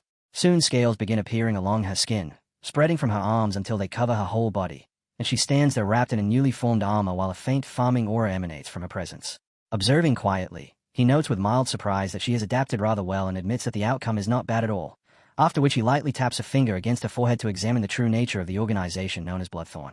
Through that brief contact our hero quickly learns that her leader is hiding inside a submarine deep beneath the sea, an arrangement that reveals extreme caution, and he also realizes that the situation connects directly to the Southeastern Triangle region where several minor landowners have been planning rebellion. Thinking aloud, he wonders whether if this continues he might eventually lose interest in remaining a landlord himself. The girl then quietly acknowledges that her former superior no longer holds any authority over her. Dropping to her knees, she pledges absolute loyalty and declares that from this moment onward he alone is her master. Our hero accepts her devotion, rubbing his palm so that spheres of red fall to the ground while multiple replicas of his body appear before the stunned crew, and he orders her to take these 15 Aliki units and wipe out every Bloodthorn stronghold across Great Shire along with the leaders behind the riot she had previously helped cultivate. He firmly tells her that once she returns from the Southeastern Triangle, he never wants to hear such nonsense again. Shigambi gives a silent nod and grows still, a hollow calm settling into her eyes. When she lifts her head again and attempts to speak, she suddenly realizes that no one remains beside her. During the following 2 weeks, the riots along the southern border of the kingdom vanish entirely, and public order stabilizes to a level comparable to the kingdom's golden age, with crime rates falling until they nearly reach zero. Only the police truly understand what has been happening, because somewhere in the shadows a mysterious and immensely powerful martial artist has been quietly hunting down rioters and foreign spies. At the police community contact box, officers receive anonymous letters every single day, each one calmly directing them to specific locations where fresh bodies can be retrieved. The scene then shifts far out across the open sea, where our hero floats alone above the endless waters. Pressing a finger to his temple, He waves his hand forward and releases a pulse of energy while noting that his life magnetic field still senses nothing resembling a submarine. He remarks that this result is hardly surprising, considering even the coastal defense forces of the Great Kingdom failed to detect it. According to him, the enemy excels at behaving like rats. Yet since his arrival, countless Mora trainees have already exterminated large swarms of such vermin. With a sudden burst of thunderous speed, our hero shoots toward the ocean and declares that this hidden target will not escape either. The words Demora Ultimate Unleashed echo through the air as his body transforms into a colossal dragon, which plunges downward in a violent dive before crashing into the sea and descending into the depths. Within this monstrous form, he scans the dark abyss in every direction, and after searching for a moment, he releases Y cells that scatter outward like countless scouts. Before long, these cells succeed in locating the submarine's precise position. Observing from a distance, he studies the vessel and recognizes it as a submarine shaped like a giant butcher knife, a craft that once belonged to the Snow Country Alliance before being repurposed into a mobile base for Bloodthorn after that alliance collapsed. Inside the submarine, a crew member urgently reports to the captain that sonar has detected a massive object more than 120 meters long rushing toward them from 8,000 meters away. The captain briefly wonders if it might simply be a whale, but the young officer quickly explains that this region lies far from any whale migration route. The bearded captain then orders the crew to release sound waves to drive the creature away. Yet the junior officer soon reports that the sonic repulsion had absolutely no effect, and the object is already 5,000 meters away while still closing in rapidly. At its current speed, he estimates it will reach their position in less than a minute, and he speculates that it might be some kind of sea monster because of how unnaturally fast it is moving. Hearing this, the captain immediately orders the launch of Trident torpedoes. Moments later, 2 sonic missiles shoot through the water directly toward our hero, detonating in a massive underwater explosion. When the violent shockwave clears, however, our hero remains completely unharmed, and from within the chaos, enormous thorn-like appendages and glowing lethal eyes begin to emerge. The crew soon confirms with growing dread that even the powerful Trident torpedoes failed to cause the creature any damage. Inside the command center of the Butcher Knife submarine, the violent turbulence and spreading fire become unbearable as panic begins to sweep through the crew. One soldier rushes forward to report that the Trident torpedoes failed to stop the creature, while another studies the map in horror and realizes the monster is still advancing and has even accelerated. At most 30 seconds remain before it reaches the vessel. Then, in a trembling voice, one of the men blurts out that the monster has already arrived, just as a massive thud echoes through the submarine's hull. Its body seems to function like a roaring steam engine as it slams into the side of the vessel, and the violent shockwave throws everyone violently to the floor. The crew struggles to comprehend the violent impact shaking the submarine, while the captain immediately orders every remaining Trident fish to be launched without delay. One after another, the missiles fire into the depths and rush toward our hero, detonating around him as bursts of light and shockwaves flash across the waters before his eyes. Yet in the very next instant, a gigantic blade sweeps forward, slicing through the submarine as easily as if it were nothing more than a vegetable. Inside the vessel, guards and soldiers are burned alive by the overwhelming heat while panic erupts throughout the interior. From the chaos, a lone figure finally steps out of the shadows. It is Greed, the leader of Bloodthorn and an S-rank Grandmaster-level powerhouse. Standing amid the wreckage, Greed looks over the devastation and reflects that he once imagined many possible futures for Bloodthorn, whether defeat, revenge, or eventual destruction by a powerful nation. Yet he never expected his organization would fall at the hands of a wandering monster. From the ruined submarine, he pulls out a nuclear battery and growls that he cannot accept such humiliation. Realizing the vessel is already beyond saving and that the battery will soon explode, he charges straight toward our hero and throws the device at him while shouting a desperate curse. Our hero reacts without hesitation, opening his jaws and swallowing the nuclear battery whole. Greed bursts into wild laughter and mocks the creature as a brainless war monster too foolish to avoid such an obvious trap. He admits he relied on this desperate gamble because all external weapons had proven useless, believing that no superhuman could survive an explosion from within their own body. A moment later, a colossal detonation erupts inside the monster's head, causing it to roar violently as waves of bubbles surge from its mouth and the nuclear battery disappears completely. Greed stays in disbelief, unable to understand how the creature could absorb such power. At that moment, our hero bellows that the time has come to end this and unleashes a deadly sonic force that crashes directly into Greed's mind. The Grandmaster struggles to grasp how this beast possesses intelligence and can even speak in his own language, and before he can react, he finds himself standing face to face with the towering creature. Grinding his teeth, Greed curses his own arrogance and declares that he too is an S-rank martial artist capable of fighting even beneath the sea. He spreads his arms as dark tentacles erupt from his back, but suddenly strange particles begin appearing in front of him. Confused, he questions what they are. Then panic strikes as he realizes his body refuses to move. The cotton-like fragments cling to him and begin draining away his martial energy until every ounce of strength leaves his body. Desperate and broken, he shouts into the water, demanding to know who his opponent truly is, yet despair quickly consumes him and whatever hope remained fades into nothing. Sometime later the ocean returns to calm silence, until a form the size of a mountain slowly rises from the depths, with our hero standing firmly upon its summit. Gazing toward the horizon, he announces that the southeastern triangle region will be next. The scene then shifts to the Philippines within that region, where the atmosphere appears peaceful and ordinary. An armed sentry watches the shoreline through binoculars and remarks in confusion that the tide seems to be receding even though no such change was forecast. His companion tells him to stop staring at the ocean and instead pay attention to the news that new American equipment has just been delivered, equipment that could soon be used against the kingdom. The man holding the binoculars wonders aloud whether their forces could truly challenge the grand martial experts of the great kingdom, pointing out that even when numerous nations once formed a coalition they could barely gather 5 fighters at that level. His companion dismisses the concern and explains that the situation has changed, because with backing from the North Baton Federation and support from powerful figures of the Eastern Island nations they now possess far greater confidence.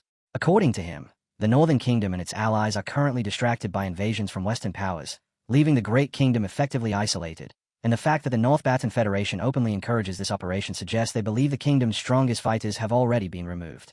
In his view, this means they can now crush Gravia quickly, which is why their side has grown bold enough to act. Hearing this, the sentry with the binoculars becomes excited by the prospect, but both men suddenly pause when they notice a strange disturbance appearing along the distant horizon. A landmass seems to be rising slowly out of the sea, and as it continues moving one of them mutters in disbelief, wondering whether the island itself is actually swimming toward them. At first the men stationed on the watchtower laugh nervously, joking that it might be witchcraft or some bizarre invasion trick. Yet their expressions quickly turn grim when they realize the island is literally rushing toward them and a sense of inevitable death begins creeping into their minds.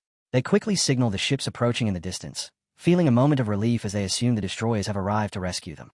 The warships advance directly toward the moving landmass, while our hero calmly informs the monster beneath him that they have reached their destination and the annihilation should now continue.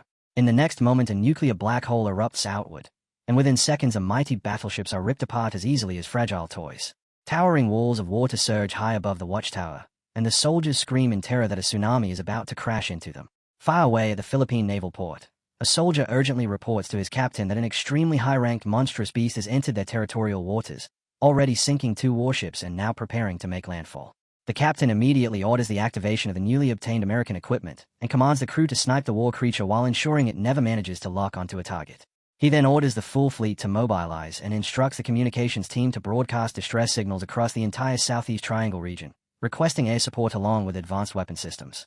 With bold confidence he declares that the combined strength of their allies will surely repel any invader threatening the Philippines, and with fierce determination he proclaims that victory in this battle will bring worldwide fame and raise his homeland to an unprecedented height.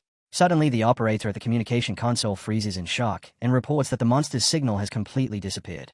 The captain is left stunned, unable to understand how it vanished so suddenly. Deep beneath the ocean surface, bubbles drift upward as our hero sinks silently into the abyss, calculating that eliminating every armed force throughout the Southeast Triangle region will take considerable time. From the depths he launches spiked spheres linked by chains toward the warships above. Looking upward at the enormous fleet that represents the Philippines' final line of defense, our hero resolves to wipe them out entirely at this very moment. He releases Demara Ultimate Unleashed, and the sea begins to churn violently as a massive pulse of energy explodes outward, surging from the deep ocean toward the sky with overwhelming speed and unstoppable force. Warships are thrown into the air like pieces of drifting wood while soldiers scream in terror as death closes in from every direction. Many shout in disbelief, asking why an Overlord-level monster has suddenly appeared in the sea, while others curse their radar systems for failing to give any warning at all. Panic spreads across the fleet as crews begin wondering how such a magical beast managed to cross an entire minefield without triggering a single explosion. Frantic commands echo over the radios ordering every ship to scatter and retreat, yet by that point countless vessels have already been destroyed. Only the command ship remains afloat, and its captain stands frozen in disbelief as he declares that this creature has doomed the Philippines. Even as the monstrous form looms directly before him he still orders another assault, yet the explosions that follow once again fail to cause the beast any damage. The commander then shouts that everything else must be forgotten for now and demands that every remaining bomb be loaded while all available firepower is unleashed against the monster. He warns the crew that if the creature survives this attack then none of them will ever reach shore alive, and the Philippine Navy will become nothing more than a forgotten chapter of history. The fleet obeys, unleashing a relentless barrage as massive explosions swallow the beast in fire and smoke. Yet when the haze finally clears, its piercing eyes are still staring straight into their souls. Realizing the situation is hopeless, the commander prepares to flee and orders the surviving ships to scatter, but the opportunity has already vanished. Our hero retaliates with a devastating explosive laser that nearly erases the warship from existence.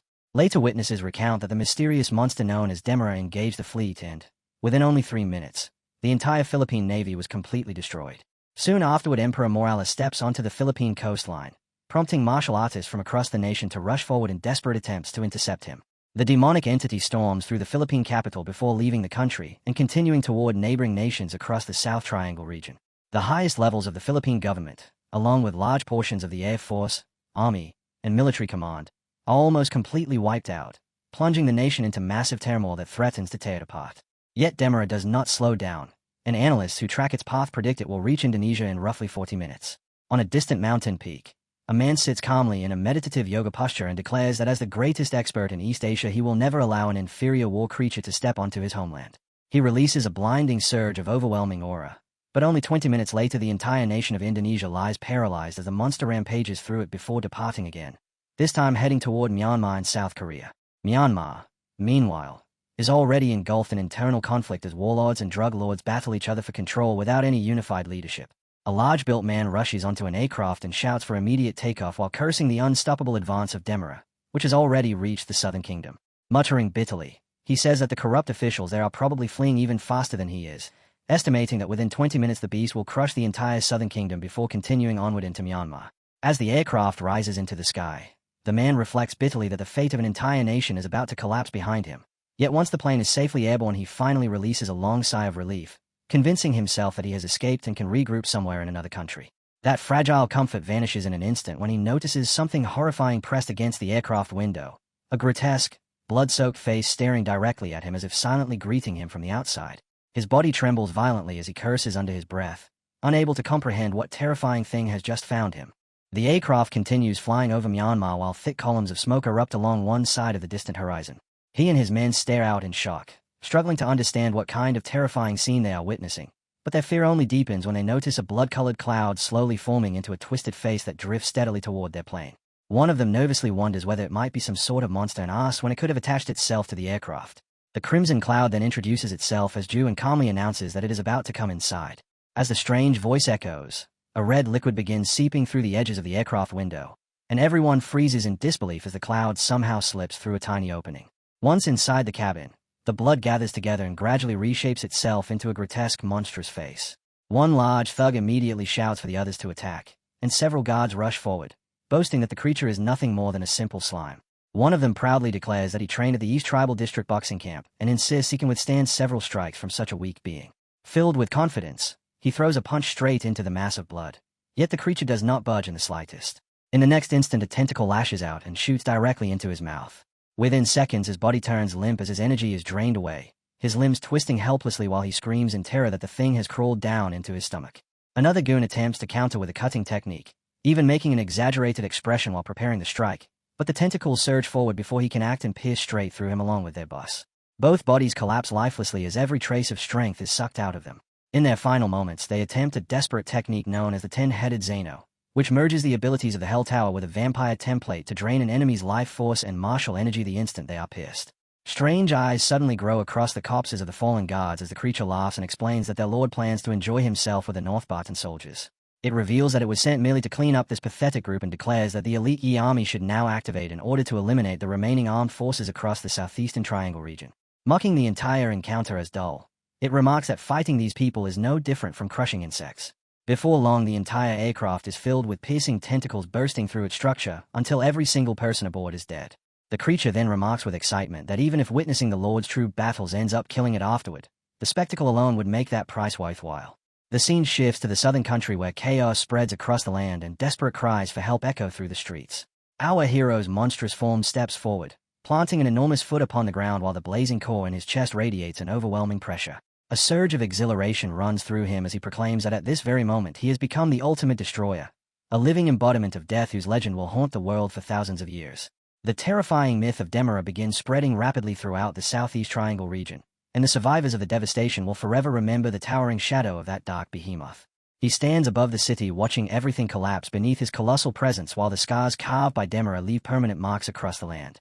Not far away, another floating entity watches the destruction with open outrage. Beside it, a quiet pink-haired observer calmly remarks that within a single morning 3 entire countries have already fallen. A hovering craft in front of him mentions a notorious dark magic wizard from the western continent known as the Ice Talon King and wonders whether the sorcerer Pavla, who once froze an entire mountain range with a single gesture, would find this crisis just as troublesome. The pink-haired figure reflects that he has always been famous for collecting frozen statues made from rare and powerful magical beasts. Imagining the possibility, he muses about how incredible it would be to turn Demira into an ice sculpture, since such a prize would become the greatest piece in his entire collection. As he studies the map carefully, he considers that the northern forces probably intend for him to lure this monstrous behemoth toward the Great Kingdom. He calmly reminds them that once the task is completed they must honor their agreement, because he dislikes being left with unpaid favors. The system responds in a steady voice, assuring him that everything will be handled exactly as promised. The narrative then explains that on the Western continent there exists a special type of woman who, from the moment of her birth, carries terrifying energy within her body. This power allows her to sense the forces of heaven and earth and manipulate certain natural elements according to her will.